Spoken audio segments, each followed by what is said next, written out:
Chair hears none. Proposed Senate Resolution 176, subject to style and in consideration of Senate Resolution 177, is hereby adopted.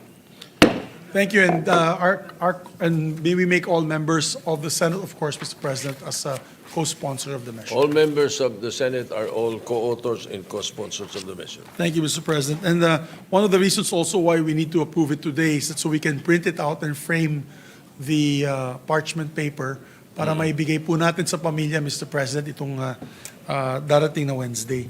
So with that, I move to resume consideration of House Bill number 4058 under Committee Report number 18. I so move, Mr. President. Any objection? Hearing none, motion is approved. Consideration of House Bill 4058 under Committee Report number 18 is in order. Yes, the status of the measures were in the period of interpellation, Mr. President. We have the general principles on deck. We still have a few members who wish to interpellate. May we recognize the sponsor, Mr. President, Senator Sherwin Gatchalian. Senator Sherwin Gatchalian, and to propose interpellation on the budget among the three good gentlemen and ladies that are here on the floor. Who would like to go first? No, because we have a list, but I think some of them don't wish to. Well, speak. at this point, we recognize the chairman of the Committee on Yes, Finance, Mr. Senator Sherwin Gatchalian. And to interpolate in the list, and I'll read it for the record, it's Senator Panfilo Lacson, Senator Alan Cayetano, Senator Marcos, Senator Legarda, Senator Ejercito, Senator Rafi Tulfo, Senator Hontiveros, and Senator Pangilinan. So, would any? Senator Lacson has will give way. intimated that he will be interpolating around 4 o'clock. Okay, Mr. President. So may we ask Senator Hontiveros? Yes. We'd like to recognize Senator Hontiveros, Mr. President. Senator Risa Ontiveros is recognized to continue interpolations for House Bill 4058.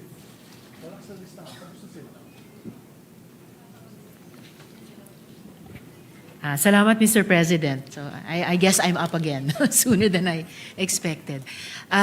So magandang hapon muli, Mr. Chairman. I'd just like to pose a shortened list of my remaining questions from our first round for this afternoon's plenary. So una na po, Mr. Chair, Mr. President, on the Maharlika investment in the National Grid Corporation of the Philippines. Gusto natin maiwasan na masayang ang 19 billion pesos na investment na ginawa ng MIF sa NGCP para sa renewable energies.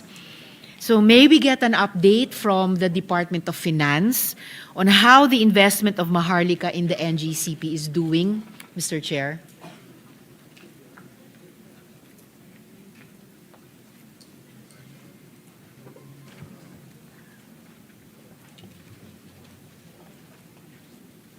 So, insofar as the investment in NGCP via the holding company, which is I believe it's Synergy Grid, they're still doing the financial closing.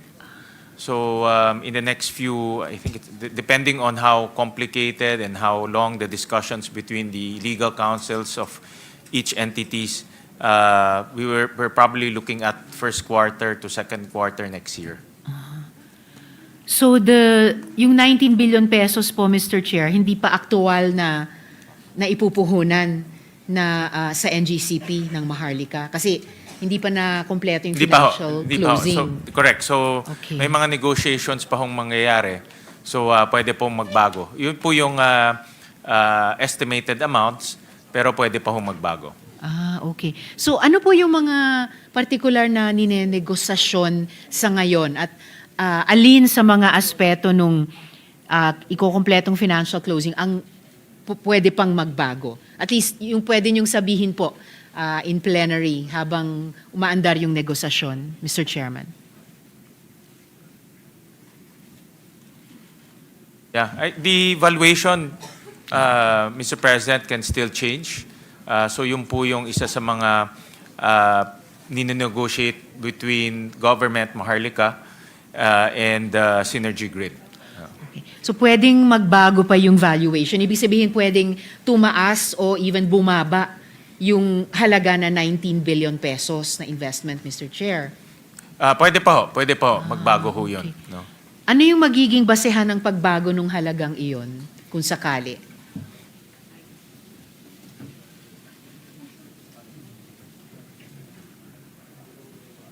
Ang pwede hong maging dahilan ng pagbabago is, number one is the market value of the investment. Synergy Grid is a publicly listed company, so titignan rin po yung valuation nitong kumpanya. And then, of course, tinitignan rin po yung risk to the investment. So these are all factors na pwede pong magbago pa doon sa presyo po.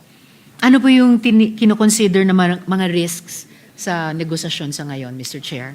Well, typically, since this is a regulated entity, it's a regulatory risk, yung isa sa mga tinitignan. Of course, mga ganitong type of companies, they also rely on loans. So tinitignan rin po yung interest rate risk as well as currency risk. Kasi sa laki po ng investment, marami ho dito will be loan from the outside. No? So with the recent weakness in the peso, that's also another factor. No? Okay, salamat Mr. Chair. Ito sana, isa sana sa kinokonsidera ng gobyerno sa pag-finalize ng financial closing dito. Anong ginagawa ng Maharlika Investment Fund in partnerships siyempre sa Department of Energy at sa NGCP mismo?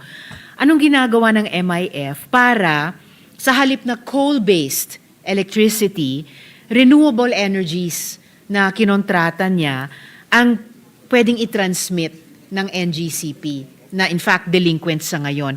Pwede po bang humingi sa kanila ng detailed technical report bilang bahagi din ng oversight ng Senado sa MIF, Mr. Chairman? Insofar as NGCP and the transmission companies concerned, ang negosyo ho nila mag-transmit lang ng kuryente. So the contracting of the generation, typically ho, ang nagko-contract are the distribution utilities. So binabayaran lang po yung NGCP ng wheeling charge in terms of electricity transmission. Pero yung kontrata ho is between the distribution companies and also the generation companies. So it's the call of the distribution companies kung bibili ho sila ng mas maraming fossil fuel o mas maraming RE. Pero ngayon ho, meron ng RPS, Renewable Portfolio Standards, ang DOE. So they're mandated to contract 5% of their total electricity outputs from renewable energy. No? At tumataas ho yan over time. No? Opo, Mr. Chair. At kasama naman ang DOE sa pag-finalize nung financial closing, di po ba?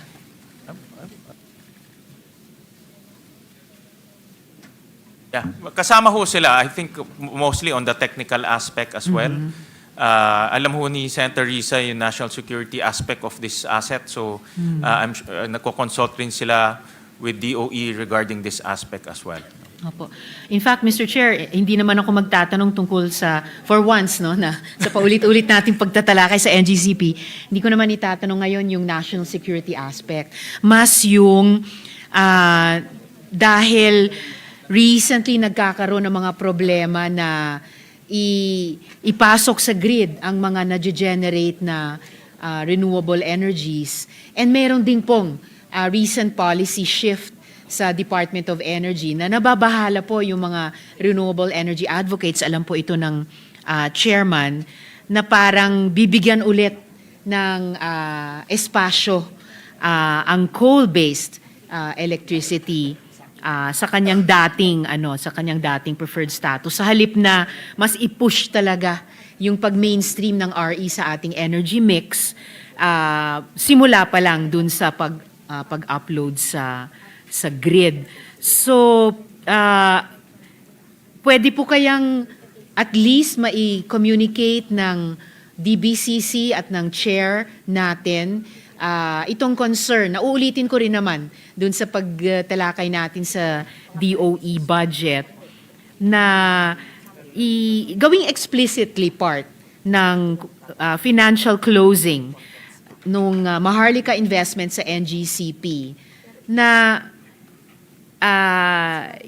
matatransmit talaga ang renewable energies sa pamamagitan ng grid natin, Mr. Chair. I suggest, Senator Risa, that we can take that topic up with the DOE. Alright. Alam ko ho yung tinutukoy ng ating senadora, ito po yung coal moratorium na nagbigay ho sila ng additional qualification on the moratorium. Pag expansion, hindi na raw kasama sa moratorium. So, ito alam ko ay maraming concern dito sa expansion ng kanilang moratorium. No? So, pwede ho nating pag-usapan at talakayan during the budget ng DOE. But insofar as the transmission is concerned, ang transmission business is normally just transmitting electricity from the GenCo all the way to the DU, the distribution utilities. Ang distribution utilities ho talaga ang merong desisyon kung saan sila bibili ng kuryente o anong uring kuryente ang kanilang bibilin. I understand, Mr. Chair. But then again, certain language can be introduced dun sa financial closing on the part of national government para higit na i-encourage yung pagpapapasok ng renewable energies sa grid natin. In the detailed, pwede po bang makatanggap ang Senado ng detailed technical report bilang tulong sa atin, sa oversight natin sa Maharlika moving forward, Mr. Chair? Yeah, andito po ang si Secretary Recto who sits as an ex officio chairman of the Maharlika. So, pwede ho silang magbigay ng mga technical reports. For example, maganda ho yung tanong nyo, yung evaluation report, kung ano ba ang ginamit nilang evaluation methodology on their investment, as well as beyond the evaluation. For example ho, ano ba ang, from a national security aspect, ano ba ang benefit ho sa atin. No? So, we can request a report in confidence, I'm sure confidentially, Sure, Mr. na Chair. isubmit ho sa Senado. Okay, maraming salamat po, Mr. Chair. Dako naman po ako sa technical smuggling na baka itanong din ni Senator Pangilinan at gayon din nating lahat sa pagtalakay sa DA budget. So, malaking halaga ang nawawalang revenues at negatively affected ang ating mga magsasaka dahil sa pag-misdeclare ng mas mababang kalidad at halaga para sa ating mga ini-import na bigas. So, ang pagresolba ng issue nitong technical smuggling, ito po ba ay nasa taas ng priorities ni Commissioner Nepomuceno? At ano yung magiging clear milestones nila para sabihin na nasosolve na natin itong walang kamatayang age-old problem na to, Mr. Chair? I joined the Senator Risa, the good lady from Banay, to emphasize on curbing technical smuggling and smuggling in general in our country. Talagang wala hong panalo sa smuggling dahil talo na ho ang farmers ho natin, tapos wala pa tayong revenues na kukuha. No? So, hindi ho talaga tayo, wala hong nagbe-beneficyo ho dyan. Medyo bumababa ho yung presyo pero hindi naman sustainable dahil maraming farmers ho ang nadi-displace. So,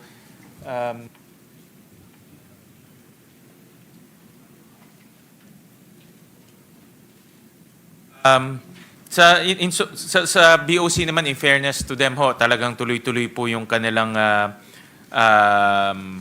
pagsugpo dito po sa smuggling sa ating bansa. So to date, ang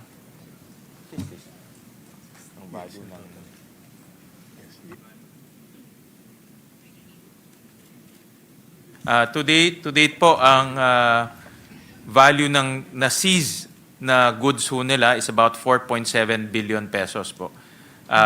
Sari-sari na ho to. May cigarettes, mackerel, onions, vape. So, malaki-laki na rin po yung kanilang na-seize na mga smuggled goods. At sa mga priorities po ni Commissioner Nepomuceno, nasa taas ba or top 3 or top 5 yung pag-solve ng technical smuggling, Mr. Chair? Nasa ano ho to, priority, nasa top 1. Sabi ho sa akin ni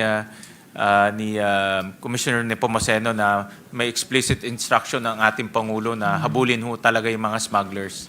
At hindi lang po ma-seizing goods, kung hindi kasuhan at siguraduhin manalo tayo sa kaso. Pero I remember during sa Ways and Means Committee hearing a few days ago, meron ho tayong mga batas na dapat ho rin ayusin. I remember sabi ho ni Commissioner Nepomuceno, marami sa mga nahuhuli nila ang mga consignee, mga driver, mga kasambahay. So hindi ho sinusulat yung mga totoong consignee. So dapat ho talaga i-revisit yung mga batas ho natin para po habulin yung mga totoong smuggler. Hindi lang po yung naglalagay lang ho sila kung sino-sino as consignee para hindi ho sila makasuhan. And I think sinimulan din nating on our end, Mr. Chair, solusyonan yan, lalo na halimbawa nung ipinasa natin yung anti-economic sabotage law, na may marami at mahalagang input din mismo ang Bureau of Customs. Correct. So isa rin yung sa mga gagamitin nila o ginagamit na batas para po habulin yung mga smugglers po.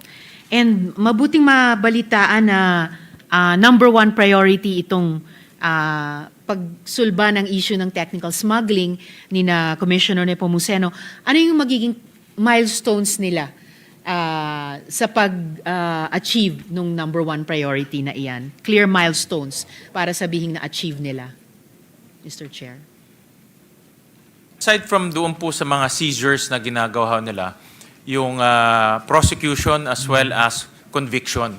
Admittedly ho, like for example, nung nagkaroon ho kami ng hearing tungkol sa smuggled tobacco at vape, admittedly, napakababa po ang conviction. Mataas po ang seizure, mga thousands. Natatandaan ko, thousands po yung seizure. Pero pag lumakad ho tayo doon sa wheels of justice hanggang conviction, less than 1% lang ho nako-convict. No? So maraming nahuhuli pero halos kakaunti lang po yung conviction. So yun po yung challenge natin sa BOC and sa BIR na taasan po yung conviction. Together with the DOJ, of course.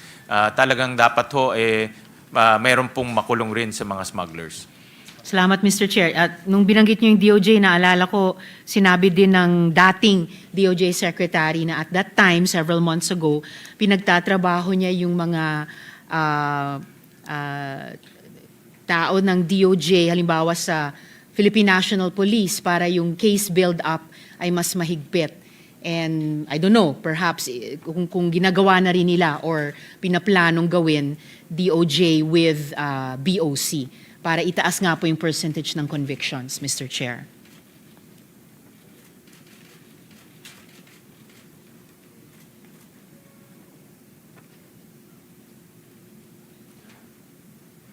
Meron pala ho silang pending na MOA to create this BOC-DOJ okay. Joint activity against smuggling. This is during the term of Ombudsman Remulla. No? So medyo na antala lang ho dahil sa pagkakapalit po ng kalihim doon. Pero pinupersuho nila yan para magkaroon ho sila ng mas matibay pa na joint activity between the entity that seizes the goods and the entity that files the case, and eventually, hopefully, manalo po tayo doon sa kaso. Hopefully, Mr. Chair. And at least yung dating SOJ ay yung ombudsman Yes, ngayon. So even correct. on the personal level, Yeah. mas may paraan na kumpletuhin itong Kanina po nakita ko proseso na nito. nag-oath na po yung bagong Secretary of Justice, si Secretary Vida. So I think pwede na pong i-revive ulit ng BOC yung kanilang plano na magkaroon ng mas maigting na relasyon sa pagitan ng BOC at DOJ. And I wish them the best in that, Mr. Chair, para ma-achieve talaga yung sinasabing number 1 priority. Correct. Opo. At may makulong. Kasi At may yun ang makulong. problema. Maraming nahuhuli, walang nakukulong eh. Opo. At dapat hindi lang po yung mga bodegero, mga, Oh, yeah. kung Correct. sinong kunyaring signees Correct. ng mga smugglers, Mr. Chair. Salamat po. Dako naman po ako dun sa GSIS School Buildings Insurance. Maraming mga eskwelahan, alam po nating lahat, ang nasalanta ng mga nakaraang lindol at bagyo. However, as was, I believe, the practice before, our schools should be covered by the National Indemnity Insurance Program, o NIIP, and International Reinsurance. Tama po ba? Medyo kinakabahan po ako, Mr. Chair, kasi wala po akong naririnig na balita tungkol dyan ngayon, pagkatapos ng Tino at Uwan at pagkatapos ng Lindol, Mr. Chair. Actually, meron ho yung pondo sa unprogrammed funds. Ito po yung insurance premium for government assets, particularly for school buildings. I remember nung hearing po, yun po yung isa sa mga katanungan. So ito po ay tinransfer ho natin from unprogrammed funds to program, Okay. to a tune of 1 billion pesos po. No? So at least so mapapondohan na siya.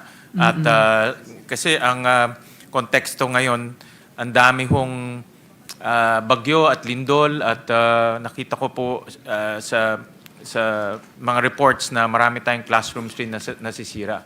So pwede na po nilang makuha yung insurance payments para ma-repair po yung classrooms. Ang challenge lang po, yung bilis. Alam ko medyo matagal-tagal ho pag-release nitong pondo, pero at least ho pwede na sila mag-claim doon po sa insurance. Okay.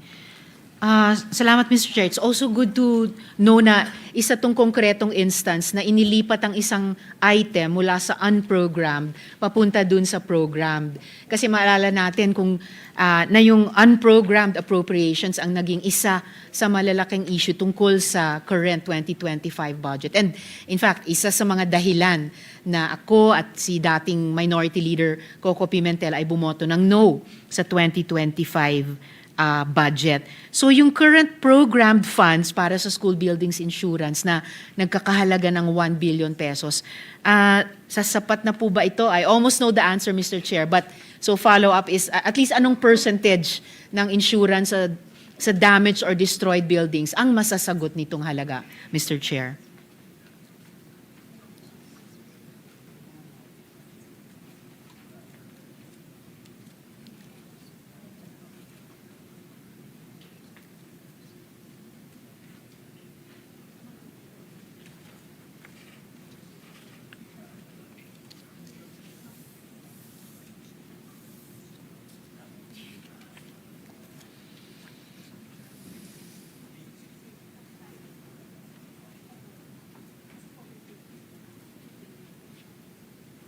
Doon po sa existing, yung this year, 2025, according to our National Treasurer, kaya naman pong ibayaran ni mga damaged schools. Okay.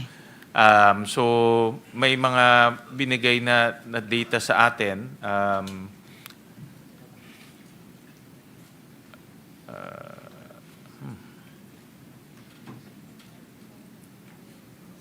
hindi naka...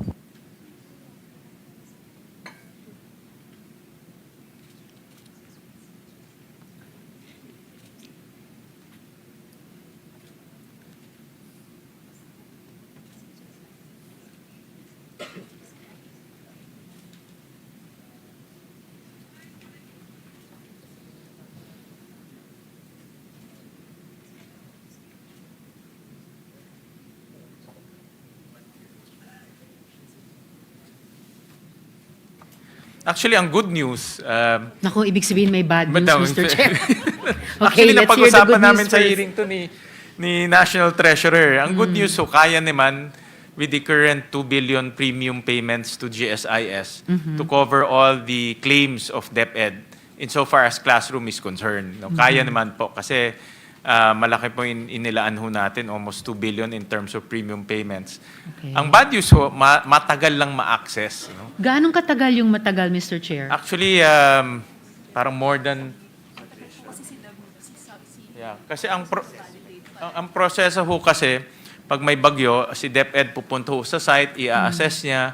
Pag may cost na ho, ibibigay sa GSIS. Of course, GSIS pupunta doon to validate po yung cost. So typically, umaabot raw na more than a year para Oh my makuha God. yung claims. Okay. No? So, iyan din po isang problema dahil kung 1 year ho makukuha yung claims, In the meantime, wala tayong classrooms. Exactly, no? Mr. So, Chair. kaya makikita ho natin this time in the proposed budget ho, we also increase the budget for repairs and maintenance.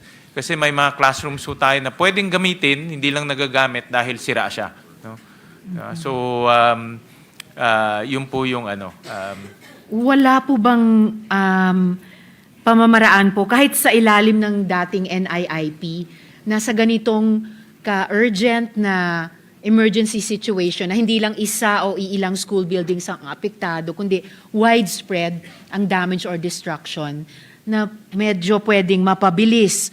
Or, Mr. Chair, yung sinabi niyo pong 2 billion pesos, kayang sagutin ng in the magnitude of 2 billion pesos yung premium payments ng GSIS, kung bukod pa po yun dun sa 1 billion pesos na inilipat sa programmed fund, I don't know, pwede po bang i-advance muna yung 1B and then i-cover within 1 year at the latest ng GSIS? Ibig sabihin, ano po yung paraan na kaagad matulungan yung mga school buildings na mag-reconstruct o mag-repair, Mr. Chair? Actually, Mr. President, Her Honor, kaya ho namin binawasan rin yung amounts from 2 billion to 1 billion kasi parang mas mabilis pa ho pag naglagay tayo ng 1 billion to repair of classrooms.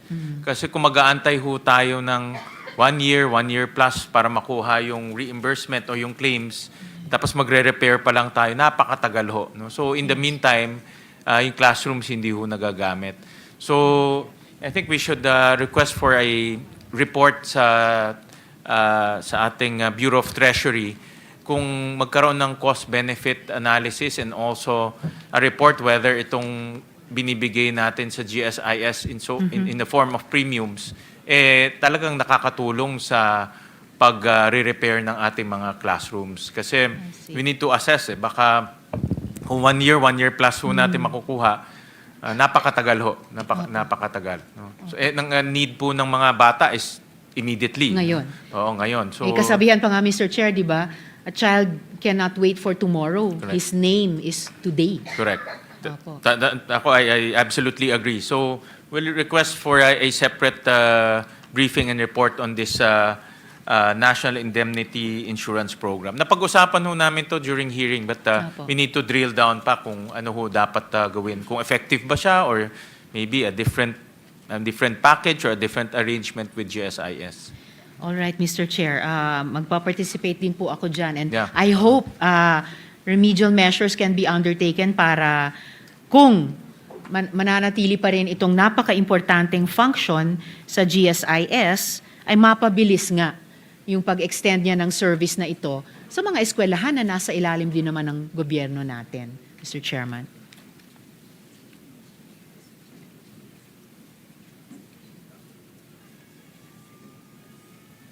Apparently ho, itong program only started last year.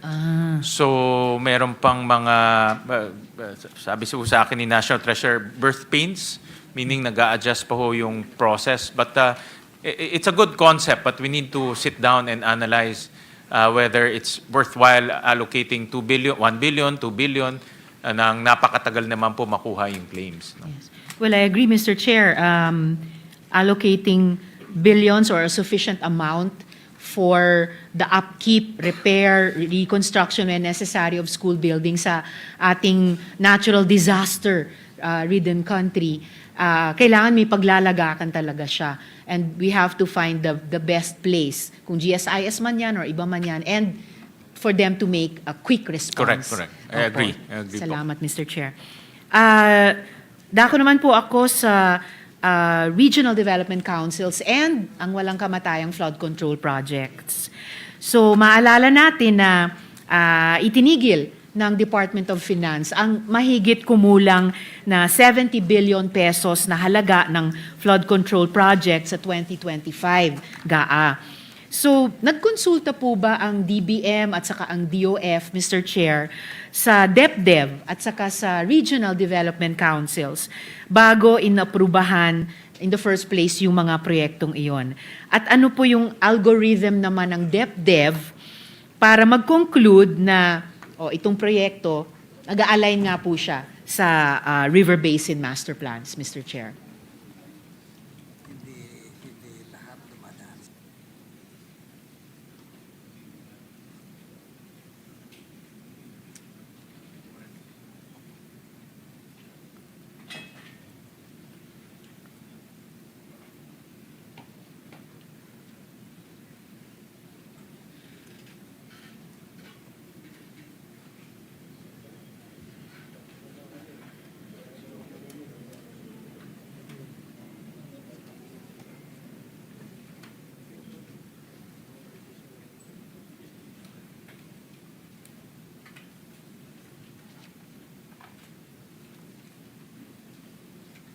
Unfortunately po, sabi sa akin ho ni Secretary Balisacan na itong flood control hindi ho dumadaan po sa DepDev. No? Dahil po ang kanilang threshold, pag PPP projects, about 15 billion po. So anything below 15 billion, hindi na ho dadaan sa kanila pag PPP. Pagdating naman po sa GAA projects, 5 billion po ang threshold. So anything below that, hindi na ho dumadaan sa kanila.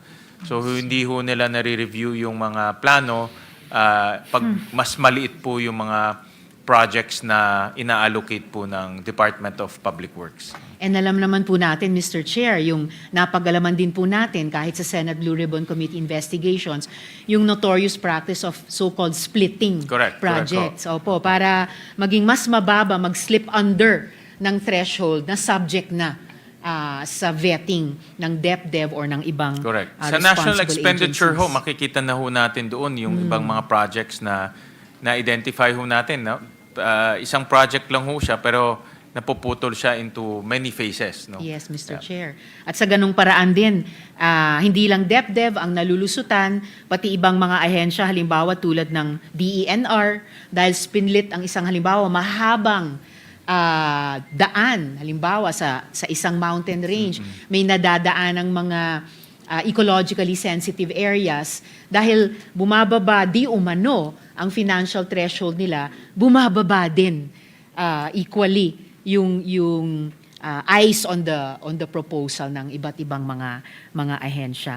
And ngayon kaya nadadagdagan yung pagtingin natin mismo na nagtatrabaho dito sa Senado, bukod sa ating mga kababayan, kung gaano kahalaga yung eyes, particularly ng DepDev at ng mga regional development councils. So kung dadaan na yung ganitong kahit yung ganitong mga proyekto sa DepDev at sa mga RDCs, ano yung meron na bang or ano yung maaring buwing algorithm ng DepDev para sabihin, okay, binet namin itong proposed project against yung, bawa, River Basin Master Plan and check, it will qualify, Mr. Chair. Doon po sa mga pagdinig ho natin, nasabi ho ni Secretary Dizon na by 2027 ho, sisiguraduhin niya na maayos na ang proposals ng Department of Agriculture, Department of Public Works. Balita yun, Mr. Chair. No, malayo, ang layo. So, 2027. kailangan inaayos ho nila first of all yung mga policies nila on local government coordination. Dapat ho may totoong shovel ready na, ibig sabihin may plano, may feasibility study at inaayos na rin ho nila yung master plan for this project. So makakaasa ho tayo pagbigay ho nila ng budget for 2027, marami na pong reforma pagdating po sa propose ng project. And alam ko ho, ang DepDev and ano ho rin sila, pinag-aaralan na rin nila ngayon yung mga master plans ng mga river basins ho natin. So kasama ho sila doon ho sa pag-aaral ho nitong mga river basins ho natin. Yung master plan po. And I'm sure, Mr. Chair, and I hope, kasama doon yung DNR kasi sinasabi din nila na hindi lang infrastructure-based solutions ang kailangan natin, dapat kasama at minsan, depende sa proyekto, nature-based ang solutions sa pagbabaha dito po sa ating bansa, Mr. Chair. Actually, marami hong revelations nangyari dito sa flood control. narinig ko sinabi rin ni Secretary Dizon, marami sa mga flood control ni plano wala eh. No? So kung plano wala, definitely yung master plan wala rin. No? So marami dito parang patse-patse po yung mga projects pero hindi alam kung talagang makakatulong o hindi. So ito po yung kinokorek ngayon ng DepDev, DNR as well as DPWH. No? Salamat, Mr. Chair. Kasi yung sinabi niyong ganyang mga proyekto, walang engineering plan, may financial plan lang. Kaya po nagbunga ng hindi ng flood control kundi ng corruption at yung yung mga pagdurusang dinadaanan ng mga kababayan natin ngayon. Mr. President, if I may interject. Yes, with the permission Mr. of, President, Senator Estrada. Lisa. I think the presiding officer is busy. Senator Estrada is recognized. Thank you. Just only one question, Your Honor. Kung magkakaroon ba ng partisipasyon ang Regional Development Council dito sa mga flood control projects, magkakaroon ba tayo ng mga ghost projects? Kung tinitignan ho namin, yung batting average ng Regional Development Council, less than 30% lang po, or around 30%, ang projects na na-approve ng Regional Council na napopondohan ng GAA. So ang ibig sabihin ho dyan, kahit na ho nag-usap-usap yung mga LGUs, hindi ho napopondohan yung kanilang mga projects. But in a perfect world, sana ho ganun. No, dahil ang Regional Development Council, kasama ho doon ang LGUs, DPWH, DNR, lahat ng mga regional agencies nandoon ho. So doon sila dapat nag-uusap-usap kung ano po yung magandang project sa kanila. Nung umpisa pa lang, nung maraming mga amendments sa mga kongresista, mga senador, mga flood control projects, dapat pala nagkaroon ng partisipasyon ang Regional Development Councils para hindi na tayo nagkakaroon ng ganitong klaseng problema. Dahil sino ba ang mastermind ng mga ghost projects? Di ba yung mga engineers dyan sa mga DPWH? Hindi naman mga senador, hindi naman mga congressman eh.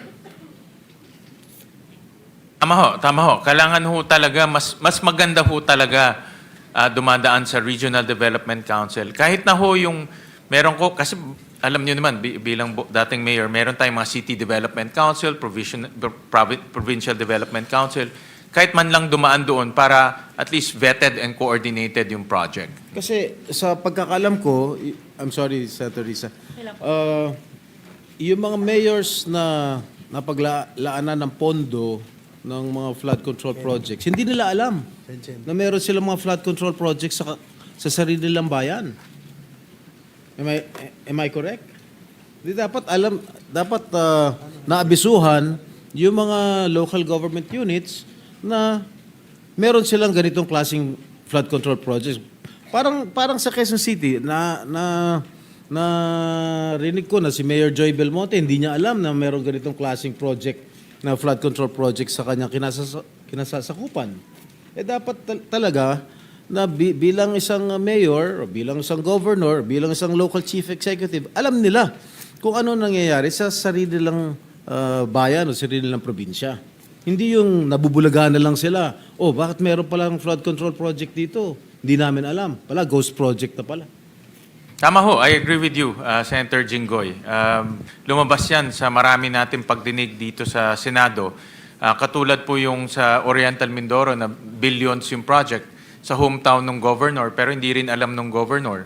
No? So, hindi na co-coordinate po sa local government units itong mga project na ito. So, dapat po talaga ma-coordinate kasi at the end of the day, ang local government units ang sumasagot kung may problema doon sa lugar. Kung mayroong baha, kung mayroong ini-evacuate, sila ho ang sumasagot. No? Dito ba sa 2026 budget, mayroong mga flood control projects? Zero. Wala ho. Zero. Zero ho. Walang flood control. Mabuti naman. Thank you very much, Senator Risa. Very welcome, Mr. President and Senator Estrada.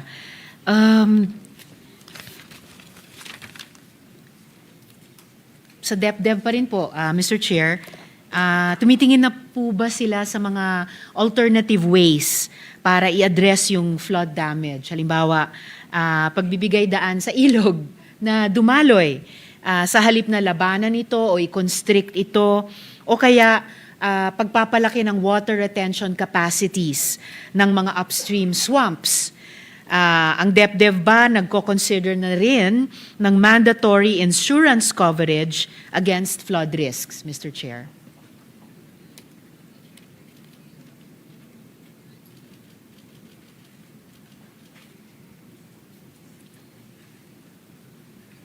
Doon po sa River Basin Master Plan, yan po ang plano ng DepDev this coming New Year na talaga hong maglabas na ng mga master plans.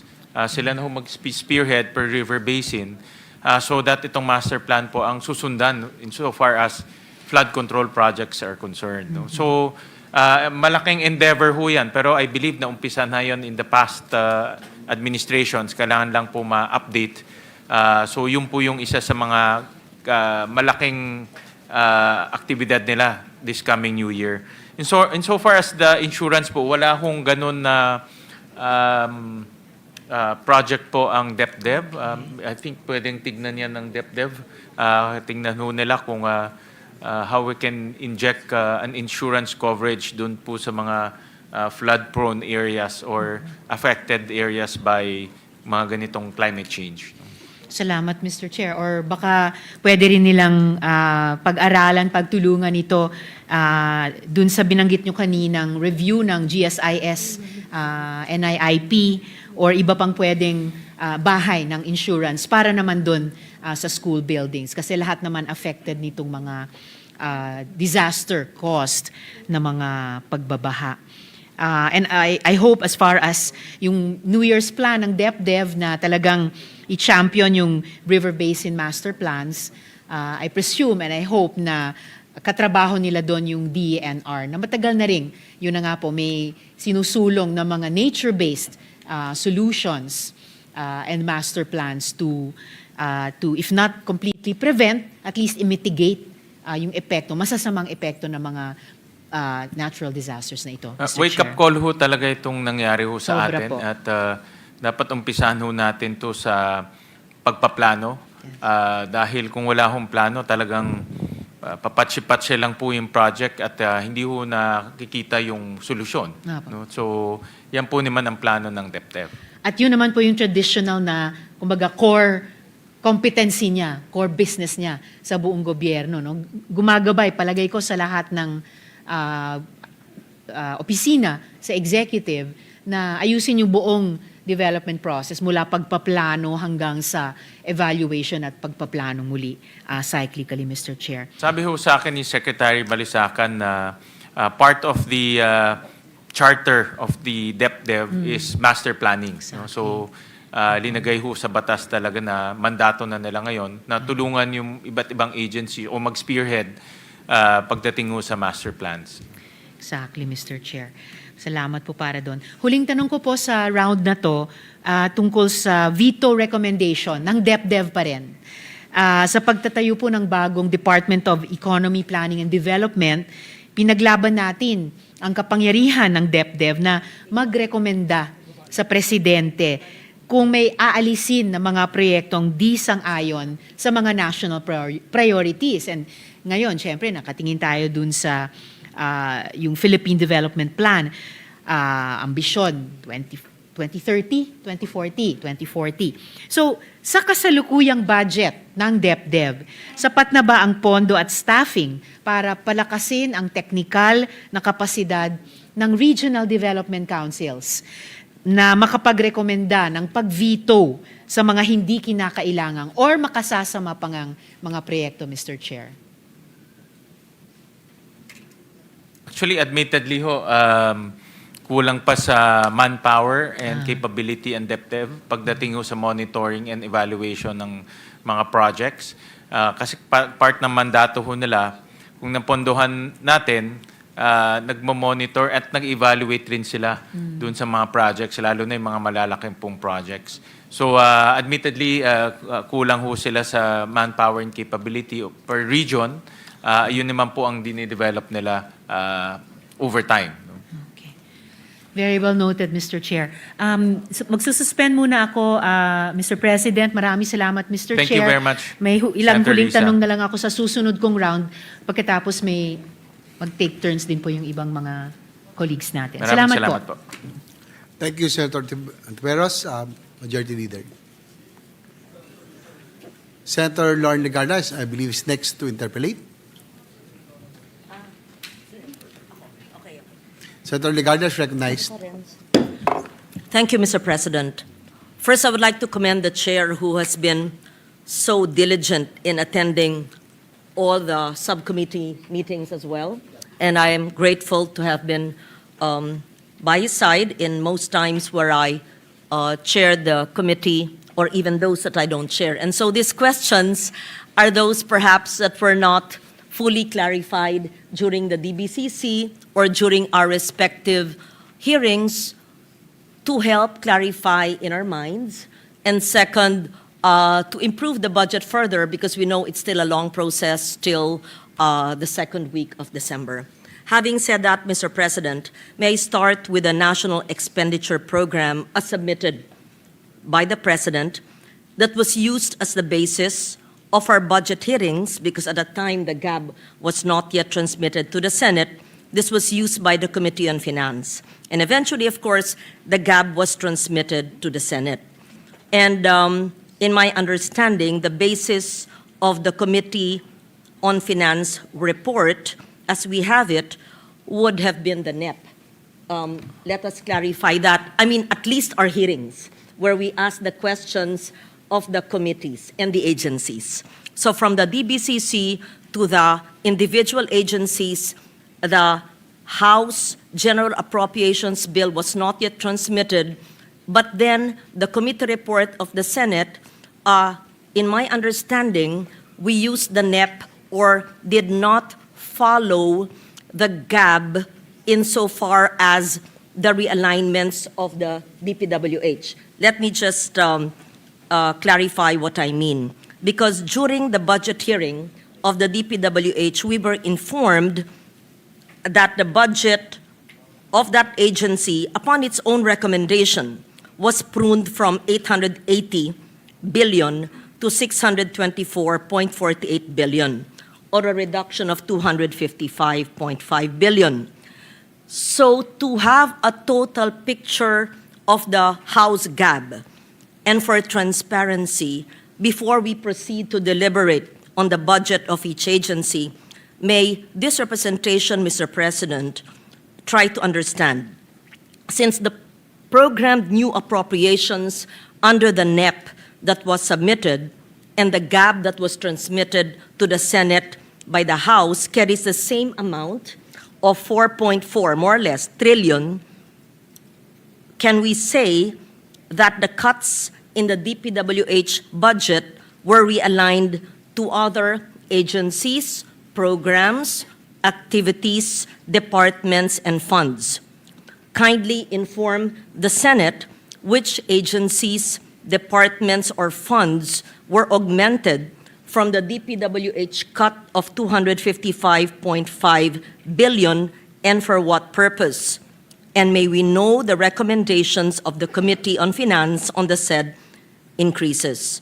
That's so that we understand it because people ask us, it was cut there was a recommendation, a list in the House GAB, the Senate is adopting the House GAB, or do we have another recommendation for the cut of 255? I stop there, but we'll pursue that after I hear the response of the chair. Thank you, Mr. Let President. me just clarify. The question is, what happened to the cut, 255. the 255? We actually talked about this in Yes. private, Mr. Chair. Bear with me. I just wanted to be transparent. Correct. Yes, pero pinag-usapan na natin Tama yan, po. and I think I mentioned to you that I will ask this. Thank Yes. you, Mr. Chair. The NEP was cut by 255 billion to be exact, by the House of Representatives, and it was reflected in the General Appropriations Bill. And the 255 was distributed in various departments in terms of increases.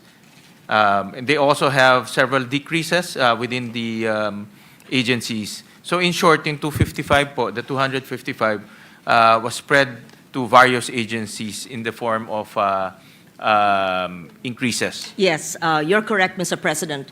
Even some of our colleagues would be asking us in the process, saan napunta yung 255? Perhaps it would be best to put into the record because from here up to the BICAM, it would change again. And I think we owe it to everyone to say where the 255 billion that was cut from that agency, where was it actually placed? I think we have Well, a list of that. Thank Mr. you. President, the good thing about this budget cycle is everything is uploaded. So Yes. the NEP is already available in the website of the DBM. The GAB is already available in the website of both the House and the Senate. And then our very own committee report is also available in the website. So you can now see the movements between the NEP, the GAB, and also the Senate committee report. There are a lot of changes in the GAB, but for example, I'll just cite some examples. This is in the GAB. The Department of Agriculture increased by 28 billion. The Department of Education increased by 39 billion. The increase. Neto, yeah. Increase, yeah. The Department of Health increased by 31 billion. So these are the large amounts. The Department of Labor increased by 13 billion. So marami ho siya, no? We're talking about DSWD increased by 36 billion.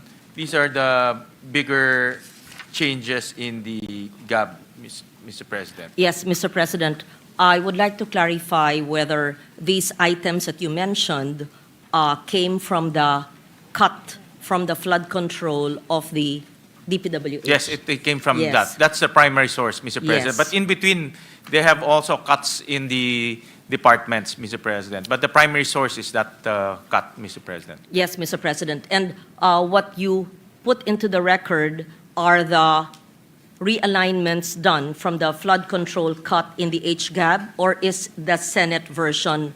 Because did we take into consideration the realignments of the 255 from the DPWH cut, or is this the House list or the Senate list of where we put the 255? Just for clarity. Just to add, another big change from the 255 is the PhilHealth subsidy to a tune about 60 billion, Mr. President. So those are the big, the changes I mentioned are the big ticket items that were taken from the 255, Mr. President. The good chair, Mr. President, is referring to the list in the House GAB. Yes, Mr. President. Yes. Correct. So that it's clear. Yes. The 255 was placed among others, but if you total that, it's not yet 255, but that's some of the items Yeah, mentioned. the big ticket by Your items, Honor. Mr. President. Yes, Mr. President. Okay. So this 255 cut of DPWH, and I commend the chair for finding double items and those without coordinates. If I'm not mistaken, you found an additional 55 billion cut by the committee, and the realignment to DepEd for school buildings, for state universities and colleges, and for DOTR. May we know now how much is the infrastructure budget for 2026, which was pegged at 1.55 trillion in the NEP? What I'm asking is, if it was 1.55 trillion in the NEP, having realigned some infrastructure to other, perhaps soft, perhaps also infrastructure, is the Senate committee report also aligned with the infrastructure level in the NEP, Mr. President, or is it lower than?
Mr. President, in our computation, the infrastructure spending is about 1.4 trillion pesos, Mr. President. It was down from about 1.5 trillion pesos, Mr. President. Thank you for that information, Mr. President. So just so that it's clear, in the NEP, it was 1.55 trillion, and in the Senate committee report, it is down to 1.4 trillion. Mr. President. Yes. Thank you for that information. May we know now, Mr. President, what are the measures, interventions that the economic team, the executive department will adopt to ensure that the GDP target growth of 5.5 to 6.5 as originally conveyed in our DBCC will be achieved, if at all? We realize and we know that they've tried to scale it down. We must find out, it's very challenging, almost near to impossible, that we must grow 7% in the fourth quarter to achieve the 5.5% growth rate, which was originally targeted by the end of the year. So may we just come to reality and try to understand in this last quarter what growth are we targeting and what do we need? Because if we are to recall our projections for 2025, we had projected a growth rate of 5.5. That means in this fourth quarter, because of the lag of the previous quarters, we'd have to grow 7%, which is, I think, very unrealistic and near to impossible. Yes. I agree, Mr. President. I think hitting 6%, even 6% for the last quarter, it's impossible already, Mr. President. To date, for the first 3 quarters, we grew at around 5%. And we're looking at hitting 5.5% by end of the year. So, but it's really a challenge right now, Mr. President, because of the weather conditions and also what happened in Visayas, also what the various natural disasters that we experienced, Yes. Mr. President. Thank you for that, Mr. President. And And therefore, also the flood control controversy, Mr. President. That's also another factor that is affecting our economy, Mr. yes. President. Having said that, Mr. President, thank you for your candor and your honesty. May we know what the executive department is doing, the economic team, as interventions and measures to be able to grow our economy, although we know that the 7% is unachievable? Mr. President, Secretary Recto mentioned that they're spending as programmed this year. And of course, they're doing catch-up programs also to spend as fast as they can before the end of the year, because government spending is one of the big contributors to our economy, Mr. President. Yes, may we know what kind of government spending? Is it spending on infrastructure, and what kind of infrastructure, Mr. President? Yes, Mr. President, infrastructure is definitely what's in the budget or the GA right now. They're aim to spend it as fast as they can in the next 2 months. So infrastructures, repair, rehabilitation, classrooms, everything in the GAA, Mr. President. So at the same time, they're also ramping up spending on the other programs in the government. So meaning, Mr. President, they will drive the economic growth through efficient spending of resources in the last 2 months of the year, Mr. President. And of course, the biggest move will be regaining confidence to governance. So Secretary Recto is very clear that by the end of the year, people will be put in jail because of the issue, Mr. President. Thank you for that, Mr. President. I was once in your seat for 5 years, and I would always, of course, try to say that, yes, more school buildings are being built. Yes, DOTR is building the regional airports. Yes, they're building more roads and bridges. But really, Mr. President, we know the truth. and everyone who sits in this room know the truth that the slowness, I can't find, yung kabagalan po ng sistema ay talagang nandyan. So, I accept your answer because I would have answered the same if I were defending the budget. And our colleagues beside you in the executive would say the same. But when we speak to each other at the back, I see Senator Recto nodding, he would say, ang bagal talaga. I don't have to put into the record our frustration in our committee hearings. Senator Bam, in his frustration, saw how slow, almost nil, was the construction of classrooms. We know how probably frustrated the DBM secretary is because they thought by ramping up infrastructure spending, it would lead to a greater robust economy, but it did not happen. So may we know how are we supposed to believe your answer, Mr. President, which I would have said myself. That's an excellent question, Mr. President. In Yes. fact, when we were consolidating the budget, we were surprised that, for example, HFEP, yung Health Facilities and Enhancement Fund, we were surprised that to date, zero pa ho ang na-allocate doon sa pondo na about 40? Tama po kayo. About Yun po 14 ang ibig billion, kong sabihin na gusto kong Mr. marinig. President. In terms of classroom, 22 pa lang ang nako-construct. In terms of health facilities, zero pa ho ang nako-construct. And end of the year na ho ngayon. No? So it's really, the spending is very dismal. And one of the things that we noticed, alam niyo ho to, Mr. President, Senator Lauren, is all the construction are centralized to DPWH. No? Naka-centralize ho yan sa DPWH. So, yung transfer lang ho ng pondo, the transfer from DepEd to DPWH already takes about 6 to 8 months.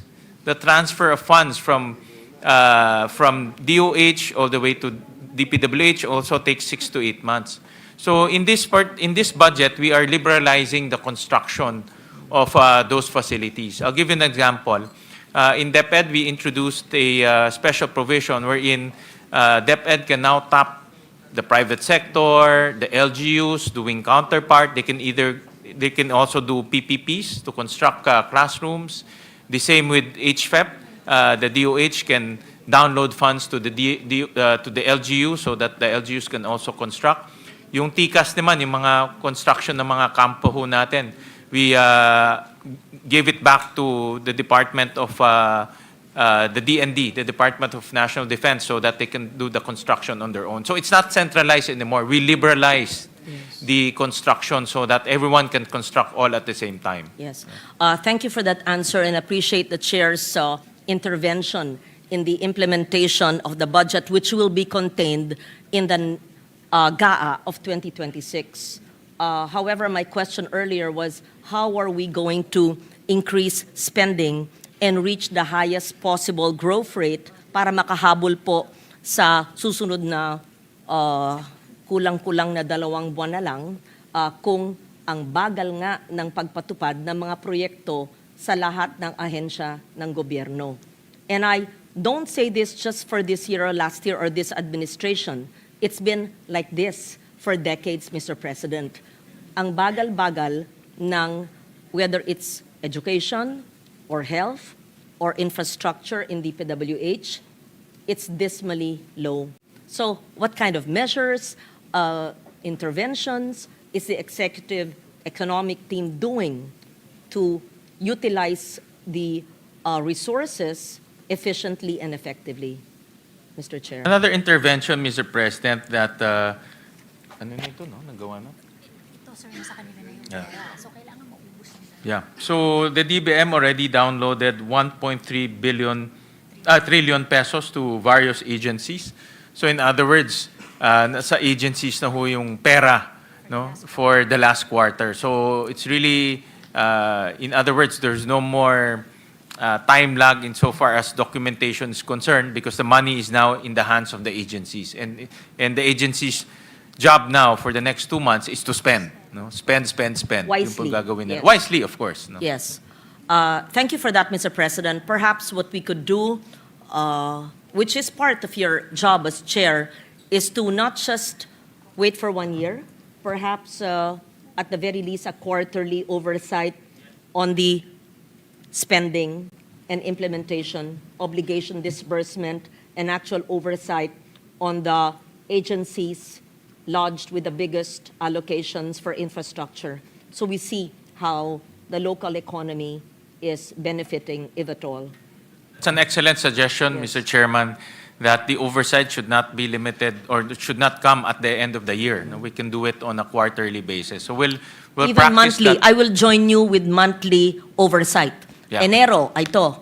At kasasabihin po nila, wala pa. Hindi sa wala pa. Na-release na nga ng DBM ng last quarter. So ang gagamitin nila sa Enero, yung na-release ng 2025. So dapat ginagalaw na.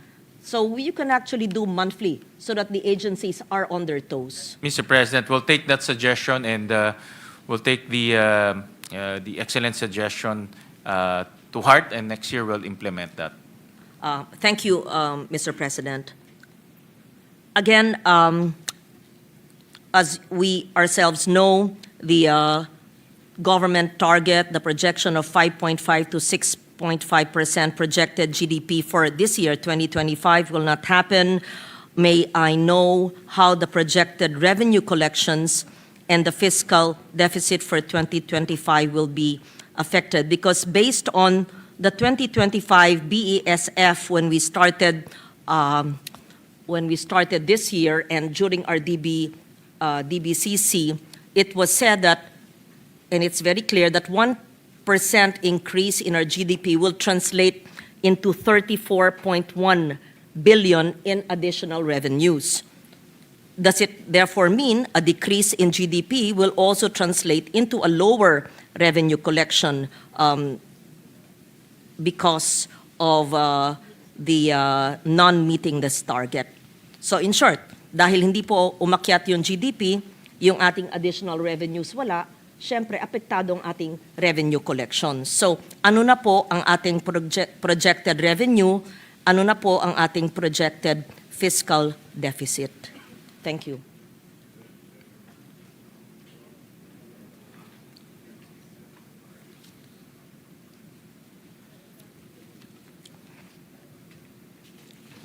Admittedly, Mr. President, that whenever our growth goes down, our revenue collection also goes down. And admittedly, Secretary Recto mentioned also that revenue will go down because of the slowdown in our economic growth. However, because of their wise fiscal management, deficit will still be maintained at 5.5% of our GDP, Mr. President. So in other words, they'll be doing some really very wise and prudent cash management, Mr. President, in order to maintain our deficit. We thank you for that, Mr. President. As targeted, Mr. President. Thank you. Now, again, this was discussed in the DBCC. I'd like to bring it to plenary as well in light of the targets that we have stated. I'd just like to put into context my question. The government continues to highlight the target of spending. Again, correct me, please. The economic team members are here. They're experts. Correct me if my numbers are inaccurate, but this is what I gathered from our DBCC. The target of spending 5.6% of GDP on infrastructure as a driver of economic growth, in line with international evidence or standards, including World Bank studies, showing that public investment can generate medium-term multipliers of around 1.5 when the projects, of course, are well selected and if they're efficiently implemented.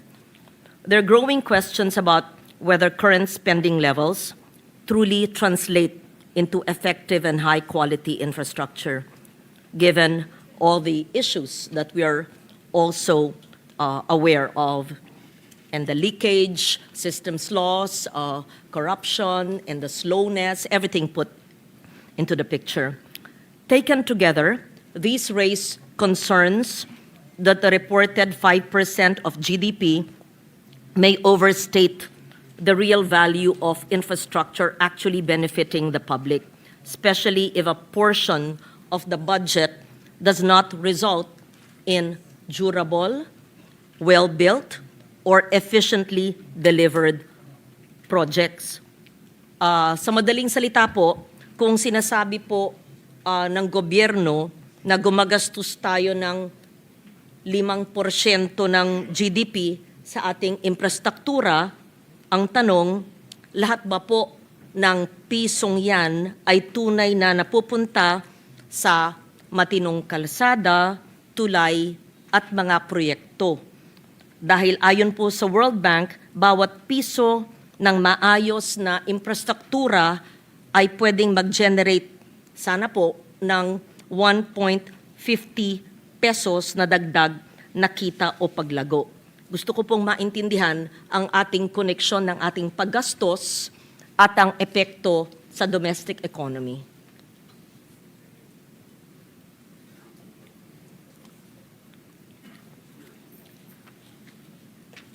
Actually,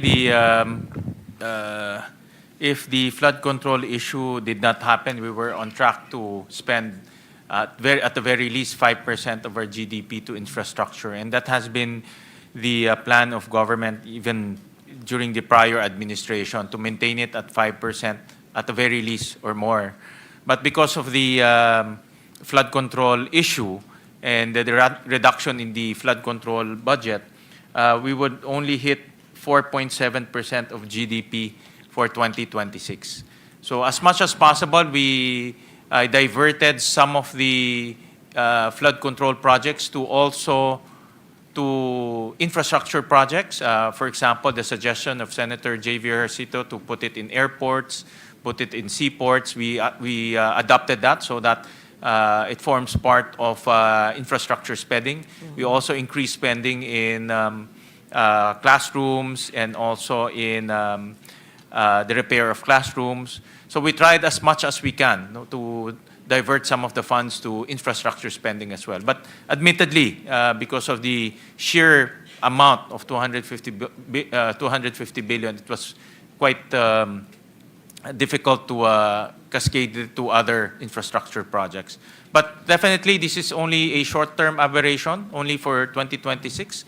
Once the DepDev has organized their activity in master planning, the DPWH reforms their process, we will revert back to minimum of 5% GDP in infrastructure spending in the following year. Thank you for that, and we look forward to that happening. And I'd like to know, Mr. President, I'm sure because of these revelations in the past months, there have been reforms already. There are already safeguards in place, such as strengthened project preparation, independent technical evaluations, improved contractor monitoring, and a more strategic approach to flood control prioritization. Although, as you say, in 2026, there is not a single flood control project. Although, to be fair, flood control is part of climate adaptation. Just But to for qualify, foreign-assisted meron tayong projects. foreign assisted. Yes.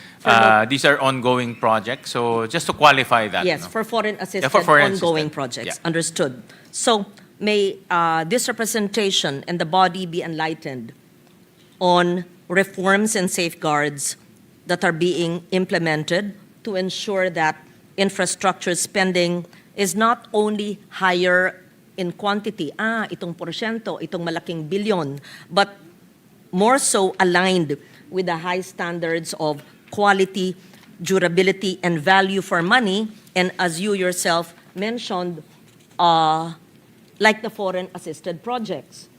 And my second question to follow that up is, who implements the foreign-assisted projects? Sinasubcon rin yan sa mga Pilipino eh. But why are they supposedly more durable, never ghost, and hopefully not substandard? So those are my two questions. Thank you, Mr. President. Yeah, well, Mr. President, this is based on my personal experience. When I was a mayor, I remember JICA implemented several projects along Kamanava. And I noticed that a lot of their master planning, detailed engineering, even monitoring are all come from the funder, no? In this case, the Japanese. And they're very strict in terms of quality and standards. Of course, the actual construction will come from the Philippines, construction companies coming from the Philippines. The engineers that they partner with are also Filipinos. But in the selection of those construction companies and engineers are very strict. They really have a high standard of selecting local partners. So in other words, Mr. President, talagang very, very strict po pag foreign-assisted projects ang ini-implement dito sa bansa ho natin. Dahil yung standard nila, ang sinusunod ay Japanese standards. Yes. No? So that's why if we see the flood control projects funded by JICA along Pasig River, talagang makikita natin parang Japanese quality po yung ini-implement nila. No? So, but of course, these are loans. These are ODA loans coming from different countries, and ODA loans are also very limited, Mr. President. Hindi natin, we also manage the ODA loans that we contract with different countries because they're still loans. Utang pa rin yan eh. So we need to manage that, Mr. President.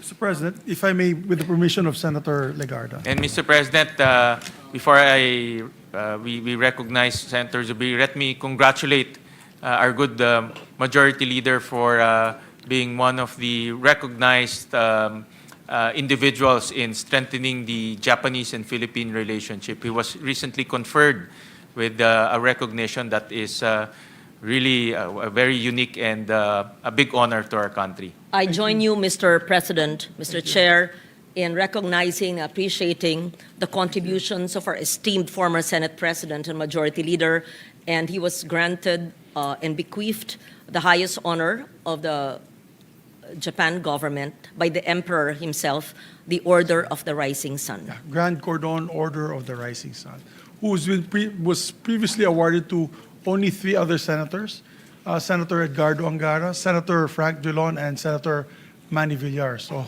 I'm in great company. But thank you. With the permission of the gentlemen and ladies, I just also want to add that Cagayan de Oro, we suffered, and I'm sure Sakmina is my neighbor in Marawi, and their families from northern Mindanao as well. We were hit by Typhoon Sendong in 2011. I remember because I had just resigned from the Senate at the time, and shortly after those Typhoon Sendong, we lost 1,000 lives. 1,000 people died there. As a matter of fact, it was so bad that it shook the foundation of all the decent people of northern Mindanao to act.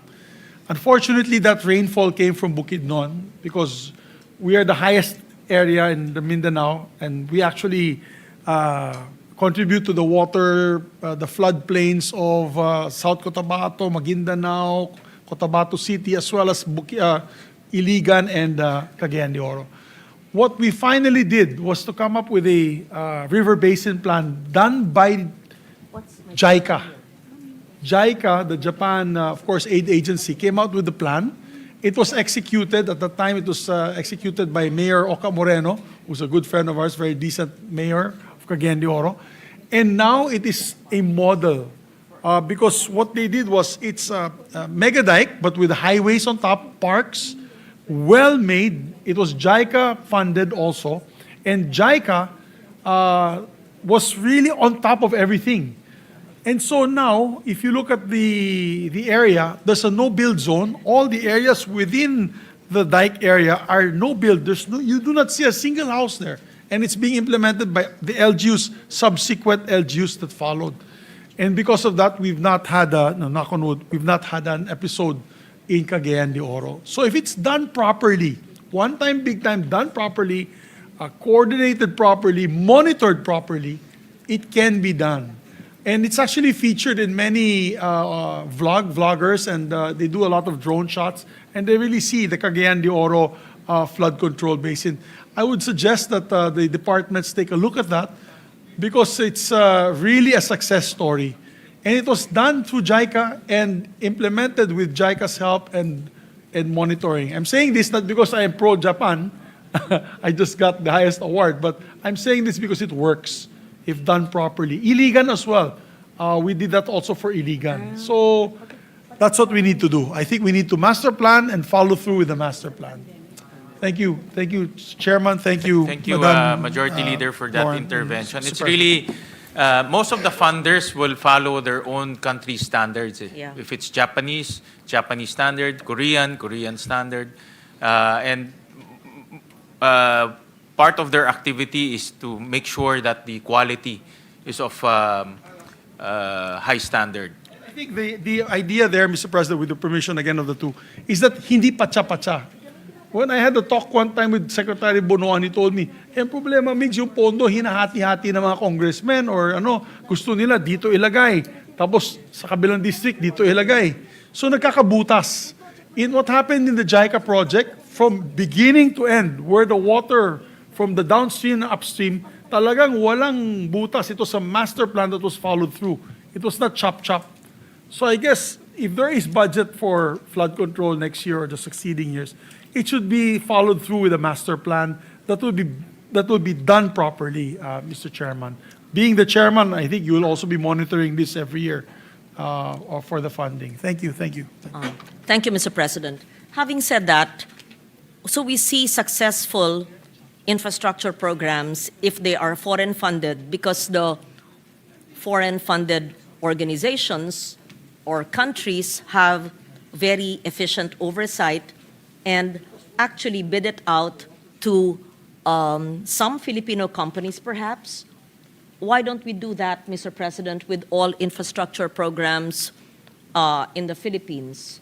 Why don't we use the same procedure, similar use of organizations, contractors, suppliers, procurement processes, the same program management, oversight being done by foreign assisted projects? What kind of interventions can we do for next year's budget so that each and every peso spent will be spent as if it was from a foreign assisted project? Paano po? Kasi nagaganap naman sa Pilipinas ng maayos kung gugustuhin po. I think that's the plan of Secretary Dizon this coming New Year's, to make sure that the implementation of projects is also almost as similar as foreign assisted projects in terms of planning, doing the detailed engineering, execution, as well as monitoring, all the way to operationalization of the project, Mr. President. So, narinig ko yan po yung kanyang plano. And when the DPWH budget comes in, we can also scrutinize or ask him about his plans on reforming the process. Thank you for your answer, Mr. President. I join you in anticipating the implementation of projects the way others can do it efficiently.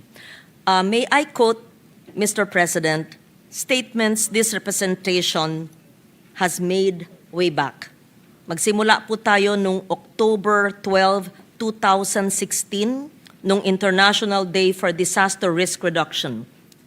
May I quote myself? We must invest in disaster risk reduction. It has been estimated that the economic impact of disaster will be reduced by $7 for every dollar spent for DRR. May I read again the Agos Summit on Disaster Preparedness, where I was keynote on July 8, 2017. For every $1 invested in disaster risk reduction, you can save up to $7 in losses. Those were my statements, not made from my imagination, but from United Nations Global Risk Indices. May I also quote, please? Investment in disaster risk reduction generally represents a large saving in terms of avoided losses and reconstruction costs, with cost-benefit ratios ranging from 3:1 to 15:1, or higher in some cases, according to a study published way back in 2015 in the UNDRR's Global Assessment Report on Disaster Risk Reduction. Also, the World Meteorological Organization, or WMO, both the UNDRR and WMO are Geneva-based organizations, believes that $1 invested in prevention could save $7 in recovery. Having said that, Mr. President, may I know, in the way this 2026 NEP was crafted, may I be enlightened, educated, may I feel how the 2015 UNDRR and WMO reports, which are data-driven and science-based, utilized to come up with the National Expenditure Program, which we are studying and contemplating on now. How did we mainstream disaster risk reduction and anticipating disaster losses na nakakatipid po tayo ng $7 sa bawat isang dolyares na ating ini-invest in DRR. If this was not used, I would appreciate an honest answer. If it was used, I want to understand how it was used by the economic team.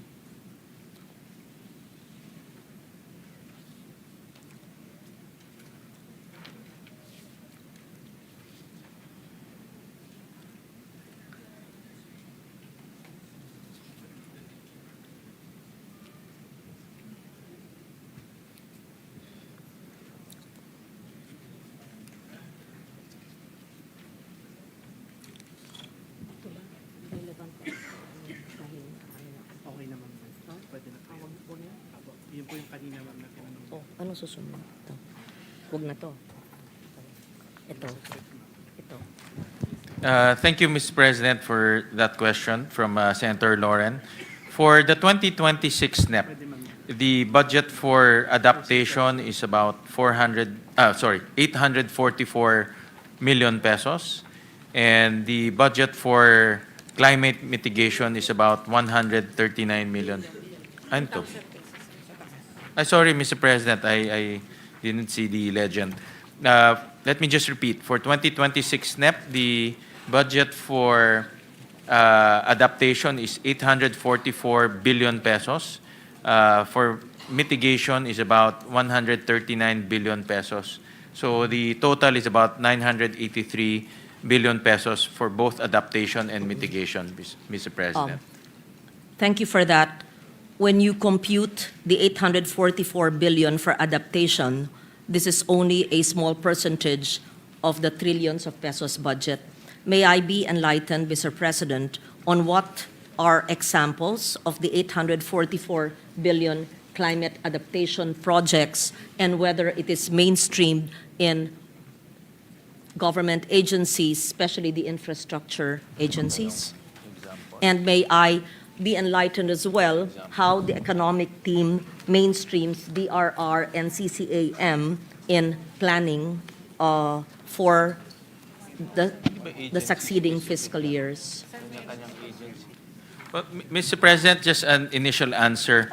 The adaptation and mitigation have several priorities. For example, food security, water sufficiency, ecosystem and environmental stability, human security, climate smart industries and services, sustainable energy, knowledge and capacity development, and cross-cutting priorities, Mr. President. But we'll get some concrete examples. I would be happy to put into the record concrete examples, Mr. President. And if I may, I know I sound like a broken record.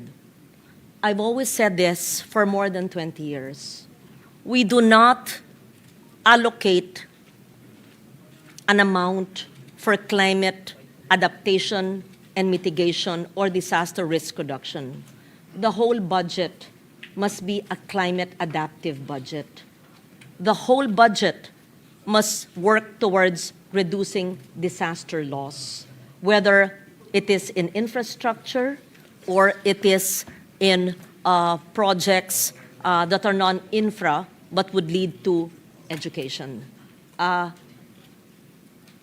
Since I started helping the budget, if I may, just bear with me please, in 2013, it's always been said, oh, we allocated this amount for climate change. Oh, we did this for DRR. You work in silos. That is not how it should be, Mr. President.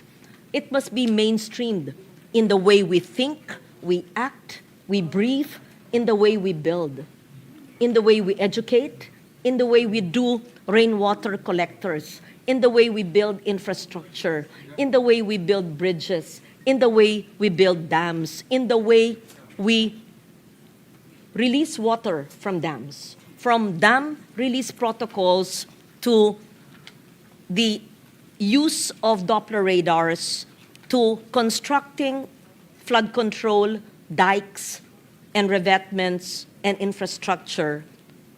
It is my sincere desire that the whole budget would focus into CCAM DRR. And this is nothing new, Mr. President. We've been talking about this for 20 years. And I am just somehow sometimes frustrated that in every administration, we always have to put ceilings on adaptation, mitigation, and DRR when it should already be mainstreamed in every government department. Again, not your fault. Again, not the fault of this admin. I've been speaking this way for more than 20 years in this chamber, and I wish we could have a budget that has the template for CCAM, because as I said, for every dollar invested in DRR, we have $7 of recovery that we would not have spent because we did it right at first sight. I would be happy to hear a response from the chair. Thank you, Mr. President, for that question. I think I joined Senator Lauren during the budget hearing of the Climate Change Commission, and we can task the Climate Change Commission to spearhead a program or a mechanism wherein climate change adaptation and mitigation should be mainstream and embedded in the activities of the different agencies. Come up with the guidelines, come up with some form of template. So in the formulation of their budget, they will already take into consideration climate change mitigation and adaptation in their different PAPs, program activities and projects, Mr. President. So we can, my suggestion is we can mobilize the CCC to do so, Mr. President. It's a small agency. Perhaps Ano lang, mga template lang, Mr. you're President? correct. Even the DNR can Yes, help. or the DNR, Hopefully, yes. Because the DA also has their climate change offices. All these agencies have their little bureaus or programs relating to CCAM because it's nothing new. We've been doing this for 20 years. Correct. We'll Yes. request from the economic managers concrete examples on climate change mitigation and adaptation, considering that close to about a trillion pesos actually have been allocated to climate change adaptation and mitigation projects. Yes. I know that the chair may not be able to read into the record the big ticket items in the 844 billion, but I would be happy to receive from the agencies of government or NEDA or even the LBRMO what are the big ticket items in the 844B that relates or that addresses the issues on climate change adaptation and mitigation. The DBM will submit to the committee and to your office, to her Honor's office, the breakdown of this climate change adaptation budget of 844 billion, Mr. President. There are components, but concrete examples Yes. and also Examples, concrete yes. projects. Because we can easily say, food security. Madali pong pakinggan Correct, at magandang pakinggan, pero saan talaga napupunta? Then we could say, climate adaptation. And when we look at the fine print, it would be flood control. But what kind of flood control? It should be nature-based, let's say enhancement of mangroves instead of cement. It could be green and not gray. Yeah. Having said that, I would like to go into governance and corruption and macroeconomic impact. So, again, during the DBCC, Mr. President, the medium-term projections, it was said, depend on executing the 1.324 trillion in capital outlays. Again, I would be happy to be corrected if the figures are not accurate. So based on the DBCC, the medium-term projections depend on executing the 1.3 trillion in capital outlays annually and rely on achieving a 5 trillion in revenue collections. Yet governance failures directly constrain project execution and deter investor participation. We all know that and sadly admit it. May this representation be educated? What are the formal mechanisms by which the DBCC, the economic team, will integrate corruption risk metrics and procurement transparency indices into the medium-term fiscal framework and the fiscal forecasts? Should the 2026 budget include perhaps a dedicated allocation, perhaps, I don't know, 5 billion for a substantially enhanced independent audit mechanism as a safeguard against ongoing governance scandals and project failures? I just want to understand what is the game changer that will ensure that we will reach our targets and not speak 1 year from now of the same governance failures. Thank you, Mr. President. Well, Mr. President, for one, we during the budget of the DPWH, we also talked about how to prevent the same issue from happening this coming 2026. And one of the things that we included in the 2026 Senate Committee report is a fund of 2.4 billion pesos for pre-audit, Mr. President, of all DPWH projects. This was recommended by the COA, the Commission on Audit, and at the same time, the DPWH accepted this proposal during that hearing where you were there, Mr. President. So we carved out 2.4 billion to fund COA's pre-audit activities in DPWH. At the same time, DPWH will be using modern technology to make sure that ghost projects will not happen again. So they will use satellite technology that can pinpoint exactly where the projects are, technologies that can be used to validate the projects that are being implemented. So the use of technology will be a key reform that the DPWH will be doing this coming new year, Mr. President.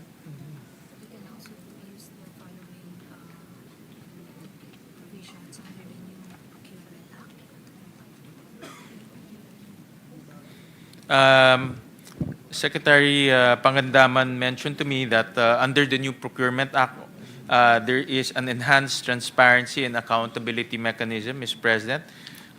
This is one will be the open data contracting that will ensure open access to procurement processes and contract implementation. The other one is participatory procurement. Empowers observers and civil society organizations in independent oversight and monitoring roles. and beneficial ownership disclosure. Mandates declaration of beneficial owners to detect conflict of interest and prevent circumvention of blacklisting, Mr. President. Those are the mechanisms, Mr. President. Thank you for that. We anticipate the implementation and hopefully the immediate positive impact of the open governance which the DBM has been championing in the past months. That's on the procurement side, Mr. President, Yes. but on the implementation side, the pre-audit is a major reform that we included in the budget, Mr. President, because in the past, as we have seen in the issues of ghost projects, hindi ho nabibisita ng COA resident auditor, no? Because sa dami pong projects, hindi ho nabibisita lahat. Bayad na, hindi pa rin nila nabibisita. So we're reversing the process by adding more funds, getting more auditors on the ground. So bago po mabayaran yan, definitely mabibisita na nila. Thank you for that, Mr. President. I know I would like to ask now about budget alignment and project integrity. And allow me to read just the context of my question. The total budget proposal submitted by the national government agencies reached 10.101 trillion. Again, let the executive department correct my figures if it's not accurate. Yet the national expenditure program allocation is constrained to 6.793 trillion, a reduction of 3.3 trillion or approximately 33%.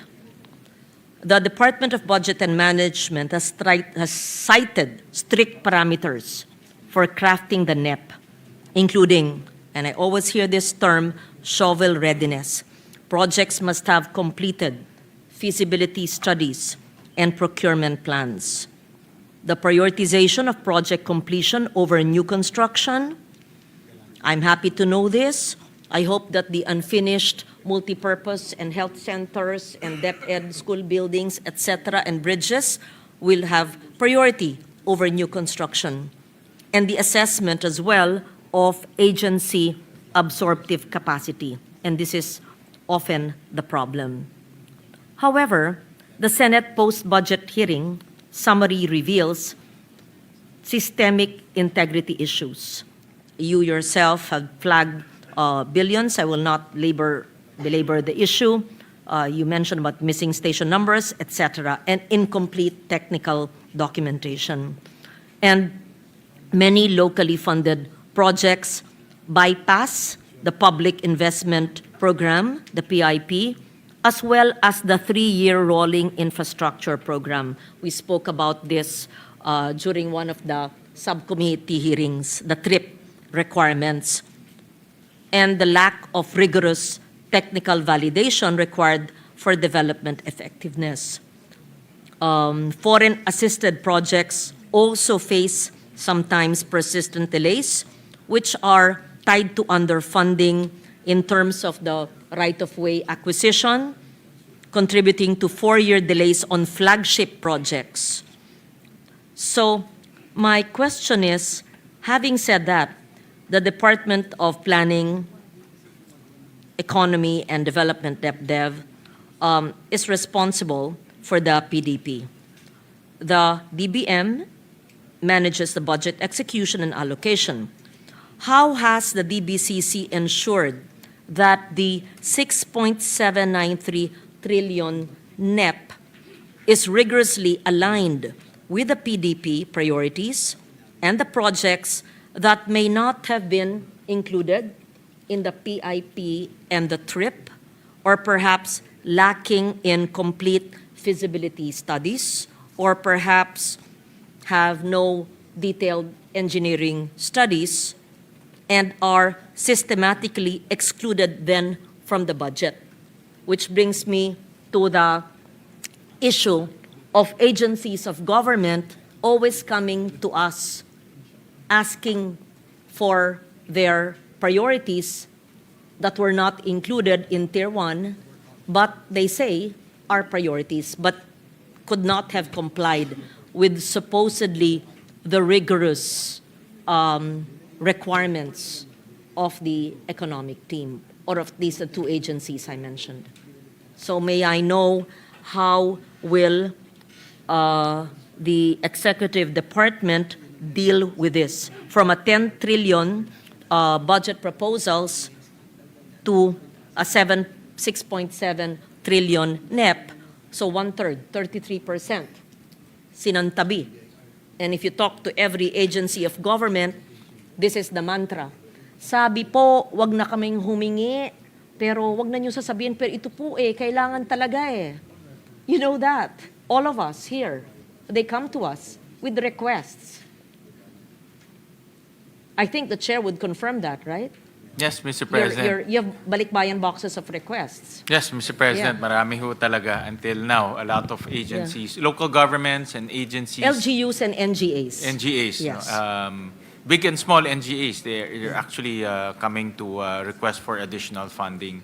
So it's really, Mr. President, as the good gentle lady from Panay knows, it's really about fiscal space, Mr. President. So because of the tight fiscal space, it's very hard to give amounts to agencies that are not in line with the priorities of the President, Mr. President, and also in line with the Philippine Development Plan.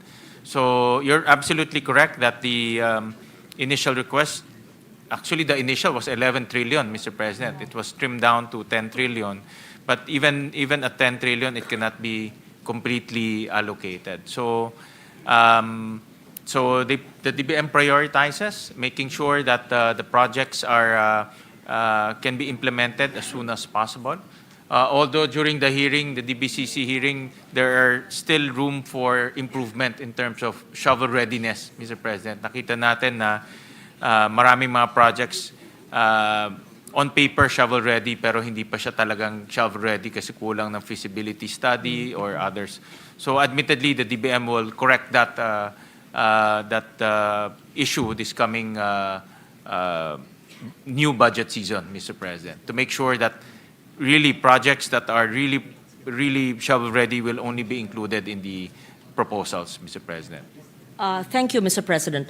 So considering that 33% were not included, are we then assured that all of those included in the NEP have complete engineering designs, updated cost estimates, procurement plans were done, and the TRIP, the PIP, and the TRIP were complied with? Itong TRIP, minsan, I'll use a naka-bad trip because we were in a committee hearing. And a small agency, wag niyong sisihin. Ang sagot po ng DBM, again, kaibigan ko ng DBM, kasi walang trip. Naawa ko sa maliit na ahensya, o sige na, National Museum, kaya tinanong ko ngayon, sa bawat hearing, may trip ba kayo? Kasi requirement daw yung trip. And these are multi-year projects. And the answer was, the allocation for 2026 was put to 0 because there is no trip. We were all confused and we asked for a memo on the trip. But I'm happy there should be a Mr. trip. President, There yeah. should be a trip. But then, pag multi-year project at nabigyan nung nakaraang taon, hindi bibigyan ng next year, nakatiwangwang yung building kasi walang trip, hindi ba iniisip yon na at least multi-year? So, again, back to my question. Huwag magagalit ang DBM, gusto ko lang maliwanag kasi. Oo. Lahat ba ho na nasa NEP ay merong nakapasa sa DepDev na PDP, PIP, merong trip na maganda naman, dapat kasi talagang pumapasa dyan, at may feasibility studies na detailed engineering designs, which are requirements. Because yung 33%, diba, hindi na naisama. 3.3 trillion, hindi na isama. We assume na yung sinama ay compliant po. O baka hindi pa rin naman. Just so that we are aware, and if we need to cut any further, we still have the time to cut between now and our passage of the Senate version? Well, Mr. President, I can confidently say that the projects in the DPWH, in the Department of Public Works, under the committee report, has the minimum documents to become shovel-ready. No? Because we also included in the committee report the station numbers of all the projects there. No? So in order to have a station number, kailangan merong detailed engineering, merong ring feasibility study at iba pang mga dokumento. So lahat ho yan meron na sa DPWH projects. And we also remove yung mga doble. How much did we remove yung mga doble-doble? How much? Yung mga doble-doble? How much? Magkano nga? Yung mga duplicate projects, no? Projects that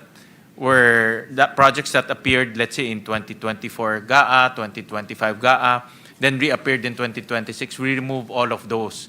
And that amounted to about 4 billion pesos, Mr. President. So, in other words, this list of DPWH projects are vetted properly. Since nawala na po yung flood control projects, nawala na rin po yung issue of not being shovel-ready. No? Because yung flood control, that's the component, or that's the group that is actually problematic because wala siyang feasibility study, wala rin siyang detailed engineering. So problematic ho siya. So kung tinanggal ho siya, naiwan roads, bridges, we mandated DPWH to give us the station number. So we're very confident na these are meron na ho mga detailed engineering itong mga projects na ito. Thank you for that. May I just say this, that the exclusion, yung pagtanggal po ng flood control at yung pag-retain po ng ibang infrastruktura, I think it does not assure us that the others that are remaining actually complied with all the stringent measures. But I hope that they did. May I therefore be assured if the TRIP has effectively become a gatekeeping mechanism for inclusion in the National Expenditure Program? Simple po. Lahat pa ho ng proyekto sa NEP na na-carry po sa GAB na inaaral po natin ay napasa po ng TRIP. Yeah. Well, I was given the answer given to me by Secretary Pangandaman. It's a mandatory requirement. So all agencies should fulfill the TRIP, the 3-year rolling infrastructure program. However, Mr. President, admittedly, not all the agencies are complying. In fact, some agencies doesn't even know about the TRIP, Mr. That's why. President. So what do we do? May we know, Mr. President? That brings me to my the core issue here. Of those included in the NEP, how many have not complied with the TRIP or the 3-year program for multi-year programs that were actually studied by DepDev?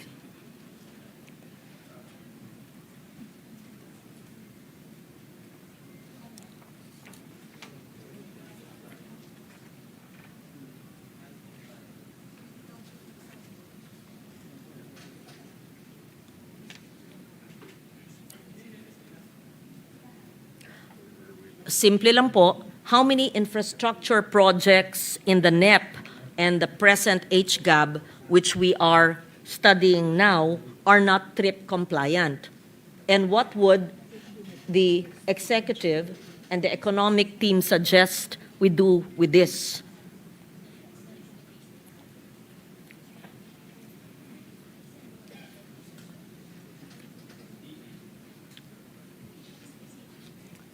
If the agencies are not even aware, then how were their projects included in the NEP if they're not even aware of the existence of a requirement of the DepDev and DBM?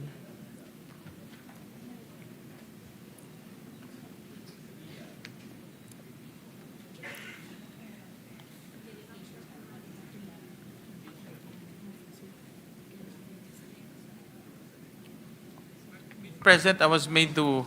Right now, I was just conferring with with DBM and DepDev. I was made to understand that the trip is a mandatory requirement. However, not all the agencies are complying, and it seems to me, personally, Yes. that not all projects are also covered, Mr. President.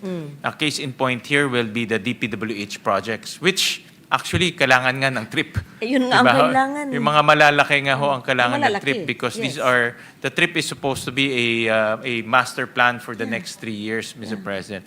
So we'll urge the DBM and also the DepDev to review this practice, the trip practice. On paper, it seems to be a good mechanism, but if it's not going to be implemented strictly across different agencies, parang hindi natin makikita yung kanyang benefit, Mr. President. May I be informed which agencies are not covered by the trip and which agencies are covered but are not compliant? And if they're not compliant, perhaps we can ask from the economic team to identify projects that need to be covered but did not comply so we can actually axe it. Tanggalin. Hindi nag-comply eh. Di ba ganun ba ho?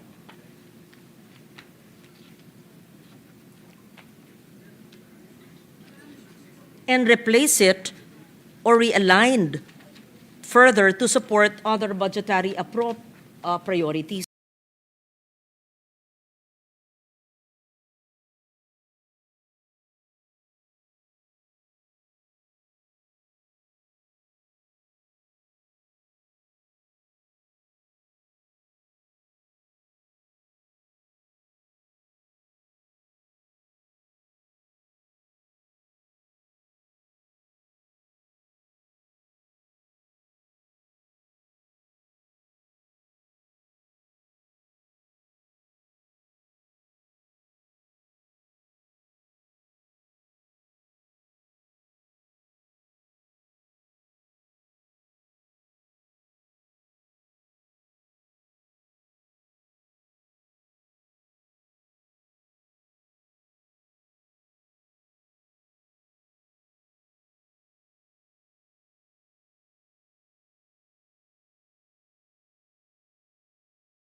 Implementation is uneven as of this point. Do we therefore, Mr. President, review all the infrastructure projects we are currently reviewing contained in the NEP and HGAB?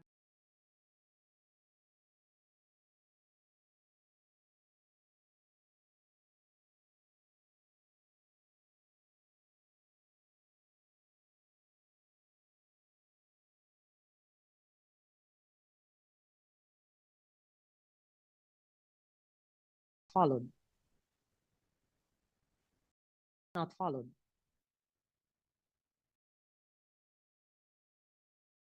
Mr. President, it needs a review, this trip. That intention is, the intention is good because it gives you, it's forward-looking.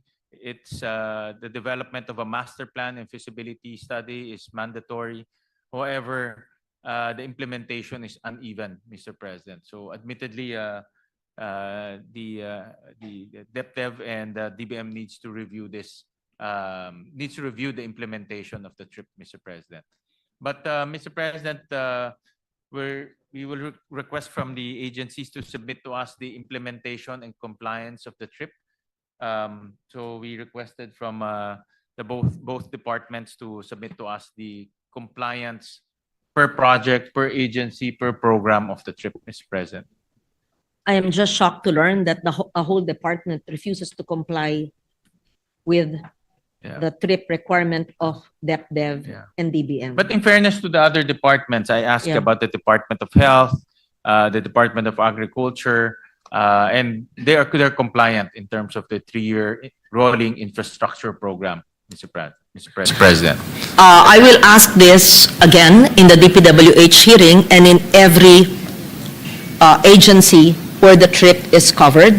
And we would like to understand, because conceptually, it is important so that you see the readiness of the agency. And we want to understand the non-compliance and the impact of its non-compliance, because if the others are compliant, why not the others? The difficulties and the challenges it faces, and whether to have such a requirement at all. Eh kung di naman po sinusunod, bakit po natin imamandate?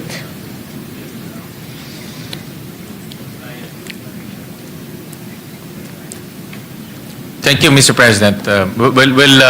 I requested. Used to sit there 10 years ago, the same problems persist. Low absorptive capacity and persistent project delays. 4-year delays suggest that government cannot effectively execute even current budget levels. Yet allocations remain high. May we know how the executive department plans to break this pattern of weak execution? What specific quarterly metrics will track project delivery rates, cost performance, timely completion, and contractor performance? Should budget utilization rates be monitored, as I suggested, monthly or quarterly rather than annually, and the withholding of funds from non-performing agencies to redirect towards faster executing entities, although I know this may not be possible if it's already line itemed in the GAA?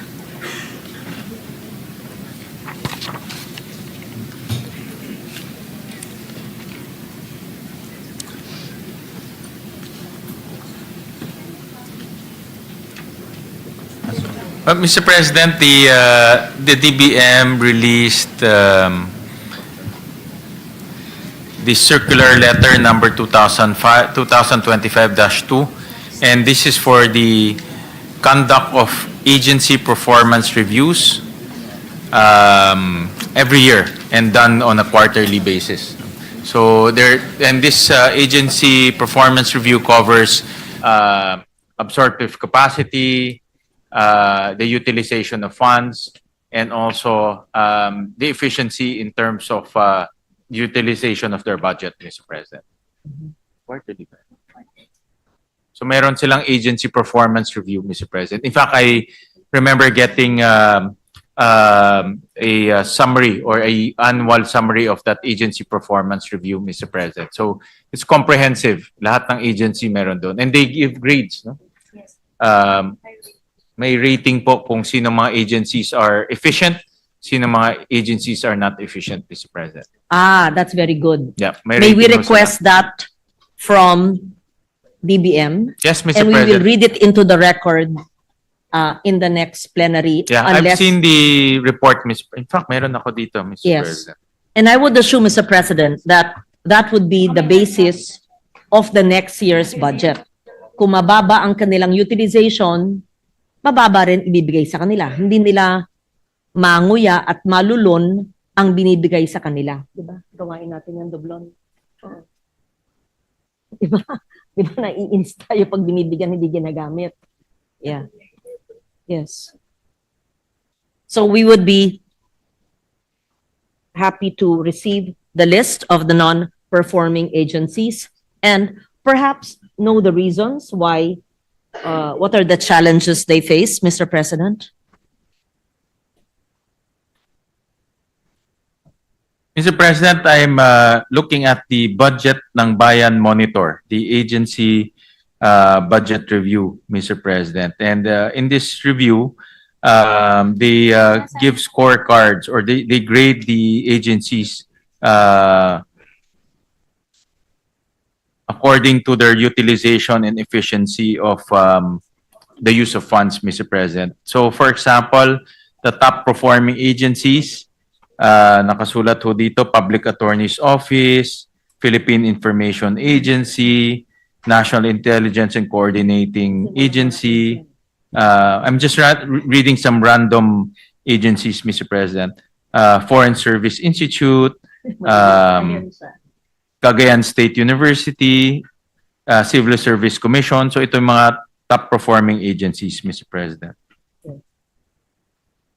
Maliliit na ahensya at walang infrastructure. Except for public attorneys, Mr. President, malaki-laki ito. Gusto niyo marinig yung poor performing, Mr. President? The poorest performing, yes, Mr. President.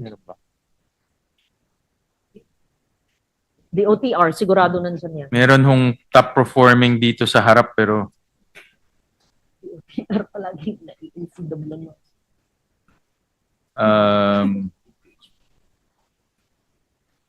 Hindi naman, hindi makaya.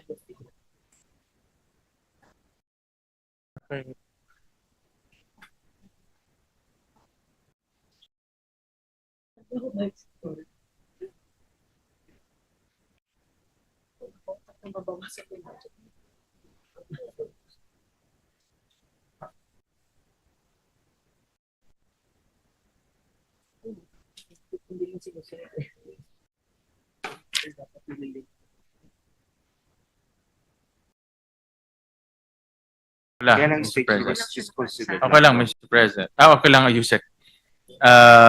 Ito yung mga poor performing, Mr. President.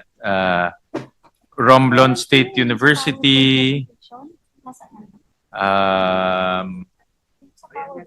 Wag na yung SUCs, mga government Cotabato agencies. Foundation College of Science and Technology. Government agencies. Government.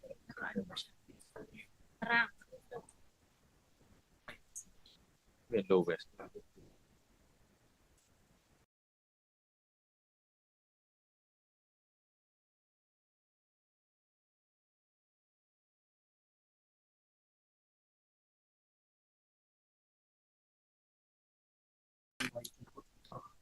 Ano to?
According to the list, Mr. President, the lowest is Department of Migrant Workers, then the Commission on Higher Education, the Department of Housing, DOTR, Mr. President. COMELEC is also a low performing. And this is spending. Pag sinabi natin low performing, hindi ibig sabihin hindi sila magaling. Yung paggastos lang ho nila ng budget, Mr. President. So these are we'll submit the list to Her Honor, Mr. Yes. President.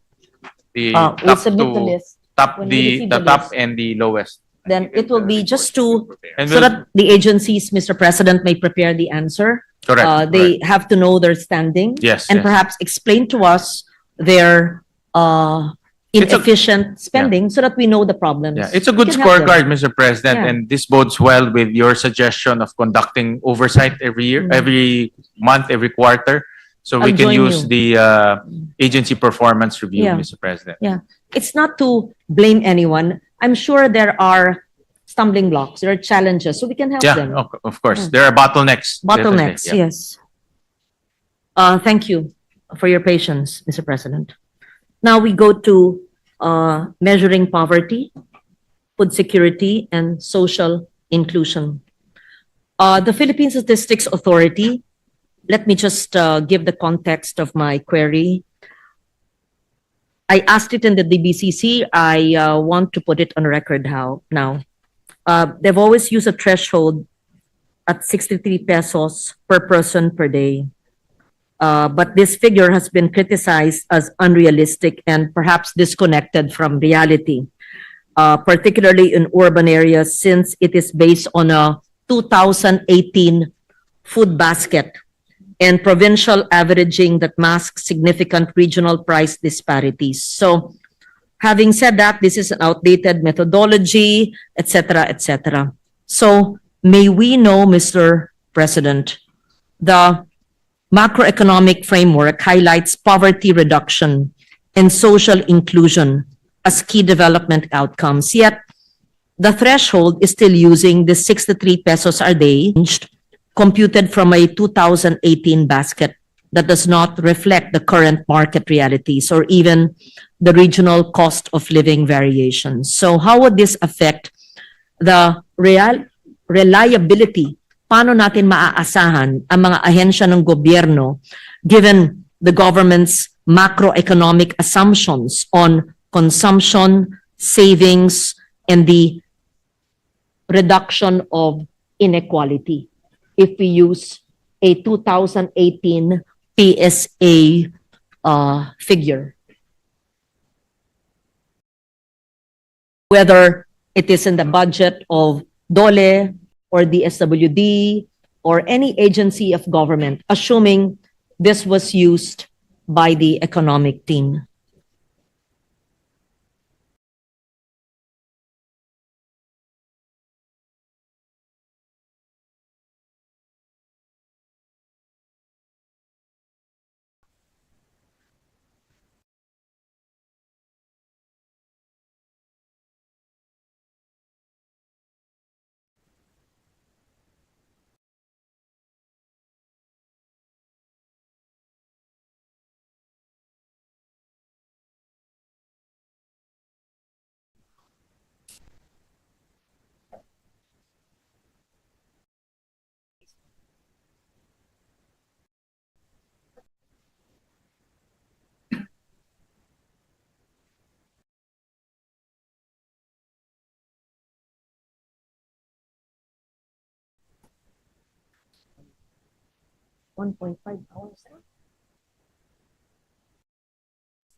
Thank you, Mr. President. And Mr. President, just to update Her Honor, Senator Lauren Legarda, these numbers of 63 pesos per day per person was already updated.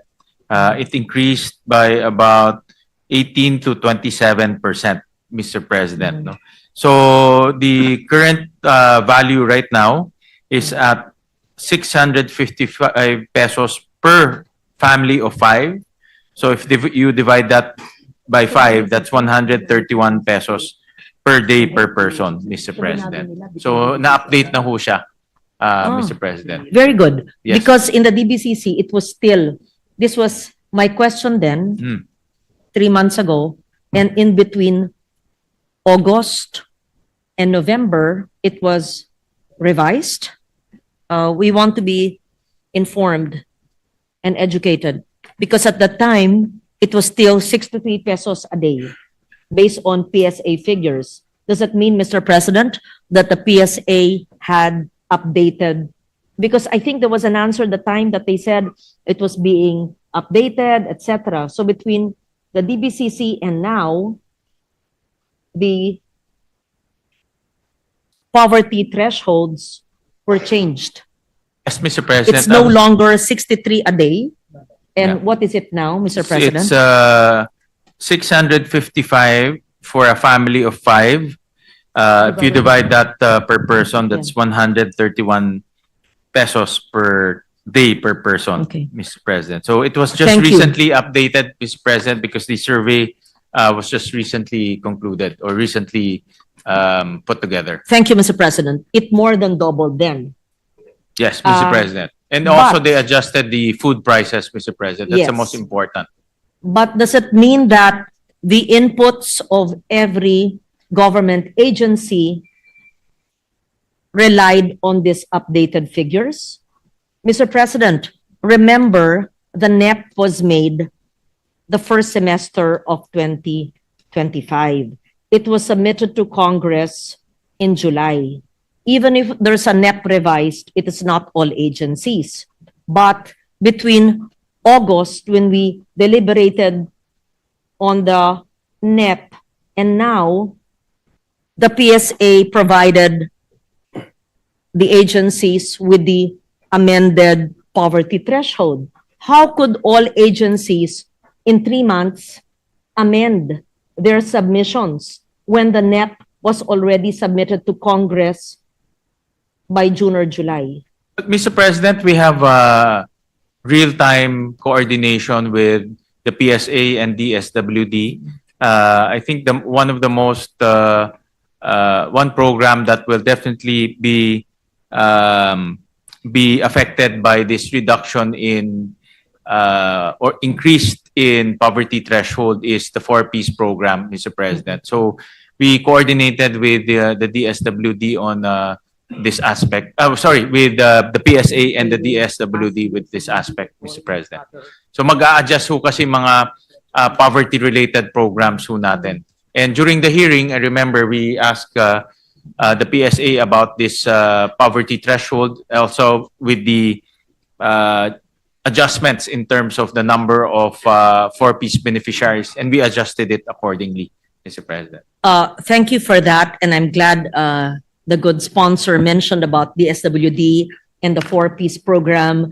Maaapekto din yan yung SLP program, yes, as well as not just AIX, SLP, but also the senior citizens pensions. I'm not certain how, which has been in a backlog for a long time. Perhaps the kabuhayan programs of DOLE would also be affected. Perhaps the OST's CES program, Community Empowerment and Grassroots-Based program will be affected, and many other food security programs of DA as well, and the other programs. I hope that, because I will ask each agency about the adjustment in the poverty threshold, because when they prepare their NEP for the July submission, and you said that the PSA had changed the figures, and this is a dramatic increase from 63 to around 135, is it, per person? Because it was 600 plus divided by 5 for a family of 5. So and the agencies that prepared their budgets had the 63 in mind. I hope that it's not just the SWD, but I would be happy to be enlightened at the proper time how the agencies adjusted based on the poverty threshold levels of the Statistics Authority. Yes. Since the PSA is is the government's repository of poverty statistics, all programs of the government related to poverty, whether it's in the DSWD or the Department of Agriculture or the Department of Agrarian Reform, they will all refer back to this new poverty data, Mr. President. And the good news is poverty is going down in our country, Mr. President. So meaning income is going up, even though the threshold has gone up, but income is also going up because of job opportunities and also a growing economy, Mr. President. I will not debate with you regarding that, even if I may have a different point of view, Mr. President. Yes.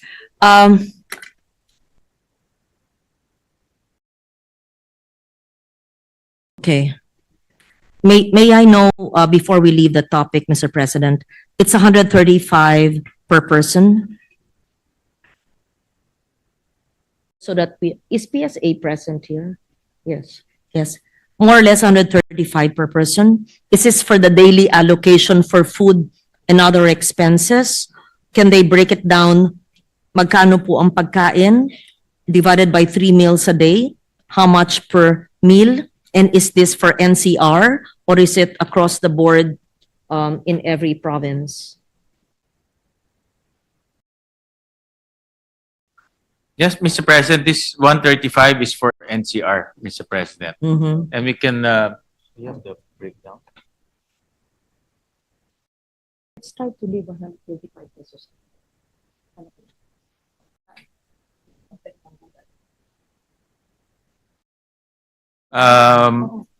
Out of the 35 peso per person per day, Mr. President, 85 pesos is allocated to food, Mr. President.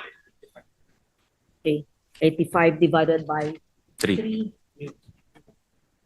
But this is 27 pesos per meal.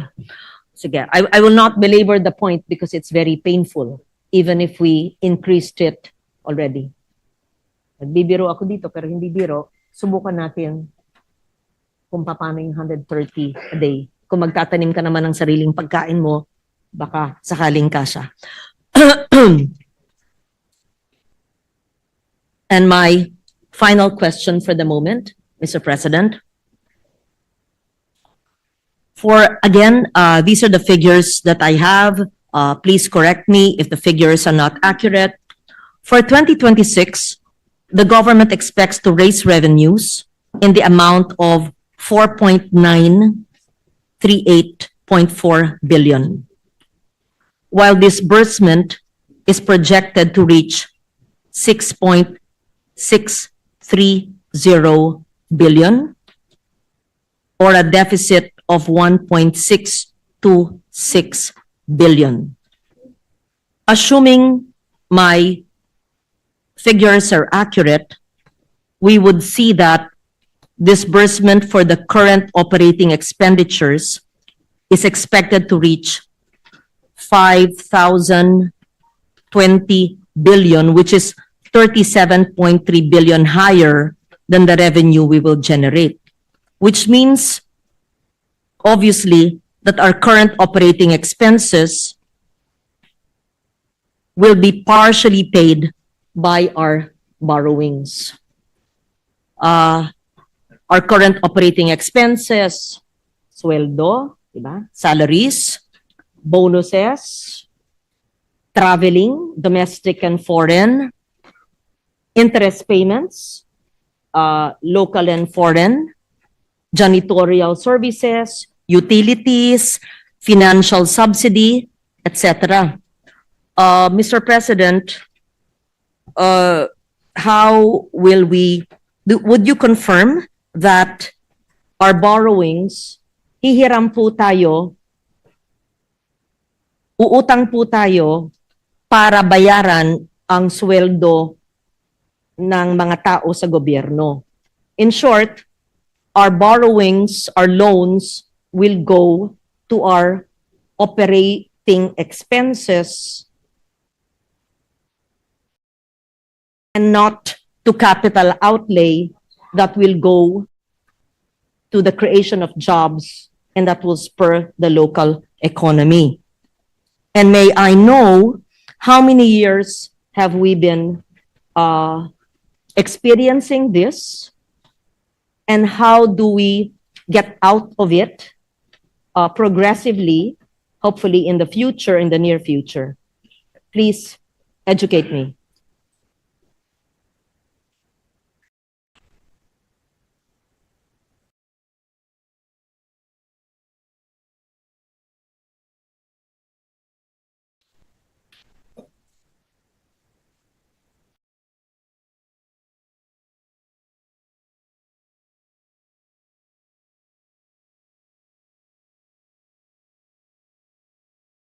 Anong listahan ko ng GOCCs na yun?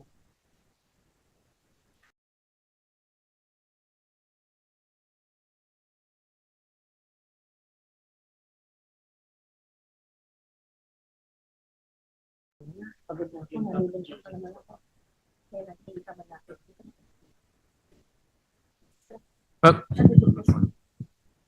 Mr. President, in an ideal situation, we only need to borrow for capital expenditures, meaning all of our collections should go to current operating expenditures, meaning for salary payments, pangbayad ng kuryente, pangbayad ng tubig, bonuses, all of that should be funded by our own revenues. Revenue. But there's a small shortfall in terms of our collection versus current operating expenses of about 37 billion, Mr. President. So it's a small shortfall. So two-prong approach, Mr. President. One is to collect efficiently, meaning our revenues, whether tax or non-tax, should be collected efficiently so that we can cover our current operating expenses. Number two is also cut on some of our current operating expenses. Secretary Recto mentioned that in his estimate, they can still reduce MOE by about 160 billion, meaning reduce some of the traveling expenses, some of the MOE expenses. So tingin niya kaya pang bawasan doon so that we can finance our current operating expenses by our own revenue, not to borrow, Mr. President. But maliit lang naman po yung 37. maliit lang naman yung ating shortfall on that effect, Mr. President. So I believe that with the efficient collection, government can cover that, Mr. President. But you're right, Mr. President. In a ideal situation, we should not borrow to cover our current operating expenses. Mr. President, is the 37.3 billion for 2026 that will be brought about by borrowings, is it also because of extracting or borrowing or getting the reserves of GOCCs? Were we able to contract that or limit the utilization of borrowed money because we also used what we have, the reserves of government agencies, GOCCs? Yes, Mr. President, because that was allowed in 2024, Mr. President. There's a special provision that allowed the DOF to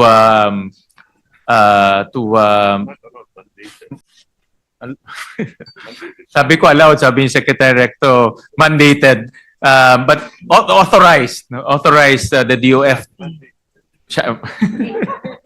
I think malaking debate ito, Mr. President. But because of that fourth special provision, Secretary Recto is saying that the DOF was mandated to take or collect excess reserve funds from different government agencies, Mr. President, to address that shortfall para hindi na ho tayo umutang to cover our current operating expenses. It's a cash management mechanism, Mr. President. Dahil po tayo may reserves o savings Na hindi naman sa nagagamit. GOCCs na hindi nagagamit at ayon po sa special provision na sana'y basahin nyo para hindi na po nakasaad sa 2026, or if you No more, Mr. President. That special provision is no longer No in longer the there. 2026 Sa budget. 2025, wala rin po. Wala rin, Mr. President. Yes. Can you read into the record the 2024 special provision? And do you, if you say that government was mandated to follow it because there was such special provision, but it will no longer be there in GAA 2026, and it is not in GAA 2025? It's in special provision. Anong number to? Special provision D. Fund balance of the government-owned and controlled corporations from any remainder resulting from the review and reduction of the reserve funds to reasonable levels, take into account the disbursements from prior years, Mr. President. Ito pala, mayroon palang susunod. The Department of Finance shall issue the guidelines to implement this provision within 15 days from effectivity of this act. Yan. Yan pala yung sinasabi ni Secretary Recto, Mr. President. That was only for 1 year, Mr. Only for 1 year, President. Mr. President. Yes. Which GOCC was that? Was this the PhilHealth? PDIC and PhilHealth, Mr. President. What was the total then?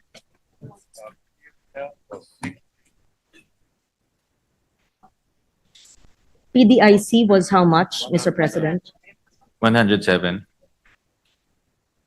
For PhilHealth, Mr. President, it's 60, and for PDIC, it's 107 billion, Mr. President. PDIC, magkano po? 107 billion. 107B. B. And PhilHealth, 16. yes. Are we supposed to pay back PDIC for 107B? No, no need. Mr. President, according to Secretary Recto, no need to return the funds, Mr. President. They have more than adequate resources to cover what they need to cover, Mr. President. For PDIC. For PDIC. How about for back- PhilHealth, the 60 billion? Yes. There's been a clamor and the president has repeatedly committed to return the 60 billion to PhilHealth. Yes, reserves. Mr. President, in the Senate committee report, we're returning the 60 billion. It was also included in the GAP, Mr. President. Just to be clear, Mr. President, the NEP with the 60B, I think Senator Pia will question during her time in DOH, ayokong pangunahan si Senator Pia, that the computation may not have been accurate based on the syntax law, but let her explain that.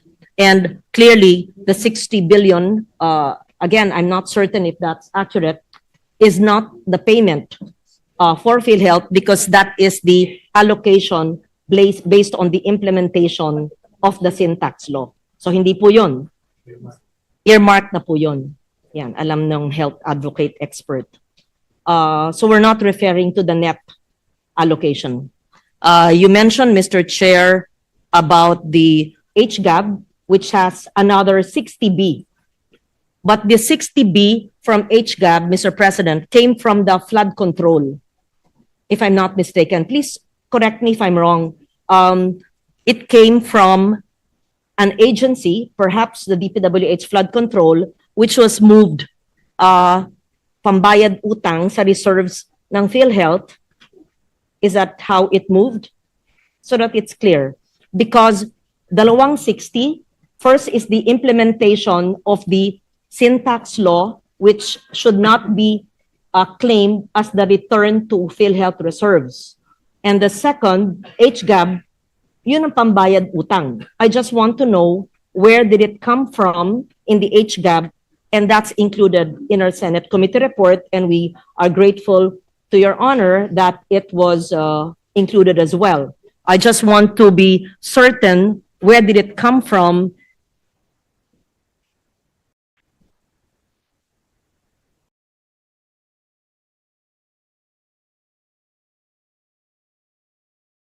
Yoli, di ba yung sabi mo? But Mr. President, originally in the NEP, there was a 53 billion subsidy to PhilHealth, and that is supposed to be coming from the syntax allocation, Mr. Yes. President. And the 60 billion, you're right, Mr. President, it was carved out of the flood control, is meant to return that 60 billion pesos that was remitted to National Treasury, Yes. Mr. President. Thank you for that answer, Mr. President. So it's very clear, we have the earmarked allocation based on an existing law syntax na ayon sa ilan sa ating kasamahan ay kulang, but we'll tackle that in the DOH budget. Now, yung bayad utang po sa tinanggal noong 2024 ay nasa HGAB, which is Senate retained. Yes. But my question is, we, or the government, the executive, took it out from reserves of PhilHealth. Should it not return it there? And in what process should it be returned? Because it is going to be in the GAA with earmarked expenditures not in the reserves of PhilHealth where it came from. So may I be informed what is, in short, ano po ang tamang bayad utang na kinuha po sa PhilHealth noong 2024?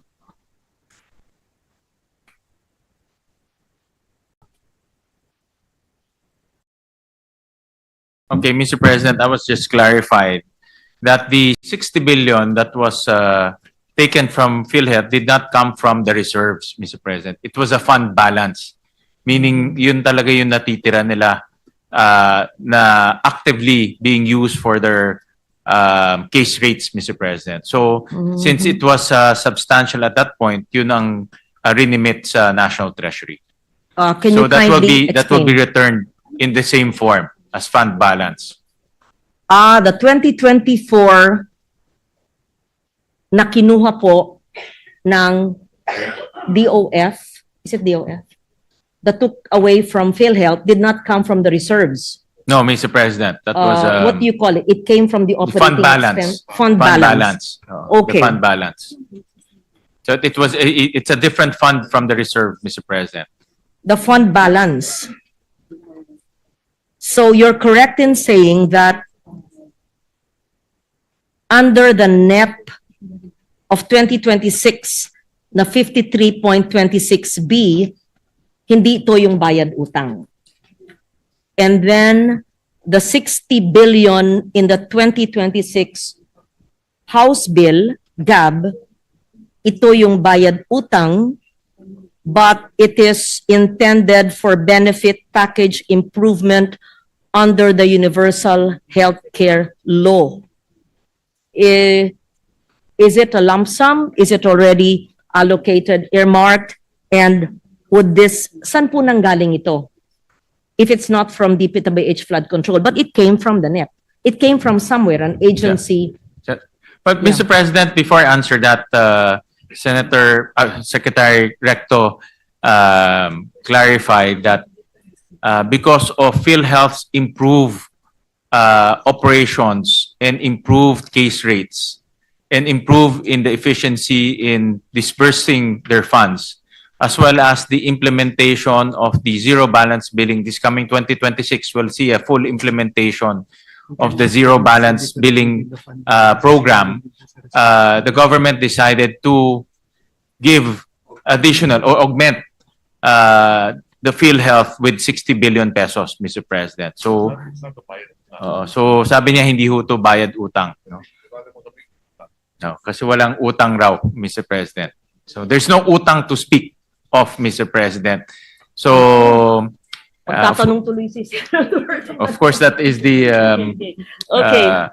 so that's one, Mr. President. Number two, what you were mentioning, their next question, your other question, Mr. President, it came from the flood control, Mr. President, because the amount is about 250. Thank you for that, Mr. President. Just definition of terms so we understand. Fund balance of government-owned and controlled corporations from any remainder resulting from the review and reduction of the reserve funds to reasonable levels, taking into account the disbursements from prior years. Can you kindly explain the difference between fund balance and reserve funds? And what was the basis for the extraction or pagkuha po sa fund balance ng PhilHealth as opposed sa pagkuha sa reserve funds? Since you corrected me, hindi pala galing sa reserve funds ang kinuha ng executive kung hindi galing sa fund balance. Nanggaling po sa inyo yon para lang maintindihan po namin.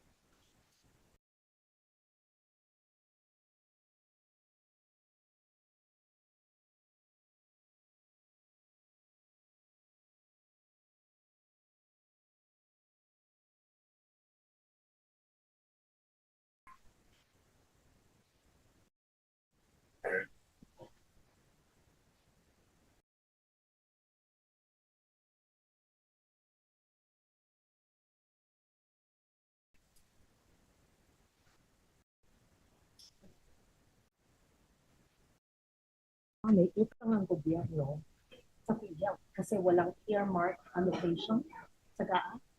Wala. Wala. Ngayong taon. 2025. Wala. Ayun pa. Kailangan bayaran. Kasi galing sa syntax law, wala.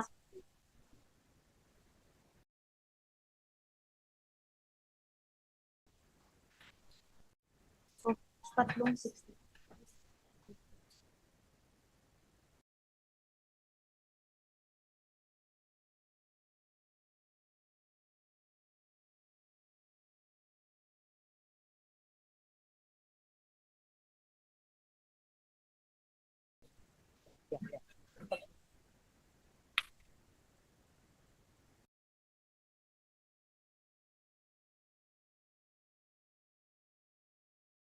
President, sorry for the delay. I just want to make sure so that I can explain it as simple as possible. So the fund balance is the money available after deducting the expenditures for their case rates, Mr. President. So meaning benefits for their members, meaning ito yung natitira after their revenues, after their subsidies, and after the expenses. So merong natitira doon close to about 480 billion at that time. And because of that surplus fund of 480 billion, the DOF, the PhilHealth remitted 60 billion from that 480 billion, Mr. President. That's outside of the reserve fund. Hindi pa huyang nasa reserve fund. No? Yeah, thank you for that, Mr. President. Para po maliwanag, yung sa NEP 2026 na 53.26B, hindi po ito yung bayad utang, kung ano man tawagin natin, ito po ay alokasyon ayon sa syntax law. Yes, Yung Mr. President. linagay po sa GAB na 60B na nanggaling din po sa loob ng NEP, galing po sa flood control, as you said. Yes, Mr. Ito President. po yung galing sa fund balance, yung Yes, yun po yung... Yeah. extra funds po sa PhilHealth na para po palitan yung kinuha ng 2024. Is that correct, Mr. President? Well, Mr. President, it's a difference in nomenclature dahil wala naman po, technically wala pong utang. So, wala pong binabayaran na utang. Pero binabalik lang yung 60 billion. Sinole. Siguro yun. that's a right term. I mean, it's- Sinole. Okay. No? So if you don't like to consider bayad utang, hindi bayad kasi utang wala po. naman kontratang umutang. Correct. So, Tama. Sinole lang po yung 60 billion because sinole. nag-improve na yung, una tumaas yung case rates. No? Okay. And then pangalawa, nag-improve na yung What efficiency. is the right word? So that I use what is Return, correct. I think. Or Hiniram. Restore or return the Restored. 60 billion. Restored. Oo. So it was borrowed. No, Sinuli. hindi ho utang siya. It was Hindi utang, walang interest. Hindi correct. utang. Tsaka hindi ho Sige. siya dinimit ho because of the excess fund balance. So it was transferred and now it's being returned. Ayun. Yes, it was That's the politically correct term. It is Mr. the Chair. technically correct term, Mr. President. Okay, para lang maliwanag po, may pangatlo pa pong alokasyon na hindi ko pa nakikita. Ay yung earmarking po ng sin tax law na nasa NEP ng 2025 ay wala po sa GAA 2025. I understand there is no subsidy for PhilHealth this year. Ito po yung issue na sinabi din ni Senator Ontiveros. I think she will ask that as well. So, naghahanap po kami ng tatlong 60B. Yung sa NEP 2026, ayon kay Senator Pia, siya na magtatanong, kulang. Yung hiniram pero sinole na sa GAB, nandyan na po. Sana wag mawala hanggang BICAM. Pero yung NEP ng 2025 po, na alokasyon ng PhilHealth ayon sa batas, ay wala po sa GAA 2025. I believe it is our duty to give to PhilHealth, because the earmarked allocation from sin tax law did not appear in the GAA 2025. I'm just stating that. I am not the chairman of the committee, but that is what the principal author of the Universal Healthcare Law and the Healthcare Advocate, Senator Risa and Senator Pia, have told me, which I joined them in that advocacy. I just like to put on record, we are grateful that the HGAB carried the 60B and it's been returned from the 2024 taken out item, if you don't like to use borrowed amount. But the earmarked sin tax allocation in 2025 is missing. Again, I would be happy to be corrected if I am inaccurate.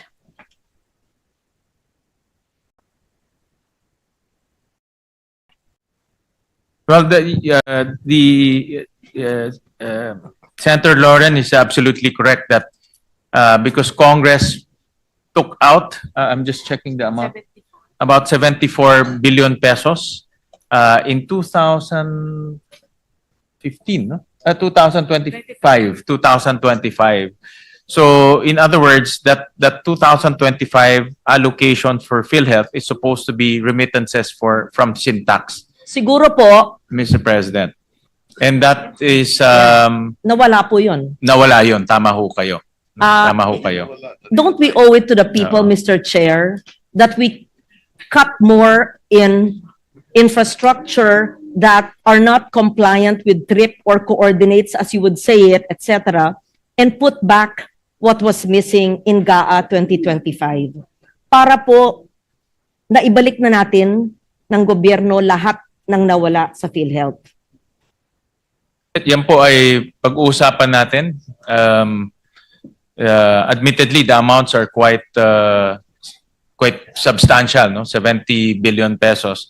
Pero I get the point of Her Honor, Senator Lauren, and definitely po na dapat lang ho natin ibigay sa PhilHealth yung dapat ibigay, no? Ayon sa batas. Kung At ayon sa nagkamali batas, po, yeah. yung Syntax, meron ho silang share doon. Yes. Kung nagkamali po at nawala sa GAA 2025, kayo po ang natalagang chair ngayon.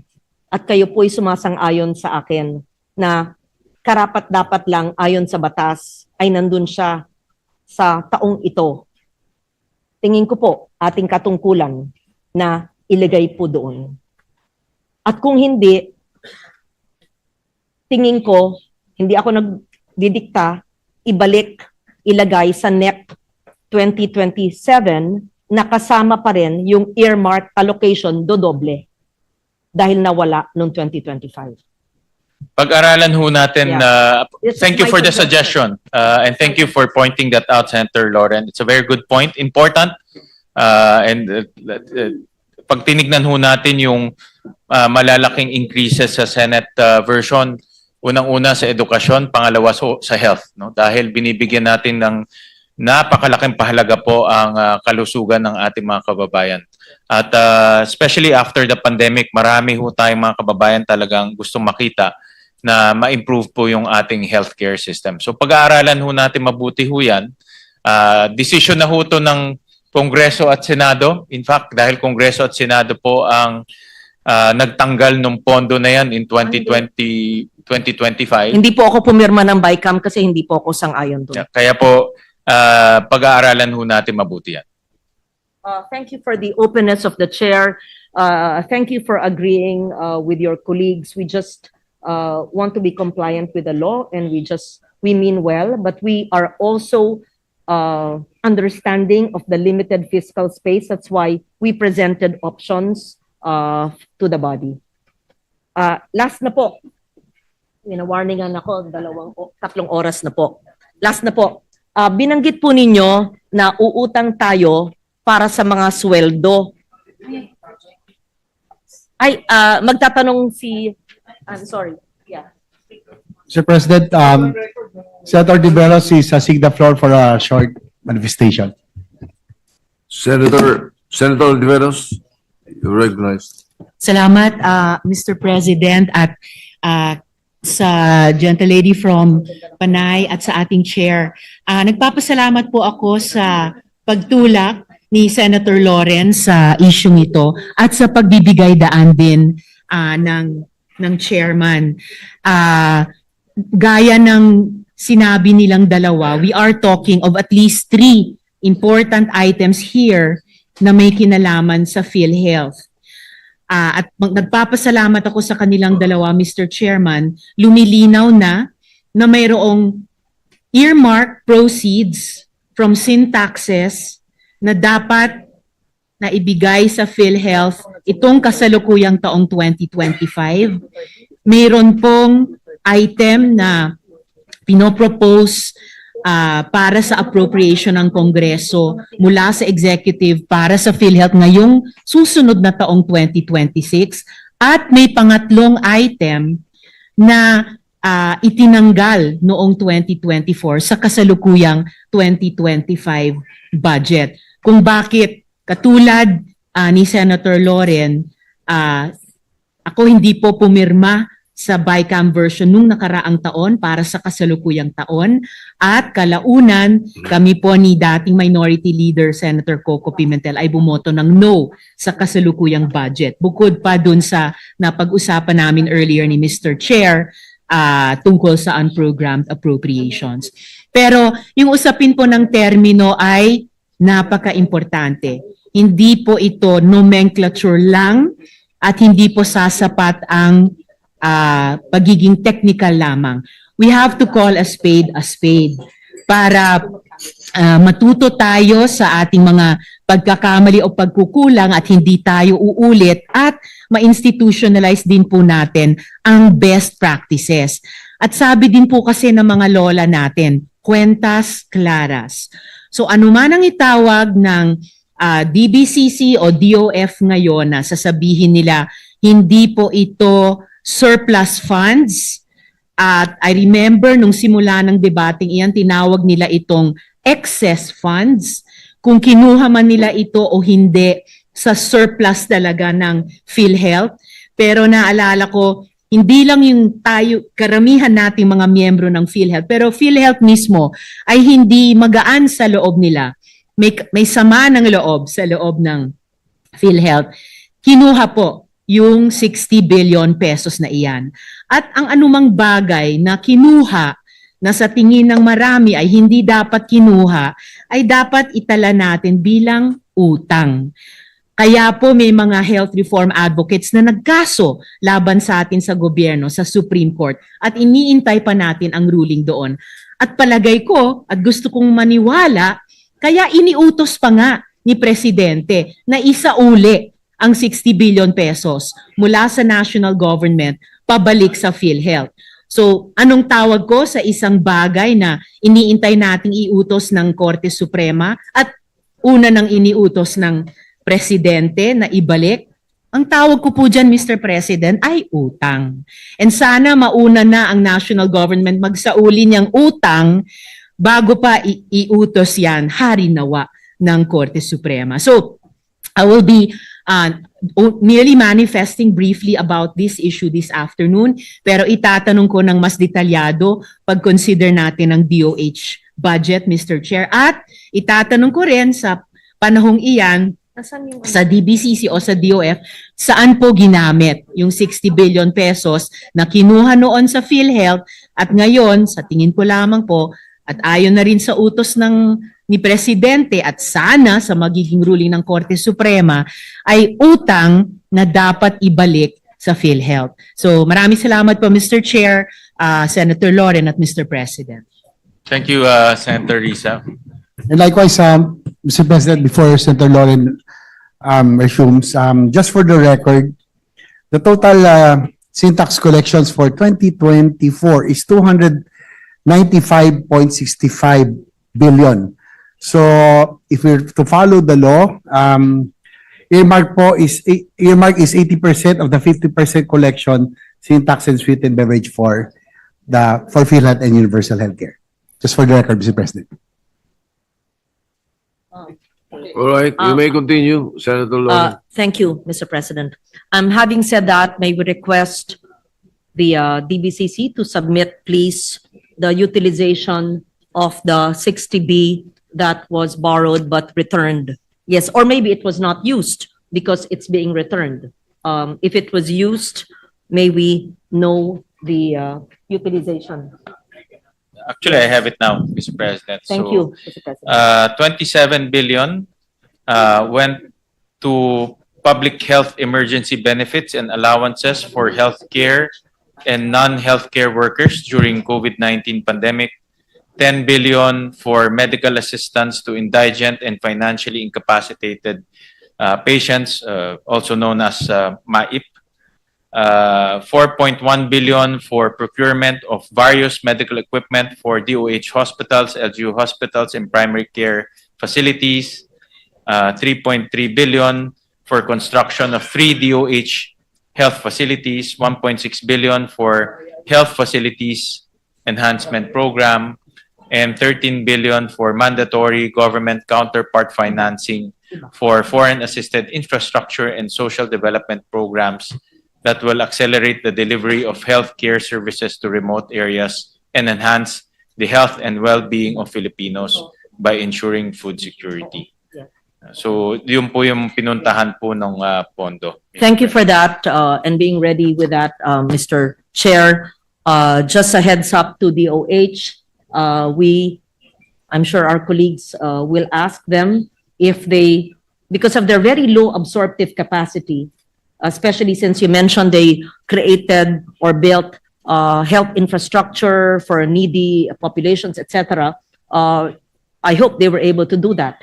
And I hope the funds are not with them still with half-constructed health centers and hospitals. So just so that they will be ready to explain to the body the utilization and implementation of such.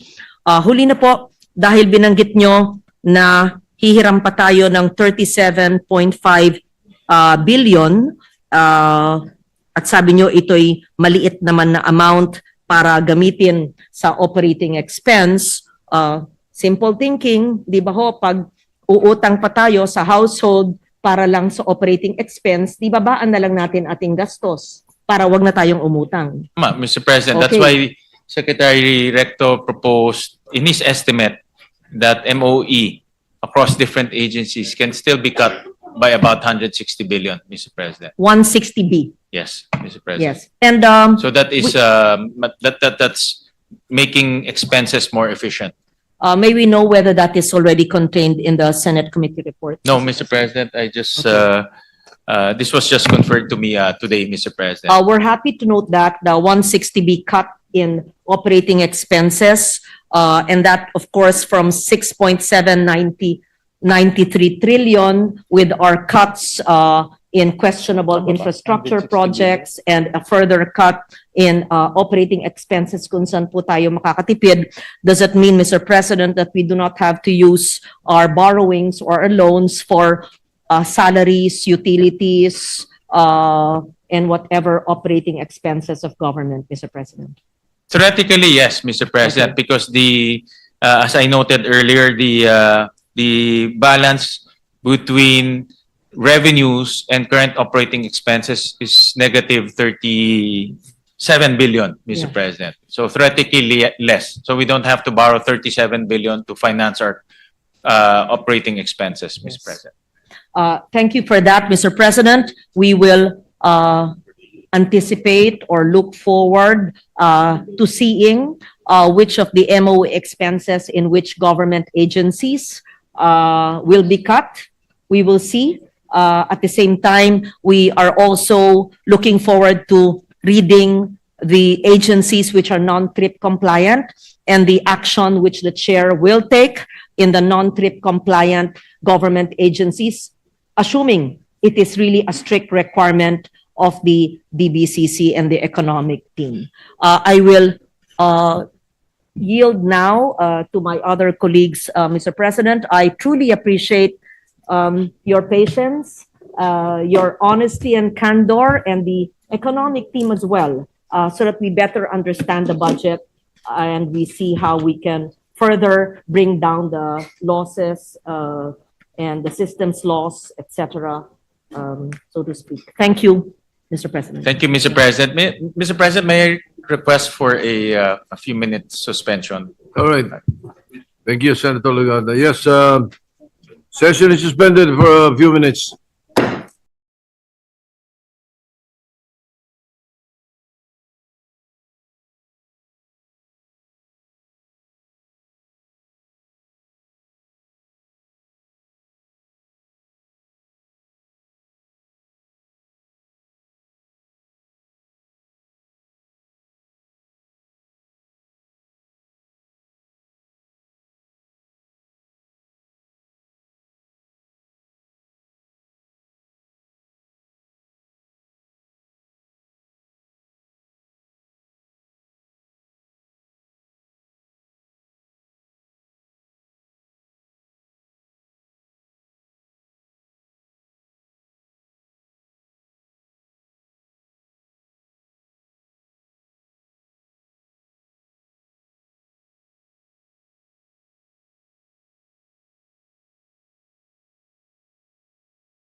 Majority Leader. Thank you, Mr. President. Mr. President, next to propound these questions is our distinguished colleague from Palawan and the Republic of the Philippines, no other than Senator Erwin Tulfo. Senator Erwin Tulfo is recognized. Thank you, Mr. President. First of all, I would like to congratulate our guest here, who is the Finance Secretary, soon to be the Executive Secretary. May blowout. Kaya kanina pa siya paikot-ikot po sa lounge. Nag-iisip siguro kung ano yung blowout. And also, of course, the Economic Advisor of the President, Secretary Frederico, who will replace this handsome Finance Secretary. Anyway, congratulations to both of you. That's according to the news report, though, Mr. President. Anyway, let me go now to my line of questioning. Mr. Chair, Mr. President, what is the position of Department of Finance on online gambling? As the chairman of the Committee on Games and Amusement, ano po ang posisyon ng Department of Finance dito sa online gambling? The official position of the Department of Finance is to heavily regulate online gambling, especially regulating it to avoid minors playing online gambling, also making sure that there is proper know your client mechanisms, and decouple, Mr. President, from e-wallets. Okay. Would you happen to know, Mr. President, kung magkano po ang nare-remit ng mga online gambling companies na ito na revenue sa pamahalaan? Na ika nga ay sinasabing worth it, na ika nga i-regulate sila despite the fact na may mga reports tayo na may mga adverse effect po ito, negative effect sa buhay ng mga Pilipino.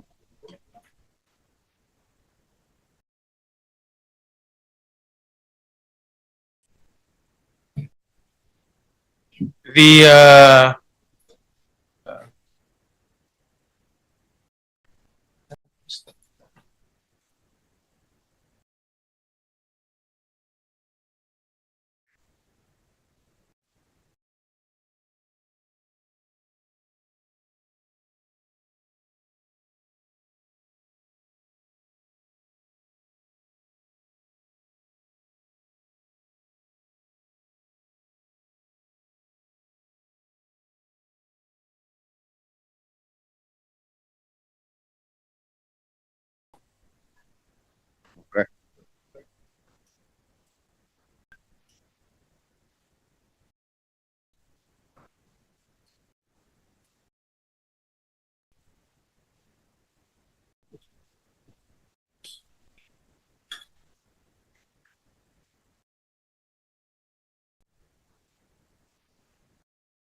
Mr. President, Mr. Chair, I would just like to, while you are researching it, during my last two hearings with the Philippine Amusement Gaming Corporation, they gave me an estimate of around 60 to 70 billion a year. I don't know if that's still correct, pero yun po yung kanilang sinabi ni Chairman Altenco na around 60 to 70 billion a year. So I don't know kung tugma yung kanilang report sa report na hawak po ninyo as of this time. My follow-up question will be, doon po sa 60 to 70 billion na ikang revenue ng PAGCOR from online gambling, how much yung napupunta po sa national budget? But, Mr. Chairman, merong kasi marami rin pong revenue na nakukuha ang gobyerno, not only directly from online gaming, but also from, let's say, yung mga income taxes, yung mga withholding taxes. So may mga ganun rin po. So just to put it on record, ang direct benefits from electronic games is about 231 billion pesos, Mr. President. For example ho, ang nakukuha sa franchise tax is about 10 billion. Ang nakukuha sa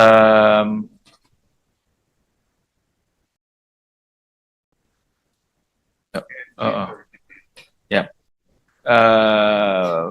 For example, itong sa BIR is about 5 billion. So, ang total po, pag isusuma ho natin is about 231 billion, Mr. President, ang pumupunta sa gobyerno in terms of taxes, Mr. President. Sorry. I think that's the gross.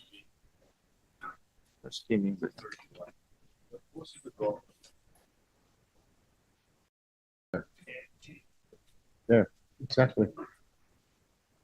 Okay. Yes. Okay, Mr. President, I stand corrected, Mr. President. So for PAGCOR, ang nakukuha ho nila is 60 billion pesos. For national government is about 30 billion pesos, Mr. President. All right, thank you. Moving on, Mr. President, Mr. Chair, dito po tayo sa Department of Public Works and Highways. Ang tanong ko po ngayon ay, nasala nyo na po ba ng mabuti ang budget natin for 2026 to make sure na wala pong double insertion? Punong-puno po yung dating budget natin last year ng double insertions. Kahit po inong committee hearing natin, Mr. Chair, kayo mismo nagtanong kung bakit doble-doble yung ika nga, nag-appear na dito sa kaliwa, nag-appear na naman same project, same place, ika nga pati barangay, magkakapareho. Nasala na po ba na ninyo through the help of the Department of Public Works and Highways? Tama ho kayo, Senator Erwin. In fact, yan po talaga isa sa mga red flags na bring up ni Senator Lacson.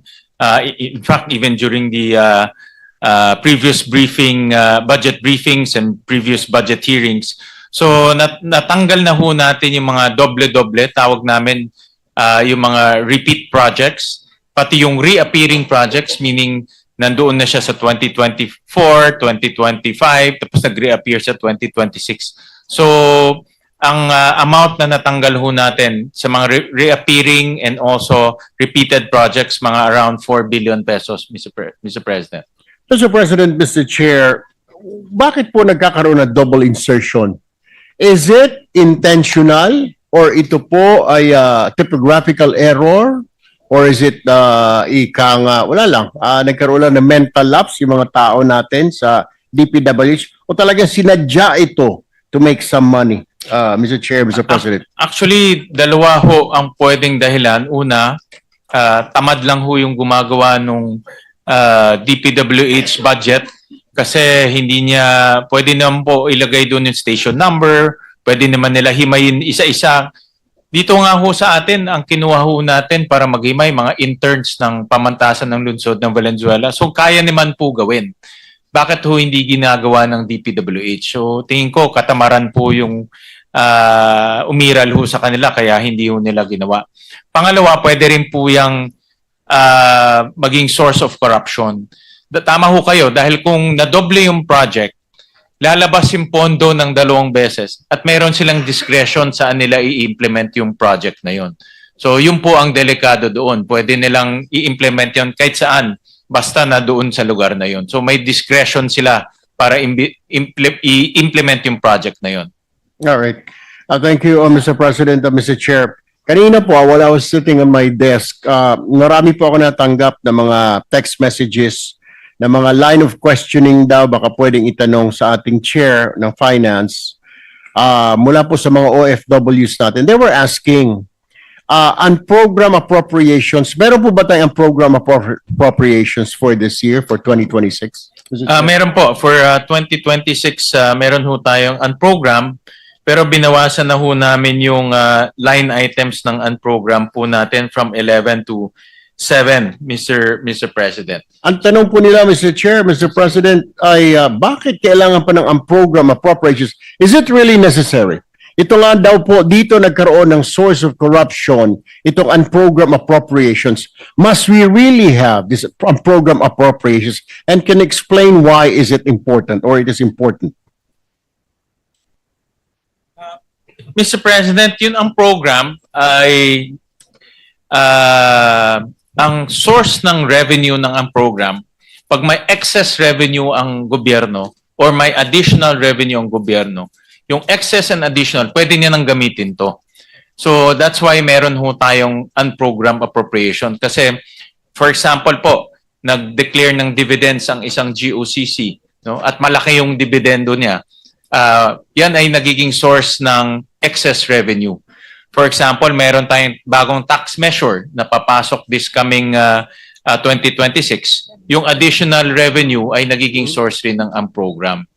Kaya ho, pag ginamit ho ng tama yung program sa mga tamang proyekto, nakakatulong ho siya. Kaya linimitahan ho natin yung paggamit ng program sa foreign assisted projects at AFP modernization na lang. Hindi na po pwedeng gumawa ng flood control ho dito.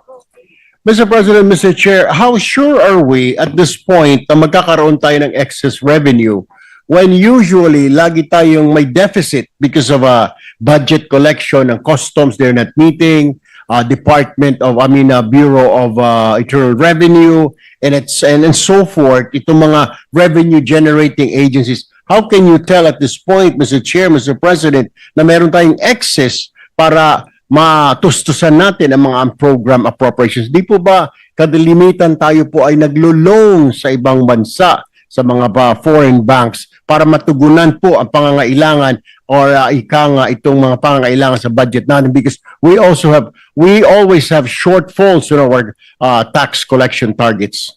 May mga cases ho, Mr. President, na nag-excess tayo dahil, for example, ang isang GOCC kumita siya at mas malaki yung kanyang revenue, ang kanyang dividendo sa national government. For example, nakabenta siya ng asset o meron siyang malaking sales, so nakakapag-remit siya ng malaking revenue o malaking dividendo para sa gobyerno. Case in point here will be PAGCOR or POs, yung charity sweepstakes, yung PCSO. Kung malaki po ang benta ng PCSO, malaki po yung dividendo niya, nagkakaroon po ng excess. So that's one. Number two, kung meron tayong mga bagong tax measures, for example, marami tayong na-implement na mga tax measures last 19 Congress. So ngayon lang pinapatupad. So yung mga itong mga tax measures, ngayon lang ho natin mararamdaman yung mga bagong revenues niya. So itong bagong revenues, pwede pong gamitin to sa unprogrammed appropriations. Thank you, Mr. Chair. Thank you, Mr. President. Moving on, ito po ay texted the question sa akin mula pa po sa Dubai, mga OFWs natin. Natutuwa po sila, bagamat di po natutuwa ang gobyerno natin. Siyempre, ang laki na po ng ibinagsak ng piso sa dolyar. Sabi nga, our loss is their gain. Tanong po ng mga OFW, tataas pa po ba? Or hanggang kailan? Makaka-recover pa ba ang piso? Dinadasal-dasal po nila na sana hindi na raw po makarecover. What is your stand on this? Tatagal pa po ba ito? Aabot po ba tayo sa 60 pesos? Mr. Chair, Mr. President? Well, ang currency fluctuation, marami pong factors yan. One of which yung interest rate sa Amerika.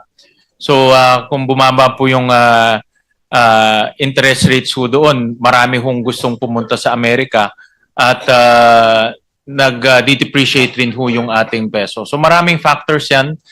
Pero pag nag-depreciate po ang peso, pabor po to sa mga OFWs natin dahil mas malaki na re-remit nila. Pero this coming 2026, what is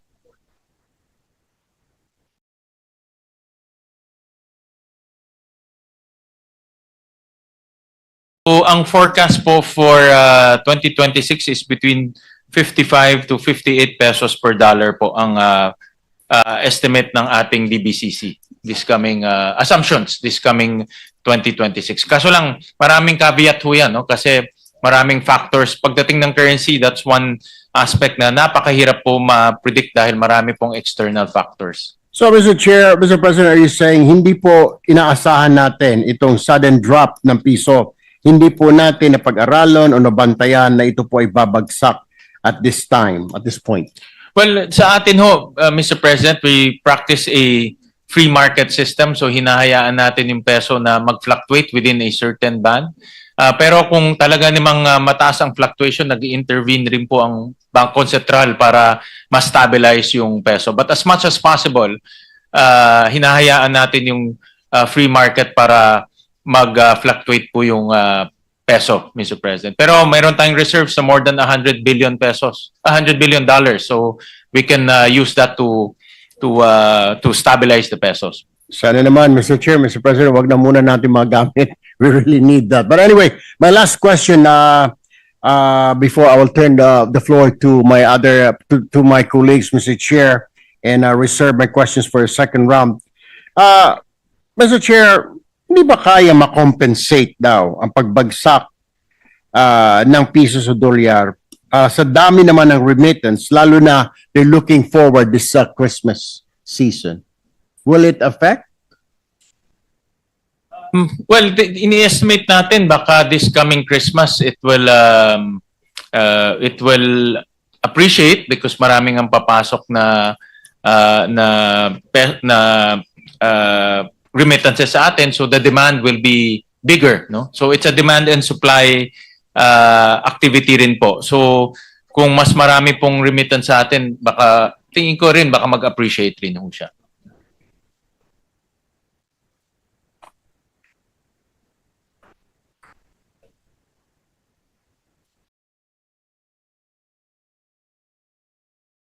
Isa rin po, sabi ni Secretary Recto, isa rin dahilan kaya rin mahina ang ating peso dahil ang tourism natin hindi pa tayo nakaka-recover from pre-pandemic levels.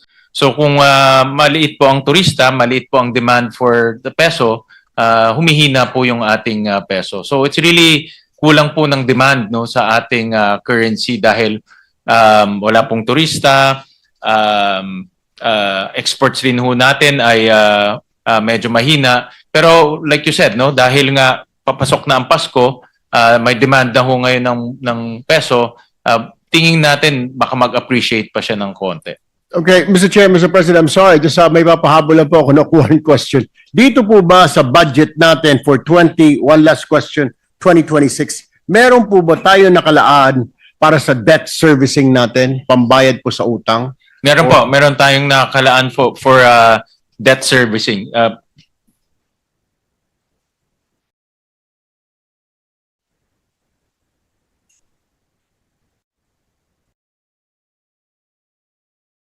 About 2 trillion ang naka-allocate natin sa debt servicing, both for interest payments and amortization po.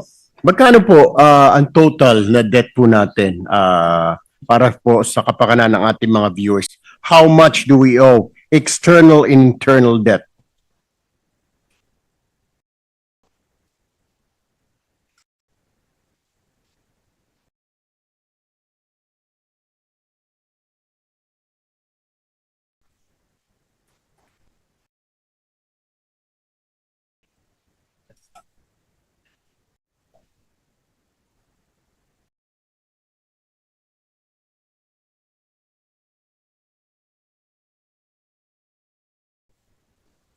Ang ating debt stock right now, Senator Irwin's about 17 trillion, of which 70% ay peso denominated and 30% is dollar denominated or foreign denominated. Thank you, Mr. Chair. Thank you, Mr. Senator President. Irwin. Thank you. Maraming salamat po. Joe De Leon. Thank you, Mr. President. Mr. President, before I recognize, with the permission of Senator Pangilinan, I just want to follow up the question of Senator Erwin Tulfo with the permission of the chairperson. If it's okay with Senator Pangilinan, really quick. On the issue on the games, yung e-games, may factor ba nandyan ang DepDep, the grandfather of DepDep, grandfather Balisacan, RC? We'd like to ask him, may correlation ba na pag-drop ng GDP because they say there's a drop in spending? The drop in spending could also be because naubos yung pera nila sa online gaming. Kasi we're attributing it to external factors like corruption, etc., etc. Pero parang hindi masyado, unless of course we slow down on our infrastructure spending because we have to stop the bleeding. So I think all the contracts in the government of the government in the countryside was slowed down. But would it be a factor also on online gaming? I just want to ask that because I may ask for an answer and then I'll show something lang po to the group.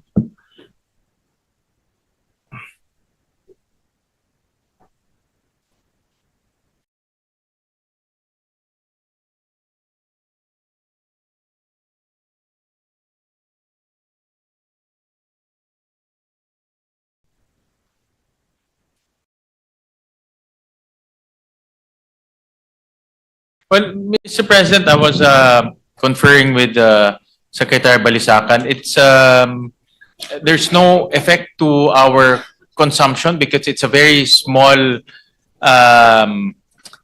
component versus our total household consumption. So very minimal effect. And at the same time, when you talk about household consumption, that's also considered part of consumption, Mr. President. So it transfers from one. You're consuming from one thing to the other thing, Mr. President. Yes, pero di ba it makes sense that if the padre de pamilya spends his money on the online gaming and because he loses the money or he doesn't make that money, he loses it, he doesn't take his children to the mall, they don't buy anything, they don't go to Jollibee, bahay lang sila. There's a possibility that can actually be one of the reasons why the spending is down, right? Because your spending power is diminished if you lose online. And I'd like to just point to I haven't brought this out. This is the first time because I had this placed in the Pulse Asia survey. September 27 to 30. This is going to be the first time that I'm actually going to bring this out to the public. Nung September 27 to 30, napasama po ako ng rider question about banning online gambling. Nakalagay dito, how much do you agree or disagree with completely banning online gambling in the Philippines? Or yes, agree, strongly agree, and agree is 90%. Taas, Mr. President. 90%. Cannot say if agree is 5% and disagree is 5%. So ito po, all across to NCR, Balance Luzon, Visayas, and Mindanao is agree. Yung NCR agree is 96%. Sa tingin ko, mukhang maraming ganito pamilya. Opo. Yeah, Senator, Majority Leader, wala talagang kaduda-duda na nakaka-apekto to sa ordinaryong mamayan ho natin. Marami rin ako nakakausap. I talk to a lot of our ordinary citizens and nakaka-apekto ho talaga ito sa kanila. No? Kaya hindi ko kaduda-duda na marami rin ho sa kanila ay gusto hong mas gusto maband o mas gusto rin ho nilang makitang mabigat ang regulasyon ho dito. O kasi kung yan po ang posisyon ng gobyerno na highly regulated, dapat siguro gawin natin to parang sweepstakes. I think sang-ayon din si Secretary Ralph ito eh. We talked about it one time. Na there are betting stations na lang that they can buy their betting cards, scratch cards in these betting stations rather than the e-wallets. Kasi the e-wallets, pati sa mga barangay sa Bukidnon, of course, napapasama sila dun eh. Alit na nga ng income nila dun sa probinsya, lalo na sa highly rural areas. Pag nawala pa nila yung income na yan, hindi na sila makabawi, hindi na makatayo. They're baon lalo na sa poverty. So we're hoping that the good senator from Palawan, Senator Erwin, could come up with proposals on the bills so that we can already fast track this. Because obviously, if you get that number of people, that means maraming galit talaga. They're affected. Completely agree with you, Majority Leader. Thank you. Ako rin personally, I see that on the ground. Tama ho kayo dahil yung mga mahihirap pag na-addicted sila sa online gambling, domino effect eh. Affected yung family nila, affected yung pag-aaral, affected yung ibang mga kailangan nilang bayaran at napakahirap pong bumalik ulit dahil of course yung kanilang income hindi naman po ganun kalaki. So I totally agree with you na dapat tignan na talaga natin itong online gambling at kung paano po hindi ito kumalat sa mga mahirap nating at ordinaryong mamayan ho natin. Thank you very much, Mr. Chairman. Thank you very much, Mr. President. We'd now like to recognize our good distinguished colleagues from Quezon City and Pampanga, Senator Kiko Pangilinan. Senator Francis Pangilinan is recognized. Thank you, Mr. Senate President, and thank you, Majority Leader. For our second round, may we know if the good sponsor is willing to yield to a few questions? Yes, Mr. President, I'll be more than happy to receive questions. Yes, thank you. My first set of questions will focus on the rice tariffication measure and the current EO number 105 series of 2025. I understand that this amends the earlier EO on the percentage of tariffs to be imposed for rice imports. Tama po ba na beginning January 1, 2026, there will be a range of possible tariff imposition, anywhere between 15 to 35%. Yes, Mr. President. Tama Yeah. ho. And my understanding also is that there is a formula that the rates will be adjusted by 5% points per 5% decrease in international rice prices. Is that correct? Beginning January 2026.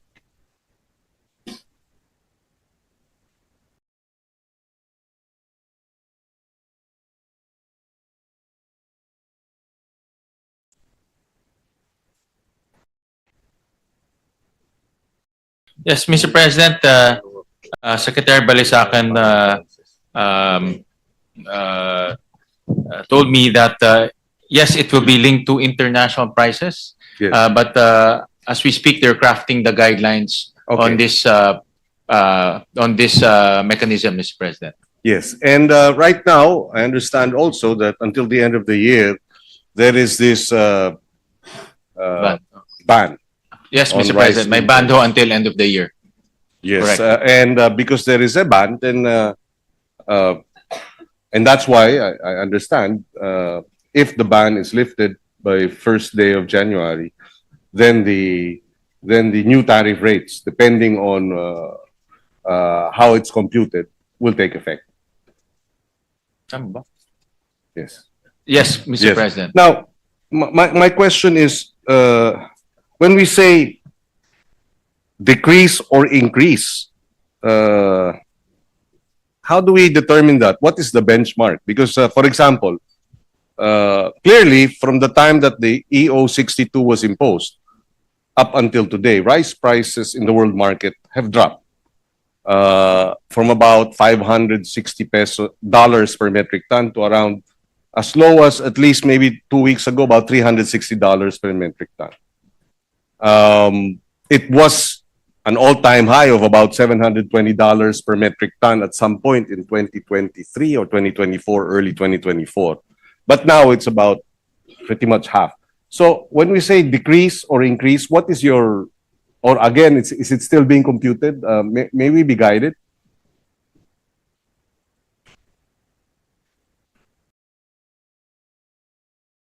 the reason why while they're making the computations, we're asking this is because precisely we brought down the tariffs to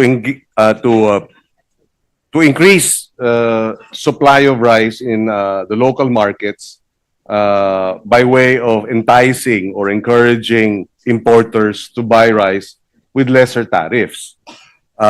Kasi mataas ang presyo ng bigas sa world market. Eh, hindi ba dapat nung bumagsak na sa 360, hindi ba? From 360 from 540, hindi ba dapat sana yung 15% na-adjust na kaagad? I know we're doing that now. And therefore tapos na yon, but moving forward, how is the computation to be done? We'd like to better understand it. Well, Mr. President, the way I understand it is the objective is to stabilize local rice prices. Yes. And whenever international prices go down way below local prices, they will impose certain tariffs, no? In order to stabilize the prices, or in short, yung imported rice will not be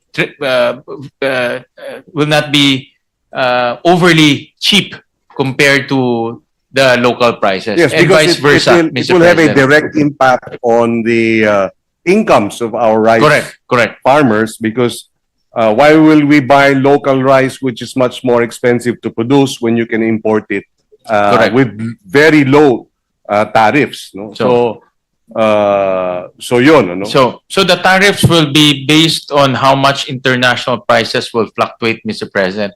But the objective is to stabilize the local prices so that farmers will still make money out of that stabilized local prices. But at the same time, we will stabilize supply also through importation. Pero Yes. hindi ho ganun kamura or not sobrang mura na makakaapekto po sa ating mga farmers. Well, I'd like to, as was earlier mentioned by the good Secretary of DepDev, that they are still formulating the Yes, guidelines. yes. The overall guidelines is still Yes. being formulated. But that has to be formulated in the next 2 weeks Yes, correct. or month. Yep.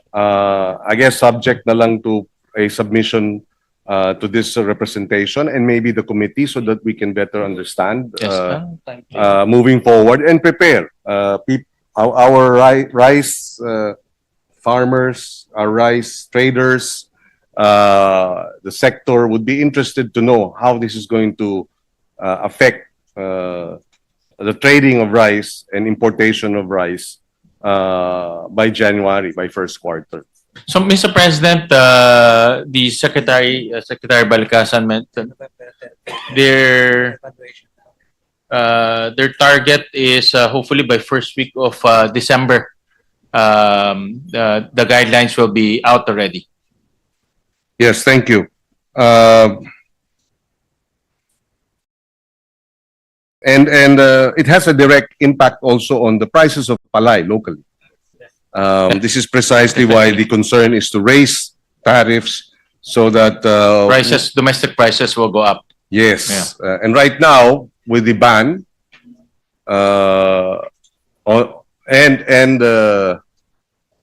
we are monitoring rice palay prices.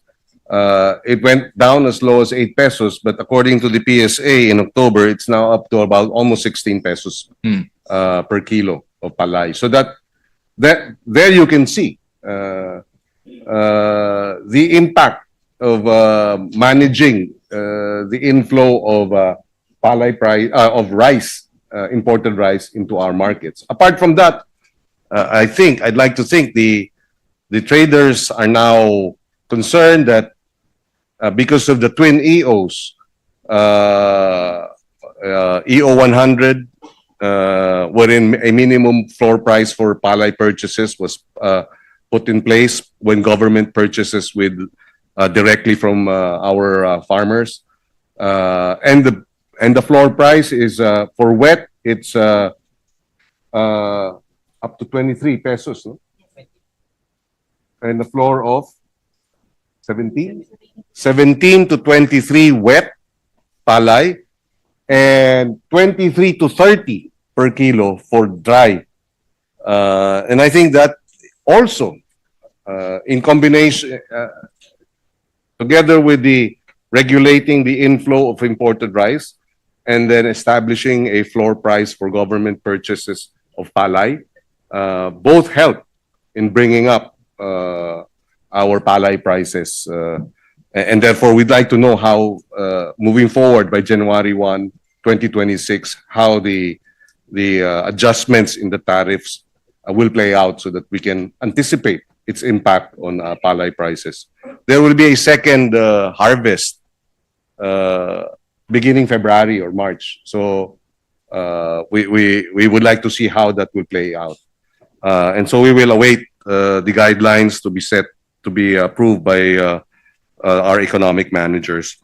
On the other hand, Mr. President, the drop in 50 to 15% of the tariffs definitely brought down our collection, our tariff collection. Do we have the data as to how much were foregone tariff collections from EO 62, bringing it down from 35 to 15? Because EO 62 was September 2024. We are now nasa November 2025 na tayo. So may higit isang taon na magkano ang hindi na kolekta.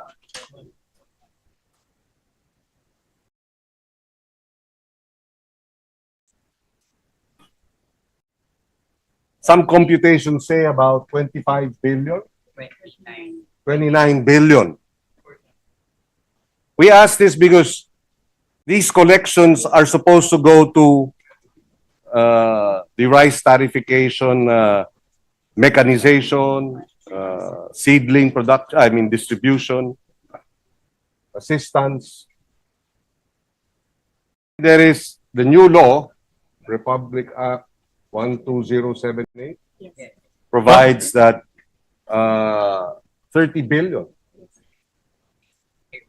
are earmarked. So, kung hindi makolekta dahil nga binaba ang taripa dun sa 30 billion na naka-earmark, saan kukunin yung 30 billion? Well, Mr. President, the Secretary Recto mentioned that on the average, the foregone revenue is about 2 billion a month by reducing tariffs from 35 to 15%. And the total foregone revenue has already reached 20 billion pesos, Mr. President. Yes. Yeah. So now the question is, does not this affect the mandate of Republic of 20078? Yes, that Yes. mandates a 30 billion allocation drawn from the tariff collections that will fund the rice program or the RCEF.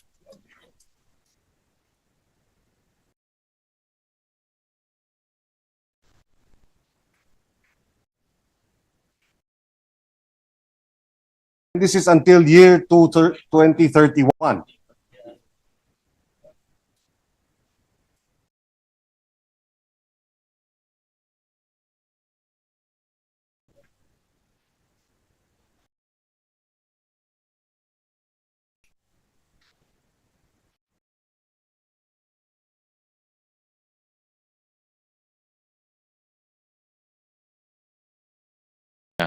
Well, the 20 billion is just foregone revenue, but the agency, the DOF, still managed to collect more than 30 billion pesos. So, in other words, 30 billion can still be allocated to the earmark programs, Mr. President.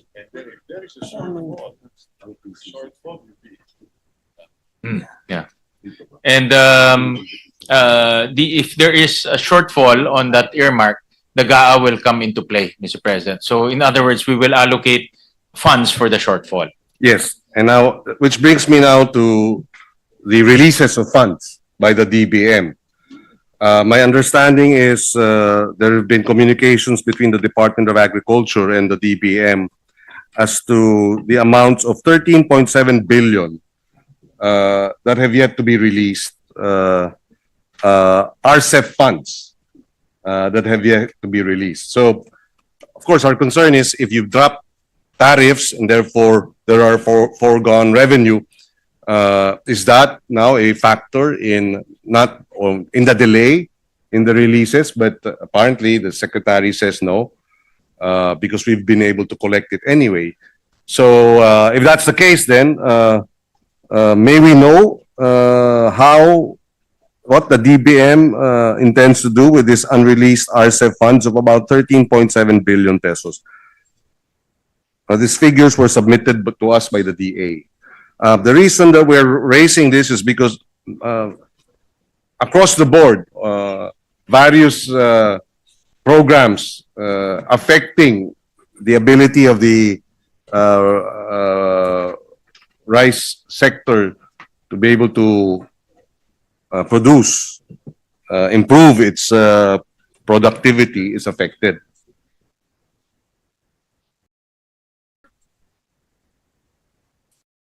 Mechanization, seeds program, RCEP training and extension service, rice farmer financial assistance, expanded rice credit, are all affected.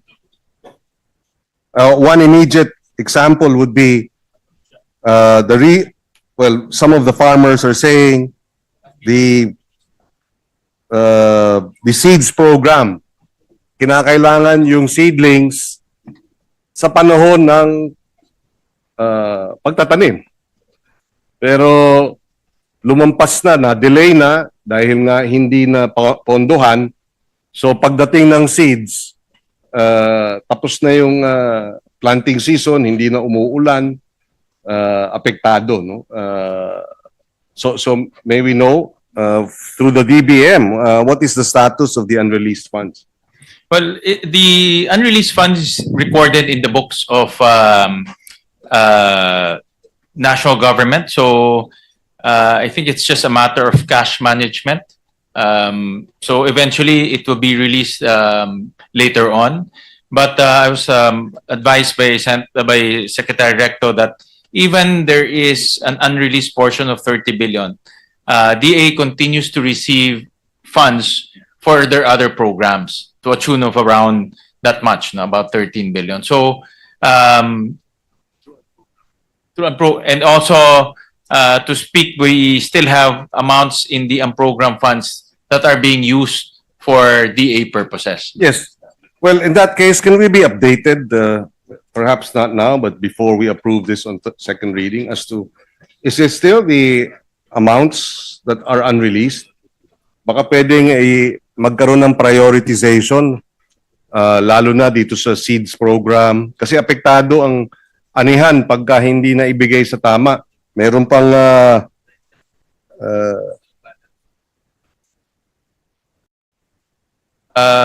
I was advised to date the balance is 9.7 billion. But we'll request from the agency a complete accounting of the RCEP funds. yes, please. So Yeah. so we're down from 13 billion to 9 billion Yeah. So unreleased. nagre-release naman po. Nagre-release naman siya. Yes, thank you. Thank you for that Mabagal clarification. lang because of cash management. But just to place on record, and we hope moving forward we can address the delays, because Sorry, Mr. President, I stand corrected. The balance is still 13 billion, but the collection is 9.7 billion, Mr. President. No, so we'll just request for an updated balance, Mr. President. We'll furnish your office. yes, but just to place it on record, good sponsor, yung delay has ended up with several key programs being halted, the implementation. Yes. Mechanization support is on hold. The distribution of hundreds of hauling trucks and drying sheds are on hold. Training and extension programs of more than 18,000 beneficiaries are also on hold. And so all these will affect the performance of agriculture, the sector, Mr. President. And we'd like to see updates submitted maybe in the next 2 weeks. Yes, Mr. President, we'll request from DBM an accounting of the RCEP funds, including the collection and the releases, Mr. Thank you. President. We go on to another area. We raised this during the committee hearing that on the issue of smuggling, the Anti-Agriculture Economic Sabotage Law of 2024, when enacted, the law appropriated 500 million for its operations. And as of last September, during our first budget hearings, the fund had not been released. The DBM said this will be raised with the OP, if I'm not mistaken. But may we know if the funds have been released by the DBM? 500 million, 1 year later, had not been released.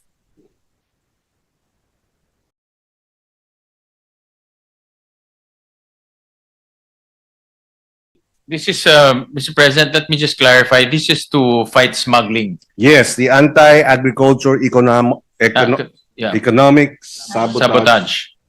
What a tongue twister. No? The fact that you can't pronounce it effectively makes you wonder if they are performing effectively. But kidding aside.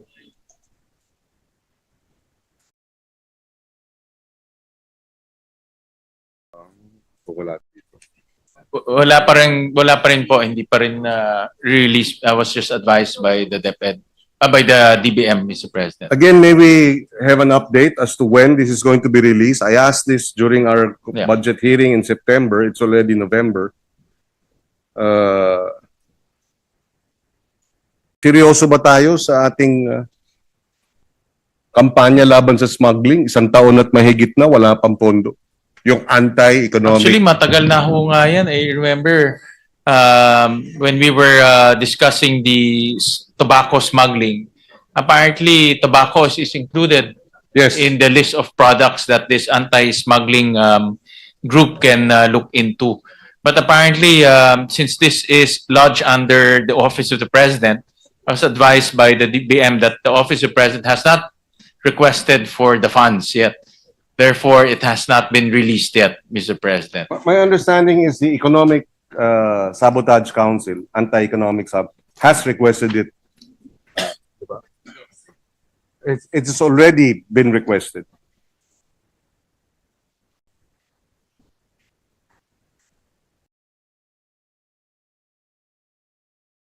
Mr. President, I was made to understand that it should be the Office of the President who should be making the request.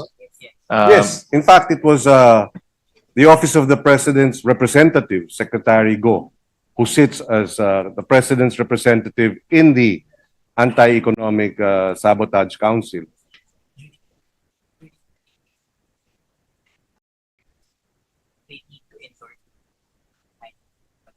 I was made to understand, Mr. President, wala pang request ang OP. Because it will be under OP and therefore OP should be the one requesting it to create that council. Also on record, Secretary Amina Pangandaman in our budget hearing said that, what is it again? The OP, and they already did, that the DBM had to endorse it to the OP. Has the DBM endorsed it to the OP? Parang it's a chicken or the egg question, Mr. President. Sinasabi nila wala pang request. So hindi nila So again, before we approve this on second reading, can we have a yes, clearer... we'll update 2 things, Mr. President. The balance of the RCEF and also a status report on the Anti-Agricultural Smuggling Council, Mr. President. Yes, please, because... a clear... better if in 2 weeks' time it's released. before the second reading approval, because And may I also request from DBM to reach out to the OP on this matter? Medyo matagal na ho yan, isang taon na nga. Actually, in fact, that's one of our recommendations in the smuggling of tobacco products in our country, Mr. President. and I think after we go on BICAM, etc., then we will come back to ratify it. Up until that time, no, before BICAM, up until the second reading, perhaps you can come up with the release, or we might be constrained to seek a deferment until this is done. I don't think there's any excuse. It was passed in September 2024. It's already November 2025. We raised it during the budget hearings in September. I raised this with the Secretary Go himself in August when we met. So July, the council requested the DBM for its release in July. So Well, Mr. President, we advised the DBM to coordinate with the OP, and considering that the letter of request was sent July, then there's no reason for them to withhold the release of the 500 million. So we'll and more so if tagal na ho yan eh. and more so if Secretary Recto will now be the executive secretary. So I'm sure the new executive secretary will look into this and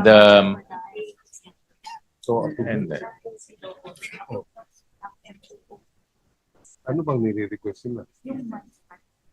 Pero MOE is already the amount or kulang pa yan? Yes. So anyway, he cannot officially make any statement considering that the announcement, he has not been personally informed. No?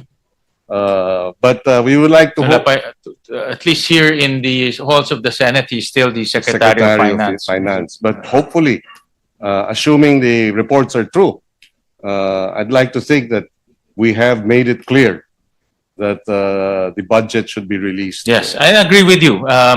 Like I said, this is one of the recommendations of when I was chairing the Committee on Ways and Means, one of our recommendations is to activate the Agricultural Smuggling Council so that they can also look into the smuggling of tobacco products, which affects our tobacco farmers. Yes, yes. And which brings me to my last point. Until now, we haven't jailed any Wala pa yata, Mr. smuggler. President. When, again, I will reiterate, the non-bailable offense of economic sabotage is 10 million pesos worth of agri-products. We have been confiscating billions of agri-products that have been smuggled. In the last 10 years, because the original law was 2016, non-bailable na yon. Pinalakas pa natin nitong 2024. Pero hanggang ngayon, wala pang nakukulong. Yung bodegero ang nakulong. Ando na yung produkto, nandun na yung kinumpiska, daang milyon ang halaga, ang suma, bilyon-bilyon, pero wala pang nasasampahan ng economic sabotage na 10 million ang threshold. Which is, for me, para tayong tinatawanan ng mga smuggler at mga financier. And this is most unfortunate, especially for our farmers and fisher folk. Just the other day, I received the report of the Department of Agriculture, BPI, the Bureau of Plant Industry, because we were able to do an ocular on seized frozen chicken declared as chicken poppers. Value is about 12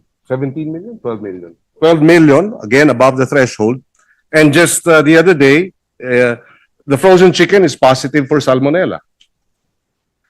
And this is what we're bringing into the country. I had them test it for bird flu. Thankfully, it was not positive. But again, on record, ang nasa bat ay 12 million pesos, dalawang container. At sa totoo lang, ang realidad, sino ang mag-smuggle ng dalawang container? Ang tanong, ilang container ang nakalusot? Dalawa ang nasa bat, pero ang mga numero ay billion. So clearly, kung merong ganyang nasa bat, ilan ang nakalusot? Dalawang container nahuli. Eh baka 15 container nakalusot. Ayun na. And that's why hopefully we will finally have a funder, smuggler. And mind you, this is mostly China products. Where I'm told, they buy it at salvage value. Ibig sabihin, patapon na. And then they bring it here. They put formalin and all other life-prolonging, shelf-life-prolonging interventions and sell it cheap. So, we are poisoning our consumers. We are destroying our local farmers industry, our livestock industry, our poultry industry, our vegetable industry. And that's why our food prices are very high. And this is a commitment that we gave our voters, that we would address challenges of agriculture food prices. So hopefully, ma-release naman bago matapos ang taon itong hinihingi na 500 million. Dami-dami nating pinopondohan. Sana naman pondohan natin itong pinasa at ine-endorso mismo ng presidente. Si presidente na mismo nagsabi. Yung mga smuggler nasa gobyerno rin eh. He said that publicly. At hindi nahuhuli. So I'm just taking the cue from the president. And Commissioner Ariel Nepomuceno, who was my contemporary in UP. Of course, I was a little bit older than he. But I understand the reason why he was brought in was precisely because we need to address the problem of smuggling. So hopefully, we will see concrete results in this regard. Okay na to. One last question on the sugarcane industry development act. Section 11 of the appropriations provides for 2 billion starting 2016. But only 1 billion is appropriated every year. May we be clarified? Is this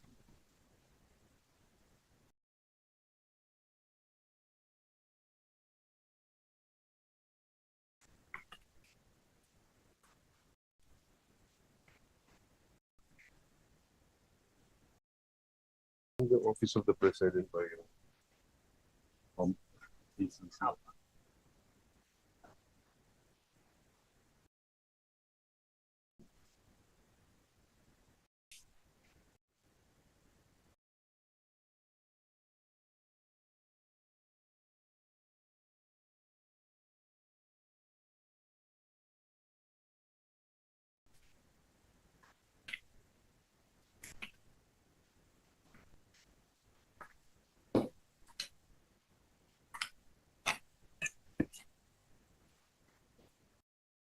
Well, apparently, Mr. President, the utilization is very low. Utilization is very low.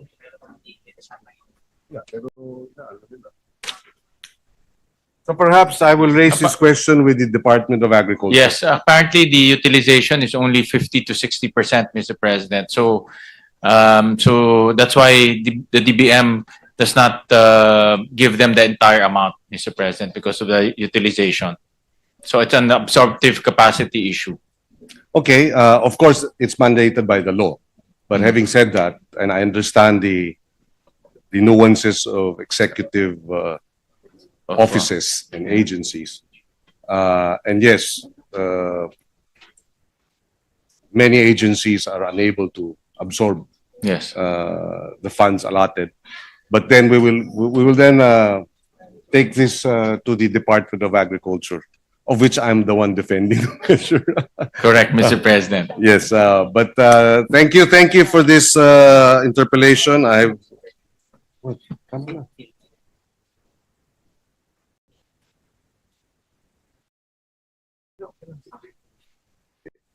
Thank you very much for the opportunity to get the answers from our sponsor, and we wish the Secretary of Finance all the best, the Secretary of DepDev, Secretary of DBM, and all the attached agencies. Maraming salamat, Ginoong Pangulo, distinguished sponsor. I terminate my interpellation subject to the submissions The that we are submissions, Mr. requesting President. before the approval on second reading.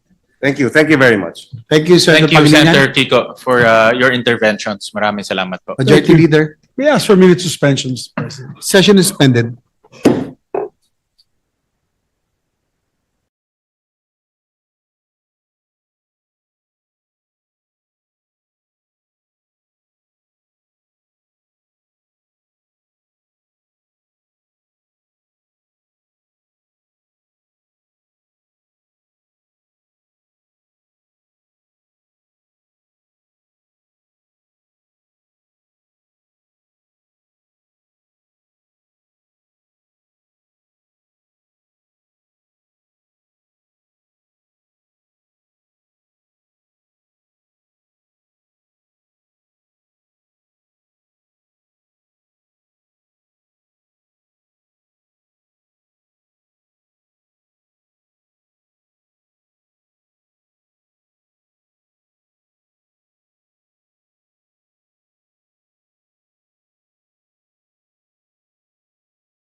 Mr. President, may we recognize Senator J.V. Ejercito to propound his questions. To continue the interpellation, That's correct. Senator J.V. Ejercito is recognized. Yes, thank you, Mr. President. Thank you, Majority Leader. Just like have two questions for the chair. First, for regarding the foreign assisted projects under the program appropriations for next year, the portion of the loan proceeds under some of the foreign assisted projects of the DOTR was decreased under the GAB, specifically for the Metro Manila Subway and the North-South Commuter Rail. We proposed in the subcommittee to restore, but unfortunately, the GAB was adopted. By endorsing the restoration of the loan proceeds to their original amount under the NEP, we recognized the disadvantages of placing foreign assisted projects, or the FAPs, under the unprogrammed appropriations. Historically, releases under the unprogrammed appropriations occur only by the third quarter of the year. So nangyayari po, from the first to third quarter, there will be billings, progress billings for the first 6 months that would accumulate and that will not be paid. The delays may compel contractors to suspend project activities, which in turn lead to prolongation, costs, and further setbacks in the project implementation. Ultimately, this scenario results in additional financial burdens for the government. Anyway, I was hoping that we will no longer experience delays in the implementation of these projects because this may affect our credit and financial standing. In fact, Mr. President, during 2024-2025, when the foreign assisted projects were lodged under unprogrammed funds, it really caused delays. And I think this has been the concern that was raised. I think it can be confirmed by the economic team. It was raised by JICA to the President, noting that the project delays are largely attributed to the late release of funds under unprogrammed appropriations. Anyway, my question is, under the fiscal year 2026 National Expenditure Program, the NSCR and Metro Manila Subway were under the program appropriations. But I don't know if this was recommended by the DBM or the Department of Finance. Why is it that it was lodged? Why lodge a portion of it now in the unprogrammed funds? Thank you for that question, Senator JV. And thank you also for making sure that we have enough funds for transportation infrastructure projects. You have been very vigilant and active in the debates and discussion of the DOTR budget, especially transportation projects of the government. And we do acknowledge that you have proposed to restore the budget of the NSCR, the North-South Commuter Railway System, as well as the Metro Manila subway projects. When we looked at the utilization rates of these two projects, the NSCR has a disbursement rate of only 41%, and the Metro Manila subway project has a disbursement rate of 36%. So when we were evaluating the two projects, the conclusion here is, since there is already 48 billion for NSCR in the GAB and 34 billion for the Metro Manila subway projects in the GAB, these amounts will be enough to cover all of their requirements come 2026 because the utilization rate is not up to speed. Nevertheless, I think this is also one of the items that the administration, particularly the economic managers, will focus on to improve the usage and the utilization rates of the two projects. So that's why, because when on the other side of the coin, if we do increase the amounts for the two projects, masasayang lang po yung pera because they're utilization rate is below 50%. So we would rather allocate the funds to other transportation projects so that those projects will be realized. Well, thank you for that answer. Anyway, because the DOTR said that by now the North-South Commuter Line and Metro Manila Subway has gone full blast, no? Comparing it 2 years ago, and they promised to have better utilization this time. But we just want to get the commitment and assurance of the DBM that even if a portion of it is now lodged in the unprogrammed appropriations, its release will be given priority to ensure that the timely implementation of these critical infrastructure projects. Nasa ano?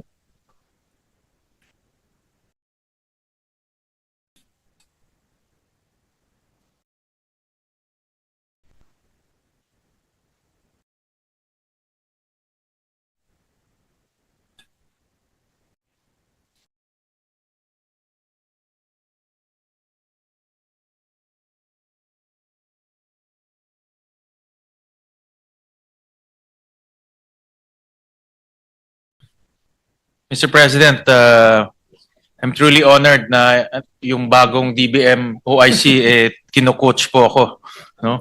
Baptism of fire, Mr. President. Nagulat rin ho siya na pala yung OIC, Mr. President. No, so it's truly an honor. Yusek Toledo, na-promote ka lang in last 10 minutes. No? So Mr. President, the timing of the disbursement for the Metro Manila Subway is in Q1, quarter 1 and quarter 2, as well as the North-South Commuter Railways, Q1 and quarter 1 and quarter 2. The good thing about our setup in the unprogrammed appropriations, Mr. President, is we limited it to only 3 items: foreign assisted, GOP counterpart, and the military. So in other words, wala na siyang kaaway na pondo, Mr. President. Wala na siyang kaaway na sa GIP fund or the other funds. Kaagad, pag may lumabas na new or additional appropriations, it will go straight to the foreign assisted projects. Well, that's good to hear, Mr. President. In fact, last week, the Japanese ambassador came to see me and inquire about this issue, about the FAPs that, and we said that we will do our best to make sure that it will be now lodged under the program appropriation, so that what happened the past 2 years when it was lodged in the unprogrammed funds really had that, I would say, had a bad effect, no? For the JICA and the Japanese embassy to go to the president and complain about this. So I agree, Mr. President. Mr. President, when the NEP was submitted, a portion of the GOP counterpart was already in the unprogrammed appropriations, Mr. President, about to a tune of about 38 billion, Mr. President. So it was already lodged under the unprogrammed appropriations. So it was a significant amount. So it's very difficult for us to move it to the program. What we made sure is the timing of the release. I think that's the most important. So ngayon, nawala na siyang kaaway sa pondo, it will be assured that the release will be on a timely manner, and the requirement to come up with the GOP counterpart will be there, Mr. President, as opposed to becoming uncertain, Mr. President. well, that's good to hear. Thank you, Your Honor, Mr. President. No, because right now, probably we are facing one of the darkest hours in our government's history because of this biggest scandal that we are facing right now. Ang problema natin in the international community, there's no good news right now. And I'm hoping that through this, to the infrastructure projects, to these big ticket items, that there is a glimmer of hope for foreign direct investments to look forward to, na hindi pa ni bad news. So I think this is where we can at least show that the country, while there's an ongoing scandal investigation, but we are moving forward. And this is very important. That's why I would like to get the assurance of the economic team, the DBM, Department of Finance, that this will be indeed be prioritized so that, this is already JICA and Japan and our creditors, so that this will not affect also our credit and financial standings in the international community. So at least meron namang glimmer of hope that we are indeed doing something so that foreign investments could still look to invest or consider the country. Kahit na meron tayong kinakaharap na problema, by prioritizing all of this, at least meron tayong hope, no, that we are doing something to improve and stimulate economic growth in the future. Mr. President, again, I thank the good gentleman for really scrutinizing and pushing for transportation projects here in our country. We badly need those transportation projects, and with this setup in the unprogrammed funds, Mr. President, we're very confident that the GOP counterparts related to those projects will be realized, Mr. President. And I'm confident because there's no more, Mr. Ko who had the appropriations na nilagay sa unprogram lahat to. Correct, Before, Mr. President. Oh. nilagay yung kanilang projects sa priority program, while the priority projects, the foreign assisted projects were lodged under the unprogrammed appropriations. And I'm glad that with the Senator Gatchalian, with yours heading now the Finance Committee, I'm sure that you will not allow this to happen so that we will be able to improve our credit and financial standing, especially when it comes to ADB, our JICA, and our of course the Japanese government, who have been very supportive of our infrastructure projects. Thank you, Mr. President, and rest assured that we will make sure that these projects will not encounter delay this coming new year, Mr. President. Last point, Mr. President, with regards to the bago lang din yung BIR natin, newly appointed at 2-3 days ago. Is he here? The new BIR? Miss Wia is here. Okay, anyway, I'm sure it's not yet there, but I'm hoping that you will take note of this because the BIR has intensified its campaign to strengthen tax monitoring and collection. While we recognize the support these heightened efforts, concerns have been raised regarding the excessive issuance of letters of authority or LOAs.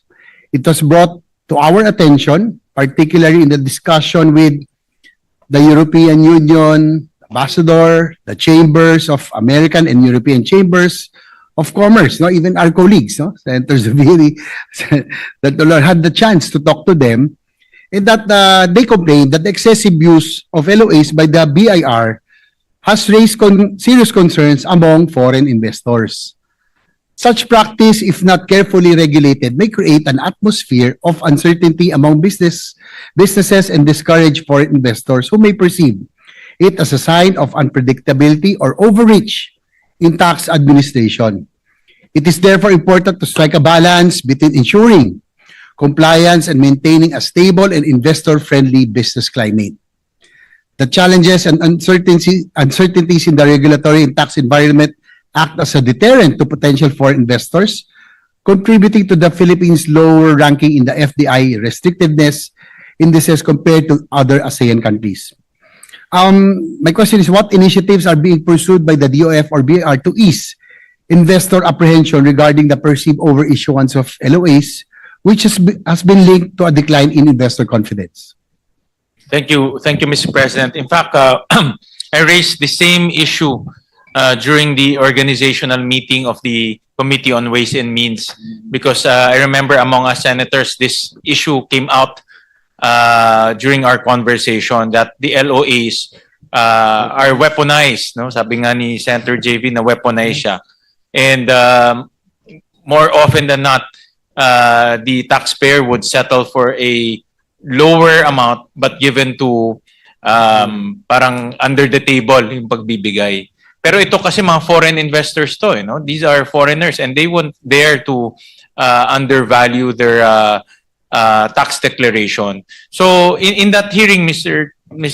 President, Senator JV, part of the reason also why a lot of these LOAs are happening is because the submission of documents are not complete or not accurate, or some of the documents are not in line with the requirements of the BIR. So we suggested to the BIR to also come up with information campaigns to the foreign companies, no, para yung mga foreign companies maalam rin nila kung ano po yung kanilang i-submit. And if the LOA stem from lack of knowledge, then the BIR should do it proactively, because we don't want the LOAs to be used to pressure foreign investors, especially those who are here already in the Philippines doing business. So aside from that, Commissioner, do you want to add?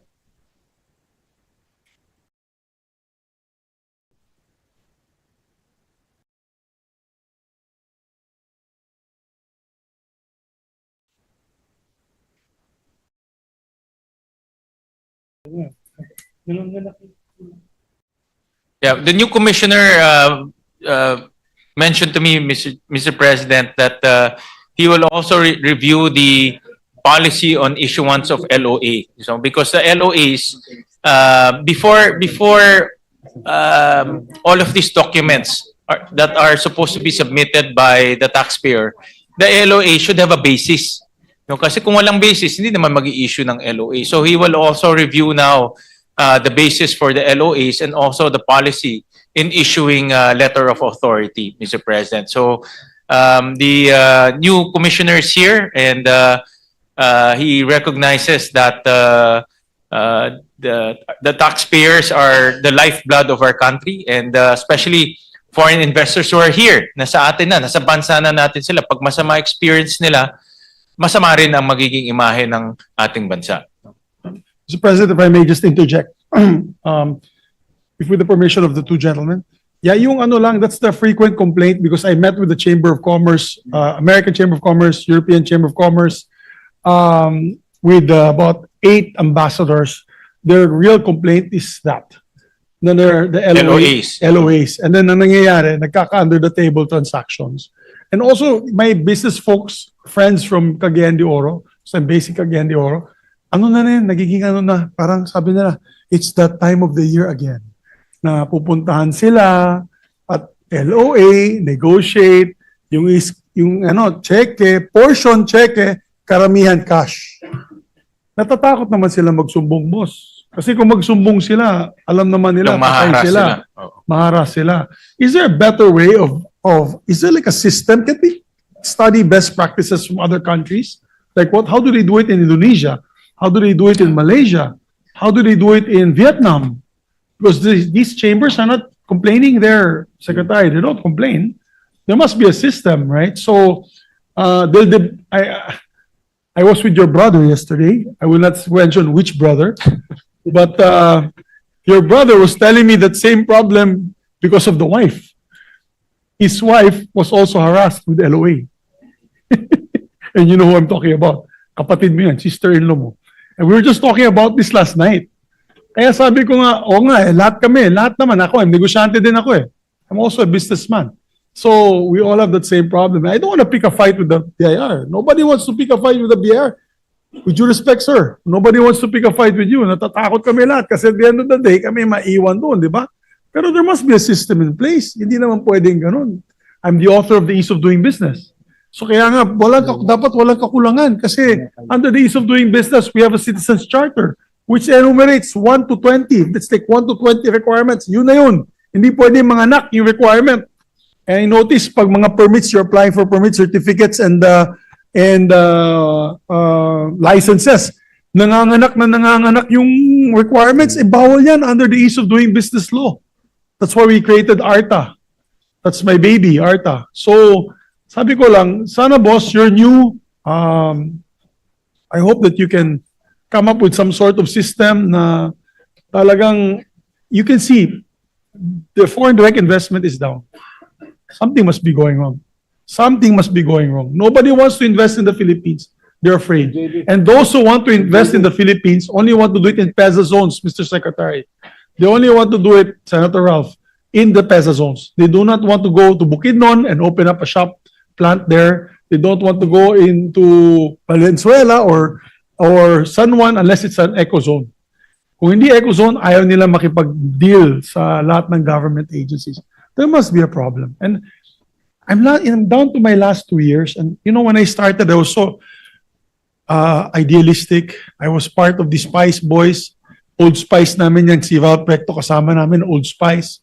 At that time, we were idealistic. And now, you know what? At the end of the day, in my last 2 years, I'm like, nothing changed. Nothing happened. Nothing's still the same. They just became more crafty on how to do it. How to make, Valencia. So, yun sana, in my last 2 years, maybe we can see some sort of shift. And I think this is an eye-opener, what's happening now. Talagang eye-opener. Somebody said it has to get worse before it gets better. We need the reset button. I think we're number 3 in all the countries of ASEAN, the most corrupt. Wow. Wala na talaga. So, nakalimutan nga yung ibang agencies na kasi nakafocus na lang lahat sa DPWH. The DPWH made them all look like Boy Scouts, right? But the problem is it's still there. So maybe the commissioner, boss, we wish you luck. We will regalo you a bulletproof vest if you want. Be sure to be careful with the food that you eat. But you have to do the reforms. Kasi kung wala, I'm sure the commissioners, slightly younger than me, we all have families, the secretary's families. Ganito na lang ba? Pagkatapos ng 2028, becomes worse than ever. So yun lamang po, Mr. Chairman, Mr. President. I just wanted to give my 2 cents worth. I only remember this because I was with your brother last night and we were talking about this because of your sister-in-law complaining with her family business. Thank you, sir. Mr. President, Majority Floor Leader, with the indulgence of Senator JV. Go ahead, Senator Turbo. Yeah, well, we're talking about the BIR, the Bureau of Internal Revenue, Mr. Commissioner. First of all, I would like to congratulate you for being appointed by the President as the new Commissioner. And second, of course, all I can say is that, we'll be losing a good leader at the Department of Finance.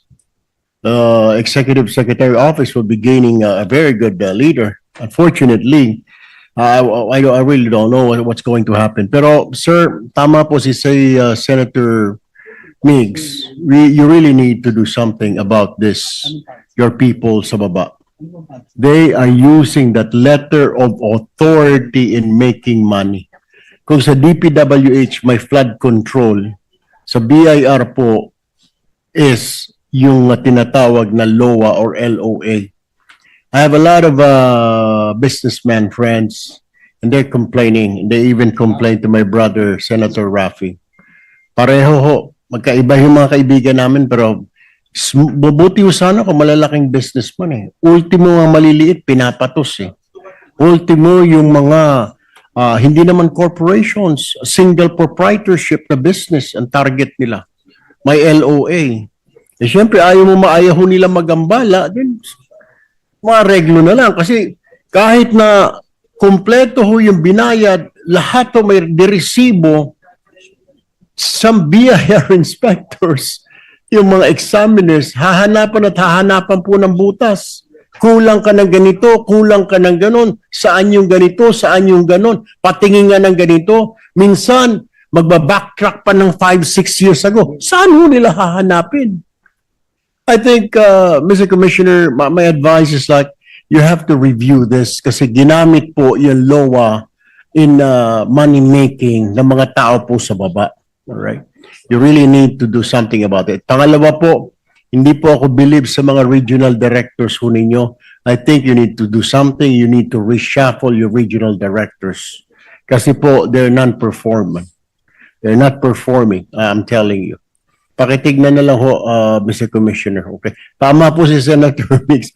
Ayaw po namin kaaway ang BIR. Eh, lahat naman siguro tayo. Pero ang pakiusap po siguro, sir, what we will support you. Definitely. Myself and my brother will support you.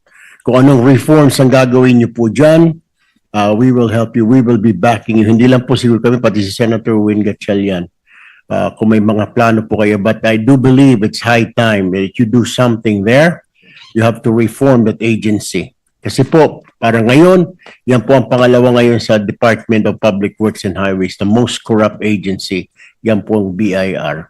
So I believe, kaya siguro kayo nilagay dyan ng Pangulo because na may tiwala po siya and kami rin po naniniwala na you can do something about it. Maraming salamat, Mr. Chair. Senator JB, thank you. Senator Lauren Legarda is recognized. The BIR is very close to my heart because one of my first jobs at 21 years old was to anchor a public affairs program called Progress Get Involved. And that was a program of the Bureau of Internal Revenue with Commissioner Ancheta and Commissioner Toledo. And Jerry Flores, who retired from the BIR, was my co-host. That was long before when you were kindergarten. Anyway, but that is not the point. And I will say this as a fact, pero lilinawin ko, hindi ko po linalahat. Maraming mabubuti, magagaling, na mga tao din doon, gaya ng ibang ahensya ng gobyerno. I would just like to say this. A few weeks ago, I will not name the ambassadors, just like Senator Subiri, I was asked to a breakfast meeting by the EU ambassadors who do not wish to be named. Long table. Yes. And they expressed extreme alarm over what's happening in the country. And I thought they were going to ask me about the flood control issues. And instead they said that that can be solved. You just bring down the cost and you make sure there's no corruption, and that is solved. But the bigger problem is the foreign-owned companies who are in the Philippines are having big problems, and that is with the Bureau of Internal Revenue. I hate to say this because I still believe in the goodness of the Filipino. And I believe there are many good women and men in the Bureau of Internal Revenue. And when they told me that, I could not answer. They told me many things, and I told them, it would be best, can you please write me a letter from their foreign chambers of commerce so that it is in writing, and give me the names of the companies that have received the letter of authority repeatedly, even after they've paid the correct taxes. It breaks my heart to say this because I looked at the BAR as my family when I was 21 years old that launched my television career. And I'm certain maraming matitino, matatalino, mababait, masisipag, just like in government. But they were very serious and they said, how can we bring in foreign investors when even those who are here wish to leave? It broke my heart. I could not answer. And I said, please give me the names of the companies and what went on. But they said, we'll just make it a general letter. And I decided I wasn't going to rise. But Senator Subiri said, why don't you say it as well? Because the meeting with you was different from our meeting. And it was more than a dozen EU ambassadors. Yes. So I just put that on record, Mr. President, still believing in the goodness of people in government, and there are, in the goodness of the Filipino, that mauungusan natin lahat ito. And when I faced them and I could not give them the answer on how to reform the so-called LOA system and the subsequent alleged, I always say alleged, informal meetings that brought to probably the exchange of money, I am not certain because I cannot judge. I don't have the details. So I put it on record because my colleagues had also received similar information. Thank you, Mr. President. Thank you, Senator Legarda. Just to continue, of course, we wish our new BIR commissioner the luck and also our support for the reforms. Hopefully that he will be instituting in the Bureau of Internal Revenue. But just to end, siguro susugan ko lang yung sinabi kanina, nabanggit po ni Senator Tulfo. Sa report po sa atin, nag-issue po ng LOA sa isang company, sa isang kumpanya, pero kasama po ang past years na bayad na ang tax sa mga taong yon. Yung isa naman po, isang LOA containing multiple taxable years.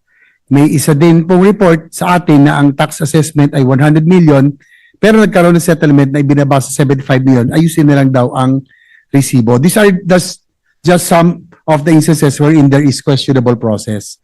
For the record, Mr. President, Your Honor, may we know the present policy or rule with regards to this para malaman din po ng ating makabayan na yung po sa with regards to the LOA, yung po bang past years when already settled, could the BIR still issue LOA regarding those years that were already settled?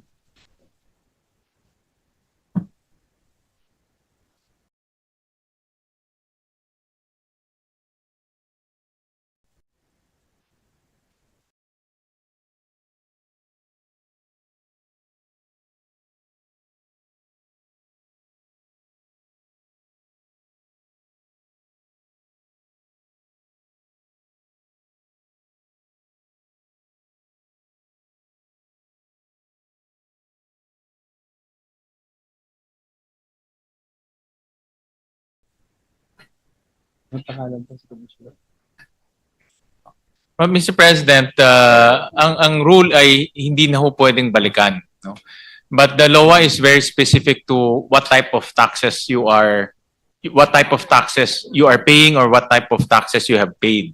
So for example, kung nagbayad ka na ng income tax, dapat hindi na ho balikan yung income tax mo. Pero kung hindi ka pa nagbayad ng VAT, pwede nilang mag-issue ng LOA sa VAT, no? So ganun po yung procedures. And the LOAs are typically ini-issue ho yan kung merong deficiency in tax, no? Kung wala naman pong deficiency, dapat wala hong LOA, no? But I join our colleagues in clamoring for reforms. Talagang matagal na ho natin, actually from our private sector days until now, ganun pa rin.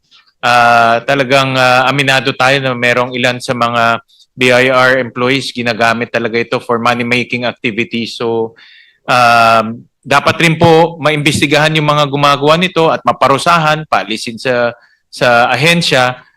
Importante rin na Commissioner yung disiplina, no?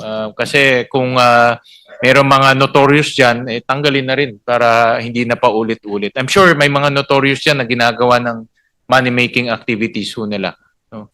So, yun po, Senator JB. Thank you, Mr. President, Senator Gatchalian. Anyway, we wish our former Finance Secretary, now Executive Secretary, has given his trust and confidence in the new BIR Commissioner. So we wish you all the luck.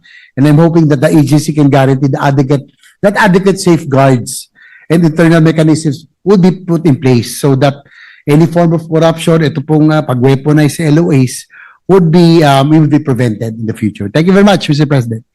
Thank you, Senator JV, for that very important intervention. And now that we have a new commissioner here, I'm very sure that he will take our comments and sentiments very seriously. And hopefully next budget wala na ganitong reklamo, Commissioner, dahil kailangan ho natin action kaagad. So maraming salamat. Thank you, Senator JV. Thank you, Commissioner. Majority Leader. Thank you very much, Mr. President.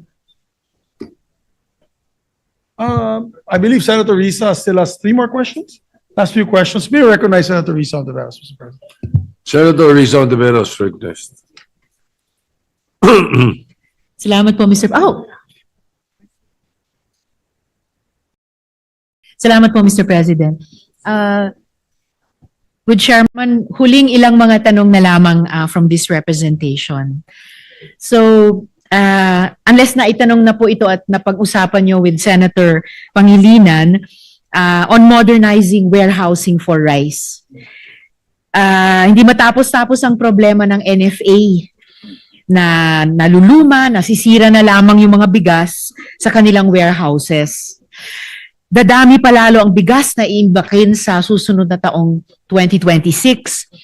Makakatulong sana dito ang mga polisiya ng GPPB para sa mas maayos na logistics at warehousing para sa ating mga ahensya. pinaglaban ang mandatong iyan ng GPPB sa pagpasa ng bagong Government Procurement Act. So, na-review na po ba, Mr. Chairman, ng GPPB yung kaso ng NFA sa kanyang inefficient at non-transparent warehousing operations? Kasama na po yung disposition ng mga aging o kaya expiring stocks. At kung oo, ano pong mga rekomendasyon meron ang GPPB? At huli kailan kaya tayo makakatanggap ng technical report tungkol dito, Mr. Chairman?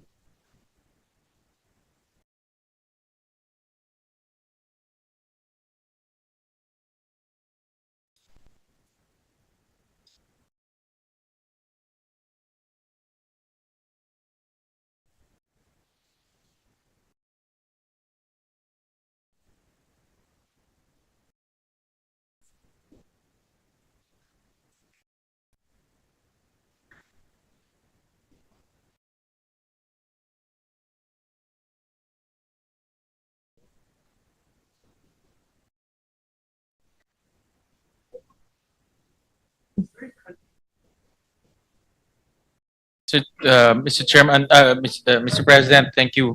And Senator Risa, thank you for that question. I was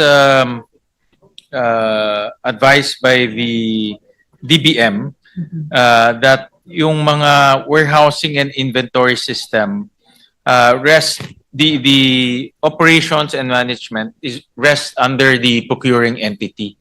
So sila ho talaga ang merong jurisdiction when it comes to warehousing and inventory. So nasa procuring entity po yung decision making. I see. So, ibig pong sabihin, Mr. Chair, walang ni kahit kaunting oversight ang GPPB o suasion na pwede siyang i-exert kahit kaugnay ng mga procuring entities, Mr. Chair?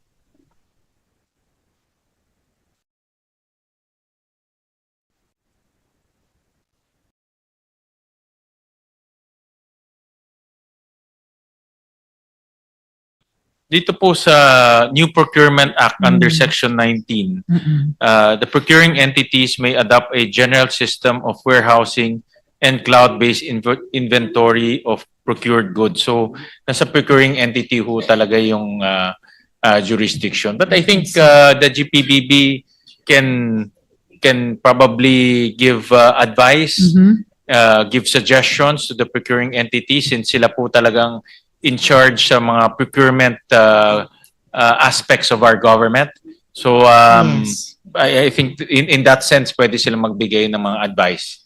Salamat po para doon, Mr. Chair, para at least magkaroon ng kahit dotted line Yes, between correct. GPPB at saka mga procuring entities para pwede nila mapagtulungang i-review yung ganitong mga kaso and i-improve yung management nung mga warehouses ng lalo na ng NFA. And siguro habang sisimulan o susubukan ito ng GPPB, maybe in the coming months and years, we could hear from GPPB ano yung mga rekomendasyon niya para to also serve as input to us kung anong legislative support pwede nating gawin para sa pagpapasaayos nung warehousing processes na yan, Mr. Chair. We'll request from GPPB and DBM to submit to us their recommendation insofar as how procuring entities should manage your warehousing and inventory systems. Thank you so much, Mr. Chair. Dako na po ako sa health devolution. Kasi hanggang ngayon, hindi pa rin fully na-devolve ang health services kahit pa mayroon na tayong detalyadong 400-page na devolution transition plan para sa health. So, bakit kung ganun, bakit po sa DOH pa rin nakalagay ang pondo para sa mga serbisyong dapat yung mga LGUs ang gagawa na, no? Tulad ng pagpondo sa mga DOH bukas centers, Mr. Chair. The way I understand it, Senator Risa and Her Honor, is itong mga pagpopondo ng bukas centers, super health centers, this forms part of the capability building of the LGUs. And nung nagkaroon kami ng hearing ni Senator Pia during the budget of the DOH, I understand that itong mga projects are entered into partnership with the LGUs. So meaning the LGUs provide the manpower, the utility, yung mga support. Sila rin magmamanage nitong mga health centers at buka centers. Pero ang construction will come from national government. So parang partnership siya. No? And admittedly, not all LGUs have the capability of putting up these facilities.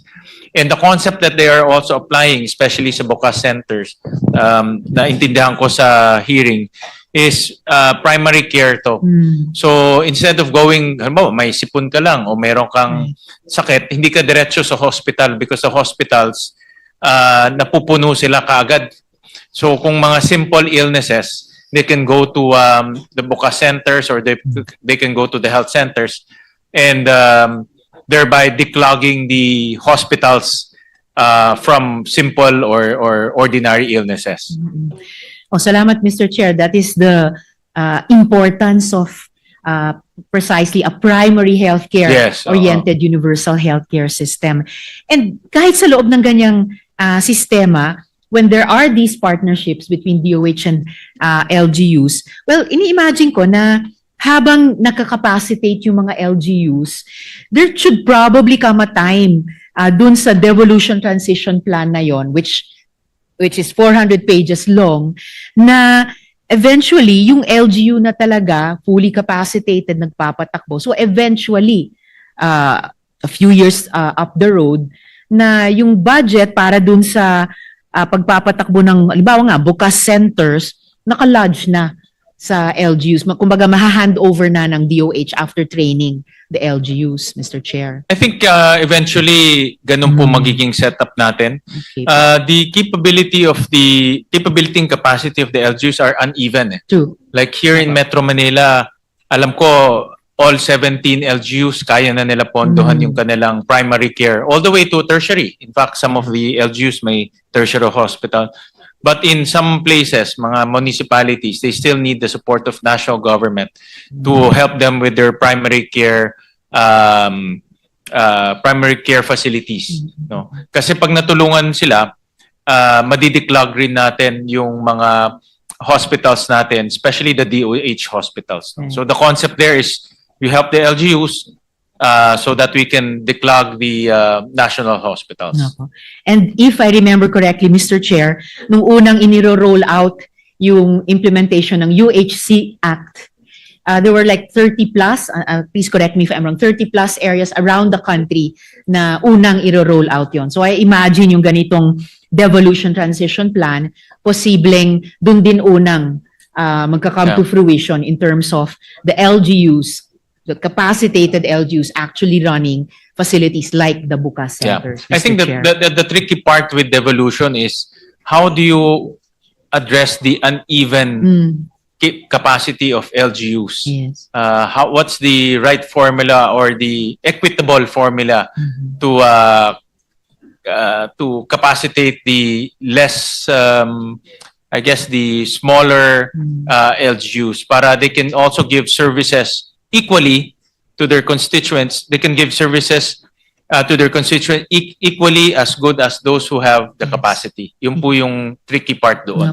Yeah. And which should be at the heart of a good devolution transition Yes, plan. correct. And So eventually, over time, in phases, magagabayan din tayo I sa agree. Kongreso how to budget, yeah. not overnight, but Yeah. in phases. Correct. So it's you have to look Mr. at this Chair. as a long-term Yes. transition. No? So, but you're absolutely correct, and I know that national government is also looking at this long-term transition. Salamat, Mr. Chair. And maybe therefore, susuportahan kaya ng DOF at ng DBM ang pag-develop halimbawa ng co-financing o counterparting sa pagitan ng national government at mga LGUs para suportahan ang devolution. Again, in batches or in phases, gaya ng DOH devolution transition. Yes, plan, Mr. Chair. a resounding yes from Okay. the Executive Secretary, Senator Secretary Ralph Recto. And I think this coming 2026 mag-uumpisa na ho yan. Like I mentioned, maraming mga agencies are looking into counterparting so that they can execute their projects fast and simultaneously. So the Department of Education is looking at that. The Department of Agriculture is looking at that. So natuto na sila na i-liberalize yung execution of projects. Okay. Salamat, Mr. Chair. Exciting to look forward to that sa ating annual budget-making exercises in the next several years. Yes. Salamat po. So huling tanong na lang po from this representation sa ating general principles on create incentives for calamity-affected businesses. Maraming mga negosyo nga ang nahihirapan bumangon matapos ng nakaraang mga kalamidad. So, tinitignan po ba ng DOF na bigyan ng tax incentives na nakapaloob sa bagong create law yung mga negosyong nasalanta ng mga nakaraang lindol at bagyo para yung mga yon ay makabangon muli, Mr. Chair?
Under Section 297 of the Tax Code, which creates the create law, ang FIRB, the FIRB has the power to formulate time-bound and specific projects or activities for inclusion in the SIPP during periods of recovery from calamities.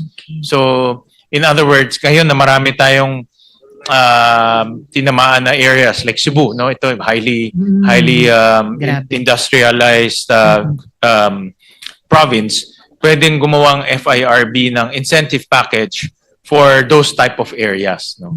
And it's a very good point that you raised, Senator Risa. So, nakikinig po yung mga kasamahan natin sa FIRB. So, I'm sure they're listening and they'll come up with mechanisms to help industries in that area. Salamat, Mr. Chair, and I'm sure the Chair can lead the Chamber also in partnering FIRB in this exercise, and of course, yung mga business communities mismo, yung private sectors dun sa mga apektadong mga probinsya, lalo na nitong nakaraang mga natural disasters, Mr. Chair.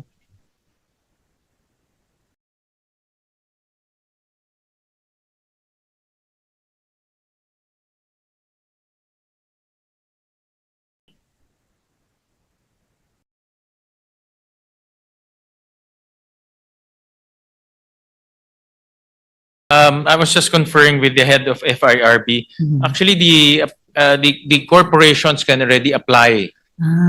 For example, you are a registered business enterprise, so and your operations were disrupted because of the earthquake. Diba? May mga earthquake at typhoon. They can already apply to access this additional support from the FIRB. But this is on a case-to-case basis right now.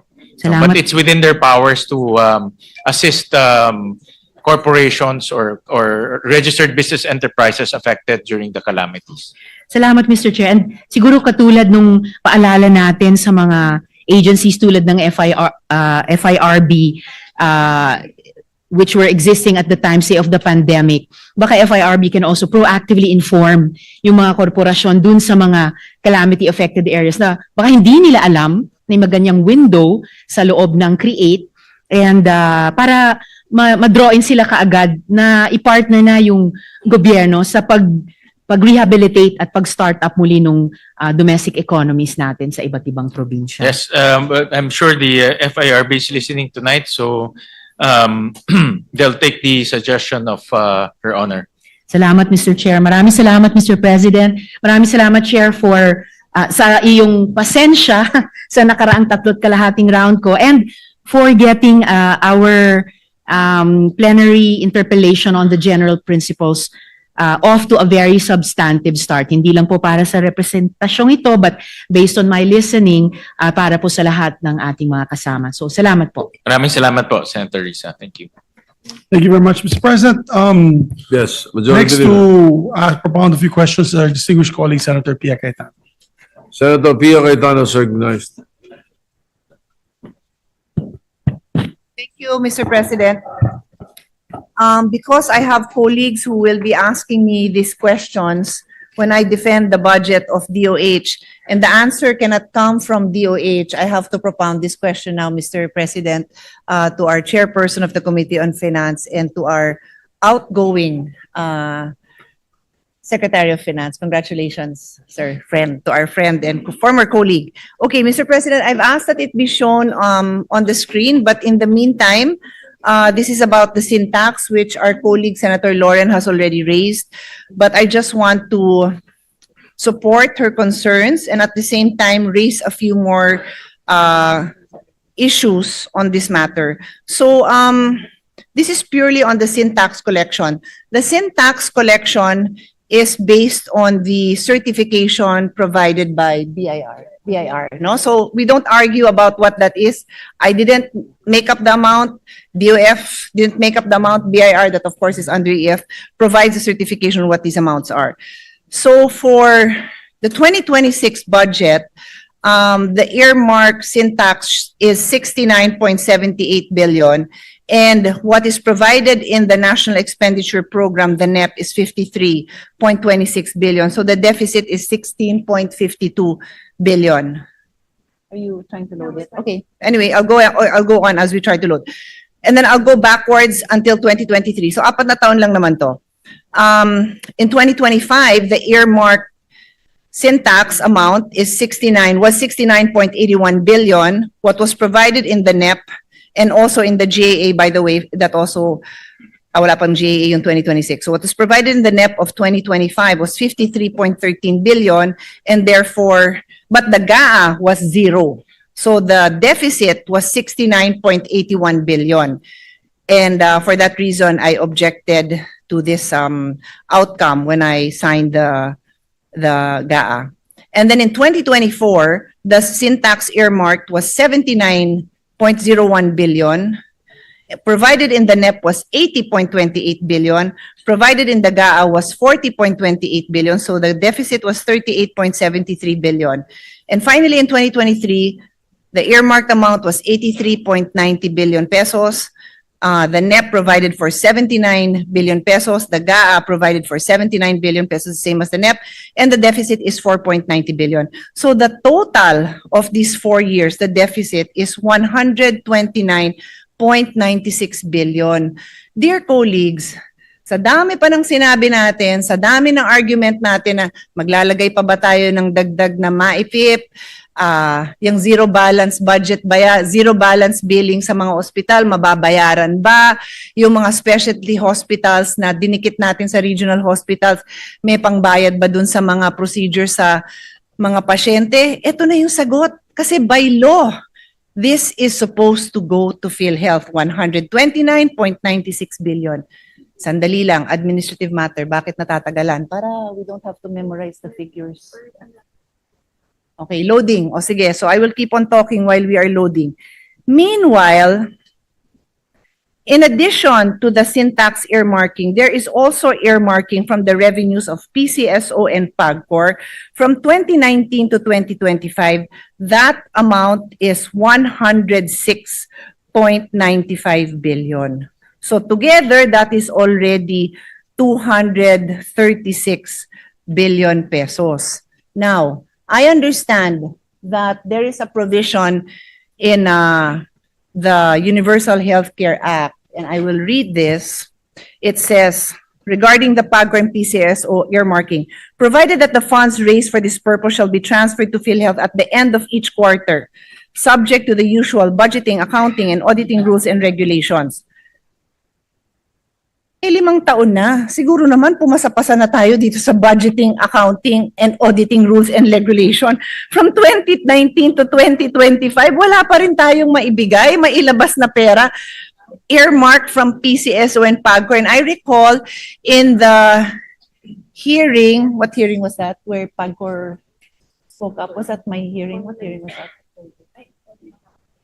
Online gambling ba yon? Sinabi ni PAGCOR na nagre-remit na sila. So nasa treasury na itong pera na ito. 106.95 billion, my dear colleagues. Finally, the last amount is yun ngang tinanggal sa PhilHealth na 60 billion na mukha namang, well, binabalik ng House by way of the GAB. So now, with all that, we would have 296.91 billion. But what remains to be seen is makumpleto itong deficit na 129.96 billion and the PCSO and PAGCOR of 106.95 billion. We cannot not do anything about it. The law requires that these amounts are delivered to PhilHealth. Even if there is the usual budgeting, accounting, and auditing rules, siguro naman may natira pa dyan pagkatapos kaltasin ng kung ano man ang kailangan kaltasin because baka may hindi sumunod sa budgeting rules, accounting rules. But that's 106.95 billion and not a cent, from my understanding, has been transmitted. So that is the situation, Mr. President, dear colleagues, and we'd be happy to hear a short response from DOF on this. Thank you, Mr. President.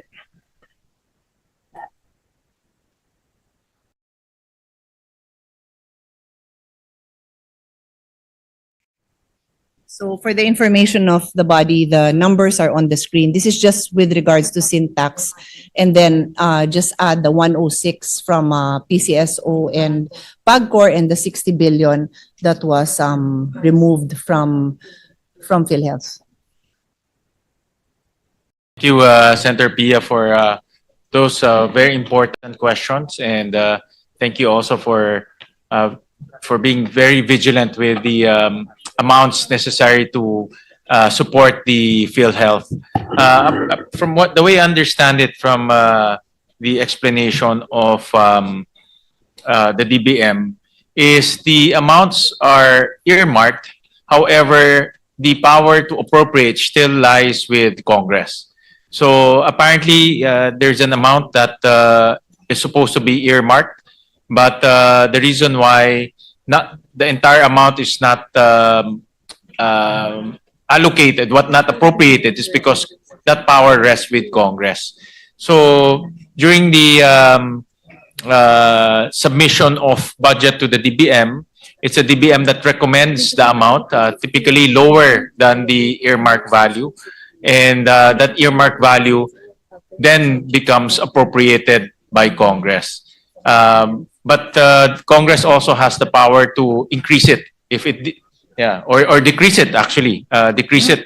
We saw that in 2025 where Congress actually eliminated everything. No? So in short, meron naman pong kapangyarihan ang Kongreso na taasan kung tingin nila kailangan taasan. Mr. President, does the DOF in their explanation to His Honor differentiate between the handling of the syntax earmarking and the PCSO and PAGCOR, or did the answer His Honor give apply to both?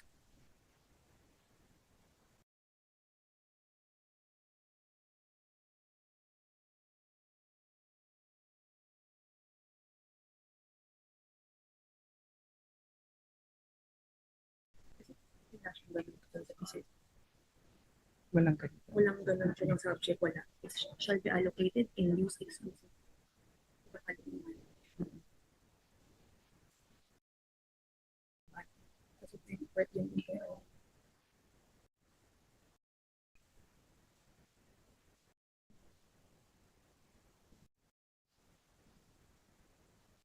Yes, that applies to the other sources, Mr. President. What other sources? The sources from PCSO, Okay. Sige, sources from So is his honor, is the chairman saying that DOF is saying that the answer his honor just gave me applies only to the PAGCOR and PCSO earmarking and not to syntax? syntax also. And also the syntax. Here, the sources are from syntax, from PAGCOR, from PCSO, premium contributions of members, Okay. annual appropriations of DOH, and national government subsidy to PhilHealth. So it applies to all of those sources. Thank you, Mr. President. Then I humbly submit that DOF does not know the law because RA number 11346 on syntax specifically states provision of existing law to the contrary notwithstanding, 50% of the total revenues collected from the excise tax on sugar-sweetened beverages, and this goes for tobacco and the sugar-sweetened beverages, the same provision, shall be allocated and used exclusively in the following manner. That is what the law says, 80% to PhilHealth for the implementation of RA number 11223, otherwise known as the Universal Healthcare Act. This is what it says, to be used, allocated and used exclusively in the following manner. What else is there to say as lawmakers? Ano pang language ang kailangan gamitin para siguraduhin na ganito ang paggamit ng pondong ito? There is nothing here that is subject, you know, as a law student, it says, we are taught, if it's clear, you don't have to give another meaning.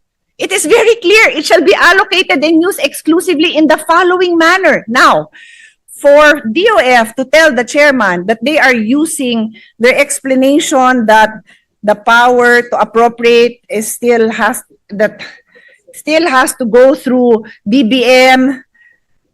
There is a different provision for PAGCOR and PCSO, which I already read into the record. It says, subject to the usual budgeting, accounting, and auditing rules and regulations.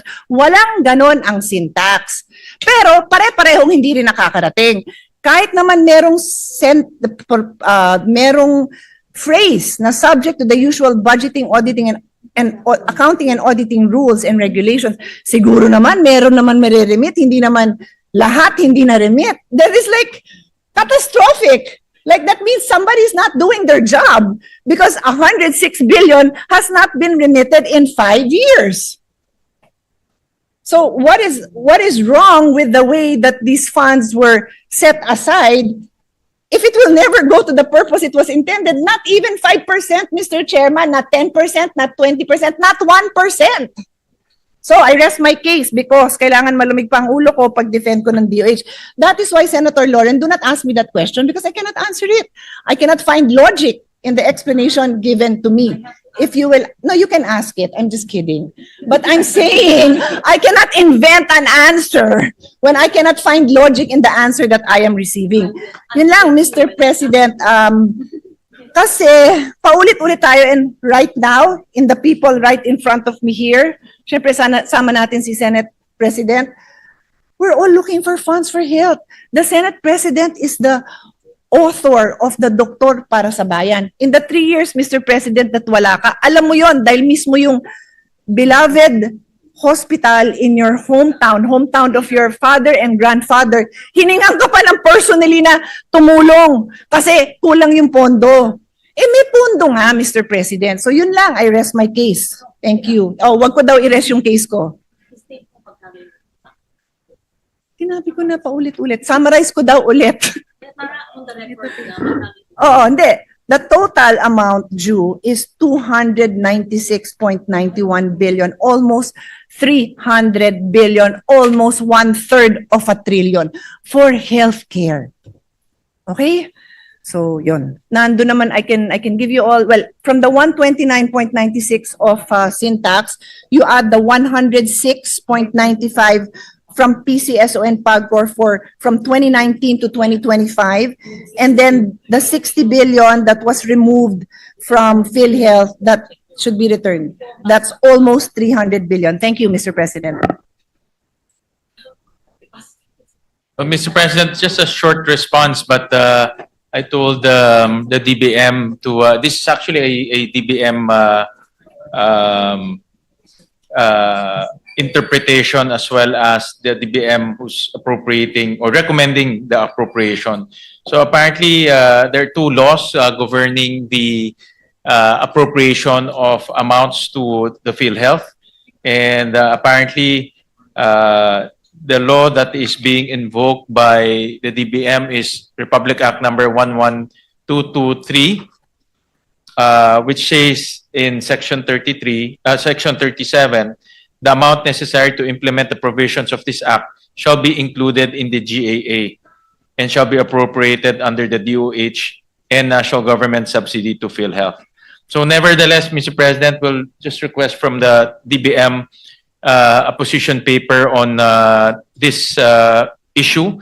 But I do see the point of Her Honor because pag nag-earmark tayo, may purpose yung pag-i-earmark at merong intention yung pag-i-earmark. So, pag hindi ho nangyari yon, then bakit pa ho natin linagay sa batas? No? So, I see the point of Her Honor and we'll just request the DBM to give us a position paper on this. But the position of Senator Pia is very clear, and I'm sure the DBM is taking this matter very seriously, and will get back to the Senate on how to address this issue, Mr. President. Thank you. And I redirect my frustration to DBM pala. DBM. Not to DOF. I Oo. apologize for that. But hindi ka na secretary, so okay lang. Thank you. Thank you, Senator Pia, for that intervention. And talagang dapat tignan ho to dahil hindi ho na fulfill yung intention ng batas. So maraming salamat po. Majority Leader. Thank you very much, Mr. President. Mr. President, as agreed upon earlier at the lounge, that Senator Lacson would still like to interpolate the DBCC and is requesting, and Senator Allen as well, our minority floor leader, and requesting for them to come back tomorrow at 1. And that'll be the first item on the agenda tomorrow at 1. All right. Yeah, so I move to suspend the budgets of the three departments, Department of Finance, Department of Budget and Management, and Department of DepDev, Department of the New Economic Planning. Ako yung tatay, nakalimutan ko yung pangalan. Naalala ko yung grandfather ko. DepDev. All right, any objection? Hearing none, the budgets of the enumerated departments are suspended until tomorrow at 1 o'clock. Thank you very much, Mr. President. Mr. President, I move to ask for a minute suspension. We ask the DOH to come into the premises and allow the rest to All right. exit, Mr. President. So All moved. right, the session is suspended.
President. Mr. President, I move that we take up the budgets of the Department of Health and all its attached agencies, the Office of the Secretary, National Nutrition Council, Philippine National AIDS Council, and the budgetary support to government corporations such as the Lung Center, Kidney and KTI, Philippine Children's Medical Center, Philippine Health Insurance Corporation, Philippine Heart Center, and Philippine Institute of Traditional and Alternative Medicine. I so move, Mr. President. The consideration of the budget of Department of Health and its attached agencies now in order for today's interpellation. Thank you, Mr. President. May we recognize our distinguished sponsor, also the hardworking senator from Taguig and Pateras in the Republic of the Philippines, Senator Pia Cayetano, and to interpolate, the first to interpolate is our distinguished Senate President, Senator Tito Soto. Senator Pia Cayetano, the chair, is recognized, as well as our Senate President, Senator Vicente Soto III.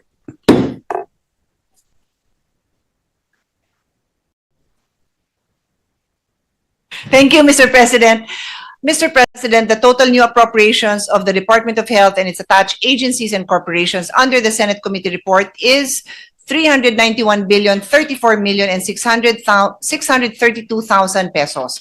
The breakdown is as follows. The Department of Health, Office of Secretary, with total new appropriations of 262,848,105,000 pesos. For the National Nutrition Council, with a total new appropriation of 304,546,000 pesos. For the Philippine National AIDS Council, with a total new appropriation of 63,204,000 pesos. The Lung Center of the Philippines, with total new appropriations of 2,948,790,000 pesos. For the National Kidney and Transplant Institute, with total new appropriations of 3,412,329,000 pesos. For the Philippine Heart Center, with a total new appropriation of 4,286,715,000 pesos. For the Philippine Children's Medical Center, with a total new appropriation of 3,702,594,000 pesos. And the Philippine Institute for Traditional and Alternative Healthcare, with total new appropriations of 206,419,000 pesos. And the Philippine Health Insurance Corporation, with total new appropriation of 113,261,930,000 pesos. The Finance Committee supported the recommendations of the subcommittee, which include the following. For the Office of the Secretary, additional funding for the Zero Balance Billing Program to further strengthen and expand its implementation in DOH hospitals and regional hospitals, and to support the pilot implementation of the ZBB program in selected LGU hospitals as determined by the DOH. And direct allocation of MAIFIP to government hospitals, including the Philippine Heart Center, National Kidney and Transplant Institute, the Lung Center of the Philippines, and the Philippine Children's Medical Center. It also accepted the recommendation for the support for RITM. Also support for the Lung Center of the Philippines, further support for National Kidney and Transplant Institute, support for the Philippine Children's Medical Center, support for the Philippine Heart Center, and support for the Philippine Institute of Traditional Alternative Health. I would just like to point out, Mr.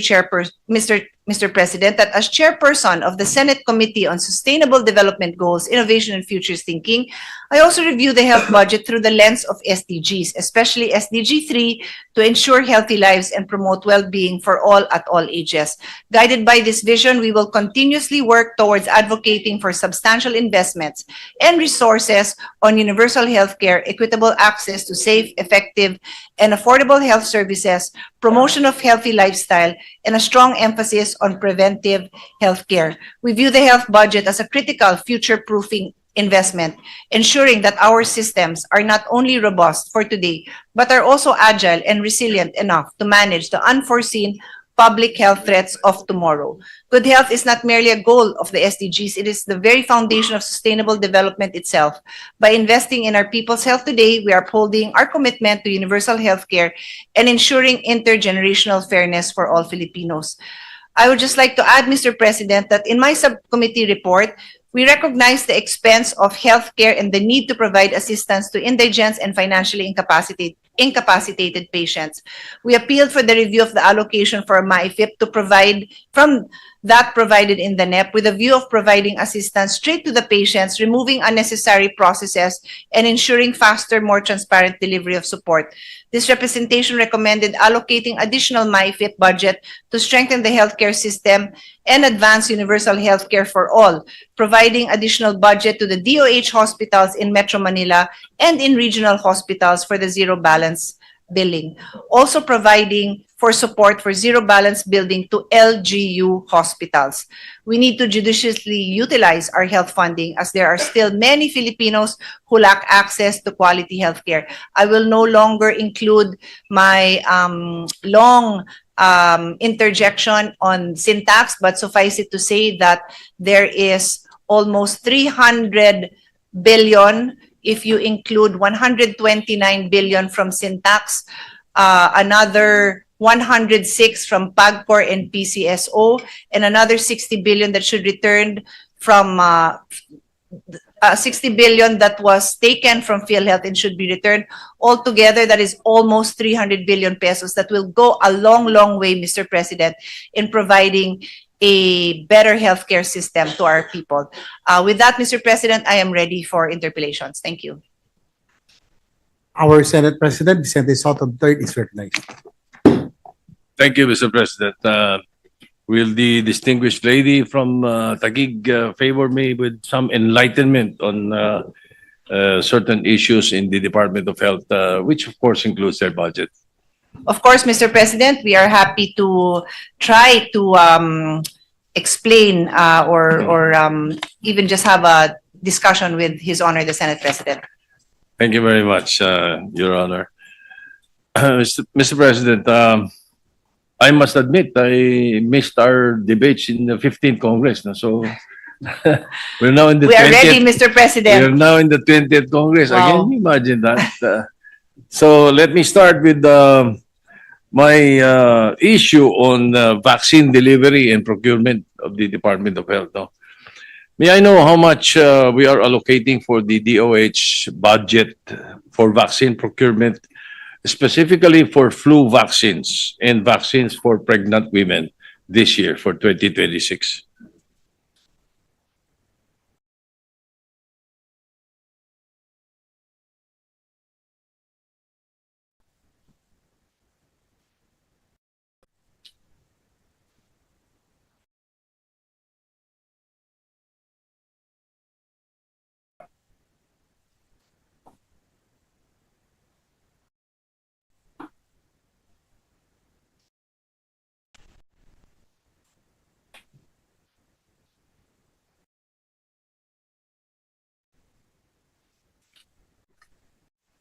While they are checking, would you please also look at the amount for the 2025 budget?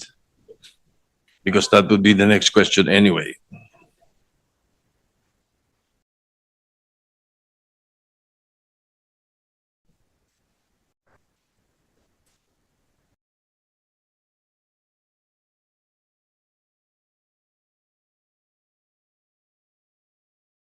So, Mr. President, the total budget for the National Immunization Program is 7.9 billion. That's the total. I need the 20. The total, Total. and that includes the flu vaccines and the Yes, vaccines for pregnant women. I would His Honor like the breakdown? We have it. For the If possible, yeah, and we have it, Mr. President. go ahead. For flu, it's influenza vaccine, or otherwise known for the flu. It's 542.6 million. Mhm. And then for pregnant women, this is tetanus and diphtheria vaccine. It's 117.9 million. But when it says for grade 1, grade 7, sama ko yan? Not just pregnant? All right. For the 2025 budget, what was the amount? So for 2025, it was 7.956. So almost the same, a little bit higher. Billion for the total. The total is 7.9 billion. 7.956. B. Yeah.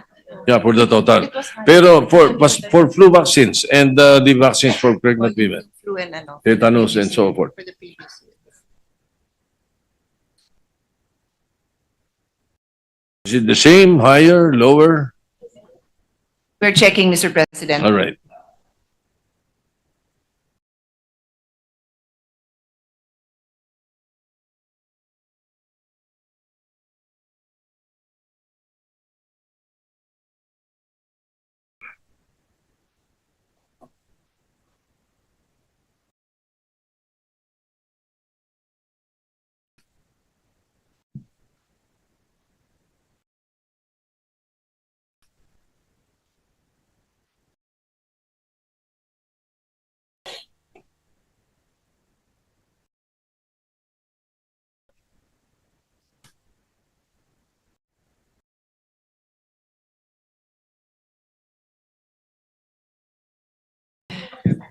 Mr. President, for 2025, the budget for the flu vaccine was almost double, not quite, but 1.08 billion. And then for tetanus and diphtheria, 107 billion. So not too far. 117 is the 107 billion. Tama ba? So, it's a big drop, This year. almost 50% drop from last year to this year. So you Huh? didn't need as much. So you didn't need as much. Oh. So the reason for that, Mr. President, for flu, it was at 1 billion versus 542 million this year Yeah. is because the delivery last year was delayed. So the delivery this year is delayed. Ayun. Therefore, they still have stock, and so they don't need as much for the upcoming year. Baka din mag-expire, Mr. Alright. President. All right, that answers my next question, which is the utilization rate of the budget of the DOH on these vaccines. Apparently, they were procured. 1 billion was spent. Let's say for flu vaccines alone, 1.08 billion was So, spent. according to the Secretary, Mr. President, when the amounts are this big, the bidders literally become very competitive and they keep questioning, protesting, and so it is delayed. So that is the response, and I will pose my own question that, well, how do they handle it in other countries, no? Because pare-pareho namang ganun siguro yung issue. Yes, but as I said, were they able to spend that 1 billion? Did you procure Yeah. all? So this 1 billion, Mr. President, when it was finally when it was resolved, the delivery will just be coming in, just arriving. So that's why the request for next year is smaller because ngayon pa lang Ngayon pa lang. gagamitin. Okay, so But- yeah. But if I may add, Mr. President, the Secretary would like to, is it a proposal? A framework where they would be procuring good for 3, or they would be awarding the bids good for 3 years so that they don't have to deal with this bidding issues every single year. Are you allowed to do that? Well, Yes. Okay. how do we monitor the utilization for these procurements? Is it the procurement and delivery to them or to the end users? How do we ensure that deliveries are timely made if delayed din yung pag-procure ninyo? Because, you see, let me just place it on record. No? Mga LGU kausap ko rito eh. It has come to our attention that delivery of vaccines to the LGUs, the end users, according to them, are delayed. And they does not meet the optimum time frame of the administration of vaccines. Yun ang worry The nila. Secretary agrees, Mr. President, Yun na with nga his eh. honor's statements. So, how do we ensure that the delivery is this time? Because, okay, sige, nabili ninyo, hindi naman delivery, wala tayong problema sa expiration. Doon ako kasunod na nagpupunta kasi. For example, the procurement for flu vaccine was done March. Ano, the ideal administration of this vaccine should be done around September, di po ba? And then, As early as May, Mr. President. oh yan, May, June. before the flu season. Before. Sabi nga, di ba? Correct. Now, the LGUs are reporting that the vaccines expected delivery sa kanila around December. Baka the flu season is already it's already up to the flu season. So some batches of these vaccines are expiring in say a month or two. So how can we address this issue? May we know from the DOH what do they plan to do for 2026 so that this possibility that it happened in 2025 will not happen again in 2026?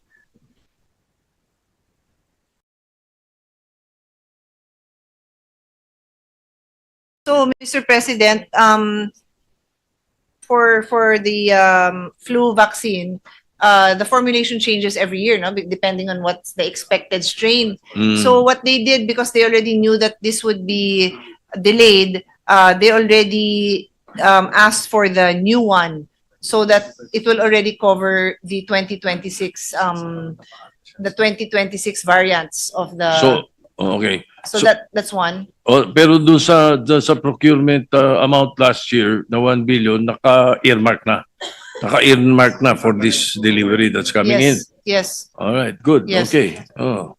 And then, in addition to that, Mr. President, that's why the Secretary would like a framework agreement which they are allowed to enter into so that they only have to go through this tedious process once every 3 years instead of every year. So ideally, if they have that agreement by next year, so the following year for the next 3 years, you won't have to keep going through that same process, the delayed process because of all the. It's called a multi-year authority, Mr. President. All right. But Micah. we just want the assurance that the implementation will be masusubaybayan mabuti in this program. Okay. Yeah. Now, in connection to this delay, moving a little forward, yung delay ng vaccine deliveries or insufficient vaccines, some LGUs that can afford to mitigate the supply issue procure on their own. However, ito ang problem, Your Honor. They cannot access the same amount, the whole amount that or the sale price that is offered to the DOH by the suppliers. For example, sa DOH ang bili ninyo 10 pesos. 10 pesos certain vaccine 10 pesos per piece. Okay? However, pag yung LGU ang magpo-procure from the same supplier, they will sell for 100 pesos or 150 pesos per piece. Yun. Kung kaya naman nila at para hindi na rin masosolve din natin yung problema sa delay, is it possible that the DOH will have a system like the PSDBM ng DBM, for a centralized procurement of common use supplies? Di ba yung common use na ginagawa natin do sa PSDBM? With this system, the LGUs can purchase their vaccine requirements directly to DOH at a lower cost. Baka pwede pong pag-aralan yung ganun ang gawin natin, centralize nyo. Mr. President, the Secretary says yes, they will attempt to do that next year. It's a This good year, suggestion for very good. this coming year. Very good. Thank you very much. We will we will look forward to that. All right. Let me move on to another topic. This is not too long, Your Honor. As usual, my concerns. The DOH and the FDA, I'm sure, are aware that there are multiple incidents of miscarriage related to the use of herbal supplements, specifically the use of serpentina. Ito ba'y FDA approved?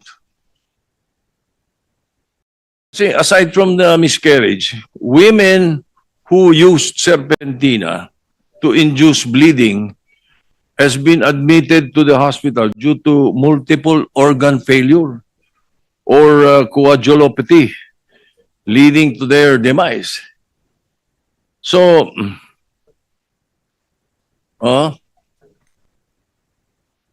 is it FDA approved?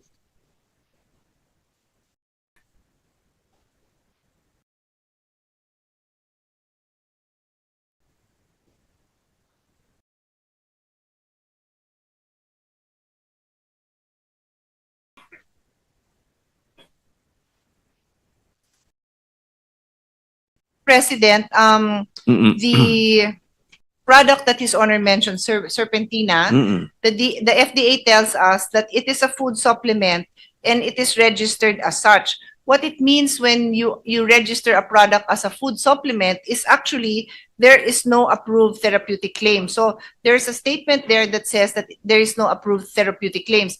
Apparently, this product, their claim is it will help you with hypertension, headaches, and the like. So when I asked them that, well, the Senate President is specifically concerned that it is being used as a, I guess, as an Abortifacient. abortifacient. Yeah. And so that is what they call off-label use na because it is being promoted for headaches and the like, and yet I don't know how, but for some reason some people get their hands on it and are using it for another cause. And now, as His Honor has correctly pointed out, if it's being used in abortifacient, then it's not meant to be. So I asked FDA, what did you do or what will you do? And they have or you will?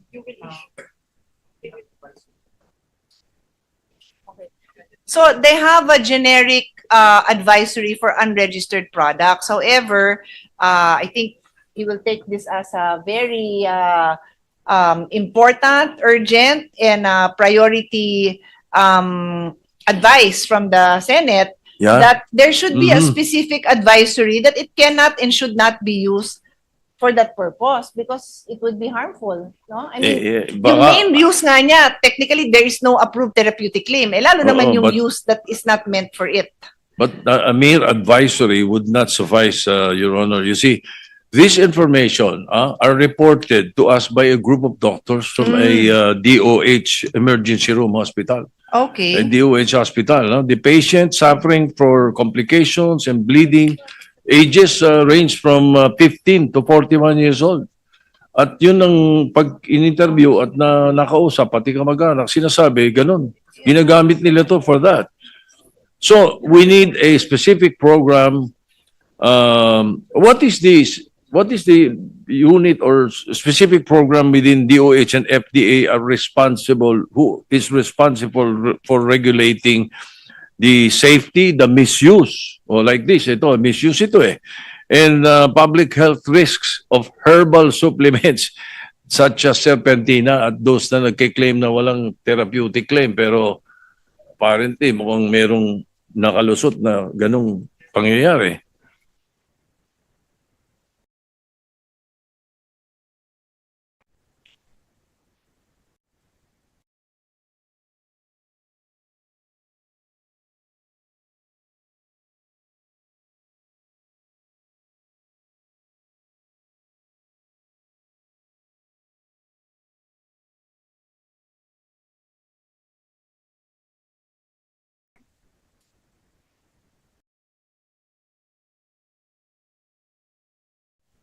Matindi ito ha.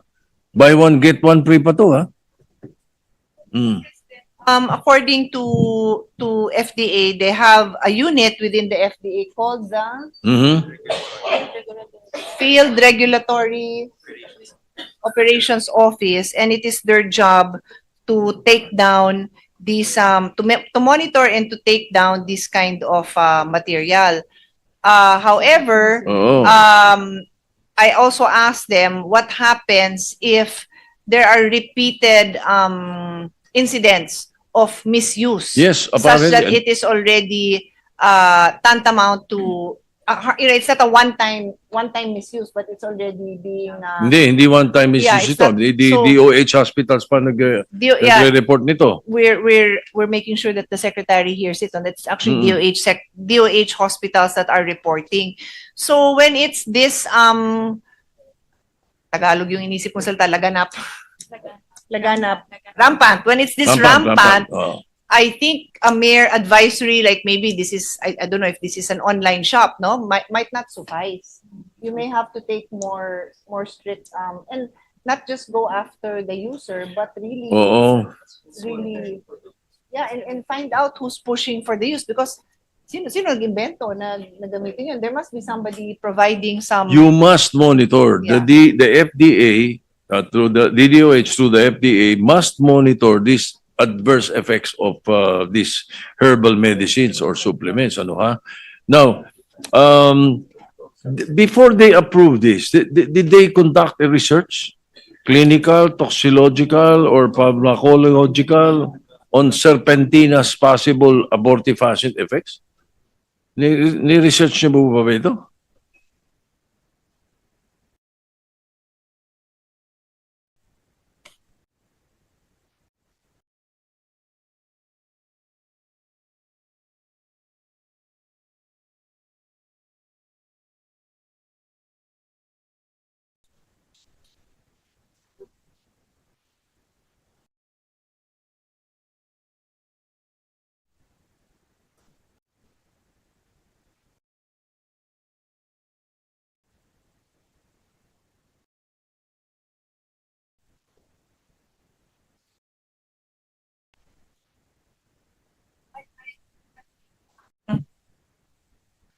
These food supplements do not have the same, when a food or a drug is registered, there is a recognition that the claims there are research and are substantiated by, like I said, research, not documented research. When it's a food supplement, the FDA does not in any way recognize any. That's why there's a statement there that no approved therapeutic claim. So even if they say it's for headaches, the FDA basically washes their hands and says, we cannot verify that. We have not verified that. We cannot verify that. So I asked, so what is the purpose of registering?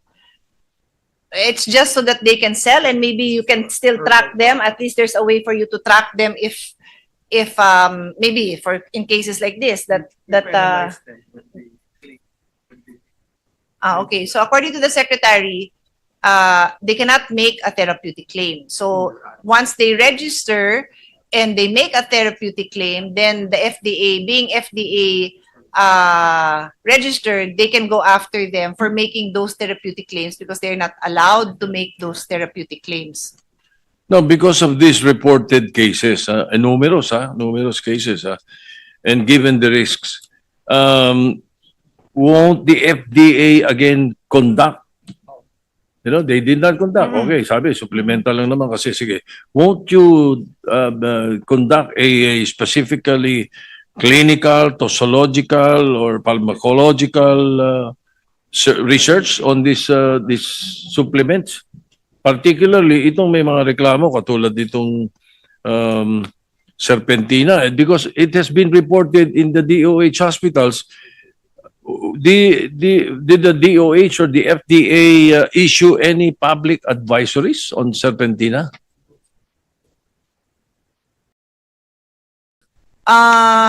Just to broaden the discussion, Mr. President, there's actually another product called Dr. Serpentina, and that one has already been banned. And the reason it was banned is because they never even registered as a food supplement.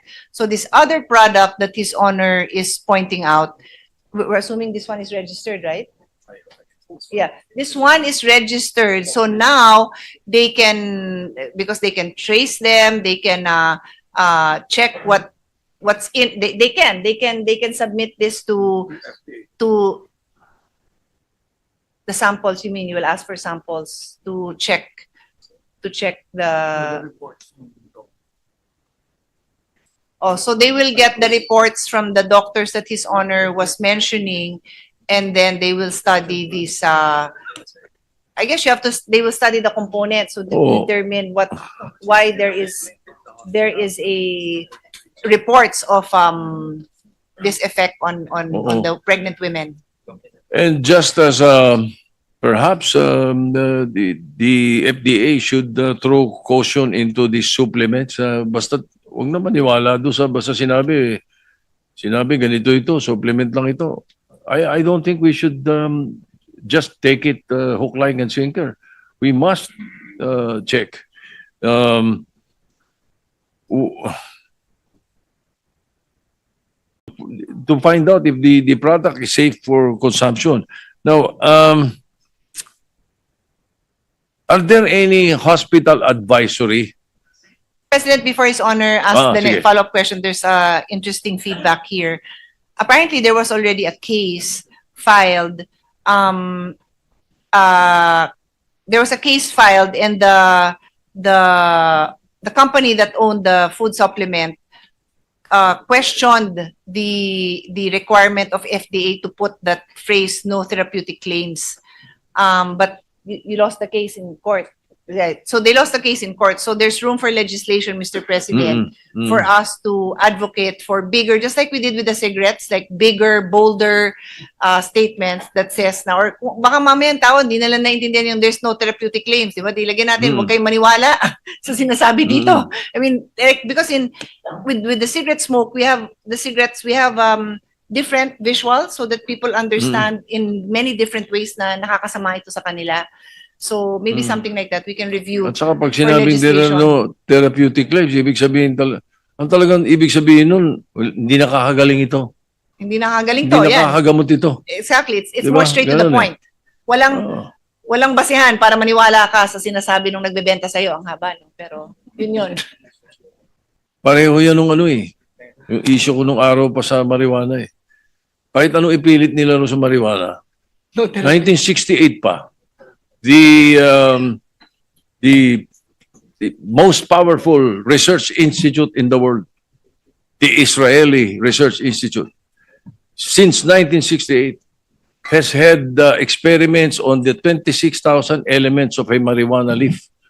They could not find any sickness that can be cured by marijuana. Wala silang makita hanggang ngayon.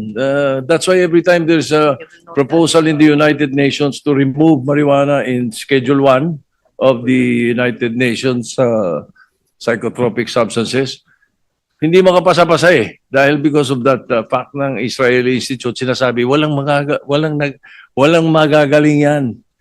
Hindi kayang gumaling. Of course, psychological sa iba, but well, that's a different story. But anyway, so, I think you must require hospitals, hospital advisory from the DOH, no, to report any adverse effects related to the use of herbal supplements such as serpentina para automatic di ba ba? President, as His Honor was saying that to require the hospitals to report, I looked at the secretary and said, meron naman yan, di ba, for drugs.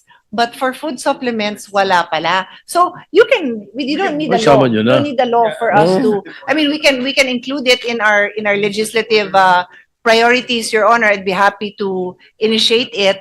But I think they can also do that while waiting for us to pass a law because that's within their jurisdiction. Thank you. Okay. Thank you for that. Now, in your 2026 budget, do you have a budget to undertake proper studies for reproductive effects of similar herbal supplements, specifically serpentina for that matter? Meron ba sa budget niyo dyan? Okay. Mr. President, according to the Secretary, when it comes to research, that is with the DOST. Philippine Council for Health Research and Development. So we can include, they can request. You can request. Given this interpellation of His Honor, they can request now, because they have a budget for research, so they can include a request to include the reproductive health effects of of all kinds of supplements or whatever we deem a priority.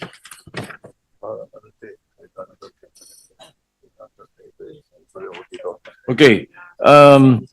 But you're aware that these products are rampantly being sold online. Ano? Okay. Shopee, Lazada, and TikTok shops. Online, ayan. So,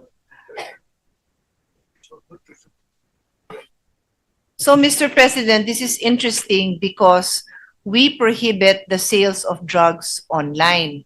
And yet, for supplements, we do not have any similar prohibition.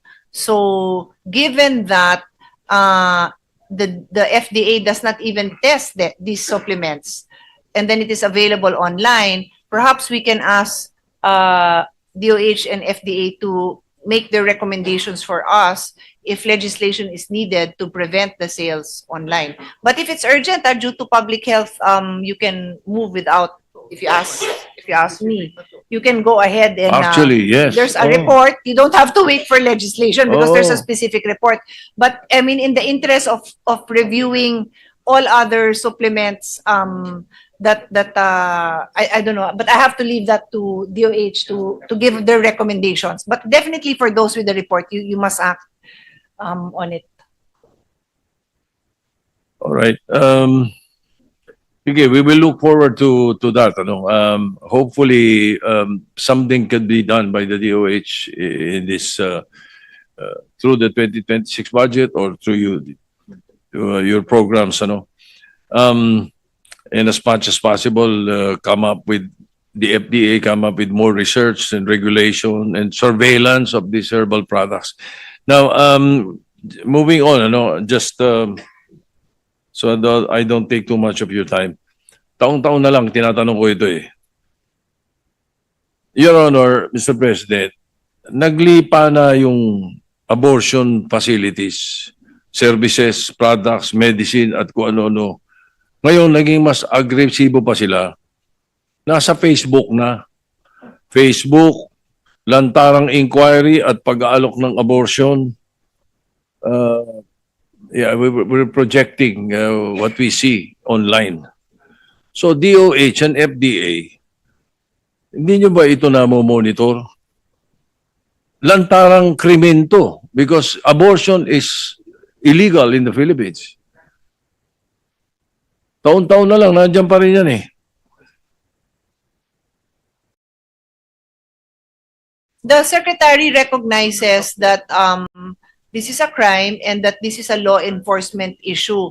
So I mentioned, I've just said right now to the Secretary that they can prod PNP to act on it if hindi sila, because and NBI, because according to the Secretary, they don't have any law enforcement powers. But of course, they can be the one to alert NBI and other law enforcement. You can even have a MOA with them na rampant ito, how do we deal with this, so that this can be addressed. Kasi I doubt if it will be on their agenda without you pointing it out to them. Baka sabihin ng iba, hindi, ano yan, online yan, nasa abroad galing. Hindi ang mga phone numbers, local. Mga local numbers natin, yung mga cellphone. At yung mga address, local din. Oo, okay. Kaya dito yun. So, may we ask the DOH to please try to monitor and implement any move that is possible for you to do to eliminate this illegal acts. Tama yung sabi ni Senator Pia Cayetano that you can seek the help of the NBI, the PNP. Yes, they affirm, Mr. President, that they will do that. All right. Thank you. Thank you for that. Thank you. Thank you, Your Honor. Mr. Thank you. President. Thank you, our Senate President. Next to interpolate is Senator Risa Ontiveros.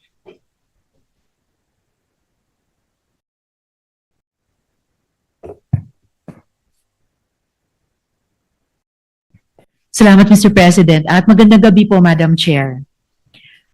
So, Madam Chair, colleagues, tonight's interpellation seeks to clarify the significant gaps in the proposed fiscal year 2026 budget for PhilHealth. gaps that directly affect the healthcare security of millions of Filipinos. PhilHealth initially proposed 242.29 billion pesos to sustain its premium subsidies and to upgrade benefit packages. However, only 113.26 billion pesos made it to the GAB, an alarming 129.03 billion peso shortfall. Even more concerning, PhilHealth's projected benefit expenses for 2026 range from 311 to 384 billion pesos, far exceeding current allocations. Compounding this problem is government's zero subsidy this fiscal year 2025, which PhilHealth must still recover. So the bottom line is clear. PhilHealth is expected to deliver expanded UHC commitments with diminished support and delayed reimbursements at the expense of indigent families, persons with disabilities, solo parents, senior citizens, and our basic sectors. So, unang mga tanong, Madam Chair, tungkol sa zero subsidy na ito sa fiscal year 2025 and benefit payments. So, Madam Chair, I voted no to the Bicameral Conference Committee report for the 2025 budget, largely because it provided zero subsidy to the state health insurer. For 2026, PhilHealth's projected expenses for benefits, as I mentioned earlier, range from 311 to 384 billion pesos, yet PhilHealth receives only 113 billion pesos in the GAB. So unang tanong po, Madam Chair, paano po mamimit ng PhilHealth ang obligations niya ng may projected 198 to 271 billion peso funding gap? Pinipilit na ba ang PhilHealth ngayon na mag-operate gamit ang reserve funds, Madam Chair?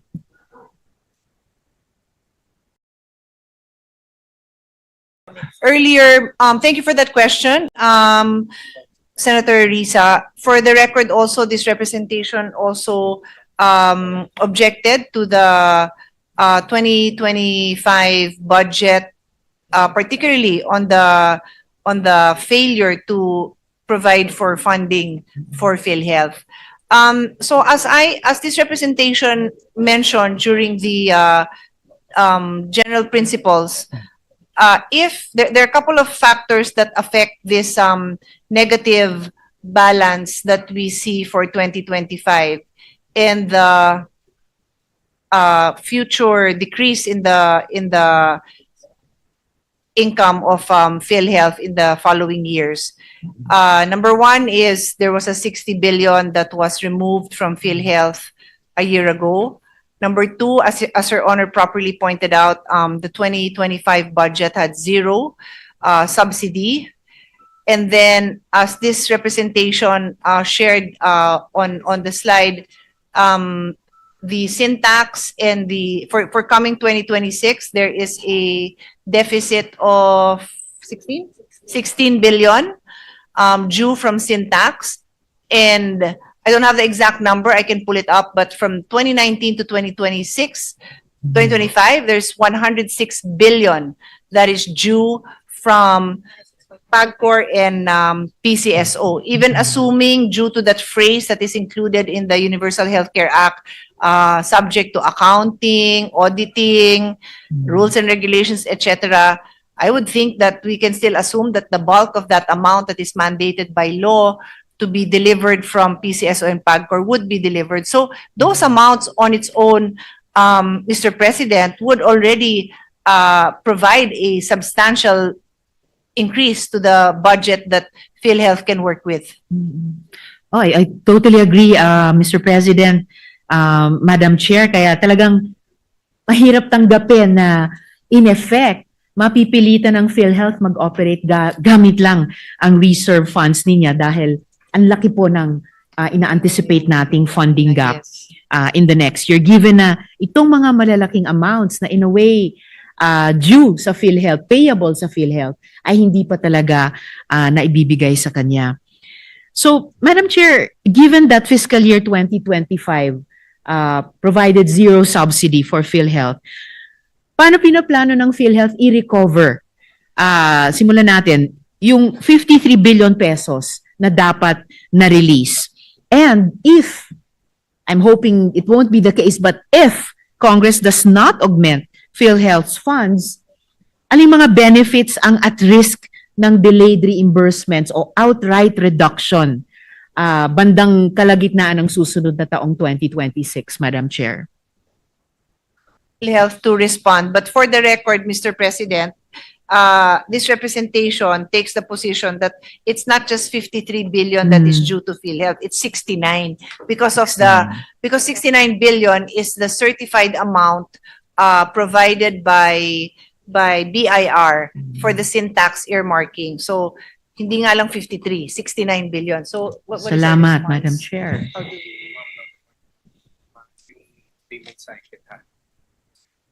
Payment cycle for the hospitals? Ano ba yung normal cycle? Right now po, we short the day. Okay, but Pwedeng 60. okay. Cash Okay. flow, how much cash flow. Okay. It's like a bill right but here baka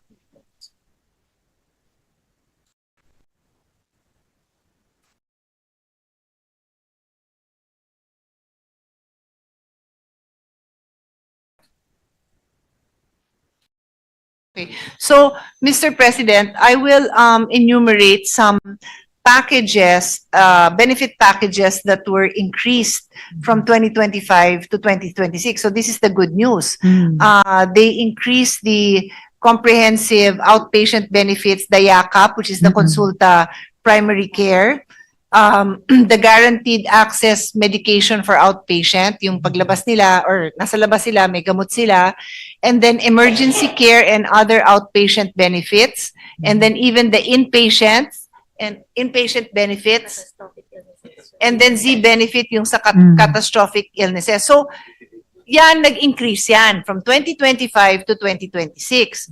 Pero if they do not receive the funding that they expect to receive, then of course these benefits are they actually have plans to continue to increase this until 2027. The benefits I mentioned, so I can give you a total, Mr. President, in 2025 it's 100.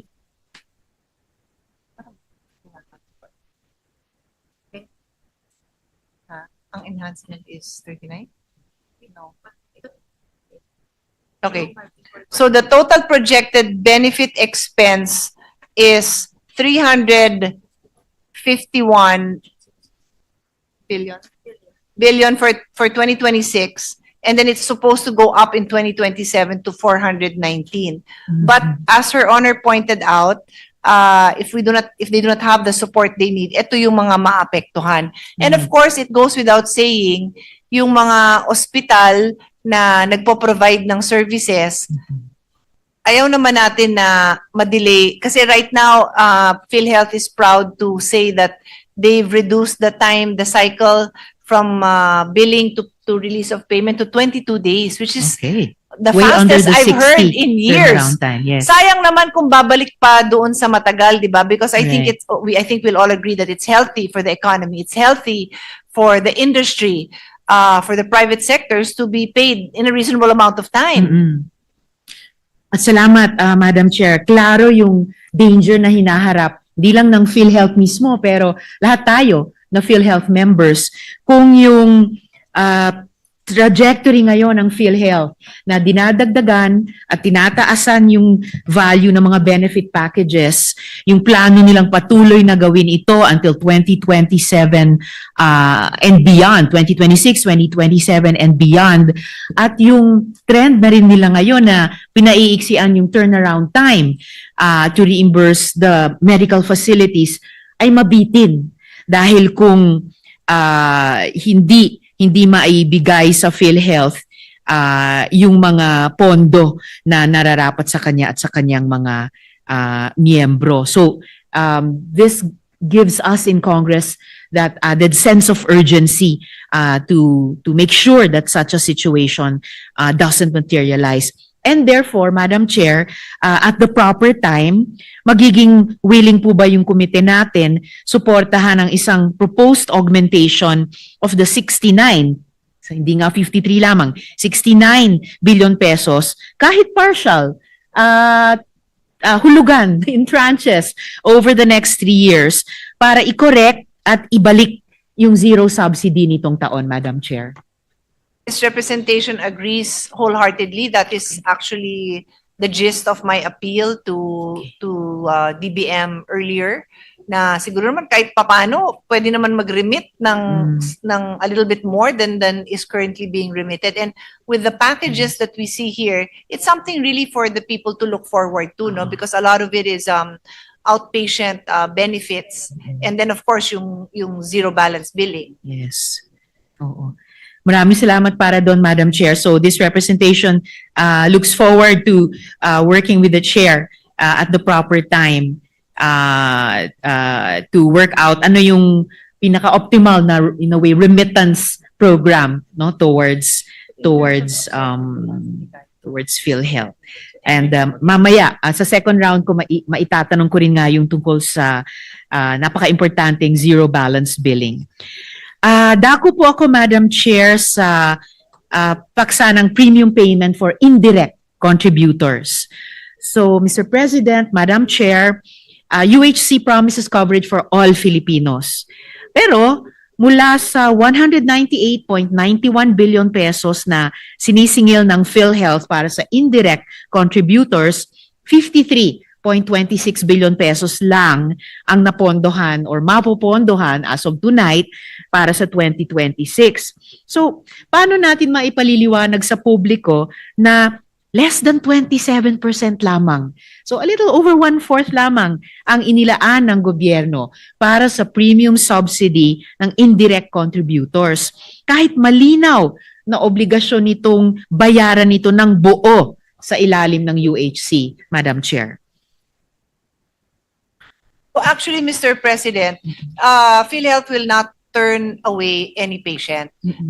So any of the sectors that are supposed to be covered by the indirect contributions will still, in a way, be deemed covered.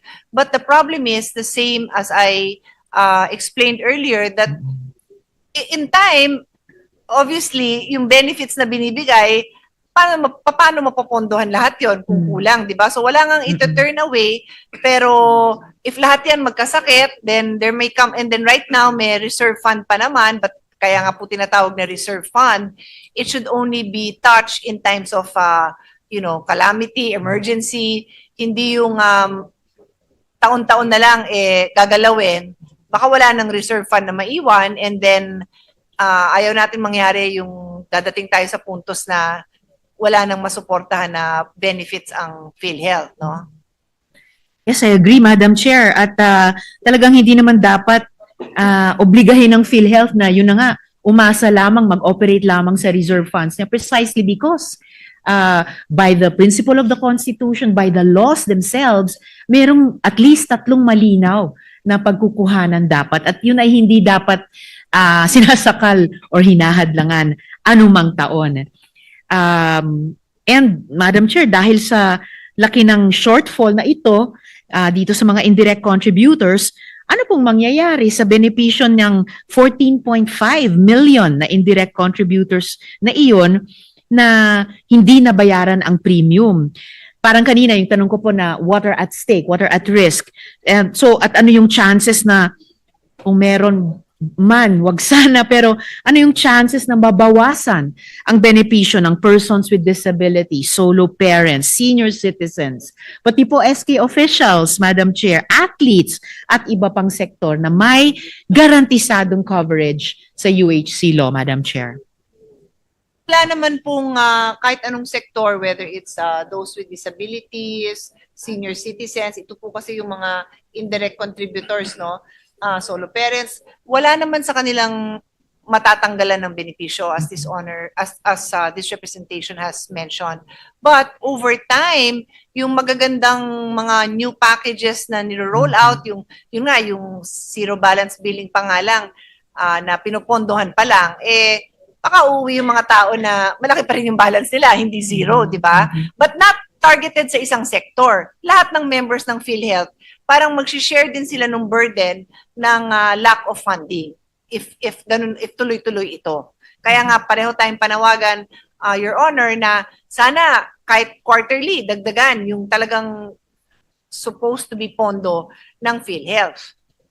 Yes, Madam Chair. And that's why nabanggit ko nga po kanina na I look forward to working with Madam Chair para dun sa pinaka-optimal na remittance program from national government towards PhilHealth and back to PhilHealth.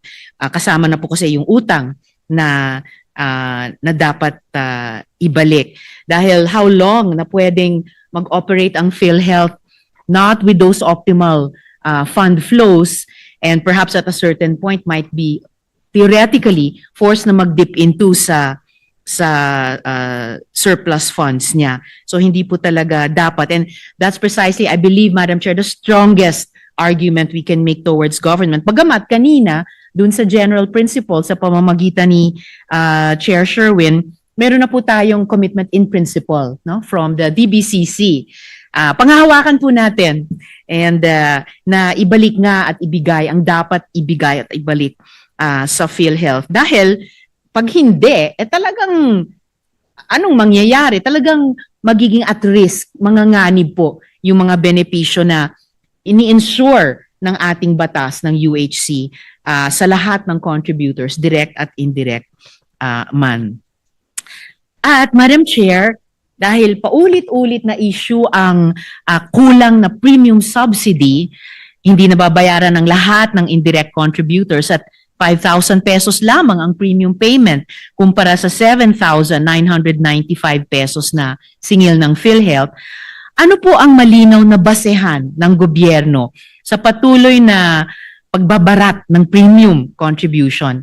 At paano balak ng PhilHealth bawiin o kolektahin ang hindi nabayarang premium mula sa national government? I think partially, Madam Chair, natalakay na po natin ito sa plano nating magdisenyo tayo at magkasundo sa national government yung remittance pagbabalik sa PhilHealth, Madam Chair. Ano nga po talaga yung kailangan gawin na makonbinsin natin ng DBM na this amount is rightfully due to PhilHealth and kailangan ng tao kasi naintindihan naman po natin na the last few years parang hindi ho masyado maganda yung rollout ng program. So when I say naintindihan, hindi ibig sabihin na ako ay sumasang-ayon sa desisyon ng DOF and DBM to remove the supposedly 89 billion na naging 60 billion. Pero yung dinadahilan nga nila is hindi naman nagagamit, nakatenga lang daw yung pera. But ngayon, na napakaganda ng mga programa, there's absolutely no reason kung bakit hindi pondohan at ibigay yung full support dito sa mga packages na ito na pakinabangan ng ating mga kababayan. Well, tingin ko, Madam Chair, debatable kung kahit sa mga taon na may judgment ang ibang bahagi ng gobyerno na hindi maganda o hindi pinakamaganda ang performance ng PhilHealth, kung yun ay pwede nilang sabihing basehan nila para kunin nga yung pera na by law dapat talaga nakalaan lamang sa PhilHealth. But we can say, and I join the Madam Chair in saying this, lalo na ngayon na gumaganda lalo ang performance ng PhilHealth at ambisyoso yung mga plano nila, all the more reason those monies taken should be returned at dapat tuloy-tuloy yung flow of funds na naaayon sa PhilHealth, whether through the syntax law or yung annual budget making exercise natin. With the indulgence of Senator De Yes, Veros, Mr. I'd President. like to interject that ever since Dr. Mercado took over PhilHealth, no, there was a big improvement in the rollout of the programs of PhilHealth, and I was a witness. And last year, medyo nagkano pa from the former PhilHealth head. Iba yung concentration niya. I think he was more proud that there was big reserve funds. No, na yun tuloy, pinakialaman po. So at least now with Dr. Mercado at the helm, we are very optimistic that even the participation of PhilHealth in the hospital billings, which he committed will be increased likewise, no, in the coming year. So again, I'm also a witness. I had a procedure recently. Sabi po no sa state, ano pa to, private hospital, that a lot are getting their procedure, yung cataract operation, and PhilHealth is already covering cataract operation, even the lenses, no? So congratulations to Dr. Mercado. At least maganda na at they are working harmoniously with the DOH secretary. Hindi na sila magsusuntukan ng tulad dati. I'm sure that this will benefit most of the members, no? So, yun. We wish you all the luck, and we will definitely with you, Secretary, Chairman of the Committee on Health, Sen. Pia, and myself as the principal sponsor of UHC, lahat tayo dito, we will really try to support the PhilHealth now that it has really improved immensely under Dr. Mercado. Thank you. Thank you. Mr. President, before Her Honor continues her interpellation, Yes, Madam I just Chair. want to emphasize that when DOF removed the funds from PhilHealth, this representation's position was that if, in fact, funding in PhilHealth is not being used, the solution is to ensure that the executives in charge of running PhilHealth use it and not to remove that funding. So I agree wholeheartedly with Her Honor. Ang ibig ko lang naman sabihin doon sa sinabi kong naintindihan ko, it wasn't like I understand, it's okay. I meant like, pinilit kong intindihin yung logic nila. Nakita ko yung logic nila, pero hindi ako nagsumasang-ayon dun sa conclusion na what conclusion they came up with. Anyway, Your Honor has the floor. Salamat, Madam Chair. And gusto ko ring makiisa dun sa sentiment na inexpress ni Mr. President. And I join with him and Madam Chair in also sharing the excitement I feel, a renewed excitement working with the new PhilHealth leadership in partnership with the DOH leadership. Dahil nararamdaman ko rin, Mr. President, Madam Chair, yung hindi lang yung kaalaman pero yung care, no, sa PhilHealth leadership, which makes it all the more worthwhile to work as kami sa Kongreso as a partner sa fulfillment ng pangarap ng universal healthcare sa ating state health insurance and health financing pillar ng UHC system. And lastly, Madam Chair, dito sa paksanong premium payment for indirect contributors, bukas din po ba ang komite sa amendments para masiguro ang full payment ng 14.5 million indirect contributors, or at least, again, kahit additional support for the most vulnerable among them. Halimbawa, persons with disabilities, seniors, youth or SK, solo parents, at athletes para siguradong walang maiiwan sa UHC, Madam Chair. Full support naman tayo, Yes. Mr. President, kung may mga amendments na ganon. Believe me, we have tried. Pinipigaan natin ang ating chairman, nangangayayat na nga sa kakapiga natin. But hope flows eternal for PhilHealth, di ba? So, pagtulungan po natin yan. Okay. Yes, Madam Chair. Let's do that.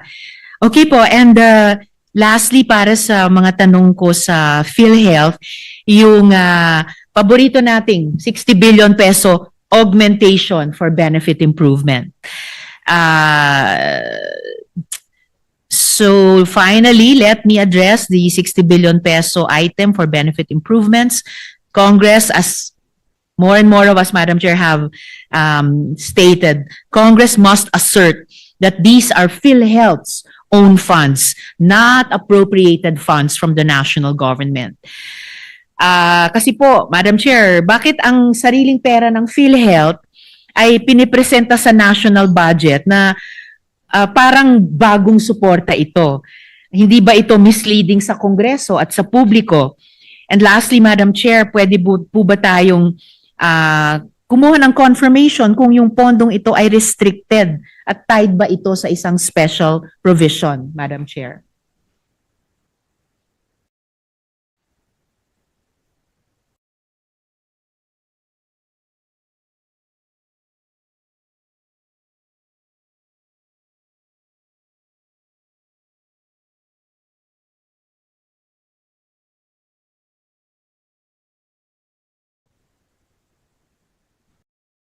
Because it never has.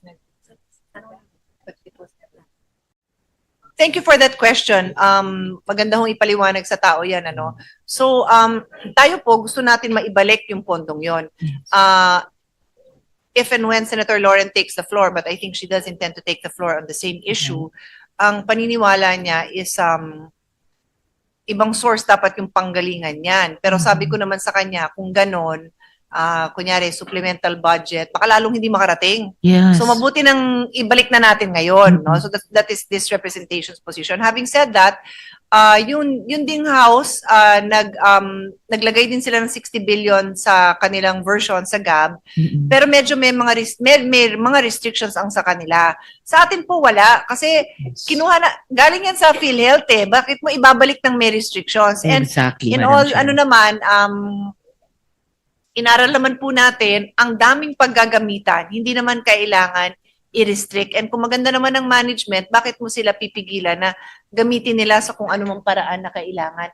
Meron lang mo tayong, ano ba tawag natin dyan? Special provisions. Mga special provisions. We can furnish her honor with a copy. But suffice it to say na wag ko kayong mag-alala, yung ating recommendation wala naman ng restrictions. Maraming salamat para doon, Madam Chair. Kahit yung konting kabang nararamdaman ko sa posibilidad ng special provision, kahit papano naiibsa ng kahit konti nung sinabi ni Madam Chair na walang kondisyon na ipapataw sa PhilHealth para ibalik sa kanya ang pondong kanya naman talaga sa simula, kinuha sa kanya, kaya gaya ng sinabi ko kanina sa interpellation natin sa general provisions, dapat ituring na utang. At ang utang ay dapat ibalik. At kung kinuha yung perang yon in the first place na dapat hindi kinuha, lalong dobleng hindi dapat isa sa uli na may provision, baliktad, may condition, baliktad po yon. So I'm glad and I'm proud na sa ating Senate version so far, walang kondisyon tayong ipinapataw. And I hope ito yung isa sa pinaka-strongly felt ko na dapat ito yung manaig na formulation sa budget item na to hanggang pagdating sa bicameral conference committee To be meeting. clear, Mr. President, Yes, Madam Chair. meron tayong, kasi sabi ko nga, may special provision yan, no? Pero ibang-iba dun sa provision ng House. Ang sa atin po, na magamit ito, including but not limited to. So, kumbaga, in-emphasize lang, we only emphasize those items na priority naman talaga ng PhilHealth. Di natin in-embedded, for example, zero balance billing. So again, I say, including but not limited to. Di gusto nilang maglagay ng 10 million dyan, pwede. Gusto nilang 1 billion, pwede. Choice naman po nila yon. So nag-emphasize lang tayo ng mga programs that they themselves are supporting. I would rephrase it by saying, this is to show support that we in the Senate also believe in those programs. So this is zero balance billing, the benefit packages for catastrophic and high cost. Ito yung tinatawag na Z benefits. And then yung expansion of outpatient, yung yakap. Tapos yung DRG. Yung DRG po, it's the payment system that will be that we are going to move towards coming from the case rates. So these are all the priorities of PhilHealth. Sinusuportahan lang natin. Salamat, Madam Chair. And I look forward na, gaya ng sinabi nila kanina, matanggap yung kopya ng proposed special provision para mapag-aralan ko rin completely. Salamat, Madam Chair. So, Mr. President, Madam Chair, for the record, before I suspend in order to give colleagues a chance, and then I can come back with my last questions for DOH. So, at this moment, for the record, the 60 billion pesos reflected in the budget should not be considered an augmentation to PhilHealth's funds, as it represents existing funds that already belong to PhilHealth but were taken by the national government. PhilHealth must recover its fiscal year 2025 subsidy, which was previously denied. Malinaw sa bawat Pilipino na obligasyon ng gobyerno na bayaran ang kabuoang premium subsidy para sa indirect contributors sa tama at takdang halaga at ibalik ang premium subsidy na pinagkait ng national government upang mabigyang pagkakataon ang PhilHealth na maabot ang target nitong benefit expenses para sa bawat Pilipino. At huli po, Madam Chair, Malinaw ang listahan ng utang at kulang ng gobyerno sa ating National Health Insurance Program. Gaya ng in-enumerate din ni Madam Chair kanina, 69 billion pesos para sa taong 2025, 72.6 billion pesos para sa premium subsidy ng 14.53 milyong indirect contributors para sa taong 2026. Hindi pa kasama ang sinabi ni Madam Chair kanina na remittances mula sa PAGCOR at PCSO mula pa taong 2019. Bagaman sinisigurado nating may sapat na pondo ang PhilHealth, wag din nating kalimutan ang obligasyon ng korporasyon na tiyaking hindi mauuwi sa korupsyon ang bawat pisong nilalagak ng karaniwang Pilipino para sa kanilang gastusing pangkalusugan. So at this point, Mr. President, Madam Chair, maraming salamat po. I'll suspend and then just come back second round. Salamat po. Thank you, to Senator Risa Ontiveros for your timely and very, very clear and strong recommendations and observations about the need of PhilHealth for funding. Thank you. Thank you, Senator Tiberos. The next to interpolate is Senator Erwin Tulfo. He is now recognized. Thank you, Mr. President. Mr. President, Madam Chair, let me begin by saying in 2021, only 29% of Filipinos expressed satisfaction with public health care, starkly lower than the Asia-Pacific average of 61% and Singapore's impressive 82% satisfaction rate. This dissatisfaction reflects systematic issues, including a physician-to-population ratio of just one doctor per 25,300 people, far below the WHO recommendation of 1 to 1,000. The shortage of medical professionals, coupled with inadequate infrastructure and public funding, has left the Filipino population vulnerable to numerous health challenges. My question, Madam Chair, ano po ang ideal physician-to-population ratio? Ano po ang current physician-to-population ratio natin?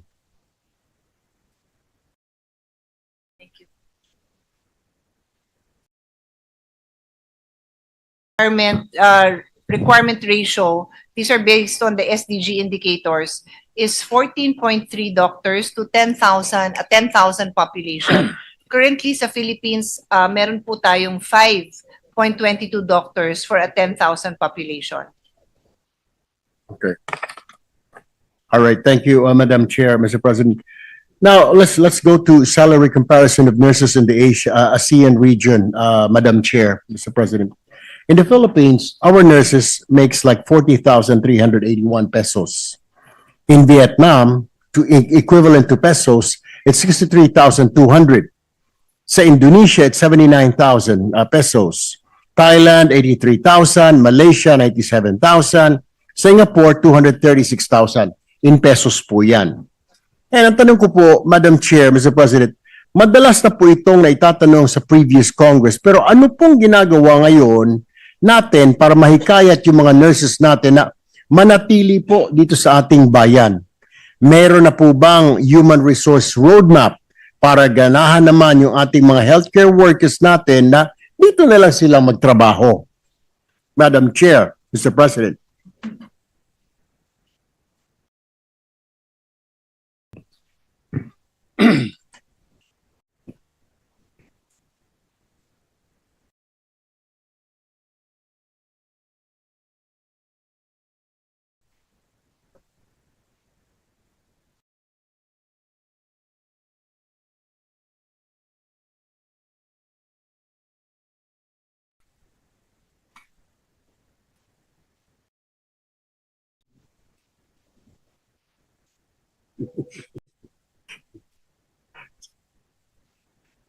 Let's see.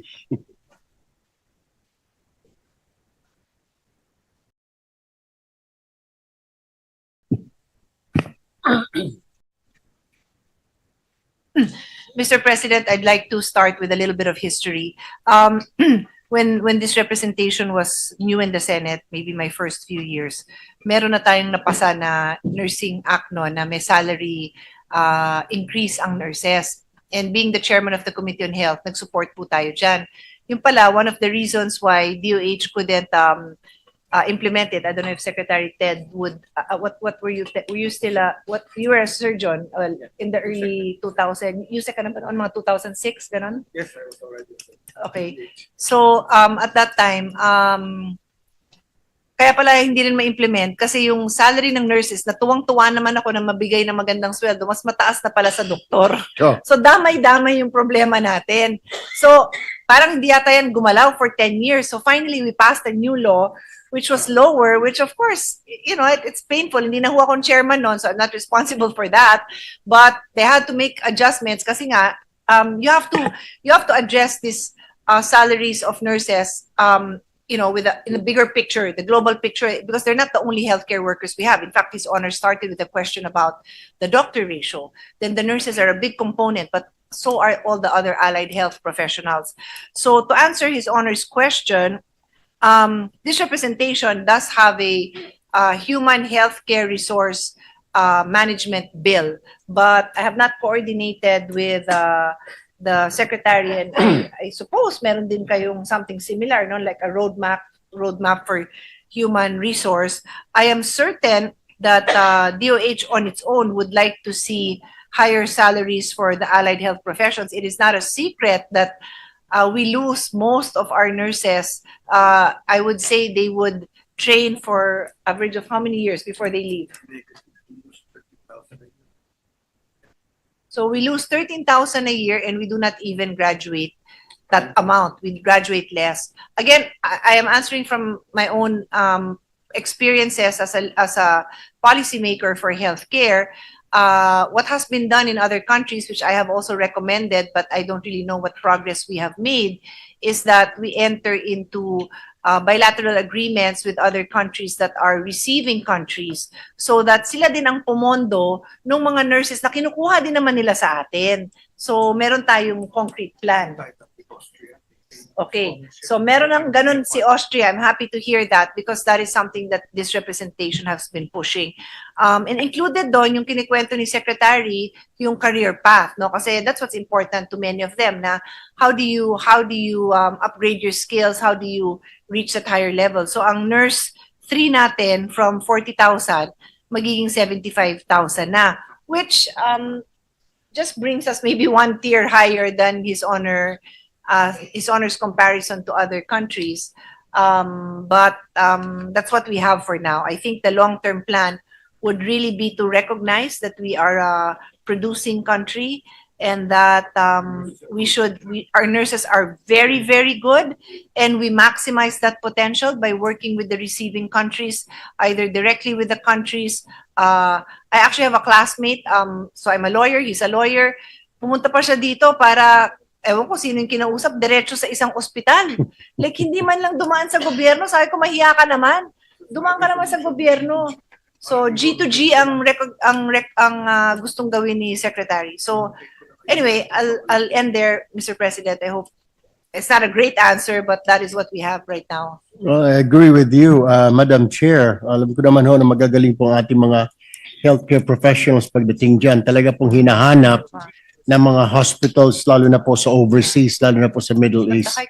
Dahil at par po ang kanilang talent, ang kanilang skills, kumpara po sa mga nurses overseas, US, Canada, magagaling po. Aside from that, nakakapag-communicate po sila in English.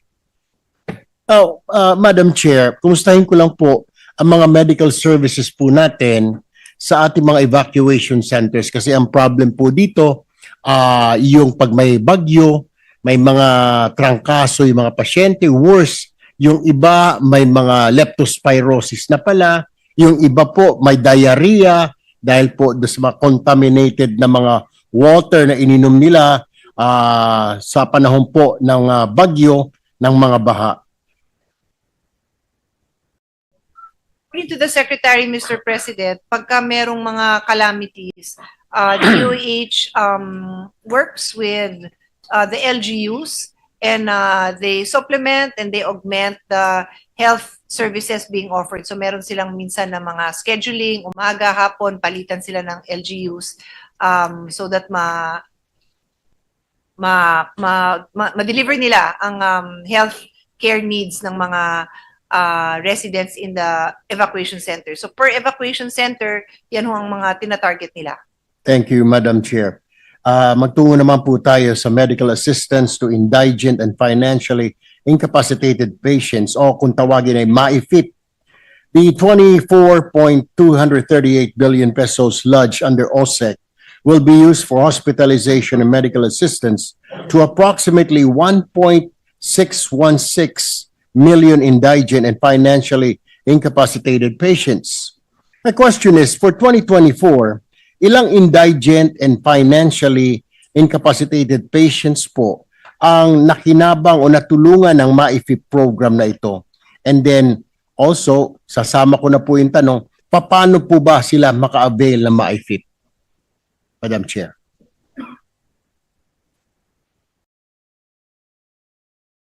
In 2024, Mr. President, 4.48 million patients were served using the budget of MyFIP.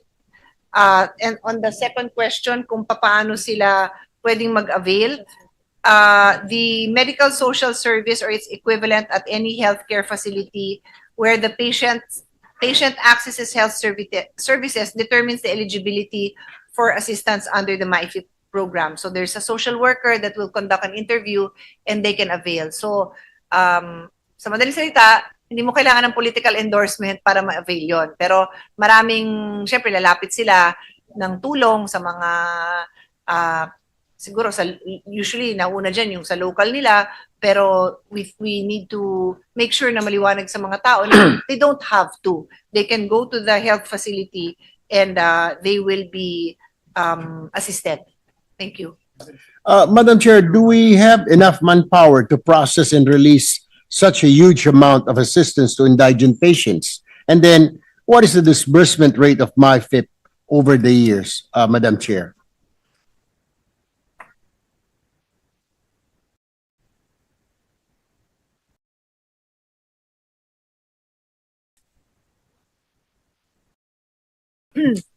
So, in 2021, 76% was the utilization. In 2022, 93%, same as 2023, 93%. In 2024, it was 86%. And in 2025, this is only as of September 30, it's 69%. So I don't have the actual, I cannot project, but it would appear naman na aakyat din to, on track sila po for the 90 plus utilization. My next question, Madam Chair, bakit kaya? Ano ang parang napapansin po natin, tumataas po siya? Well, is there something wrong? I mean, lalo bang dumadami ang mga hirap natin or maraming hospitals na ang private hospitals ang tumatanggap po ng MAIFIP?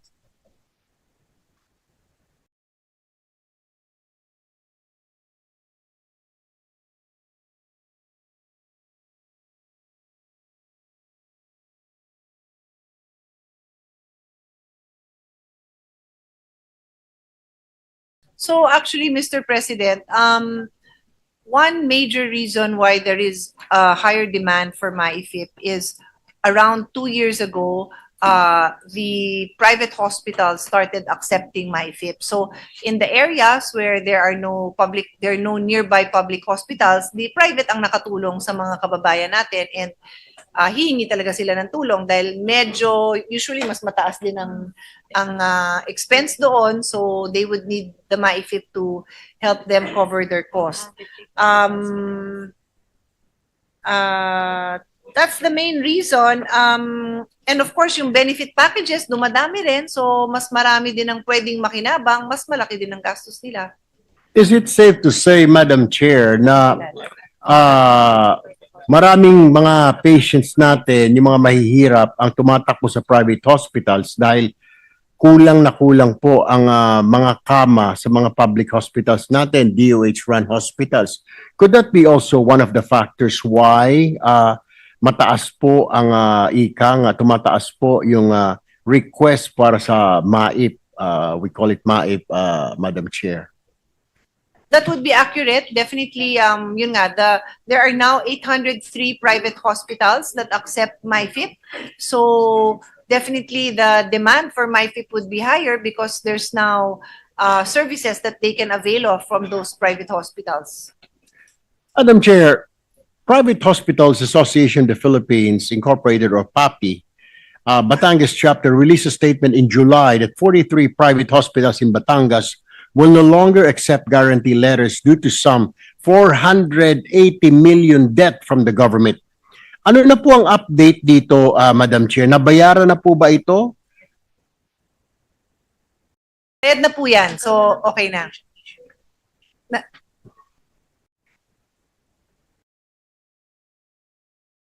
Does His Honor want more details? Nabayaran na po. Okay. Ang susunod ko po tanong sana, Madam Chair, magkano nga po ang utang ng PhilHealth sa mga ospital? Do we have the figures?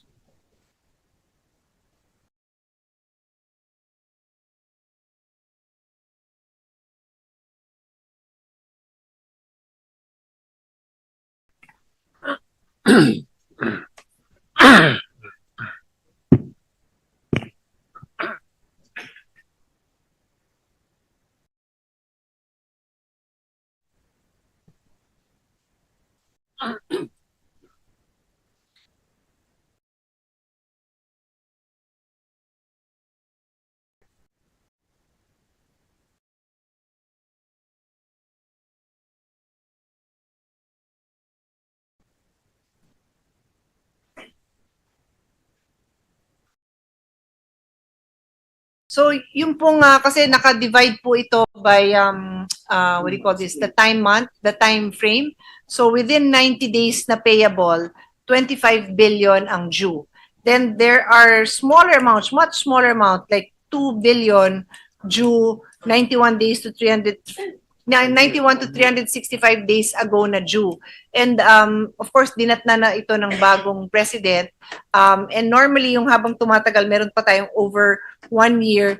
These are payments that need to be reviewed, settled, nagka-problema, so pabalik-balik yan. Pero yung current, no, na within the 90 days is 25 billion. Ang next question na, Madam Chair, mababayaran po ba ito? When? Kasi ito po baka pag hindi po nabayaran, baka mag-compound, madadagdagan lang na madadagdagan. So actually, Mr. President, PhilHealth is and DOH well, PhilHealth is quite proud of the fact that now they're able to settle their bills in an average of 22 days. So within 22 days, itong 25 billion, syempre first in, first out, mababayaran na po 'yon. Yung mga dati, how are we settling it? Yung mga dati, do you have a...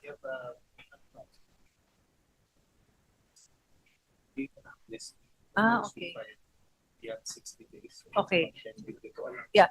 One of the issues is that if you file beyond the 60 days, the rule has been, wala na yon. Pero ngayon, nagbigay sila ng amnesty na kahit kung yun lang naman ang problema, yung beyond 60 days nag-file, then babayaran nila. So they're addressing this backlog of payments. But the important news here is that yung within 90 days, on track tayo, and the payment time frame is 22 days. All right, thank you, Madam Chair. Let's move on to the Philippine Children's Medical Center budget proposal. For 2026, the center originally proposed to the DBM 2.762 billion pesos, but only 1.658 billion or 60.02% has been included in the NEP, which still posts a higher subsidy compared to this year's 1.399 billion, an increase of 258.128 million or 18.44. My question is, PCMC proposed a budget amounting to 2.76 billion, but only 1.65 billion has been included in the NEP. May we know the reasons behind the decrease? Being included in the NEP. May we know the reasons behind the decrease?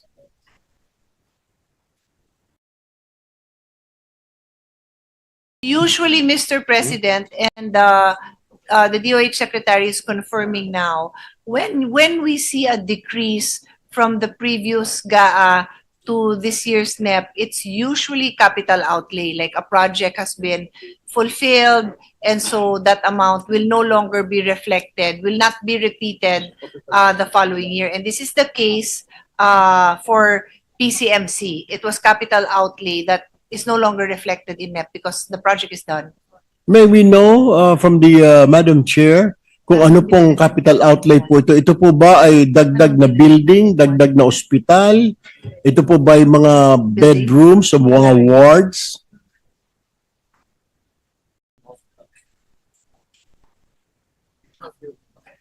So the short answer is the whole hospital is under construction, but we will check now specifically what is that amount that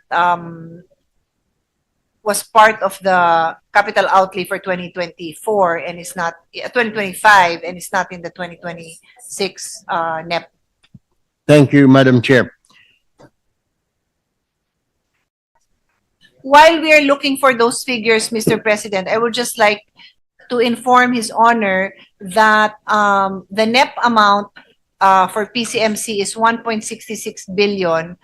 The GAB amount is 1.81, but I'm proud to say that the Senate version is 3.70. And we put in almost 1 billion for hospital services. There's a detailed there's details here if His Honor would like it. Assistance to indigent, this is 1 billion. For the information of His Honor, we have put 1 billion in all 1 billion MyFIP in all the specialty hospitals. And then we have another 10 million for training and research for a total of almost 2 billion, almost 2 billion. So did you find the amount? Yeah. So for the capital outlay that was included last year, which one? Which one? Here or here? Dalawa? So there are two items here, Mr. President. It's various infrastructure projects and equipment. So tama si Secretary na kasi various eh. So sabi niya yung buong hospital is under renovation. Kasama po ba dyan, Madam Chair, yung mga nabanggit ni Secretary before doon sa budget hearing na yung mga health centers na ghost or substandard? Ano, Mr. President, yung tanong our honor asked about PCMC. I'm sorry, So I'm my sorry. response is Yes, yes. for PCMC. Thank you. Thank Yeah. you. Anyway, continuing with PCMC, Madam Chair, kaya po bang mag-handle ng PCMC ng mga complicated surgeries like liver transplant or congenital heart defect repair o hindi pa?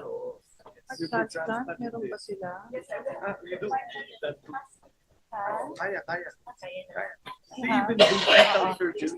The answer is yes, Mr. President.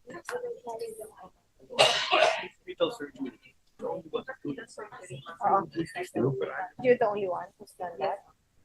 I'm told, Mr. President, that PCMC is the only hospital that has done, how do you say it? Intrafetal surgery, yung nasa loob pa ang baby, na operahan ng baby sa buntis na nanay. Pero what about liver transplant, Madam Chair? Meron na bang capability? Yes, they've done it, Mr. President. They've done surgery on 2 patients, Mr. President. Kasi doon po sa office namin, Madam Chair, yung tinatawag na litro babies, ito po yung problema. They always come to my office every month po. We try to send these babies, 1 or 2 babies sa India para po sa liver transplant. Kaya ako po natanong, baka with the kindness of the Madam Chair, recommend to the Secretary of the Department of Health na magkaroon ng liver transplant kasi medyo mahal po, Madam Chair. $29,000 ang transplant po. Hindi pa po kasama pamasahe at saka accommodation.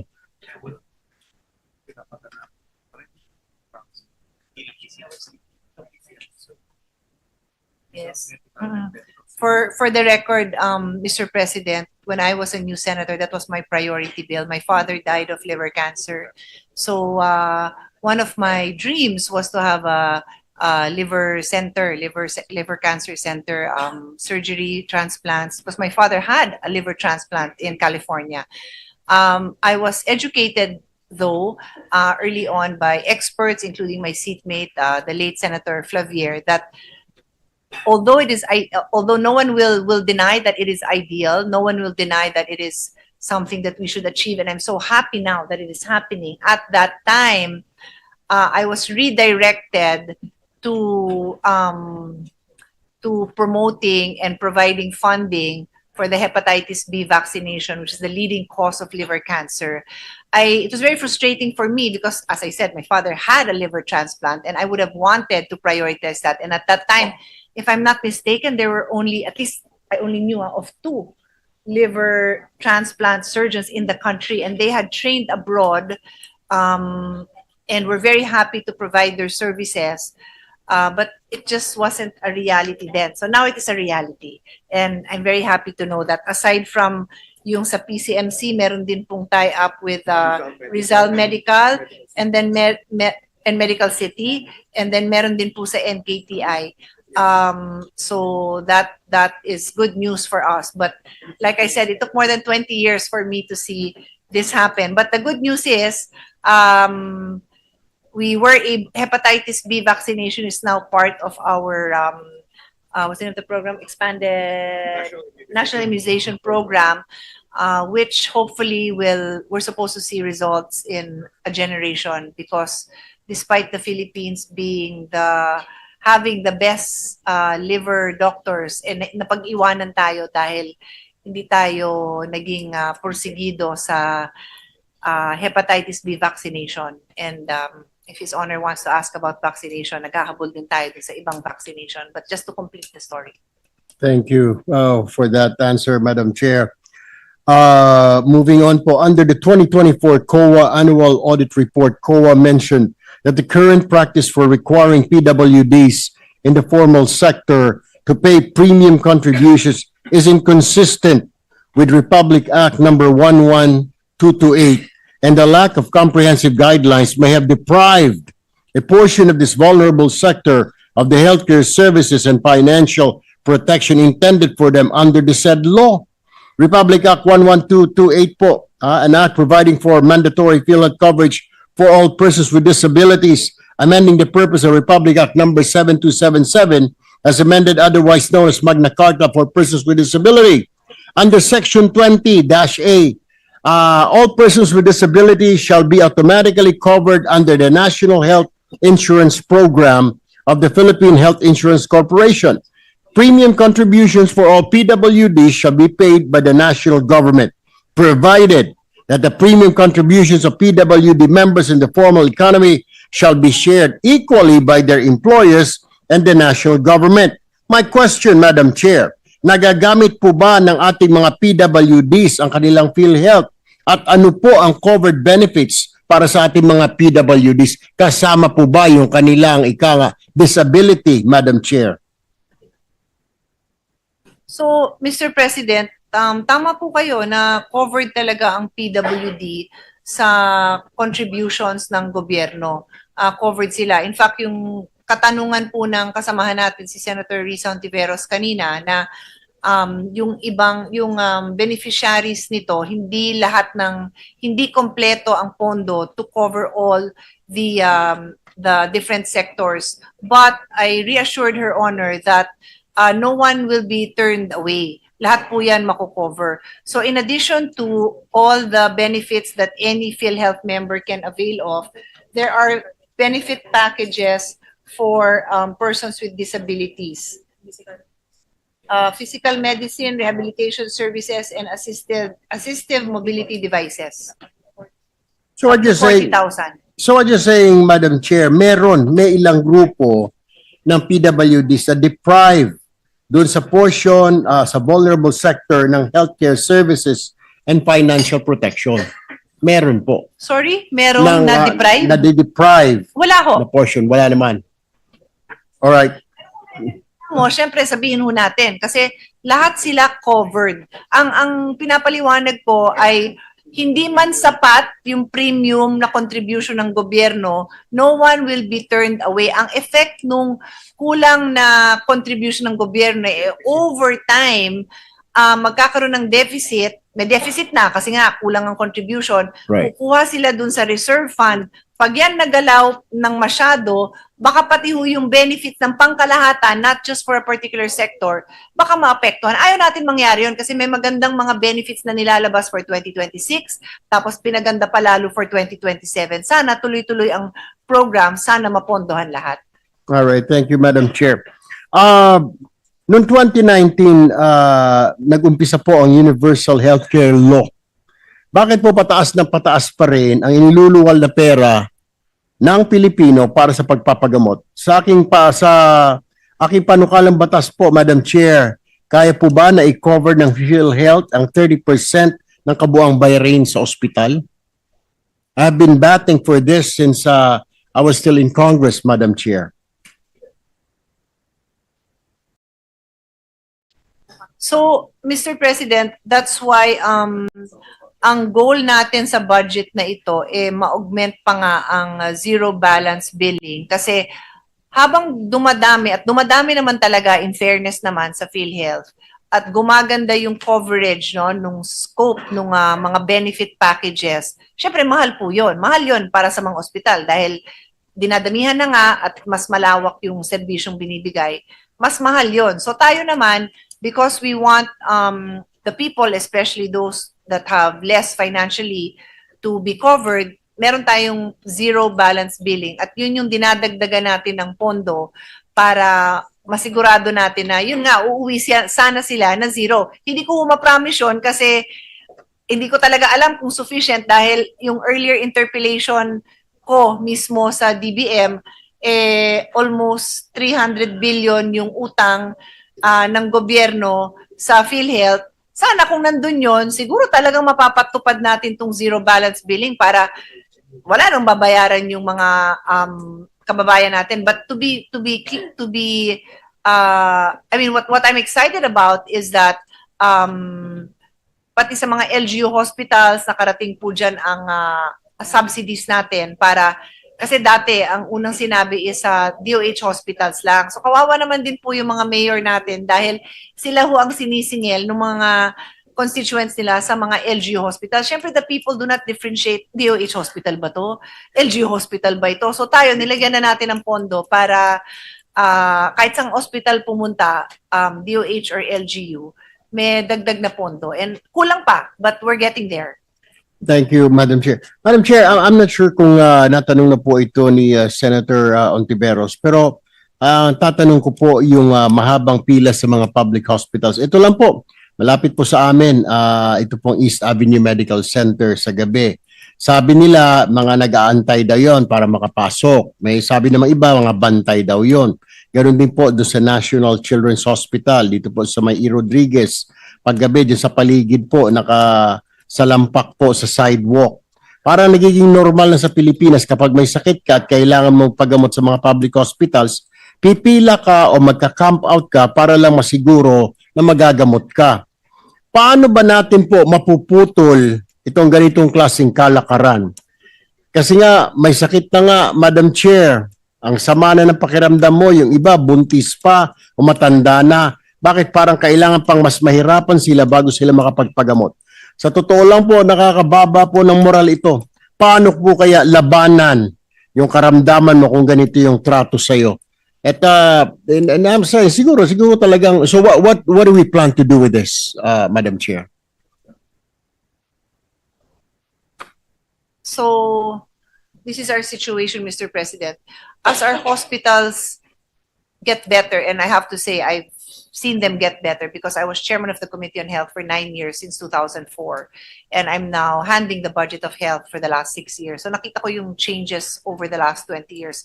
In fairness, significant naman po, no? So of course, people want to avail of that. Dati, honestly, yung survey, the poorest don't even bother to go because wala silang pambayad. So there was a survey in the early years na ang binabayaran ng PhilHealth puro private hospitals kasi hindi na nag-aabala yung mahirap pumunta sa ospital dahil wala namang zero balance, walang ganon.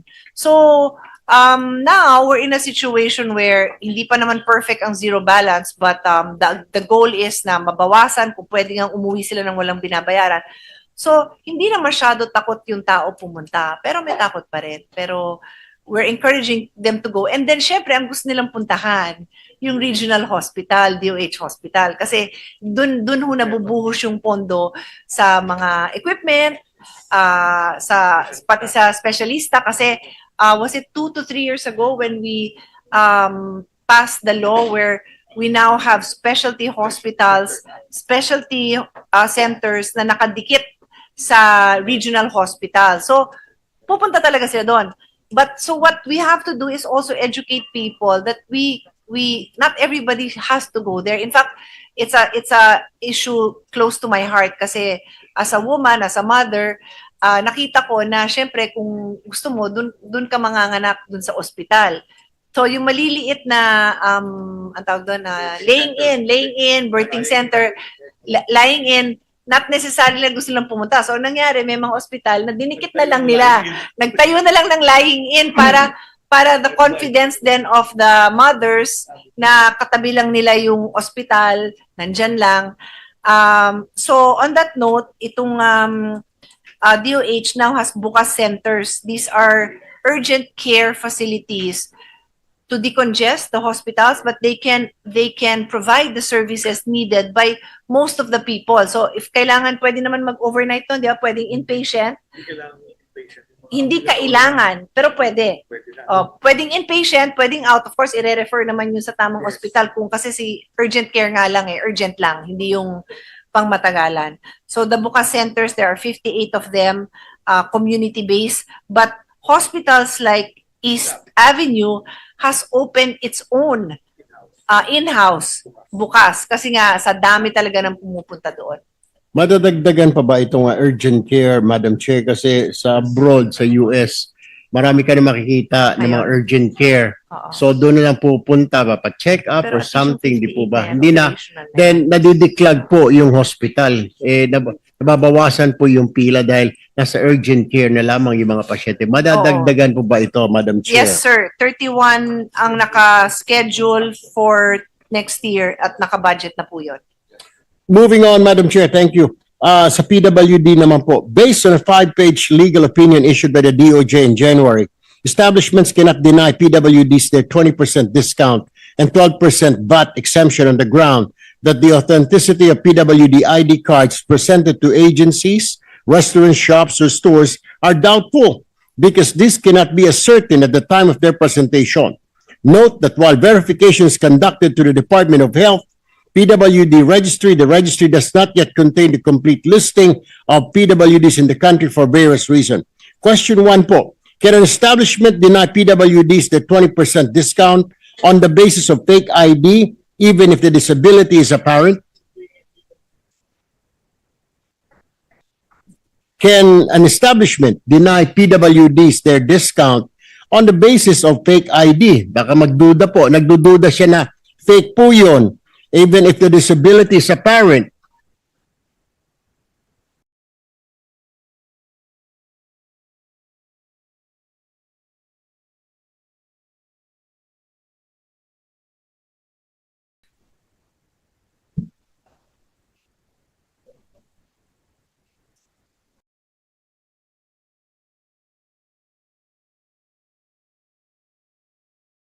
Sorry, nalito lang po ako kasi sabi ko, pata na tayo napunta sa tindahan, DOH to, sorry.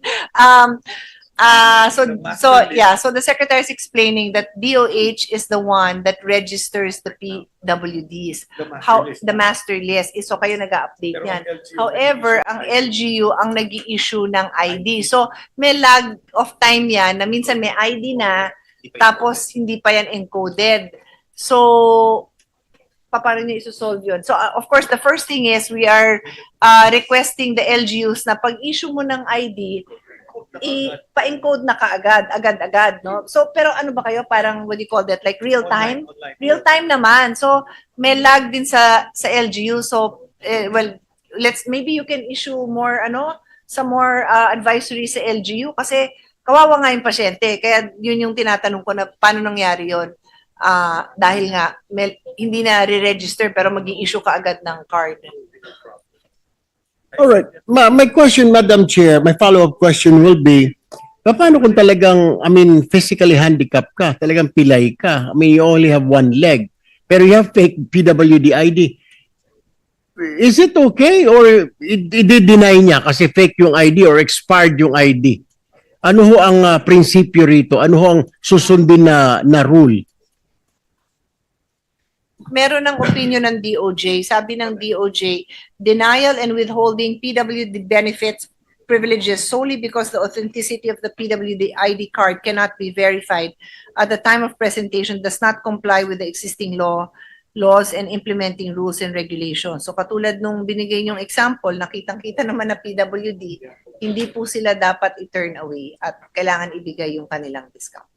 My other question, Madam Chair, ang PWD IDs po ba ay subject to renewal?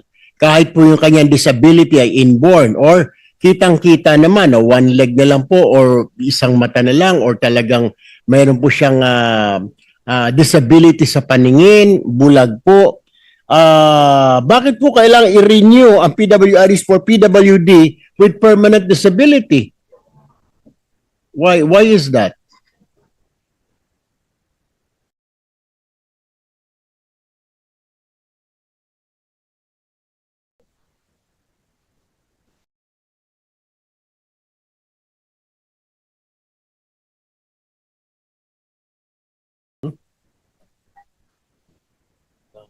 Hindi po aware ang secretary kung ano yung validity ng mga IDs, pero maybe in the interest of helping our PWDs, magkaroon tayo ng clear guidelines para standardize ang implementation, issuance ng mga IDs. Like, katulad nun, talaga namang naputulan ng paa, hindi natutubo yun, di ba? So, hindi nga kailangan nga ng ID, sabi ni secretary. So, baka guidelines na lang. So, yun, hindi nga kailangan pumila. Ba't hindi sila aware kung ano ba yun? Annual ba yun? Or, kasi, tinanong ko rin paano kung temporary lang yung sakit? Wala naman daw ganun. Kasi kung temporary yun, hindi daw yung PWD. Ang PWD is medyo lifetime na. Kasi, Madam Chair, meron po mga PWDs, kailangan diabetic, diabetic ho yung tao or PWD or may cancer PWD, paano kung gumaling ho yun? So, I mean, kailangan siguro na renewal, pero yung mga kitang-kita naman, I mean, talagang meron siya disability sa paningin, putol ho yung isang paa niya. I believe, hindi na kailangan niya mag-renew siguro ng PWD ID. May appearance kasi is not apparent. May maising sagot lang, huwag mo na akong kwentuhan ng mahaba. Hindi. Kailangan na yata ang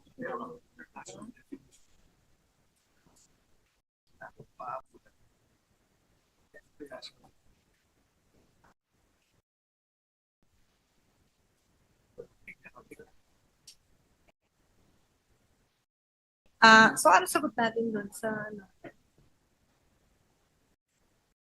I'm still searching for an answer, Your Honor. Well, Madam Chair, for the clarification of the Madam Chair and the Secretary, this representation filed a bill this month na hindi na po kailangan i-renew ang ng mga PWDs na may permanent disability.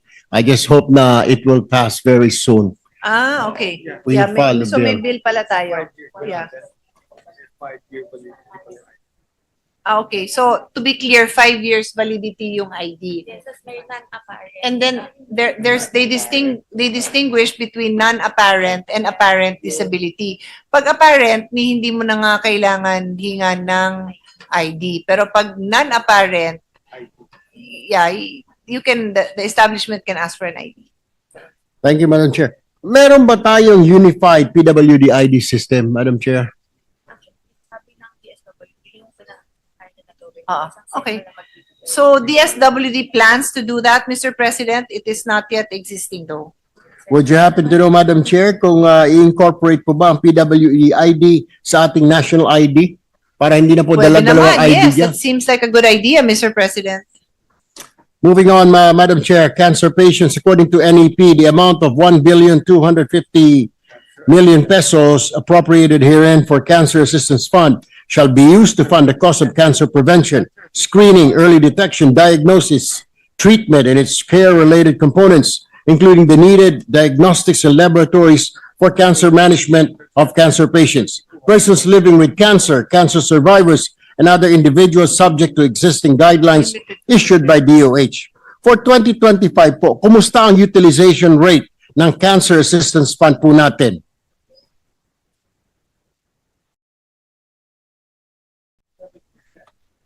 %87%, Mr. President. It's 87% dispersed. All right. Sa last budget hearing po, ang fund po ay limited only to cancers of the breast, childhood, gynecologic, liver, colorectal, adult blood, head and neck, lung, prostate, urinary, bladder, and kidney. May we know if na-expand na po ang coverage nito? If not, why? Nadagdagan po ba? It's expanded, Mr. President. It now includes what are the last two: lung and prostate and urinary bladder cancer. Those are the two new additions, Mr. President. Mr.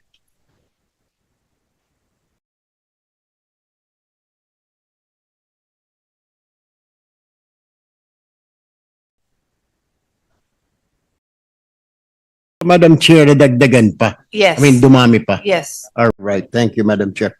Ito po yung tanong ko kanina na naguluhan po ako na tanong ko doon sa PCMC. Ito po sa barangay health centers po natin. Ano po ang mga common health problems po ba, Madam Chair, na isinasangguni ng ating mga kababayan sa tuwing pupunta po sila sa ating mga barangay health centers? Must we really have a barangay health center, Madam Chair? Okay. Mr. President, I'm sorry I didn't hear your question because my team is pointing out to me that we have a special provision in our bill where we no longer have a restriction on the kind of cancer Oh, that okay. can be supported. So, Yes. so lahat na po. Lahat na. Including persons living with cancer, survive and other individuals. Pwede na pumasok dahil pati yung mga Oh, yeah. relatives na INS. Yeah. So actually even yung relatives nila ng cancer patient can be checked, can be screened because yung iba doon, yung ibang kind ng cancer is hereditary. Well, that's very good news, Madam Chair. Thank you. I only heard the last part of His Honor's question na kailangan pa ba? Yes, Madam Chair. Ito pong barangay health centers po natin, common health problem. Ano po ba ang sinasangguni ng mga kababayan natin na nagtutungo po sa barangay health centers? Do we really need this pa ba? Itong mga barangay health centers? Yes, ito? Mr. President, kasi ito yung ano natin mga frontliners. So a lot of the especially in geographically isolated areas, this is the most effective, no? Sila yung first contact. And I would say, like for example po sa Taguig, no, I speak from our experience, meron kaming super health centers na meron na yan mga diagnostic, di ba, may labs pa sila dyan, and some, what do you call it, Secretary, yung urgent, yung mga procedure, yung mga simple procedures, they can do that. And yet, very effective yung barangay health centers kasi yun yung unang takbuhan ng mga, let's say, for example, you're a breastfeeding mother o biglang di lumalabas yung gatas mo or yung baby mo nagkalagnat. These health centers can assist, Mr. President. Madam Chair, meron po kasi mga barangay health centers po na wala pong gamot. I mean, may tao po, may parang barangay health worker po roon, pero pag humingi na po ng gamot, wala po na ibibigay. Ang sasabihin lang, bumili ka dyan sa sari-sari store, may paracetamol lang naman yan, sakit sa ngipin lang yan, or sipon, kailangan mong bumili sa tindahan.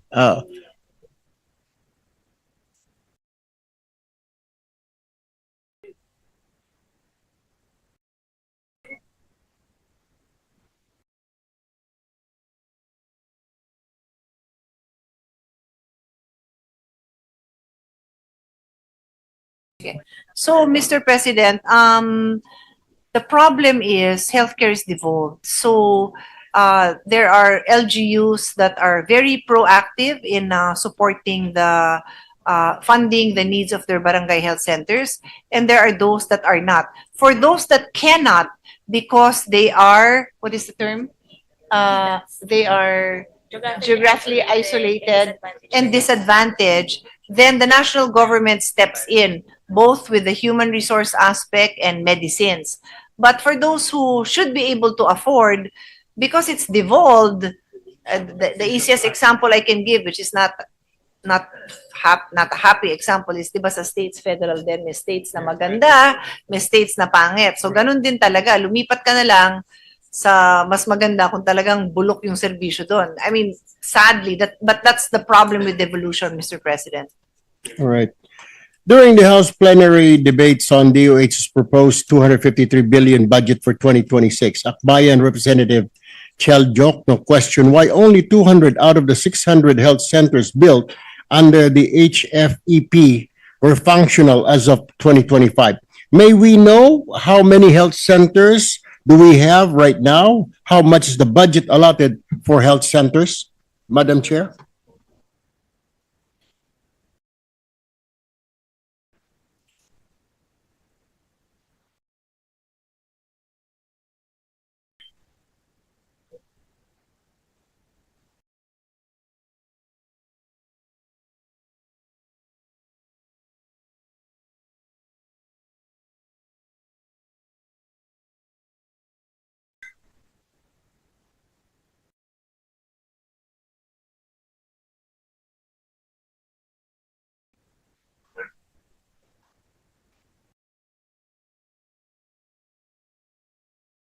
So, yeah, so it is correct, Mr. President, that there is quite a large number of super health centers that are not functional. And there are various reasons for it.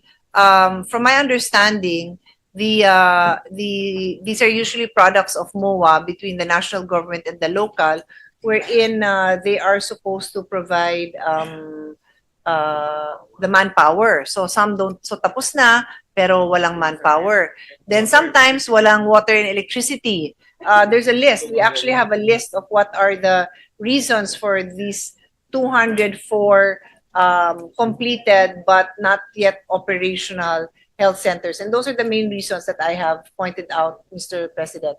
Lack of utility connection, lack of human resource, and then there's a few more that they're still determining what are the causes. Siguro yung mga sa malalayong lugar. So we don't have a clear, we don't have the feedback yet, but hindi pa to functional. Can we ask the good chairman to submit us a report or a list? Of course. Thank you, Madam Chair. Moving on, Madam Chair, I only have like, well, actually one or two questions left. Top concerns for health in the 2024 survey by Manulife Asia Care. Here are the top 5 concerns for health, which they call feared illnesses. Heart disease, number 1, diabetes, 2, stroke, 3, cancer, 31, flu and pneumonia, 26. Pero if based on research and not on surveys, here are the top concerns for health. Ischemic heart disease, cancer, cerebrovascular disease, hypertensive disease, respiratory tuberculosis. My question, Madam Chair, is, do you agree that our number 1 health concern now ay heart disease po? A disease that can be prevented though through healthy lifestyle, Madam Chair? Yeah, so Mr. President, His Honor is correct. Heart disease is the number 1 killer, and it is a lifestyle disease that can be addressed by a change in lifestyle, Mr. President. Do we have enough manpower, enough programs to educate our people, Madam Chair? Sa barangay level pa lang, dapat sana ay aggressive na po ang health education natin. And fortunately, sa barangay po natin, kung ano-ano pong kinakain ng mga kababayan po natin. Actually, Mr. President, that is my personal advocacy. I want people to exercise. I want people to walk, to run, to bike, to eat well, to get some sunshine in the morning, to know what kind of food is good for them, what is not good for them. Now, how do you do that? You promote it. So may budget tayo, the health promotions budget. Taon-taon, pinupondohan natin yon, taon-taon nababawasan. Hindi tingin ng ibang tao na importante ito. There is a recommended amount. It is 1% of the total budget, because how would people know?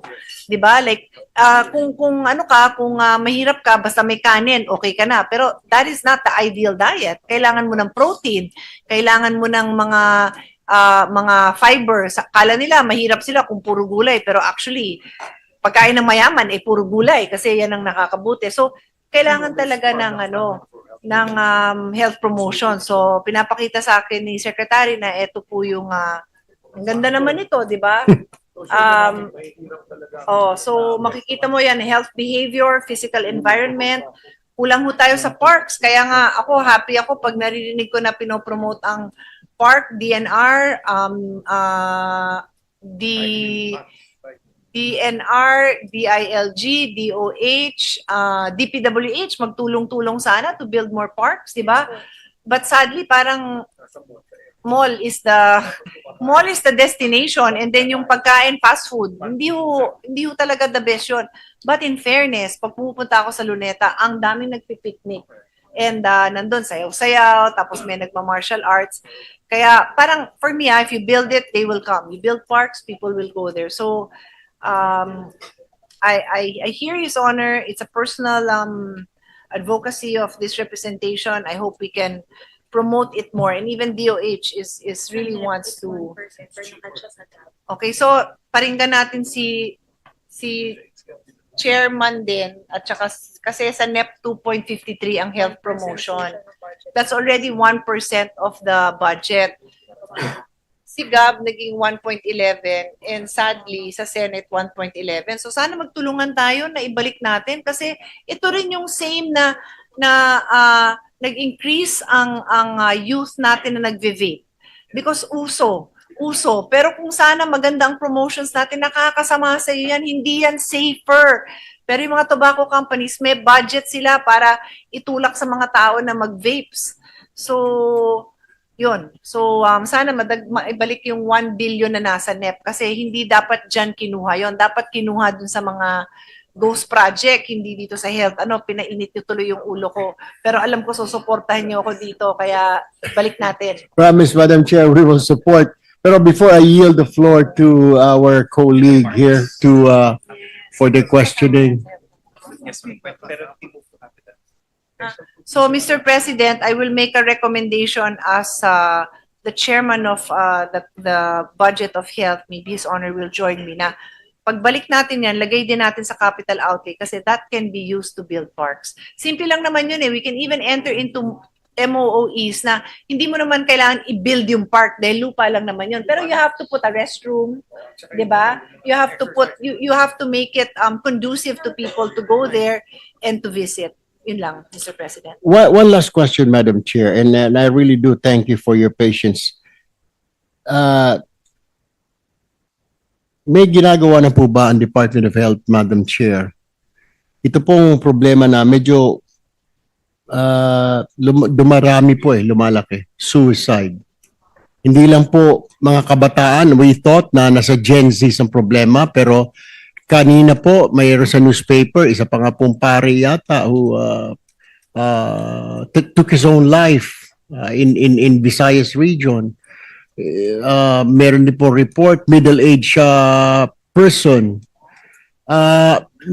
Meron na po bang study ginagawa ang Department of Health on how to prevent this? Alam ko po, parang kasi uso po sa ibang bansa, uso po sa Asian neighbors natin, parang pumunta na rin dito sa atin. What must we do? Is there already a program by the DOH para masawata po ito, mapigilan na? Not totally pigilan, kundi yung number bumaba. Kasi parang every week po merong taking their own life. Bata, matanda, middle age, walang pinipili po, babae, lalaki, tatalon sa ganito. Meron na po ba study ang Department of Health on how to prevent this? Yes, Mr. President. Marami naman hong package. Marami hong programs. 1, 2, 3, 4, 5, 6, 7, 8. There's around 10 programs. There's community-based mental health. There are suicide prevention initiatives. There is the mental health crisis hotline. Medyo marami to, 10. And there's a tie-up with DepEd, Lusog Isip, including peer counseling, where the senior high school student would counsel the younger ones. And I think it's very important for people to know there is also a mental health package under PhilHealth.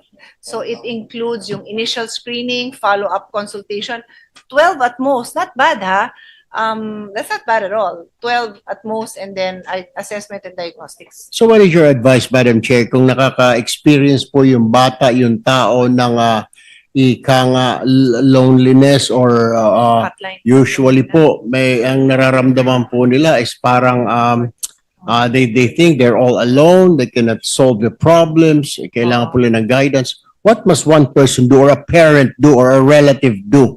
Kailangan po bang kontakin ng PhilHealth dyan or yung Department of Health kung saan po sila pupunta So may para hotline po tayo. It's the National Center for Mental Health Hotline, 1553 or 0919-057-1553 or 0917-899-8727.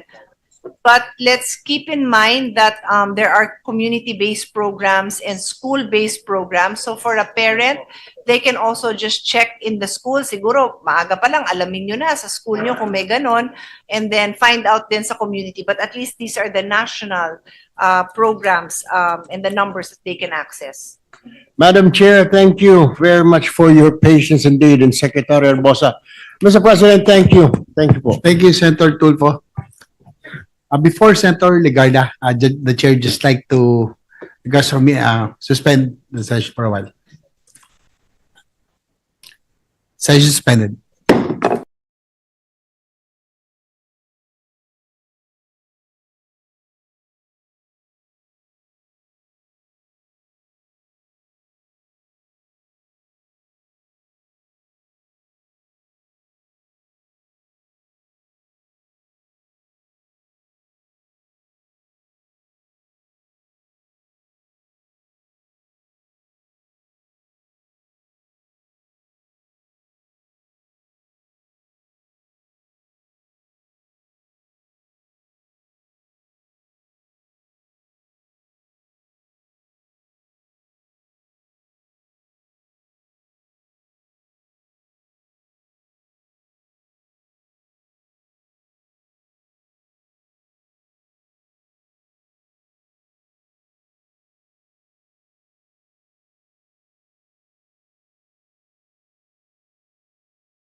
Majority Leader.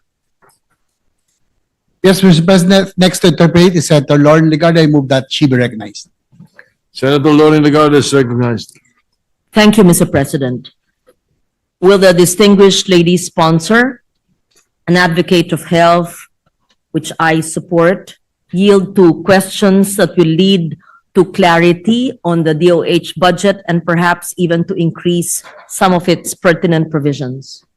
Of course, Mr. President, we're always happy to hear Senator Lawrence interjections. Thank you, Mr. President. Allow me first to ask about the fiscal integrity and evidence-based costing in the Health Facilities Enhancement Program, the HFEP. I recall, Mr. President, pre-pandemic when I was defending the budget and there was a big cut in the House version of the HFEP, and it was the former Senate President Frank Drilon who asked for a restoration of how many billions of the HFEP budget then, which brought to the national spotlight the importance of all the health facilities, which I will deal with later, only to find out that eventually during the pandemic and even post-pandemic, that these health facilities are sometimes built in a substandard manner and some are not even utilized efficiently.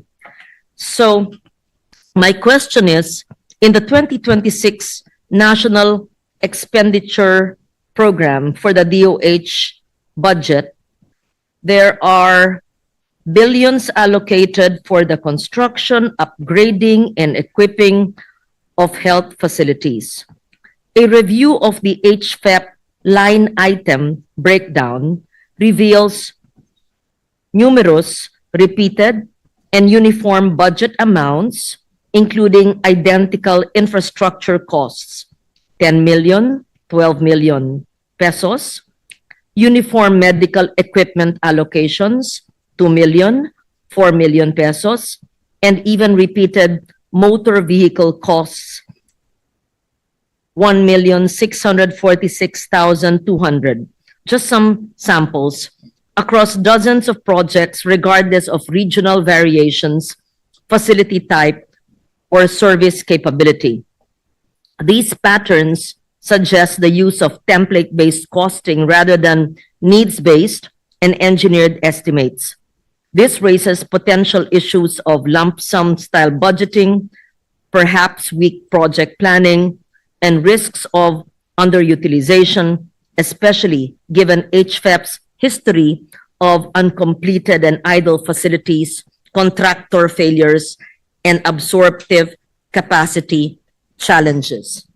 So my question is, why do all these HFEP line items across multiple regions reflect possibly identical or uniform cost allocations? If that is how the DOH allocates its programs, kindly give us clarity on how it's done. What methodology or cost estimation process did the DOH use to arrive at these repeated amounts? Mr. President, the answer there is quite simple. There is a menu provided for the different types of health facilities, and there are standard costings indicated for each. So I suppose the LGUs would just base on these costings when they make their request. So for a polyclinic, it's 20 million pesos. That's infra plus equipment. For a super health center, it's 15 million. That's 10 infra and 5 equipment. For a barangay health station, it's 2.5 million. That's infra equipment. So that's why I suppose the submissions are pretty similar because it is based on a menu provided by, provided and approved by DOH and approved by DBM, no? We know that it's not the DOH that implements this, it's a DPWH. And in the DPWH hearing, they said that the costing per region varies. In fact, the reduction of the DUPA or the detailed unit price analysis differs, and even the CMPD reduction varies per region. So I am confused then, if the DOH does that for their own structures, why are the barangay health stations, the urban health centers, rural health units, district hospitals, and so on, the different kinds of health facilities have uniform cost allocations? When DPWH themselves say that the costs vary depending on whether it's urban or rural, mountain barangay, or city barangay, or coastal barangay. And so that's my confusion. If it's a DPWH structure, but DPWH implements this as well. Mr. President, to be clear, when the budgeted amount is less than 5 million, that is DOH that implements it. And then when it is over 5 million, that is when it goes to DPWH. However, in both cases, DPWH follows the detailed architectural and engineering plan design approved by DOH. So if, let's say, a particular LGU has maybe, I've just example, different terrain or special needs, then they will most likely make that a phase 2 because the standard is what they will follow, and they can just augment that later on, Mr. President, the following year usually.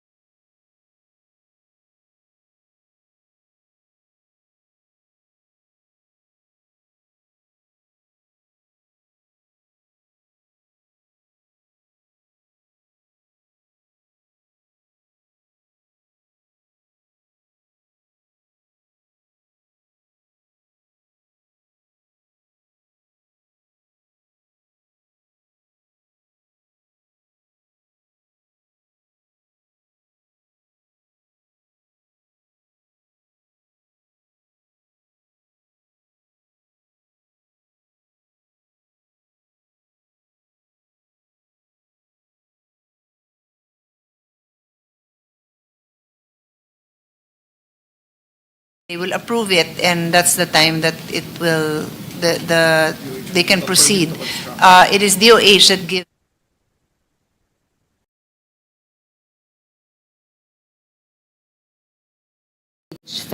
Actually went to this process with the DPWH. So as I said earlier, if it's less than 5 million pesos, it does not go to DPWH. But over That's that- the DOH. So that one is directly with the LGU. As for the others, the answer should be yes. I don't know though if there I are some actually that want to know lumusot. the truth because we've seen so many substandard, unfinished, underutilized health centers. Pero pag sa NEP, pasok. Oh. So, pero pag nangyari ba?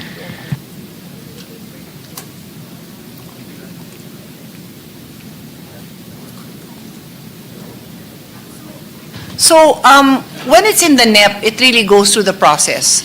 But when it is an amendment that happens anytime after the NEP, there are times in the NEP that it is, like they said, tier 2, so okay na yan, na-budgetan lang ng proponent, the legislator, wala naman ding, it's easy because it's part of the plan already.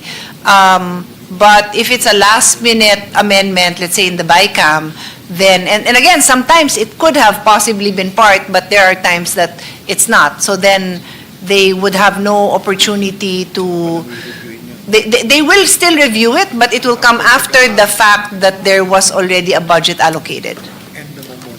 So I will ask this as well with the DPWH. The DOH says that Yung mga pilit. over 5 million, they had conducted detailed engineering designs, architectural plans, and bills of quantities for each project above 5 million.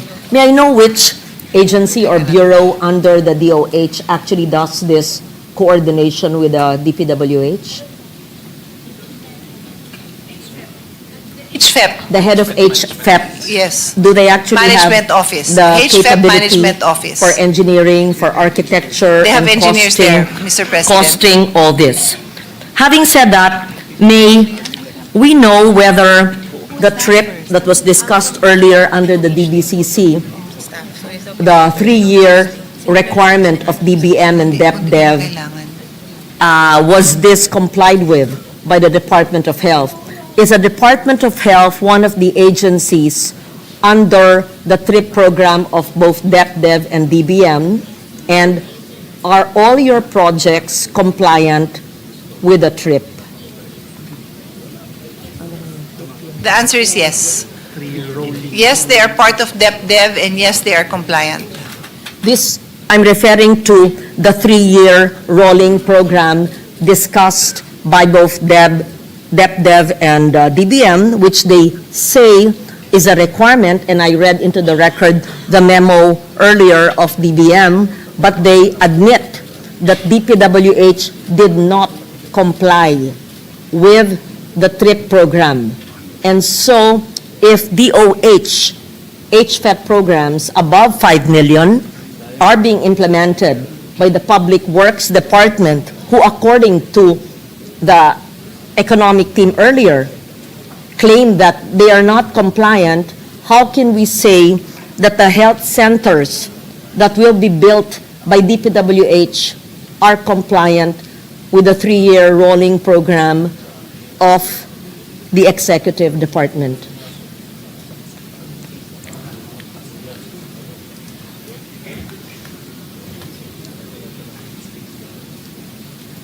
Mr. President, there is a Philippine Health Facility Development Plan, a 5-year plan.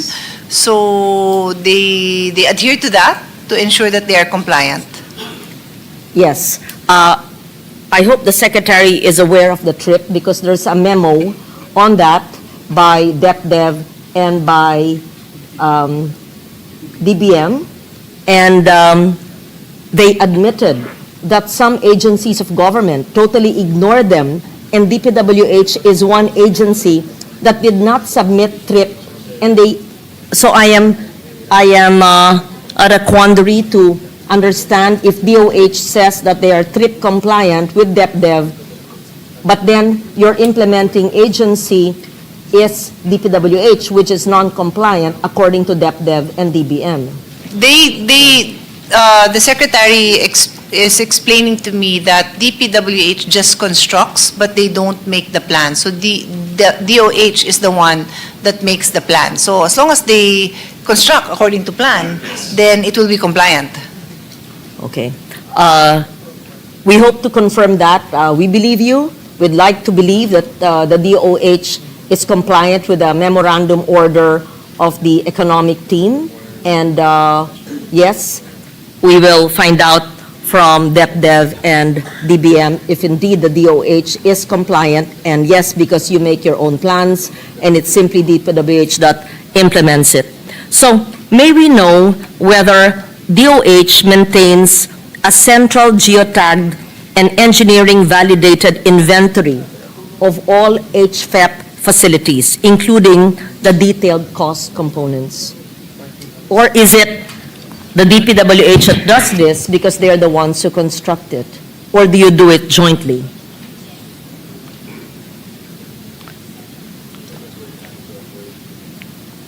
Yes. The HFEP maintains geographic coordinates of all funded projects, and they consider this a critical tool for planning, budgeting, and accountability. Given the HFEP's history, and I hate to say this, but this is what we hear on the ground, of uncompleted and abandoned projects in some jurisdictions, what safeguards has a DOH implemented to prevent the repetition of template costing that contributed to prior implementation failures?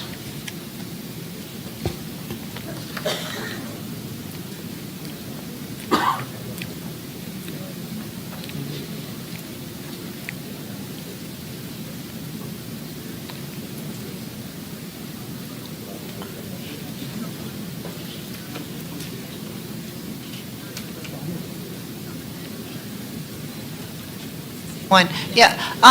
Mr. President, there are the common reasons for the non-operational health centers are lack of utility connection, no human resource. Those are the two main. And then there are still some that require validation as to what are the specific causes for their non-functionality. You're correct, Madam Sponsor. In fact, despite the 260.2 billion proposed budget for fiscal year 2026, currently at 262.8 billion in our Senate version, many hospitals and health facilities remain either incomplete, idle, or non-operational. Around, correct me if I'm wrong, 400 out of 600 health centers under the Health Facilities Enhancement Program remain unused due to delays, LGU staffing issues, as you mentioned, abandonment even by contractors.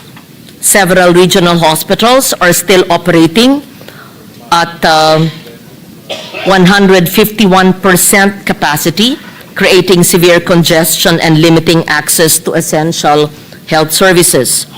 There are also reports of fully paid yet unfinished projects raising questions of transparency and oversight. So may we be enlightened on how many idle or unfinished health facilities are currently recorded under the DOH Health Facilities Enhancement Program? And may we know the projected cost and the timeline to complete these unfinished structures? We actually have 1,823 facilities identified as needing completion with an estimated cost of 32.4 billion pesos. Timeline, I think this would be per facility basis, so I think we will have to submit that in writing because each would have a different timeline. What was the other question? Timeline? That was, so 32 billion to complete the more than 1,800 unfinished structures. Yeah, that is the cost, yes. Yes.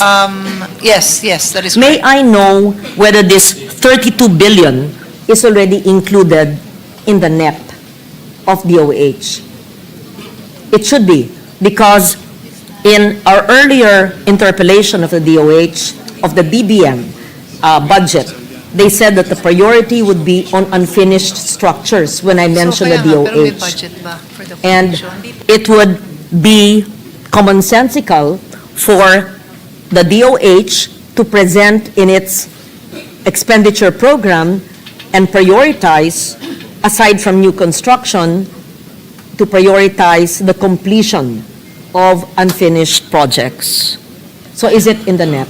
So it is not in the NEP, but when this representation reviewed the budget, it was our decision that definitely there is a need for funding, but we needed to get the details from the Department of Health to find out, you know, which one are the easy fixes, like in the same way that I cannot give you an answer right now because I don't have the details. We needed the details to be able to provide the exact recommended figure, and that is also the stand of the Finance Committee Chair. So if we will get that, and I believe that the Finance Committee is open to it because this has been, I think, part of the discussion that let us just complete because there are so many that are in need of completion. Mr. President, Madam Chair, is it not supposed to be basic common sense for the agency to prioritize and submit the unfinished structures, considering that these are not mammoth buildings, but maybe 5, 10, 20 million structures? That should have been done on the first year of its GAA inclusion, and if not completed, perhaps on the second year at most. But for more than 1,800 health structures not completed, and the need for 32 billion to finish it, and DOH would have to ask the Senate to amend the budget to include 32 billion to finish it.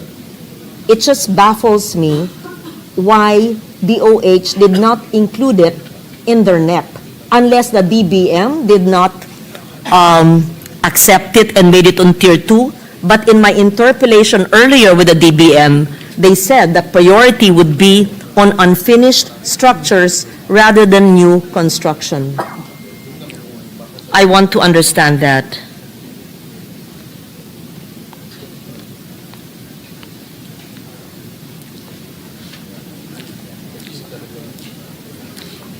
So actually, Mr. President, when I look at this, 32.4 billion, no, is the cost of, estimated cost to complete. And the bulk of that is with the hospitals. And there's 218 of them. So I asked the secretary, do you have the details? Meron naman, and that is actually in their Tier 2 request. So nandyan pala sa Tier 2. Kasi na-over na sila dun sa acceptable budget nila. This really, there's a disconnect. If you listened earlier today in my interpellation of the DBM budget, they cited that their priorities would be not new construction, and I was referring to health, the chair is here, but on the priority of completing unfinished structure. And then here, at 11:04, I am told that it's in Tier 2 and it was not a priority. There's really a disconnect between agencies of government. And if the DOH is indeed ready with all the plans to finish, imagine all these structures, nakikita, wala yung second floor, walang pinto, walang bintana, while people in the provinces are awaiting the completion of specialty clinics and hospitals and barangay health stations over the 5 million mark. I expressed my frustration because I was informed earlier that the priority would be to finish incomplete structures. And if we do not amend the GAB and do not find the 32 billion in the GAA, which many call an insertion, but it is a necessary amendment, what happens to the people in the provinces who are awaiting the completion of these hospitals? They would have to wait till 2027 again, praying and hoping that DOH will fund the completion of their health centers. Actually, Mr. President, there are hospitals, health facilities for completion that were included in Tier 1. But because there are so many that are in need of completion, there's a lot more left in Tier 2. May we ask for the list of the 1,800 centers? And just, let's be candid about it. Bakit po palaging ganyan? And this is not only in the time of Sec. Herbosa. Even when I was defending the health budget pre-pandemic, ganyan na rin ang problema. There's always some unfinished structure, and it's not just one or two. It's by the hundreds and hundreds and by the billions of pesos. So why do they start to build at all if they do not complete it?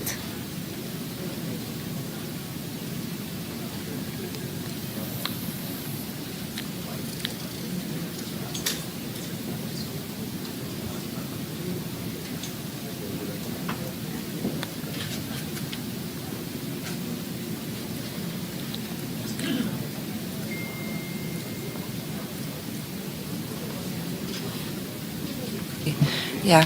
So, Mr. President, the reason it's like this, why are we like this? The reason we are like this, according to the Secretary, is because of the zero budgeting. They can only ask for the budget that they can consume in a year. So when they have these hospitals that they know, let's say 1 billion or even 500 million, hindi talaga matatapos siya ng 1 year. So they will only ask for a partial budget. So nabibitin yon. Then they will have to request that for next year. So maraming that really go through phases, Mr. President. Yes, but when it goes through phases, a MAYOA should be automatic, applicable to the next year. There is no reason why the funding agency would put it to tier Ngayon, 2 hindi na. when it necessarily has to be finished within that span of Kaya time, ayaw. right? I say. They used to be strict with the MAYOA, which would allow them to finish the project. But I don't know, maybe there's a huge amount of projects and they need to put their funds in other projects. So nabibitin daw, naiipit daw yung pondo nila dun sa mga continuing projects. That's the answer of the Secretary. I will leave it at that. I would just simply request for the list of all incomplete buildings we will submit. in HFEP, whether it's a barangay health station, a malasakit center or polyclinic, or regional or district hospital. But are there idle facilities which remain non-operational, not because of the incompleteness of the structure, but due to LGU staffing or local counterpart support? And what kind of coordination or even incentives does DOH do so that LGUs provide their counterpart?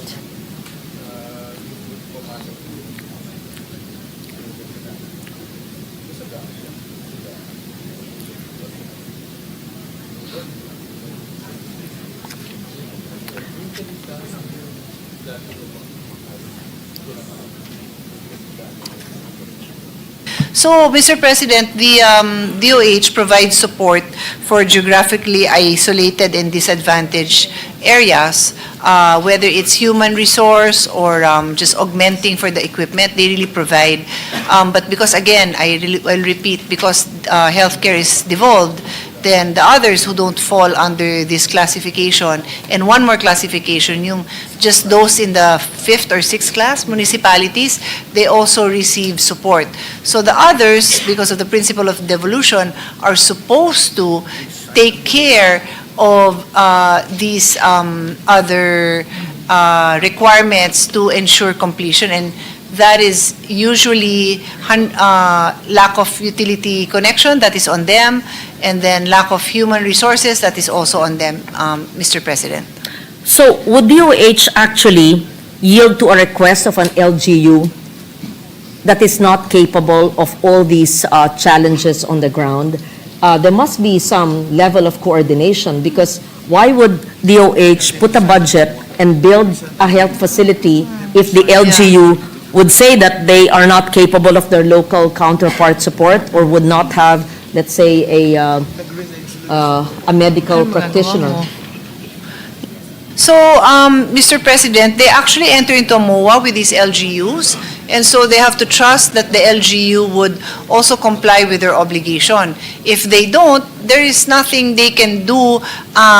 They cannot take over for everyone. Of course, for example, when as we continue to have an issue with the rate of vaccination, what do you call it, the number, fully immunized child, then they will deploy. They will send vaccinators all over the country to vaccinate. And of course, this will be, what the areas that will be prioritized are those disadvantaged areas. They will really do that. But they have to count on the LGU to be able to provide their counterpart agreement, their counterpart commitments. I had this discussion also with my staff, Your Honor, and I was saying that to a certain extent, and I'm just telling DOH now as we speak, I think you can also, if it is that common for LGUs to renege on their agreement, you might want to assess what is the human resource capability in that region and in that area. Because if you know it's already on the low end, that goes back to our basic law on the Doktor para sa Bayan. We don't have an allied health professional law yet, but that is my bill, where we want to ensure that there is access to these health professionals all over the country. Kasi kung talagang ano lang sila sa Metro Manila, it's gonna be really hard to assume that they can they can get the human resource for these areas. Parang you're just creating a system that is going to fail because hindi talaga sila maka-attract ng mga tao doon. But, for example, kung doktor lang, and in the area, you know that there's already a local medical school there, then you know that the chances that they will be able to attract a doctor is quite high. So things like that, Mr. President, but that will not be resolved overnight. Okay. In my experience, when there's a polyclinic, and I'm referring to my province of Antique, it took them quite a while, and they had to request through me for a qualified medical practitioner to handle the polyclinic. Yun So talaga. I'm Yeah. wondering whether assessment was made because tinayo yung polyclinic pero wala naman tao, wala mang papatakbo, walang nurse, walang doktor. In fact, it took some years before a nurse or a doctor could be deployed to that area. Having said that, I hope that the DOH would do closer coordination with LGUs so that structures are not built where local capability support is not given or where there's no possibility of medical practitioners in that area. Sayang ang ibang structures. I proceed now to LGU hospital readiness, yes, at what we're talking about, and the accountability for effective zero balance billing implementation. During our hearing on October 1st, the department proposed an LGU assistance fund with no specific proposed amount to support the implementation of the zero balance billing in Level 2 and Level 3 local government hospitals.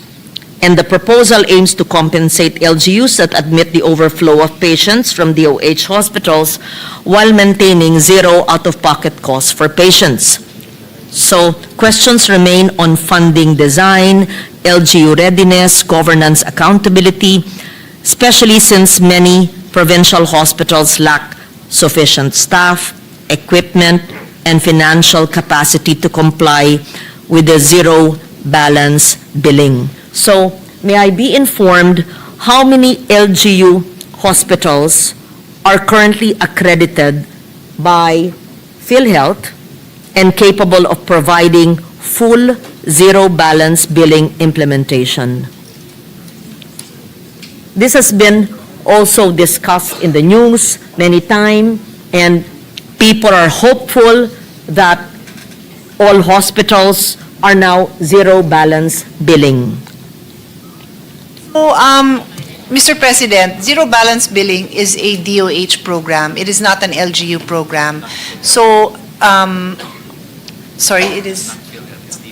Yeah, it is a DOH program. So, hindi covered po dito ang local government. DOH retained hospitals. Yes, would be DOH lang able ang to. covered. So, Yes. actually, I've mentioned it a couple of times in the hearings and on the floor today, a few days, some other occasion. Now, the problem now with the LGUs is that the mayors, of course, would like to deliver on this, but they also don't have the funding to provide for zero balance billing. So what we did in our Senate version, this subcommittee recommended that part of the MAIFIP be transferred to zero balance billing for LGU hospitals para naman makatulong tayo. But to answer Her Honor's question, how many of them can fulfill the zero balance? Hindi siguro kasi pag 1 billion ho yung nailipat natin. Kung gusto ho ng Senate na dagdagan natin, by all means, dagdagan natin. Kasi 352 ang LGU hospitals. We will still have to ask DOH. Kasi tayo na ho ang gumawa ng paraan to give them funding. They will also have to prepare the guidelines for that on how it will be accessed. Because this funding does not exist currently. Just to be clear, the zero balance billing will only be for DOH retained hospitals. But the DOH... And specialty centers. And specialty centers. Yeah. And the DOH in its hearing mentioned about the LGU Assistance Fund. Is the LGU Assistance Fund, I suppose, to help the LGUs and their local hospitals? Is this included in the NEP and carried in the Senate committee report? And is this over and above the 1 billion manifested by the good sponsor to assist LGUs for zero balance billing for the LGU hospitals?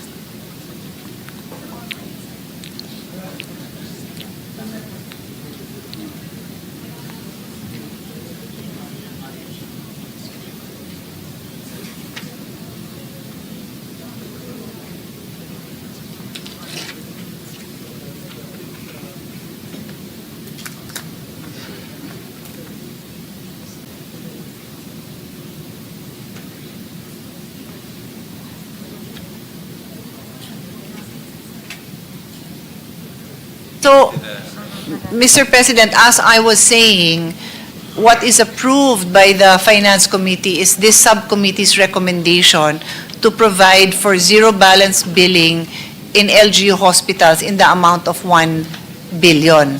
Yung gusto ng DOH does not exist yet. Oh. It does not exist. Kaya hindi ko alam kung ano yun. Kasi nga it does not exist. It was Wala siya sa mentioned NEP in because October 1. after the NEP lang yan na pag-usapan and yeah, we don't have that. So, It does not exist. Okay, it's clear now.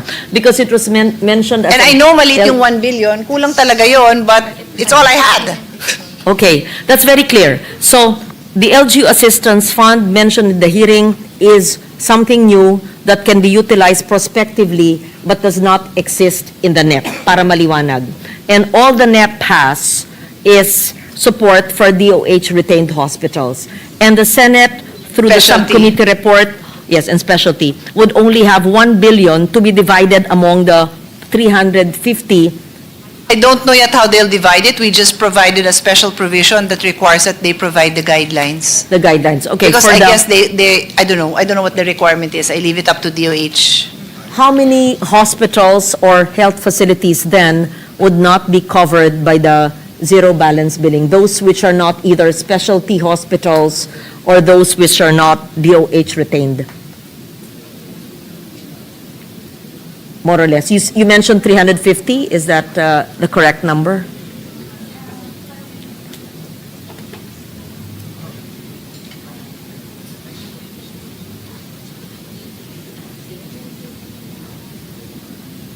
There are 352 LGU hospitals. So, what happens then? People in need would have to go to a DOH retained hospitals if they want to avail of zero balance billing.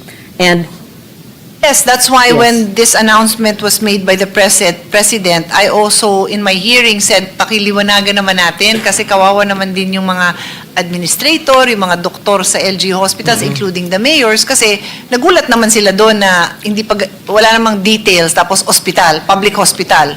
Wala naman silang pondo for that. that's the reason That's why we want to I'm help. bringing it up. Yes, yes. Kaya importante, tatagalogin ko na yung sinasabi pong zero balance billing ay sa mga specialty hospitals gaya ng Lung Center, Heart Center, Kidney Institute, Yung mga at regional. DOH retained hospitals, at regional hospitals. At yung mga tinatag ng LGUs ay hindi pasakop and probably the 1 billion will be divided. Up to now, people email us, politicians, both Congress and the Senate, knock on our doors, literally and figuratively, for financial help. Because of the understanding of zero balance billing, in a caucus, it was mentioned that we do not need to amend for MAIP. And nobody should ask us anymore because lahat ay zero balance billing. However, it is clarified now that it's not zero balance billing pala. Not at least for LGU hospitals, for those who have access only to these kinds of hospitals.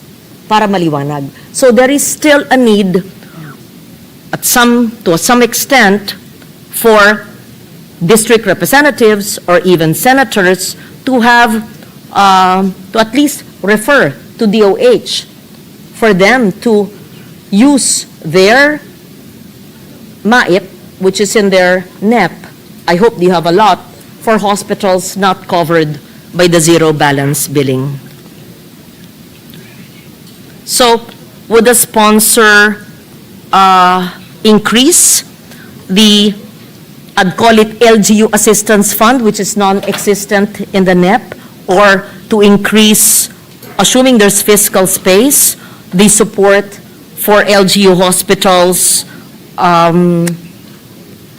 considering the situation where even nationally elected officials are sought for assistance by constituents who are in need of medical help.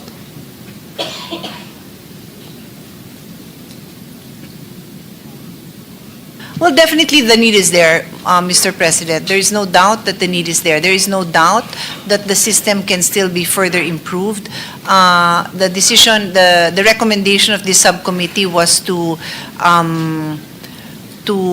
provide all hospitals with more funding that can be used to assist the patients. But until that is that there is more funding available, the need remains, Mr. President.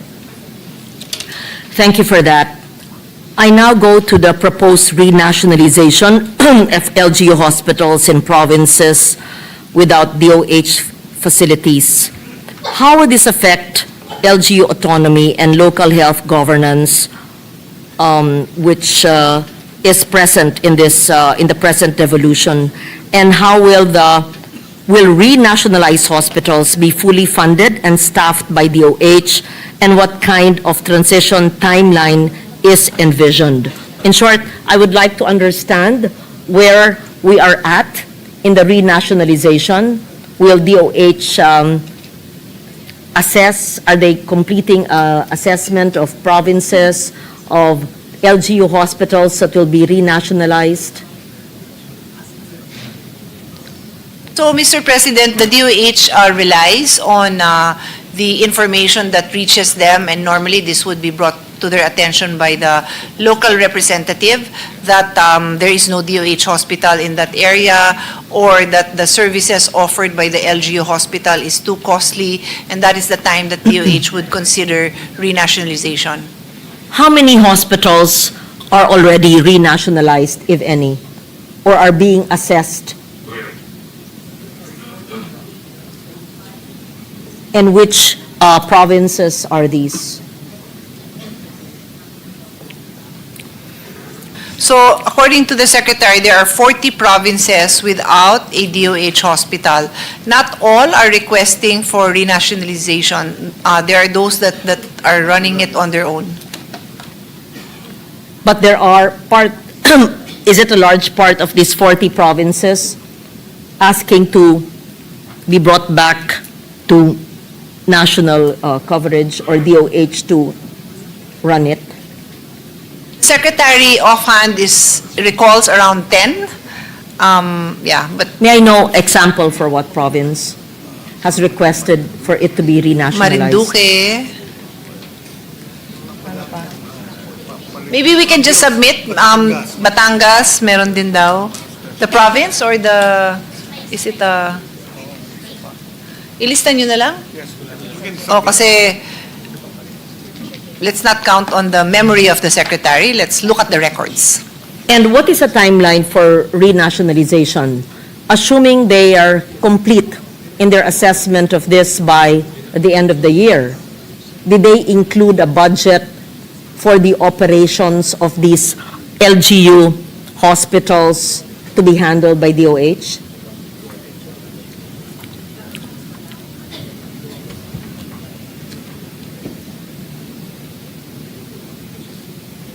Her Honor's question is, how long does it take? Well, it's a law. So for as long as the information, the request is received by DOH, it doesn't take them long to review it. Kung they have a policy, if there's no DOH hospital there, as I said, or the LG hospital being run is too expensive, then they will approve, and it's a law. So whatever time it takes for us to pass the law, they're willing to give their support as they'll assess it right away and give an answer. Is there a source of funding in the current NEP or even in the HGAB for these renationalized hospitals? That means we Sorry, would I missed have the to- question. There are three people talking to me. Yes. Please repeat. Assuming an assessment, let's say you mentioned Marinduque, is completed by the end of the year, is there a provision in the DOH budget that would be able to help the province's LGU hospital?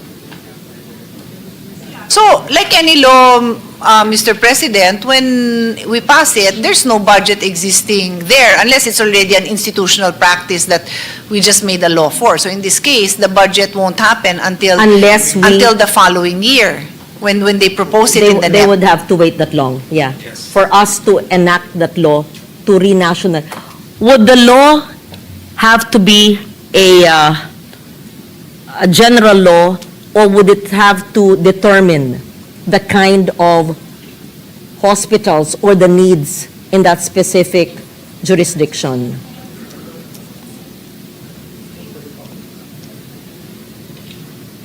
So every hospital, health facility will have its own law, and it will be very specific to that health institution.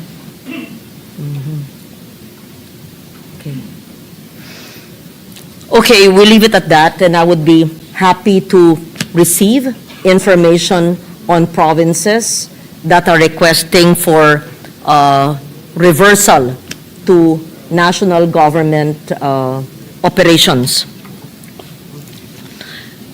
Let me now proceed to PhilHealth and strengthening fiscal discipline and revenue integrity in PhilHealth.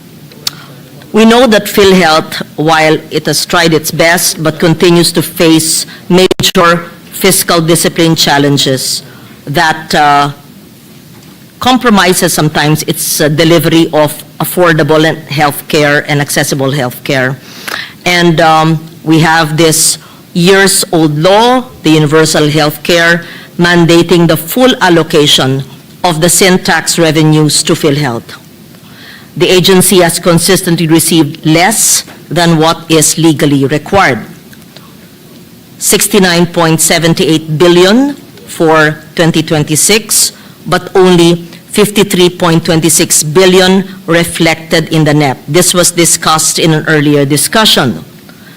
106.95 billion in mandatory remittances from PAGCOR and PCSO since 2018 remains largely unreleased, while the agency's collection efficiency has dropped from 53 to 12%.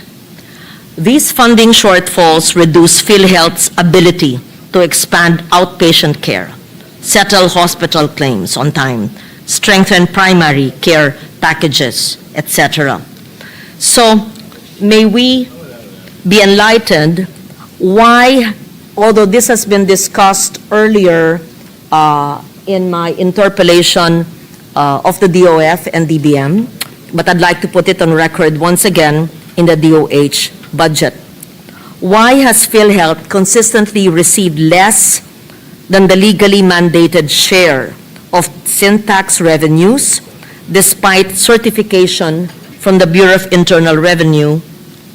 And what measures can be institutionalized to prevent future under-allocations and ensure the full and timely release of its mandated funds? Mr. President, I forewarned the proponent that I cannot answer that question because I share the same concern as Her Honor, and I do not have the answer for the life of me. There is no legal basis for not releasing those funds. The law cannot be any clearer that it already is. It is crystal clear that this money is for sin tax. There is nothing else I could do as a legislator to improve that, unless I will say there that do not allow the Secretary of the Department of Finance and the Secretary of DBM to make a decision that will be contrary to this law. because that is Yes. what they did. I So- heard the good lady sponsor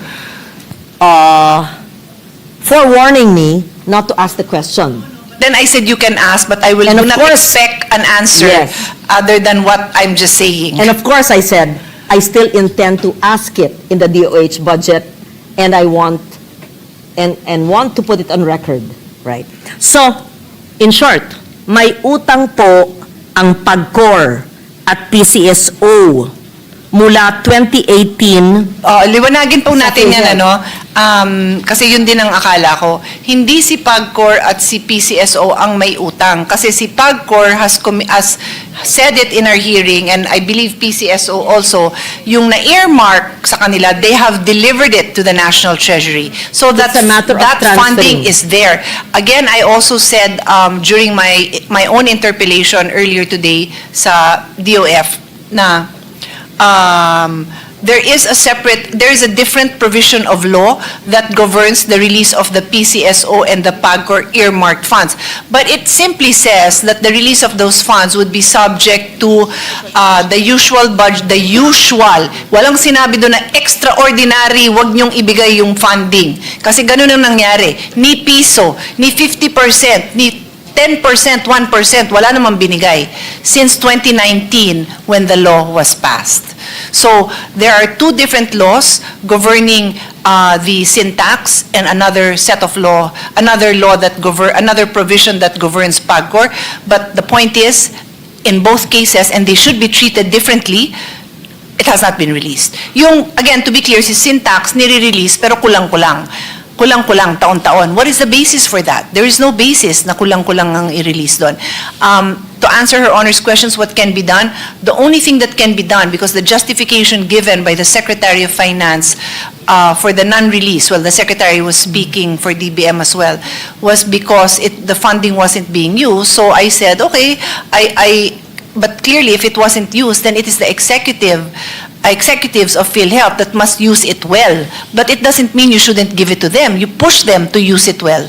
You insist that they deliver because we all know that kulang nga yung tanong nyo, dear colleague, na is there enough funding for the poor who need wala nga, kulang nga. So dapat nagamit man lang doon, di ba? I cannot imagine why PhilHealth would not use it when there are so many hospitals in need, so many vulnerable populations and people in need. Kaya hindi po dahilan yung hindi magagamit na pondo. In short, kailangan ibigay ang pondo dahil may batas dyan. So, I cannot imagine also that we, with our power and influence in lawmaking and in the budgetary process, cannot actually demand that the national government remit to PhilHealth what is due them for this year. May we just put on record what is a total amount needed? So the total amount, if you add the sin tax earmarking is 129.96 billion pesos. Earmarking from PCSO and PAGCOR is 106.95 billion pesos. And then if the total of that is around 236 billion. And then if you add the funds that were removed by DOF from PhilHealth, that is 60 billion. So the total is 296.91. That's why I just say it's almost 300 billion. 300 billion. Yes. And it is a matter of the national government remitting it to PhilHealth. It's as simple as that. Yes. That is correct. I think at least the Senate, as a body, collectively, we could all communicate it in a letter, aside from having this as part of the Senate records in our interpellations. In fact, the body of the interpellations can be attached to that letter addressed to the Department of Finance, the DBM. That's my suggestion, and we should not just let it be part of the archives of the Senate that we discussed it today. That is my suggestion. We should not let it pass just like that. I'm sure the lady sponsor would agree, and Senator Go and the chairman Does this include the 60 billion that was earmarked in the NEP of 2025 but deleted in the BICAM? Is a 300 billion, does a 300 billion include the 60 billion already? I've included that because that Already. should be delivered also. Okay. Okay. Okay, we take note of that, and we've given our suggestions on that. May I also know, what are the root causes of the drastic decline in premium collection efficiency? If this is accurate, from 53 to 12%, and how does this affect PhilHealth's actuarial sustainability? How does the immediate eligibility provision of the Universal Healthcare Law affect the collection discipline, and what policy adjustments can be made without undermining universal access? Is there really a premium collection decline from 53% to 12%?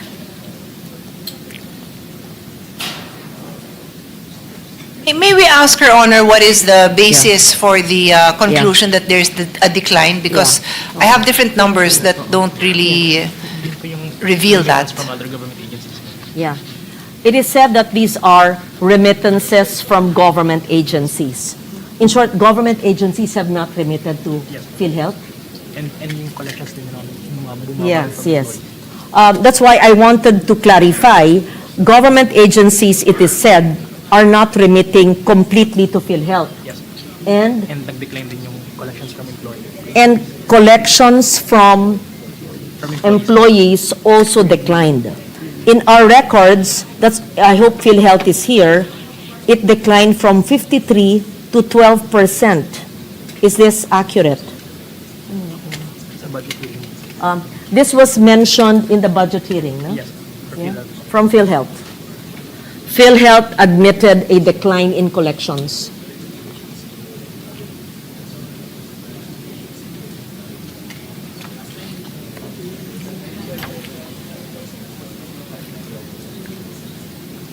Inamin nila. Ang laki naman ng decline.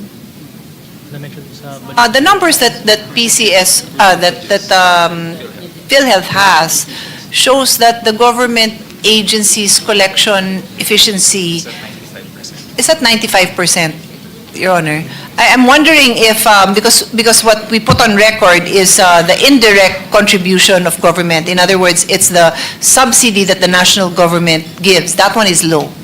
But not the government agencies, because those are considered direct contributors, and So- the collection efficiency there is high. So correct our figures, assuming this understanding, but it was during the hearing of PhilHealth, when they said that there was a drastic decline, and we are quoting them, from 53 to 12%, because we did not invent these numbers. This came from PhilHealth, and so I was wondering, how does this affect, and if the good sponsors... Where did Her Honor get it? Did you say it was in the hearing? During the PhilHealth, during the DOH hearing, PhilHealth mentioned a 53 to 12% decline. Diba? Maybe we can go revert, Your Honor, because there is no one who remembers that. From Selwyn po. He pointed it out po. Si Selwyn po yung nag-point out. And it was refuted naman po by... Okay, the culprit is our chairman, Senator Sherwin. At aalamin ko pa kung ano yun. Give me a second. It was a quote from the chair na... Yes po. Huh?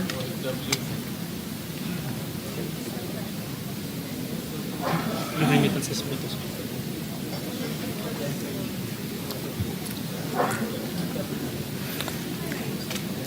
If it is not accurate, then we correct what was discussed in the hearing then, and there is no such decline in collections.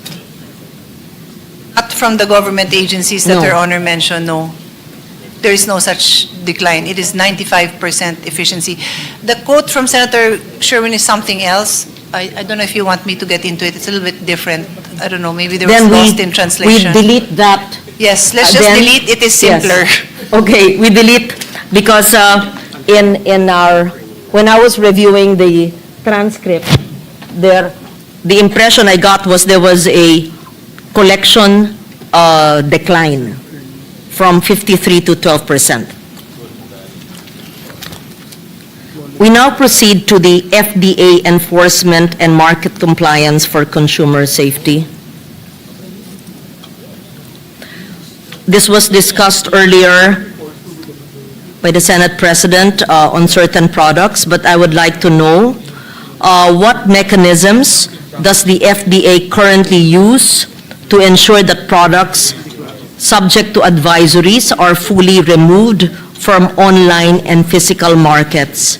What kind of formal coordination protocols exist among the FDA, DTI, even NBI, and e-commerce platforms for post-advisory enforcement?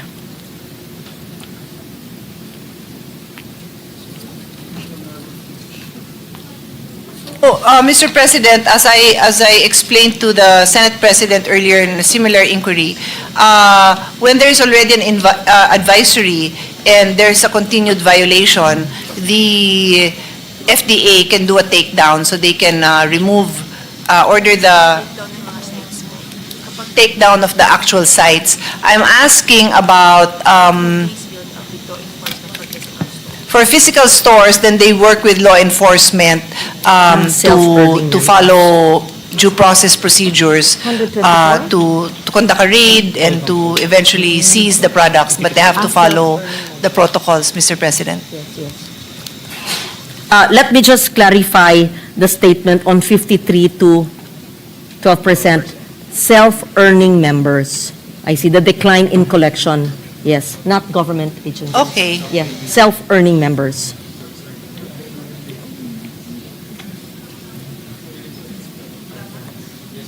There's really a decline from self-earning members. But I would assume that would not affect PhilHealth. Balit lang yun? Marami. We'll double check po. We leave it at that because we are now with, I just wanted to correct that it was not the government agencies, but it was self-earning members. They are working on it, Mr. President. They are putting up offices overseas to be able to address this. Okay. Thank you for that. And regarding the FDA, you mentioned that yes, this was discussed with the Senate President, and how do we take them down from e-commerce platforms to delist flagged products? And what is the FDA doing about it? So they write the platforms, Mr. President. So for example, if it's known, Shopee, Lazada, they will write to them and explain the violation, and it is taken down. Okay, yeah. Thank you for that. Recently, the Senate passed the Regional Specialty Centers Act. I think it was Senator Bongo who was a principal sponsor. And I am told that between 2022 and 2024, we had actually given a budget of 26.3 billion. I wanted to verify this for a total of 126. I'm not sure of this. Can we actually confirm if this new law is actually funded? And what is the status of the regional specialty centers? How many are actually up and functional, considering it's a very new passed measure?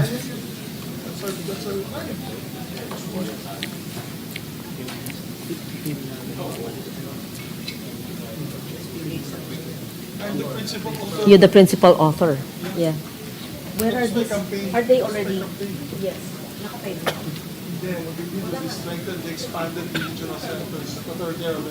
Existing. That's why. Yes.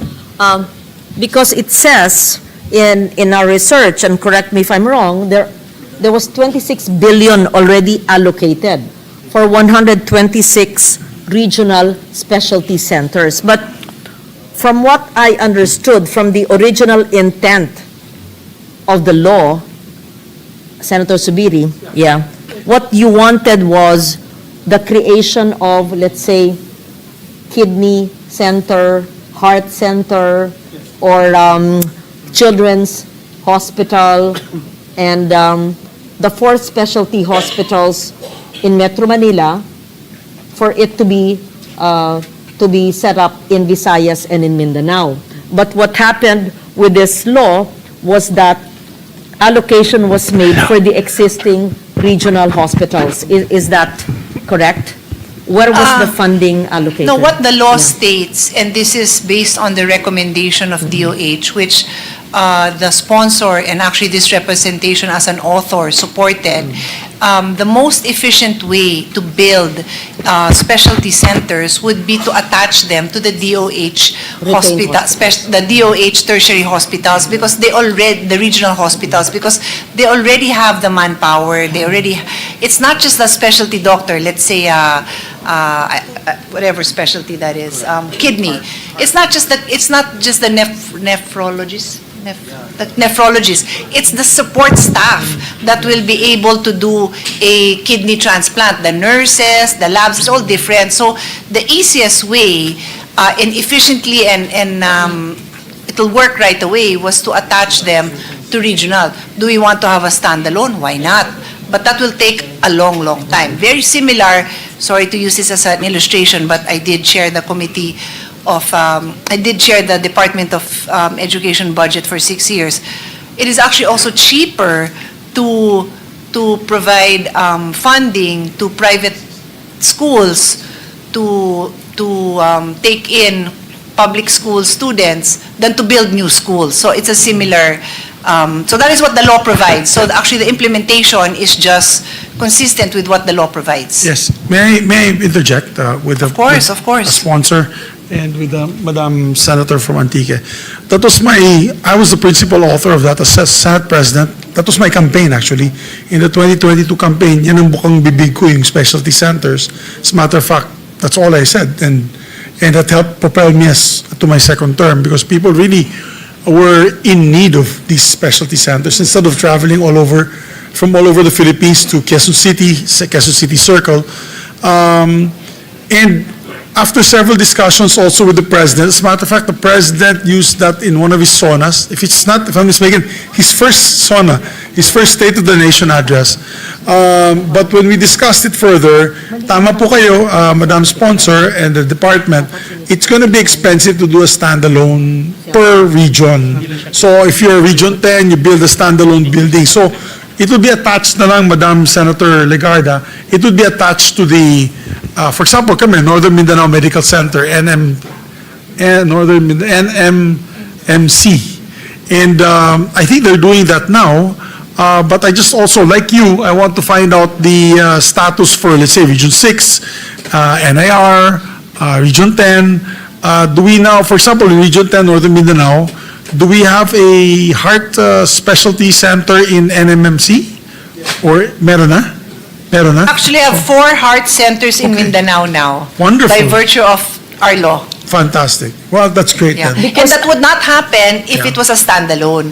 Yun lang Yes. naman yung kailangan natin. Of course, It'll it's take nice time. to Yeah, have I a agree. standalone, but I agree. we want action agad, di ba? So, Yes. diretso sa tao. Totally agree, because you can always put a wing in the Yeah, hospital. There's a exactly. wing for Exactly. heart specialty. And so, pati kidney, Secretary, Madam Sponsor, meron na.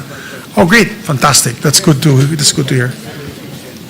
Fantastic. Thank you. Congratulations then. So this year, just to add to the information, and I think it's the question of Her Honor, there is 2 billion, 2.4 billion under the item of specialty hospitals, but that can be allocated to wherever the need is. So like in this year's budget, there's a long list of beneficiaries.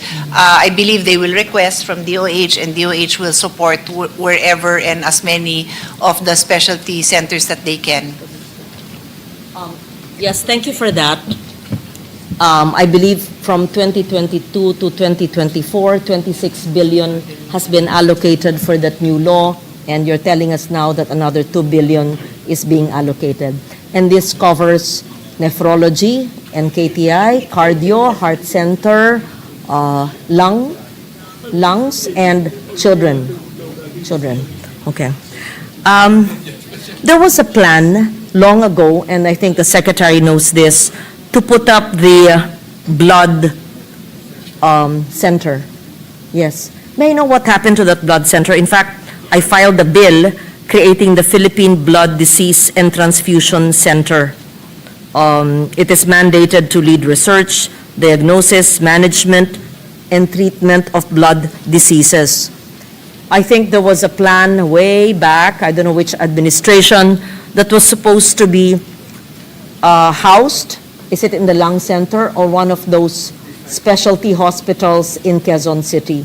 May I know what happened to that plan in the previous administrations? And is there any plan, not necessarily to create an infrastructure, but to have a blood center, a blood services center?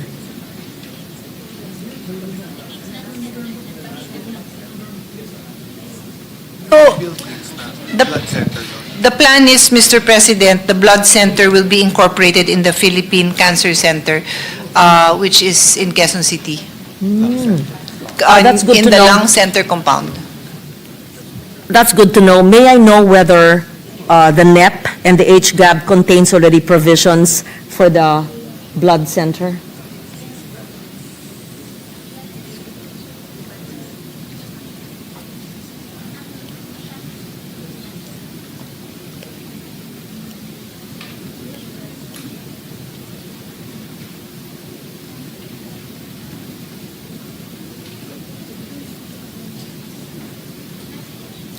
Where's the list of the 60B na inutang na?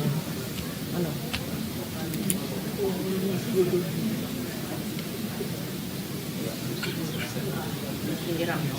Tingnan kung natanggap nila ko na lang. Pero iba ma'am yung breakdown na Diba? meron sa So, because it will be part of the Philippine Cancer Center, it's part of the Philippine Cancer Center's budget. But the services or the intent of the blood center that was envisioned maybe decades ago is contained in that budget. And is it operational now under the cancer center?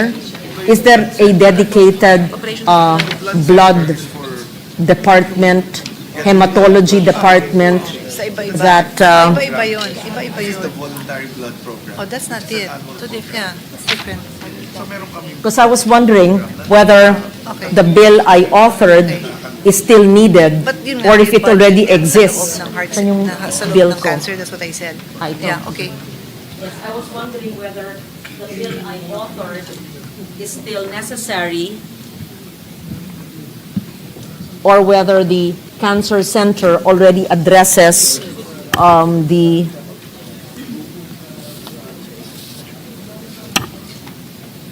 what is contained in the Blood Service Act. Perhaps Her Honor can give us a copy so we can The have secretary DOH look actually at it. knows because early on, a few years ago or maybe a year ago, we spoke about this in my office and I told you my advocacy for blood and you were familiar with the plan in the previous administration to put up a blood center. So I was wondering what's the status of it or whether the enactment of a measure is needed for it to be actually funded.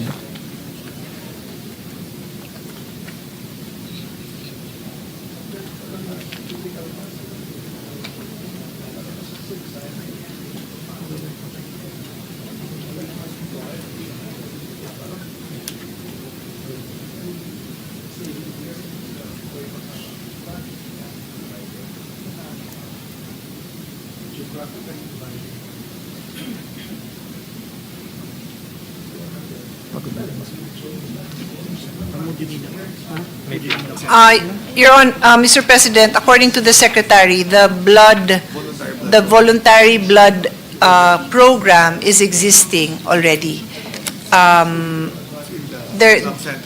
It also happens to be in the lung center area. There's no need for a law because it's already existing.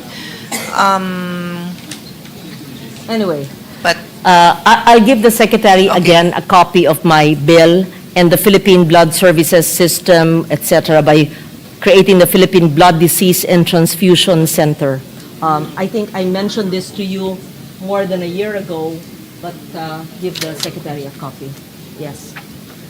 And kindly let me know if all the services as envisioned in the bill is actually being done in the cancer center.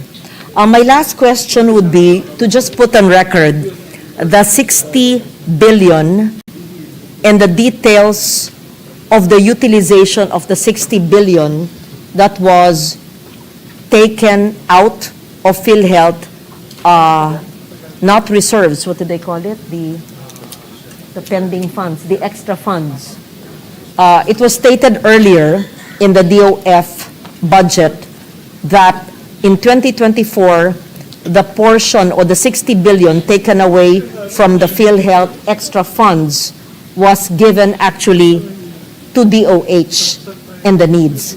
And I informed the good sponsor that I wanted to know the information on the breakdown of the utilization of the 60 billion. And the DOF earlier gave us a breakdown. And most, if not all of it, allegedly or supposedly went to health. So that was a year ago. Has the DOH utilized it? It went to MAIP and Yes. to et cetera. So- Yes. Mr. Fund President, we balance. were told that the bulk went to the health emergency allowance of the health workers, and then the others were other health related. So here, the secretary just gave me 27.45 billion for the health emergency and benefit allowances of health care workers, 10 billion for MyFIP, 4.10 billion for procurement of various medical equipment of DOH, hospitals, LGUs, and facilities, 3.37 billion for construction of 3 DOH health facilities, 1.69 billion for HFEP, 13 billion for mandatory government counterpart financing for foreign-assisted projects. That's it, Mr. President. Thank you for putting that on record. I would terminate my interpellation now with two requests. First, for the complete payment of the national government agency to the PhilHealth when applicable, if available. And second, for the... Sorry, can I clarify that first one? The payment of the national government agencies, is this the... No, of the national government to PhilHealth that has been pending. The 129 billion, what is it Her Honor wants? I summarized my position. Okay. On the need for the this to national be government paid. to return to the PhilHealth reserves what it did not provide either through the earmarking Yes, or okay. allocation of a sin tax. Yeah, I just wanted to put that on record. And second, for the expansion of the LGU Assistance Fund, as the DOH would call it, to assist LGU hospitals so that zero balance billing could finally be implemented, not just in specialty hospitals and DOH regional centers and DOH retained hospitals, but even in LGU hospitals. So I wanted to express that request and that support, and I'm sure that we can find the source for that in the fiscal space. Having said that, I thank the DOH family and the good sponsor for her patience at midnight. We terminate at 12:01, and thank you for your patience. Thank you. Thank you, We Senator wish to Loren. thank Senator Legarda for keeping the word of the chairman of the Committee on Finance that we terminate at 12 midnight. So what is the pleasure, Majority Leader? Well, the good gentleman from Davao was hoping that he could still interject, but maybe if we can, sandali lang. Manifest na, pabigyan na natin, Mr. President, kasi siya yung minority na lang na Go ahead. dito. So.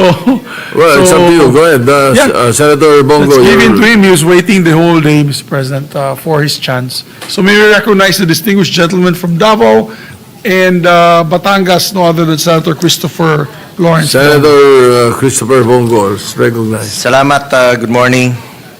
Would like to place on record that I fully support the proposed budget of the Department of Health and its attached agencies as reflected in the Senate Committee report. We thank the sponsor, Senator Pia Cayetano, and our chairperson, Senator Win Gatchalian, for the reforms made in our version of the health budget.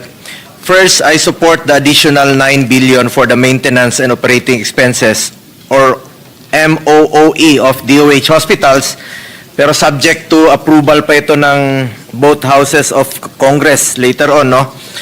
At on top of this, specialty hospitals will also be provided with additional 1 billion each for the provision of medical assistance to indigent patients. We also wrote the Committee on Finance and proposed to reallocate funds originally intended for flood control to additional MOOE for DOH hospitals for the zero balance billing implementation. Sinusuportahan po natin itong zero balance billing implementation that has been my dream ever since na sana po wala nang babayaran ng ating mga pasyente. Mithiin natin at panaginip natin yan noon pa. Sana tuloy-tuloy po ito na hindi lang po sa charity ward. Sana hindi na nila kailangan pumila ng matagal. Paano po yung mga wala sa charity wards kung madadagdagan po ng 1 billion itong 9 billion itong mga DOH hospitals, sakto na ba ito? At kailangan pa ba nilang how about yung sa mga pay ward, limited lang po ito sa mga DOH hospitals at gagamitin aside from MOOE, ito yung I heard na talagang pinipiga pati yung QRF, no, yung quick response fund ng hospital para lang po ma-attain itong zero balance billing. Gusto po natin ito, itong zero balance billing. One question lang po muna kay Senator, sa ating chairperson. Paano po yung mga hindi sa charity wards, mako-cover na ba nito with the additional support of 9 billion and 1 billion each for the specialty hospitals?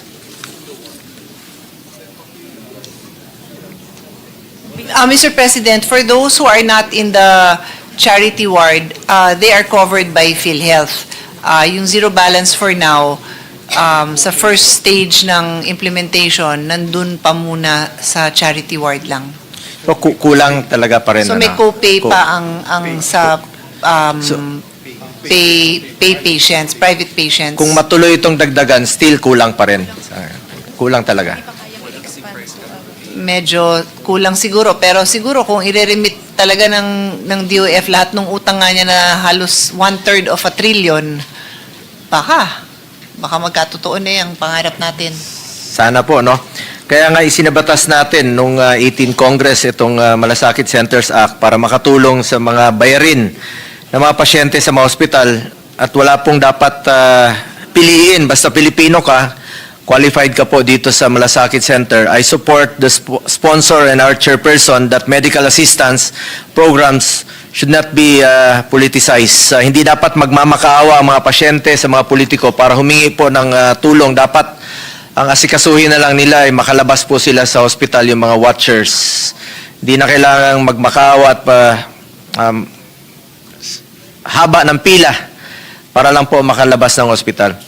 Yan lang po ang pinapakomit natin noon sa ating Secretary of Health, Secretary Ted, during the Commission on Appointments hearing. And in line with this, I requested the DOH to sign a commitment letter stating that the DOH shall ensure that sufficient funding and assistance shall be provided to guarantee the continuous and uninterrupted operation of all malasakit centers nationwide, and that the MAIFI program of the DOH shall continue to be made available in all malasakit centers in accordance with the law. A department memorandum was also issued to this effect. May kopya ho ba kayo ng commitment letter, Madam Chairperson? I have, Mr. President. Nakalagay naman po dyan, na wala pong matatanggihang mga pasyente. Yes, nakalagay po dito na the MyFit program of DOH shall continue to be made available in all malasakit centers in accordance with Section 9 of the RA 11463 to ensure uninterrupted and unhampered provision of medical assistance. Salamat, Mr. President. Second, Madam Sponsor, we laud the return of the 60 billion back to PhilHealth. Pero parang nagkaroon po ng double whammy dito.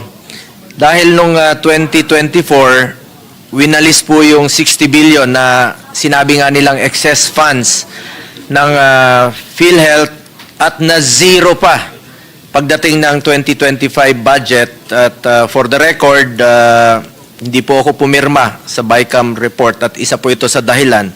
Nawala na nga sila ng 60 billion noong 2024 at naging zero pa na dapat magkaroon sila ng 70 billion sa 2025 budget. I had already raised serious concerns about the adverse impact of the PhilHealth Fund transfer. At nagkaroon po ako ng 14 hearings dito po sa Senado sa Committee on Health nung chairperson po ako ng Committee on Health. At na-discover nga po natin yung excess funds ay winalis po ng National Treasury at doon po natin pinaglaban rin po yung mga health emergency allowances. Finally, nabayaran po yung 27 billion noong 2024 at ngayong taon naman po 6.7 billion. At in fact, may kulang pa, marami pang nagsasabi na marami pang mga claims. At nalungkot po tayo na parati ko pong pinapaalala sa PhilHealth noong 2024. Kasi noong 2024, December of 2024, nag-meeting po ang PhilHealth at tinaasan nila yung case rates, dinagdagan nila yung mga packages.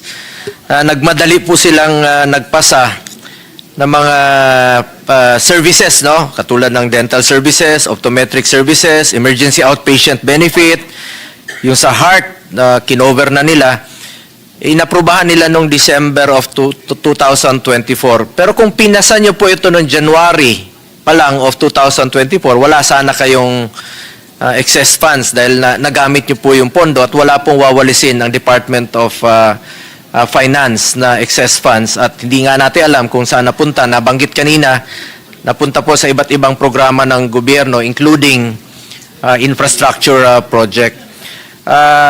But for next year, with this additional budget, sabi po, dadagdagan ng 60 billion ang PhilHealth sa 2026. Parang yun na po yung ibinalik nung kinuha nung 2024. I hope that PhilHealth would further strive to improve its services. Napag-usapan rin po kanina, Madam Sponsor, I also know that you have raised this issue multiple times. Kanina rin po sa interpellation na hindi po nabibigay ang dapat na pupunta sa PhilHealth based sa earmarking na nakasaad po sa mga batas tulad ng syntax laws. Does the committee have any plans to address this, Madam President? Mr. Question, what is the question? Since napag-usapan po kanina itong earmarking po ng syntax laws, no? Since hindi nabibigay po yung nakasaad sa batas sa ngayon, does the committee have any plans to address this? Well, tinake up po natin dito sa budget, binigay ho natin yung computation na I hope nakapagbigay liwanag sa mga kasamahan din natin kasi right now may chance din tayo na ilagay yan sa budget kung may pagkukunan, di ba? Pero kung hindi kasi, sana nandun kasi talaga sa NEP yun dahil utang talaga yan from previous collections. Pero kung antayin natin sa NEP, di next year pa yun. Kung kayang gawa ng paraan, kayang hanapan ng pondo kahit konti, pwede. Pero kasi katulad nung idagdag ko lang yung sa PCSO and PAGCOR, wala pa silang pinapadala. Wala, zero. So, it's in Treasury. So, dapat nabigay po yun. So, medyo it's in the hands of the executive. Nagpupush po tayo. Sana, sabi nga, I think it's Senator Lauren who recommended na baka we can file a resolution and collectively fight for this. Sana po, no, it is incumbent upon us to continue to secure the commitment of PhilHealth, considering the return of its budget and the subsidy we are giving to the agency next year.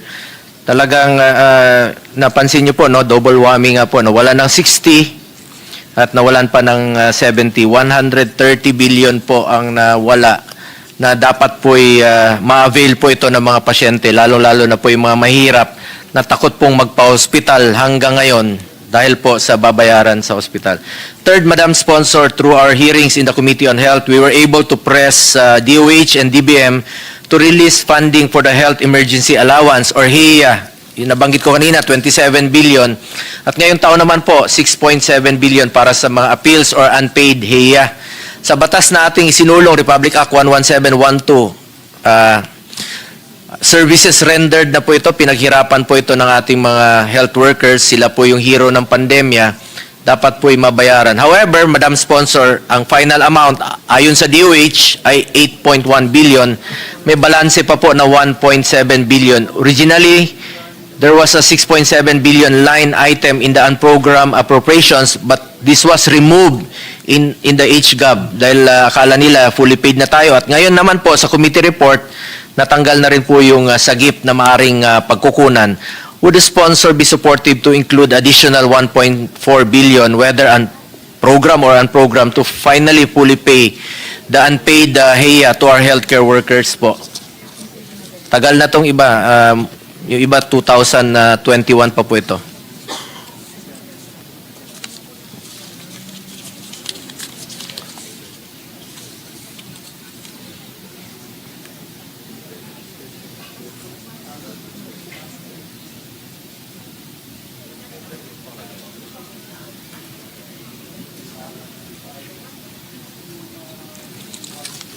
Yes, of course we support, Mr. President. Ang concern natin is for our chairman kung saan niya, kasi at the end of the day, nagsusupport na lang tayo, pero siya na yung maghahanap ng pondo kung saan manggagaling. Pero full support po tayo dyan. Sana po, no, na mabayaran po ito 1.4 billion. Maliit na lang naman yan. Kaya Sana po, mahanapan natin ng pondo talaga. Pinaghirapan at pinagpawisan po ito ng ating mga healthcare workers. Totoo lang po, Mr. President. And lastly, in our effort to further improve our healthcare system, we have advocated for the improvement and construction of various health facilities. Ito na po yung super health centers, yung mga hospitals. However, it was reported that several health centers across the country are currently not operational.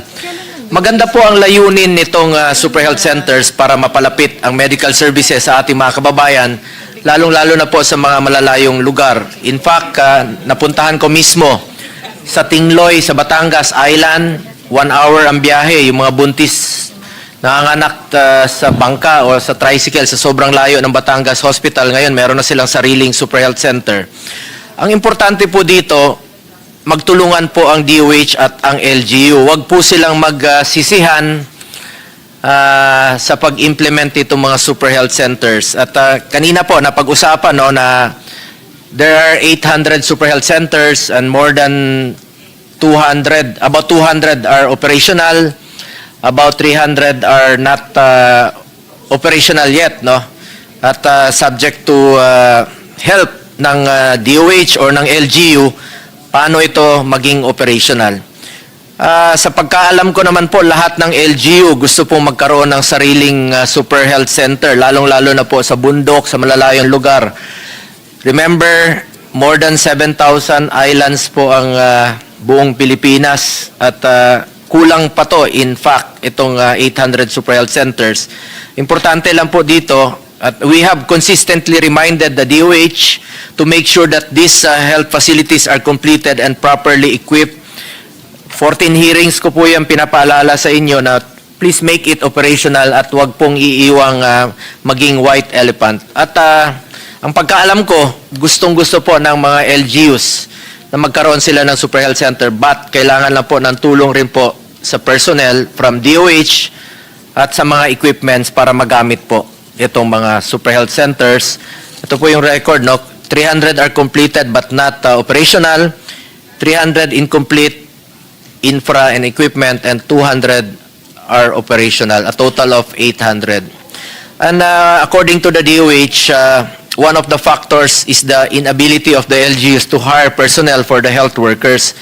With a budget of 23 billion budget next year for the National Health Workforce Support System or HRH deployment, pwede nyo bang matulungan ang mga LGUs, no, na ma-deploy po yung mga healthcare workers doon para makagamit naman to make it operational ang mga health centers? Yes, natanong na rin yan ng mga kasamahan natin, and the answer is yes. In particular for the GIDAs or otherwise the geographically isolated and disadvantaged areas, and also for the lower class municipalities na sila talaga yung nangangailangan ng tulong. So sila po yung priorities. Ito namang sa pagkaintindi ko pa, ito pong halos pareho po itong bukas centers na binubuksan ngayon ng ating Secretary of Health. The bukas centers are meant to service the population with laboratory tests and other select medical procedures such as outpatient consultations, x-rays, laboratory tests, minor surgeries, and dental services. This is similar to the super health centers which are managed by LGU. Ang pinagkaiba lang po, itong bukas are managed by DOH. At ito pong super health centers are managed by LGUs. Kung priority po ito ng Secretary of Health sa ngayon, ang bukas. Halimbawa na lang po, no, if ever sa future, hindi po ito maging priority na ng Secretary of Health, no, kung meron po ibang Secretary of Health. While ito pong mga super health centers, priority po ito ng mga LGU. At nabanggit po kanina, ang bukas centers are income generating, no, through PhilHealth. Baka naman po itong mga super health centers, i-suggest nyo, baka pwede po mapa-accredit with PhilHealth dahil magagamit po ito sa YAKA program or e-consulta program rin po ng PhilHealth para naman po kumita sila at maging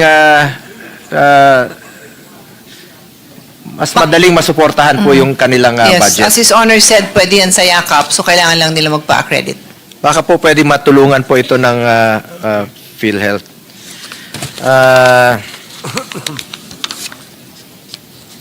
The DOE should submit a list of health facilities that need to be completed na pag-usapan po namin kanina ng chairperson po ng Committee on Finance. At sabi niya na sa 2025 wala pang halos nagagastos sa HPEP funding ng DOH.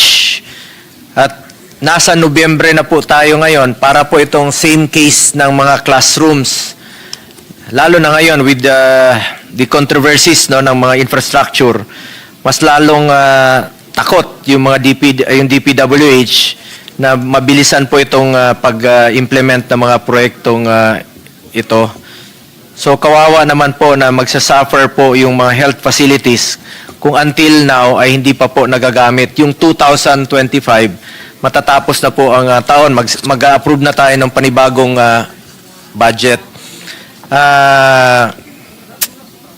Ano ho bang plano ng DOH sa ngayon dito sa mga HPEP na ito? Hindi ba nila ililipat na lang from DPWH ang mga projects costing 5 million or magmowa na lang po with the LGUs para mas mapabilis po itong implementation ng HPEP projects?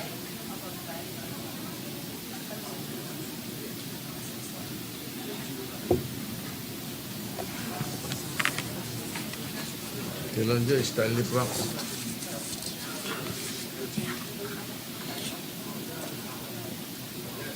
So, according to the Secretary, their discussion with the Secretary of DPWH is to transfer the implementation of the projects above 5 million to the LGUs. Para mapabilis po, matatapos na po yung 2025, wala pa kayong na-implement sa HPEP. Anyway, sa next hearing na lang po, no, yung mga additional questions ko. I request the DOH to submit a detailed report on the status of the construction of primary care facilities in every region and its catch-up plan, how to ensure that these centers are operational. At wag pong iiwang nakatiwangwang. Sayang po ito. Marami pong pasyente makikinabang dito, lalong-lalo na po yung mga mahirap nating mga kababayan na nasa malayong lugar na hindi man lang po makapunta sa mga hospital dahil malalayo po. That is all, Mr. President. Papasalamat po tayo sa good sponsor who is a fellow health advocate for advocating for the health budget and for taking the time to answer our questions. Thank you, Mr. President. Thank you also to Senator Bongo, and thank you, Mr. President.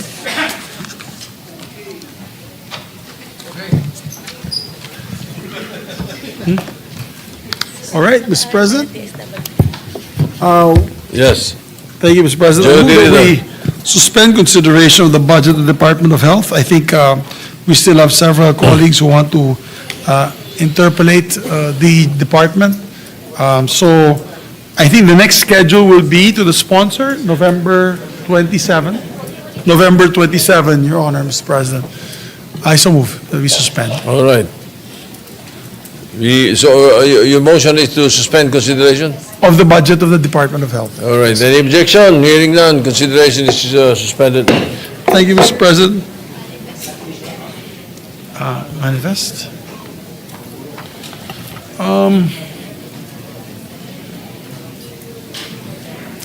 Yes, we'd just like to manifest that the schedule for plenary deliberations of the 2026 General Appropriations Bill was released to the respective offices on November 11, 2025. It is regularly updated with a list of interpolators of each department and its attached agencies. To ensure the timely passage of the most important piece of legislation, which is the budget, the budgets of the agencies shall be approved in accordance with the release schedule to the extent possible. In relation thereto and in accordance with tradition, yes, I agree with you, Mr. President, with this and the chairperson, that all senators are requested to be present during the budget deliberation of the agencies for which they have reserved to interpolate. Absence of the listed interpolators during the scheduled deliberation shall be understood as a waiver of the reservation to interpolate. I was about to also point this out, Mr. President, kasi kawawa naman po tayo. The Senate President is a senior citizen. I will no longer mention his age. Super senior. Super senior na po yan. Malapit na po makakakuha ng allowance yan in a few years. Yeah, and we also have no. We also have some members that are working tirelessly whole day, Mr. President. We've been here for the last almost 12 hours. And so we request our colleagues, if they cannot make it, they waive the right already. It's tradition, Mr. President. We've been doing this ever since I've been a majority leader. We do this as tradition. So we appeal. Although tomorrow, we are going to take up, again, the budgets of the DBCC, including the Department of Finance, Department of Budget and Management, and the DepDev. But tomorrow will be their last day here as well. If kung wala po yung gusto mag-interpolate sa tatlong budgets na yan, pasensya na lang po. We already moved it another day. So it is a tradition that we follow, Mr. President. So I'm thankful for this advisory that was signed by the Senate President and the Chairperson of the Committee on Finance, Mr. President. For the record. Thank you. I'm glad you manifested that. And I hope it is circulated to all the offices of all the senators. Already circulated. Thank you, All right. Mr. President. And we're contemplating on a new rule next year. According to Mavic, DepSec Mavic. next year we will not allow the vice chair to interpolate.